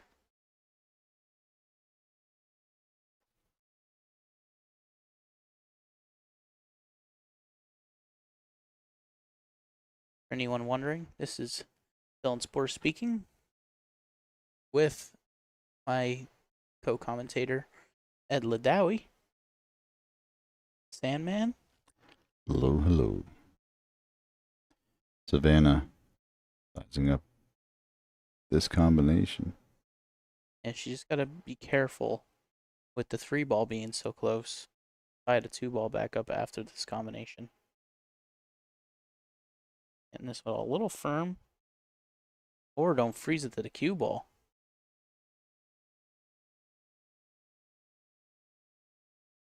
Get a top down view of that. Looks pretty straight in. Oh, yeah. She can shoot to the side if she can get enough on it. She got to make sure she don't double hit it, Mm-hmm. too. Playing with a little inside to hold down the angle and hold it center table for that 3 ball. Just enough to get the 2 there. Doesn't want to send one way up there. She uses the 8 ball for a stopper. How about that? Nice firm hit. Hits the 8 ball square. What a way to see your cue ball path there. Great control. Absolutely. He's straight in on the 3 here, so she'll just draw back for the 4. That was a nice camera angle to see her form and her stance. Elbow nice and high up, pointing to the ceiling, not out to the back.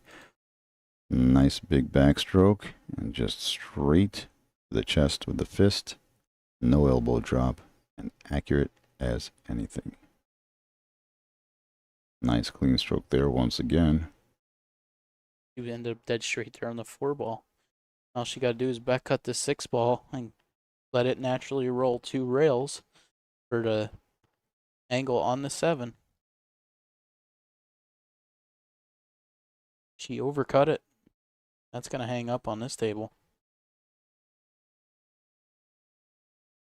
So, April fortunate to get back to this table. After Savannah did all the hard work, was unable to pocket that 6 ball. Sometimes we call this cleanup crew. Yeah, just make sure you judge the cue ball coming out of that pocket. Yeah. Sometimes it flies out of there if it's too thin, and sometimes you catch it too thick and doesn't get to where you need it to go. It doesn't go anywhere.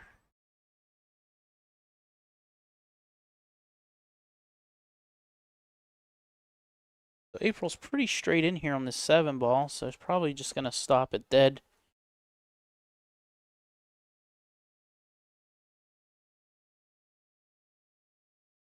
Decides to draw back a little bit.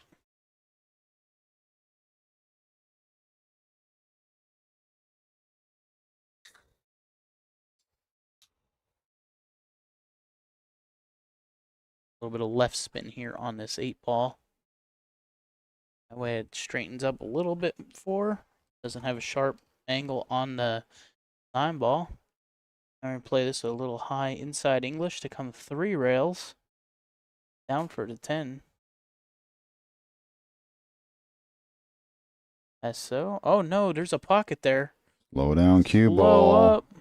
Whoa, whoa, whoa. And over the edge it goes. We could not talk it down from that.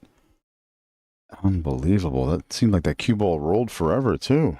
Looked like it slowed down and almost stopped, but no. I was just about to say, it's been all Savannah all this way. April finally getting on the board, but no. Unbelievable. Let's see if we can see that again. That 10-ball shot. What a bad roller was. We'll be right back after this commercial.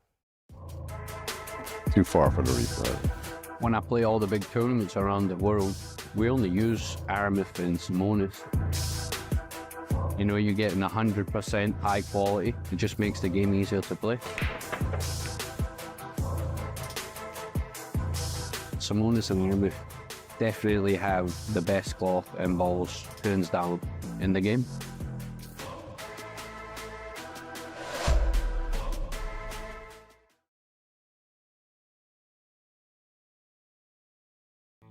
The Diamond Paragon Pool Table.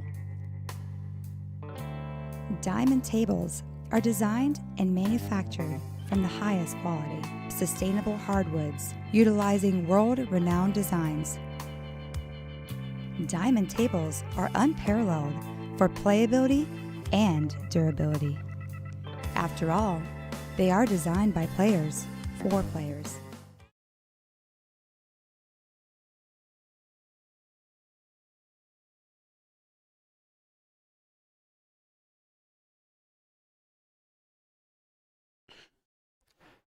We're back, ladies and gentlemen.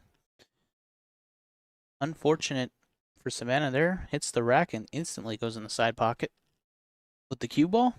So April will have ball in hand, hopefully to get some momentum rolling in this match.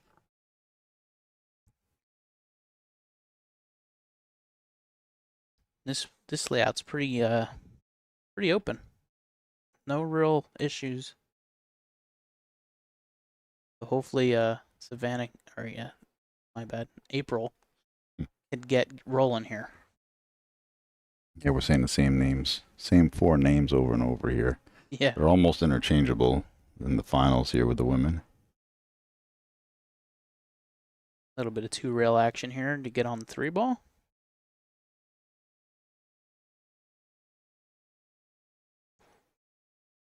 This 3 ball, she's going to have to go down to the end rail and back up for the 4, possibly in the same pocket. Thank you to everybody in the chat saying this stream is liked. We appreciate that. Like and share. Please subscribe. We've got some more events coming up for you in the future. For those of you just tuning in, you are watching the 2026 USA National Pool Championships brought together by USAQ Sports and the Billiard Congress of America, the official governing body of the sport of North America. These USAQ Sports Nationals are for American players only. You must be American citizens because you will be representing the red, white, and blue at the World Championships in the discipline you win. So not only are you an officially recognized USA National Champion, whether it be 9-ball or 10-ball for these adults, but you'll also win a spot at the World Championship coming up in just a couple months. And the runner-up also gets an invite for that as well.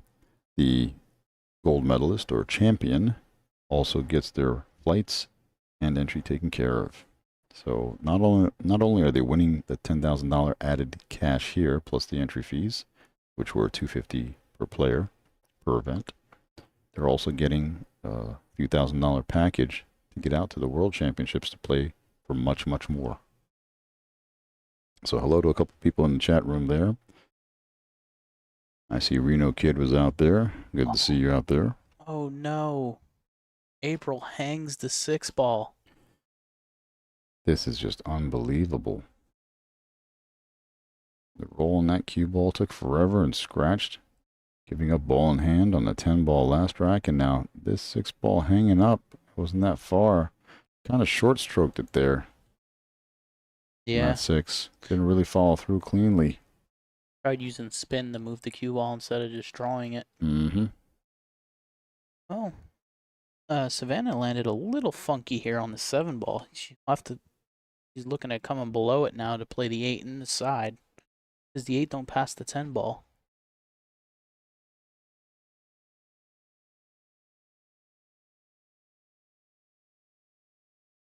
And Savannah hanging up the 7 ball. So April with a reprieve here on this in this rack.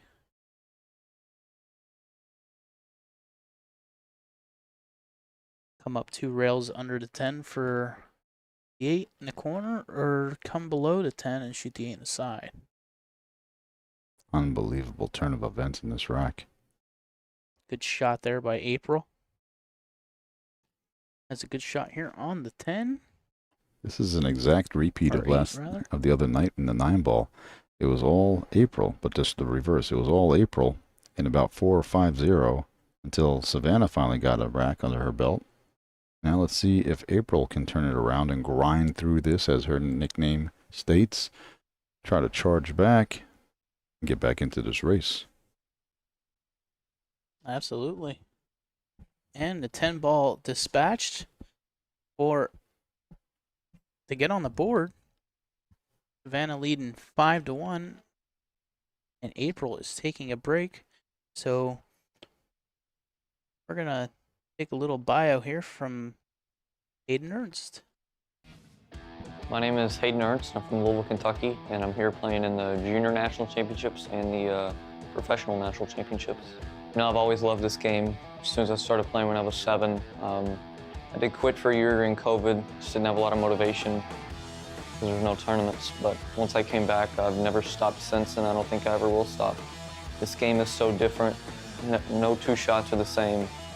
And I don't think my love for the game will ever go away. I feel like I play kind of open, you know. I like to go for shots, but I'm not too erratic. You know, I still play decently tight, but I feel like I'm an aggressive player. It's definitely a little different because, you know, they know all the shots. They've seen everything there is to see. And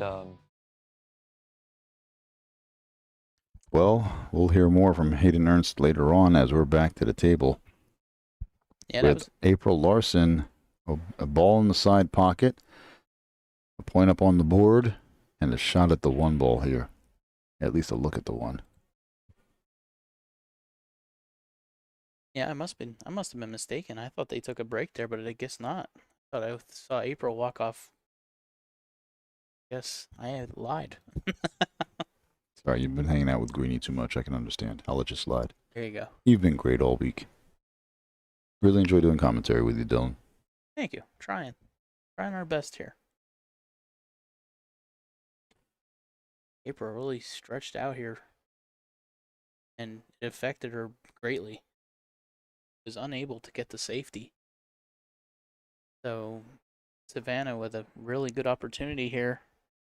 Rack number 7. You just gotta watch your position here on the 2, because it's a little tight with the 8 ball where it's at. Might just bump the 8, or done it enough to block it, and there it comes into play. Like I said, tried to bump the 8 and overdrew it a little bit. Therefore, gonna have to see a safety play here. Good shot.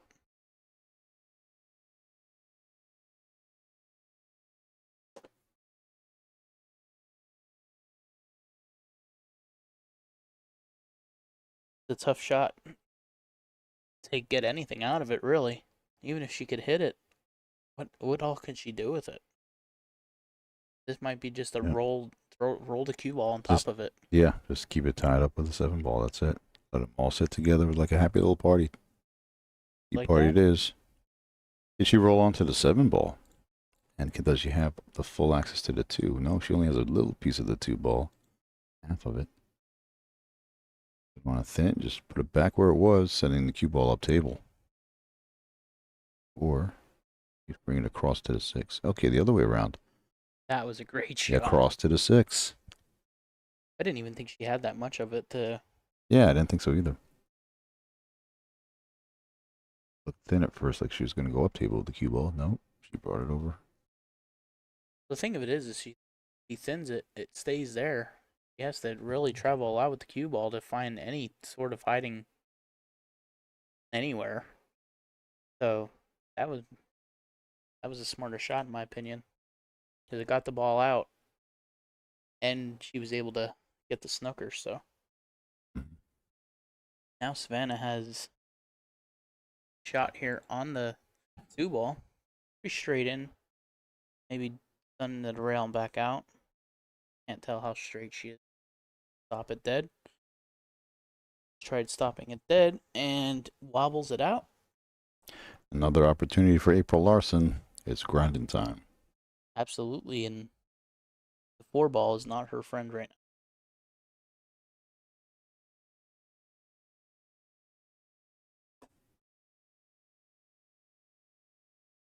All right. So April Larson. Go ahead. I'm just down on this. Drawing straight back and over for the 3-ball. Nicely done for that window between the 9-10. She's got a decent lie on the 3-ball, but a lot of work to go. It's a lot straighter than she wanted it to be. Let's see if she's going to power forward through this. She's got to come with a good stroke here. And she does. I think she gets there. Needs pace. Chugga, chugga, choo, choo. Do we get there? Yes, just enough. I don't know. It's getting late. Pardon me. We're getting to the end of the night. And the little engine that did make it over there. What I was thinking was, I think I can. Thomas the train over here. Yep. Sometimes you have to will the ball there. Yep. Gonna thin cut this 4-ball up the table. A little thick. Oh, it fell anyway. Nice. I thought it was gonna bobble up, honestly, for how beat in these tables are now. I wouldn't call them beat in. I'd say broken in. Well, same Not thing. like they're beat up. No, they're not Can't beat have up. a fresh cloth every day that you play, Dylan. No. But the balls are clean every match. So. Yes, true indeed.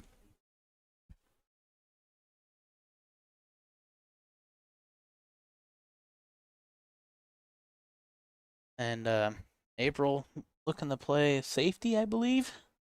Bank the 6 up table and leave the cue ball down here. He went after it all the way there, I think. Banked it to the corner. How'd she make out here? She allowed a sight on the 6-ball. Nothing easy for Savannah. We got to survey this table. And if she can get down past that 10-ball nicely. I like hitting the thicker side of the 6-ball, shooting it to the top right-hand corner, letting the cue ball come around 2 or 3 rails for the 7-ball. A little bit more natural. You have to dig down in this one and drag it over. Maybe a touch of inside to help it around those 3 rails. Let's see how she does here.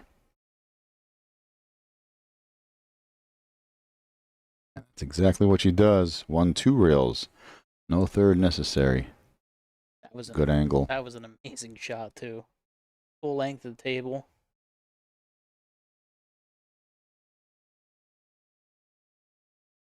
Right. 3 rails here around for the 8 in the side.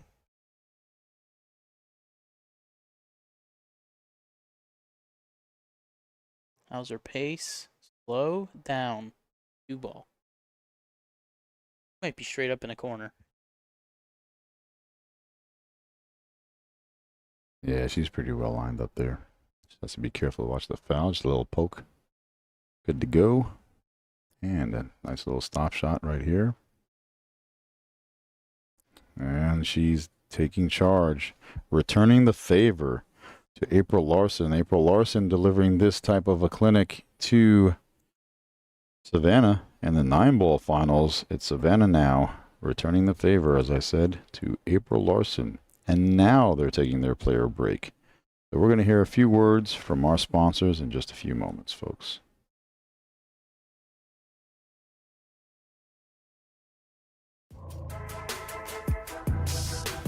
When I play all the big tournaments around the world, we only use Aramith and Simonis. You know, you're getting 100% high quality. It just makes the game easier to play. Simonis and Aramith definitely have the best cloth and balls, hands down, in the game.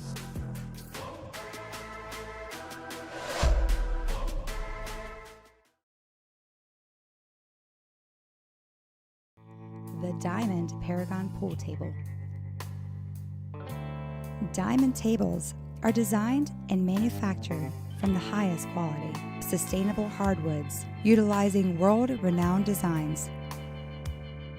Diamond tables are unparalleled for playability and durability. After all, they are designed by players for players.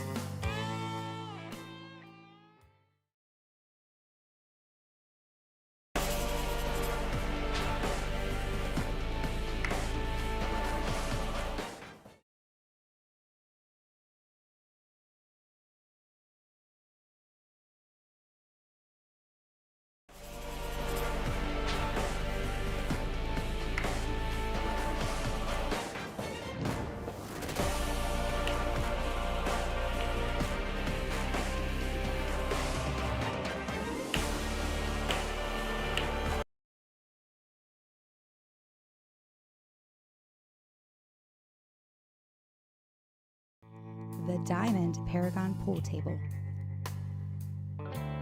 Diamond tables are designed and manufactured.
All right, guys, players are back. Savannah up to break in rack number 8.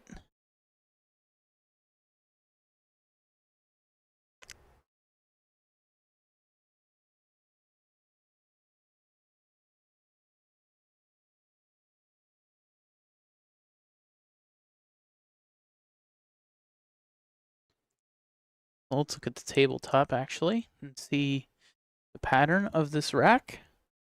Nothing really tied up. The one ball is in a bit of a pickle right now. Maybe does the one pass the 9? If it does, she could roll it in. Yeah. We're about to find out. It does. Just wipes its feet on the way in. Absolutely. Now she's in good shape for this rack. She really needs this one. The race to 8, Savannah only needs 2. April has to really get the 3 racks here. This one and one more to even start posing a threat to Savannah.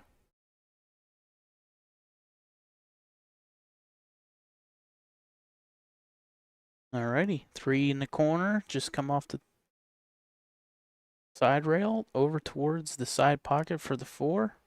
Tough shot in this rack from here is the 6 to the 7, so she needs to make sure she has angle on the 6 to either A, go 2 rails around the 9 to come down table, or B, be on top of the 6 where she could slide 2 rails like a Z shot towards the 7. Which one of those two options do you prefer going with, Dylan, when you play? I'm not really preferred. Like, I think from here it would be easier to stick to the middle of the table to go 2 rails around the 9. She's pretty flat in this ball, so she'll have to really power it to get to the other side. And a 10 blocks some of it, some of that side, so you don't want to. Uh-oh. Oh, no. Oh, over. We won't have to worry about that. We'll see what Savannah decides to go with. Yep. Savannah already grabbing the bridge because she knew she'd need it for the shot. Oh, yeah. Corner to corner, definitely. Oh. Just punches it. But look, she has an angle. 6 goes past the 10. She can zigzag now. No, too much angle, though. Got to worry about the side pocket coming into play.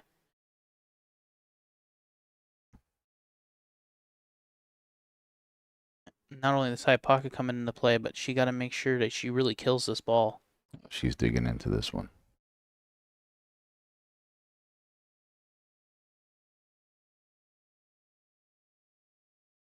See how she killed it? Nicely done. Very nicely done, yep. 2 rails. Good job. And gives herself nice angle here on the 7. To come 2 rails in the corner. To come towards the 8. We're on this ball. Is she going to go 2 rails back towards her or play the 8 in the side? It's like coming around for the corner. Yep. Okay, there we go. I didn't think she had that much angle. We'll blame the camera tricks. Tricks are for kids. Silly rabbit. Plays a little bit of inside there to get to help the cue ball get to the middle of the table. She's a little straight here, so she's just going to have to draw straight back for the 10.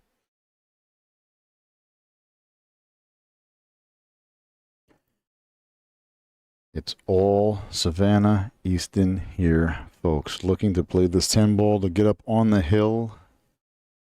7-1 in this race to 8, and it's looking grim for the grinder. April Larson, our newly crowned champion in the 9-ball division, and it's looking like trouble. Ooh. Never a doubt. Looking like the Roadrunner in great shape to take down this 10-ball division. Take another peek at that Skylar Hess versus Jordan Helfrey match. Skylar at the table. Playing a combo. She might be happy that didn't go in. I think I think the 9 has the 5 hidden.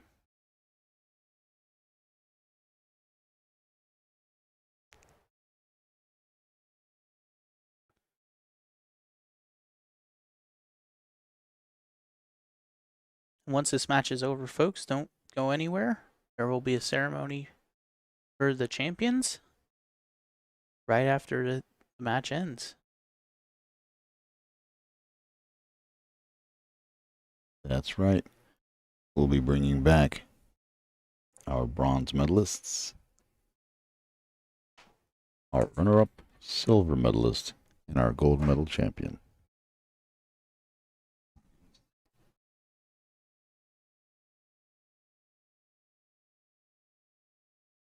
Take a minute. Oh, we missed the break. And there's a break. Got distracted. Yeah, our technical advisor here, sitting here in our ears, just at the wrong time, but thank you for checking in on us. We got to tease him a bit here. Savannah at the table again after this break. Yeah, going to be pushing out, I believe. That 1 is married to that 5 ball. And she can't play the carom off the 5 into the side. It doesn't look like she's pointing there. Does she call it in the side, just in case? She's push out. What am I talking about? After the break, pushing out. Greasing the cue ball down to the top rail. That one off the 5 in the side, though, might be there. From down there. It's pretty close. And a safety it is. Finding Good the shot, 7 too. ball. Excellent shot there by April Larson. So, Calling it in the side pocket off the kick, 2 rails. 2 rail kick here. I think she'll be.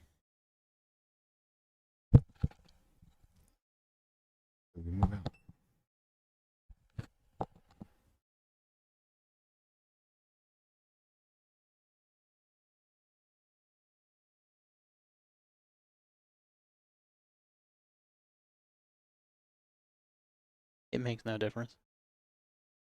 All right, back to the game.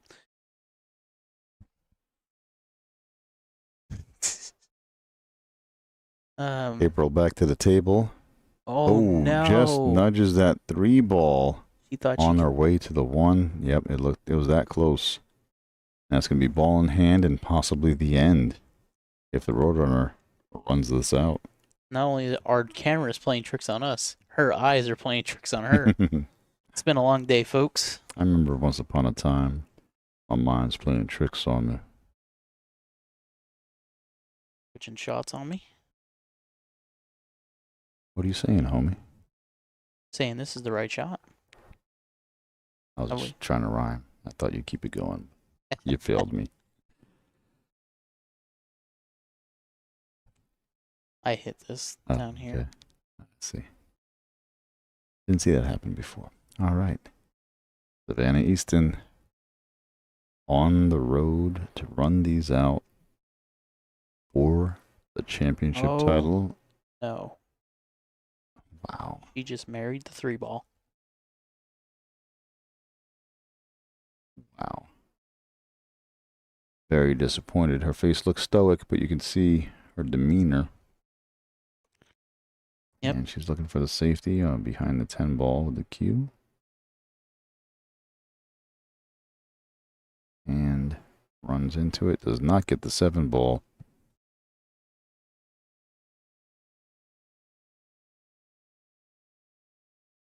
Yeah.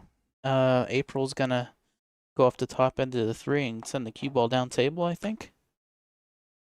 Or is she gonna go with the Z shot again? She played earlier. Zigzag it is, but look at this 3 ball coming back over. And there's a lane past that 6 ball for the 3. Look at that from overhead. That is just unlucky. Ouch. April just not having any luck at all in this match.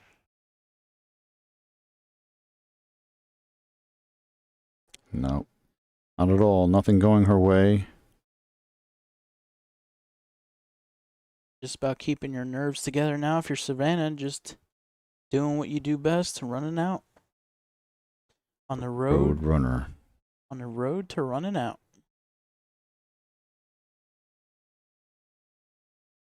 On the road to victory. She's worried about this 5 ball here. Yep. Because it don't pass the 10 in the other pocket. So she's going to have to stop the cue ball in the center of that table.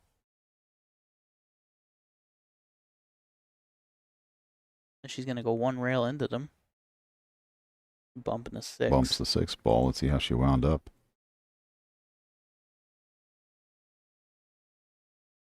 Nope, I'm going to go for another safety now.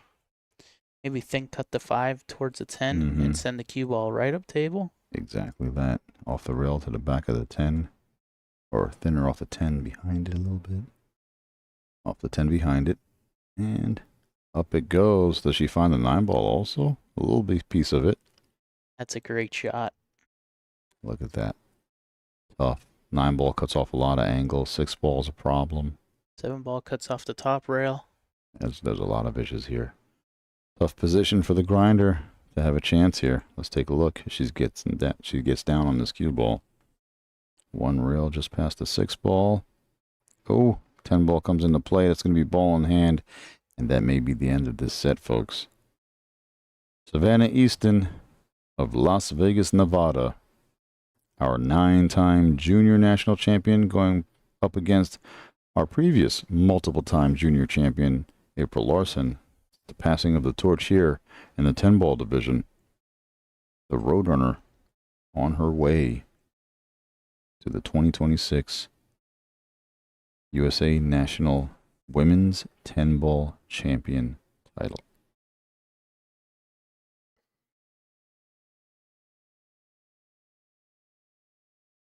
Yep. Good angle here on the 7. Just draw down table for the 8. Off the top rail and back up for the 9.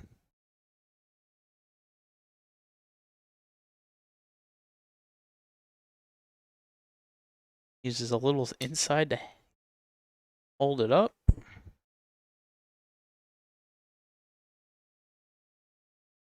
Draw it straight back for the 10.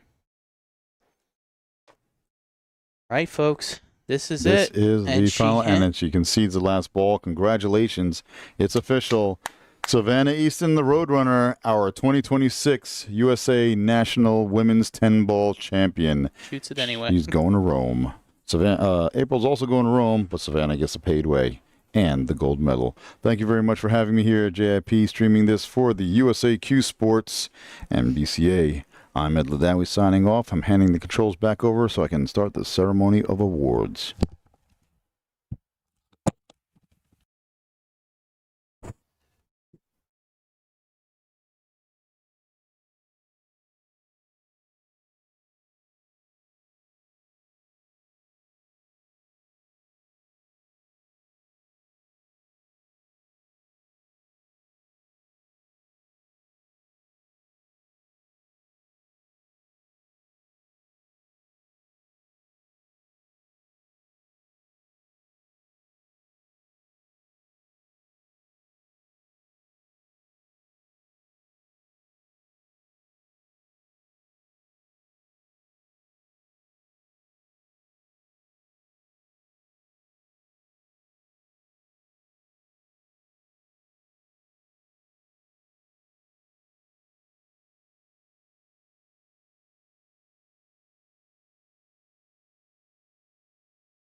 All right, folks, we're getting ready for the introduction. You see Shane Tyree right there.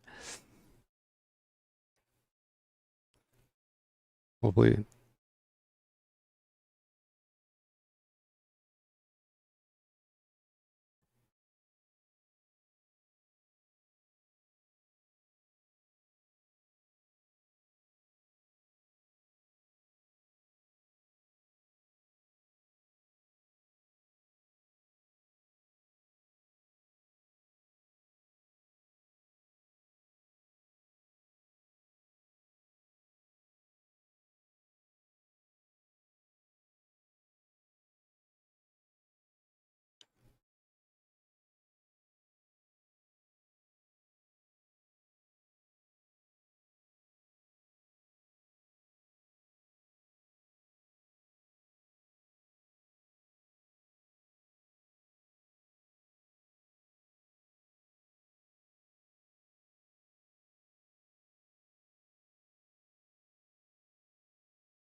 The reason why we're waiting here, folks, for the ceremony is because Skylar Hess and Jordan Helfrey are still playing here.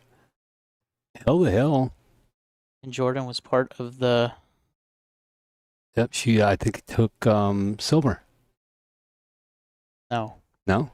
Bronze? Bronze. Bronze. Skylar Hess with an awesome shot there on the 7 from the rail.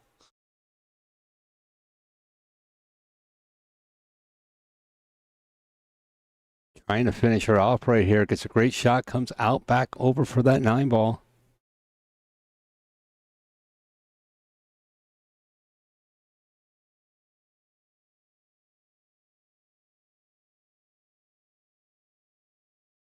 The problem was, I think Sophia left. Yeah, they're trying to find her. Sophia's probably already in bed. That's it.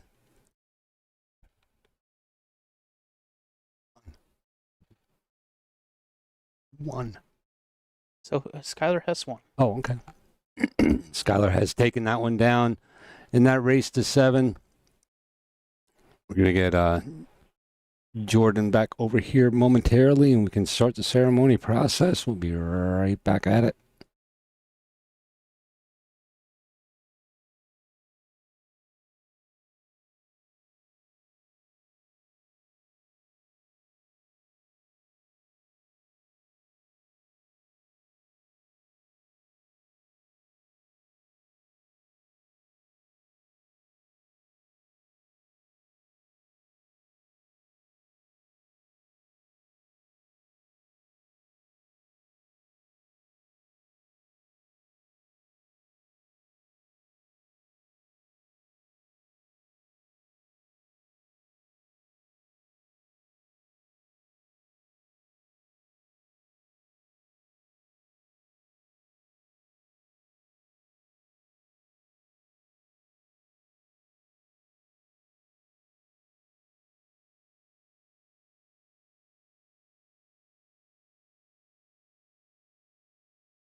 All right, ladies and gentlemen, let's have a round of applause for our top finishers in the women's division 10 ball.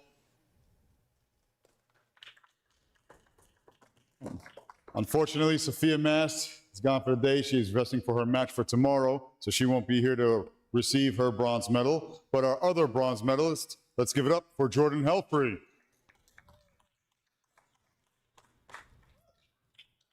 Congratulations. Presenting her the medal will be our tournament director, Mr. Jose Burgos. I like how he just hands it to her. Congratulations. And let's hear it for our runner-up, our 2026 9-ball champion, but our 10-ball runner-up, it's the grinder, April Larson. Come on out here. Congratulations. Presenting her award will be the CEO of the Billiard Congress of America, Mr. Shane Tyree.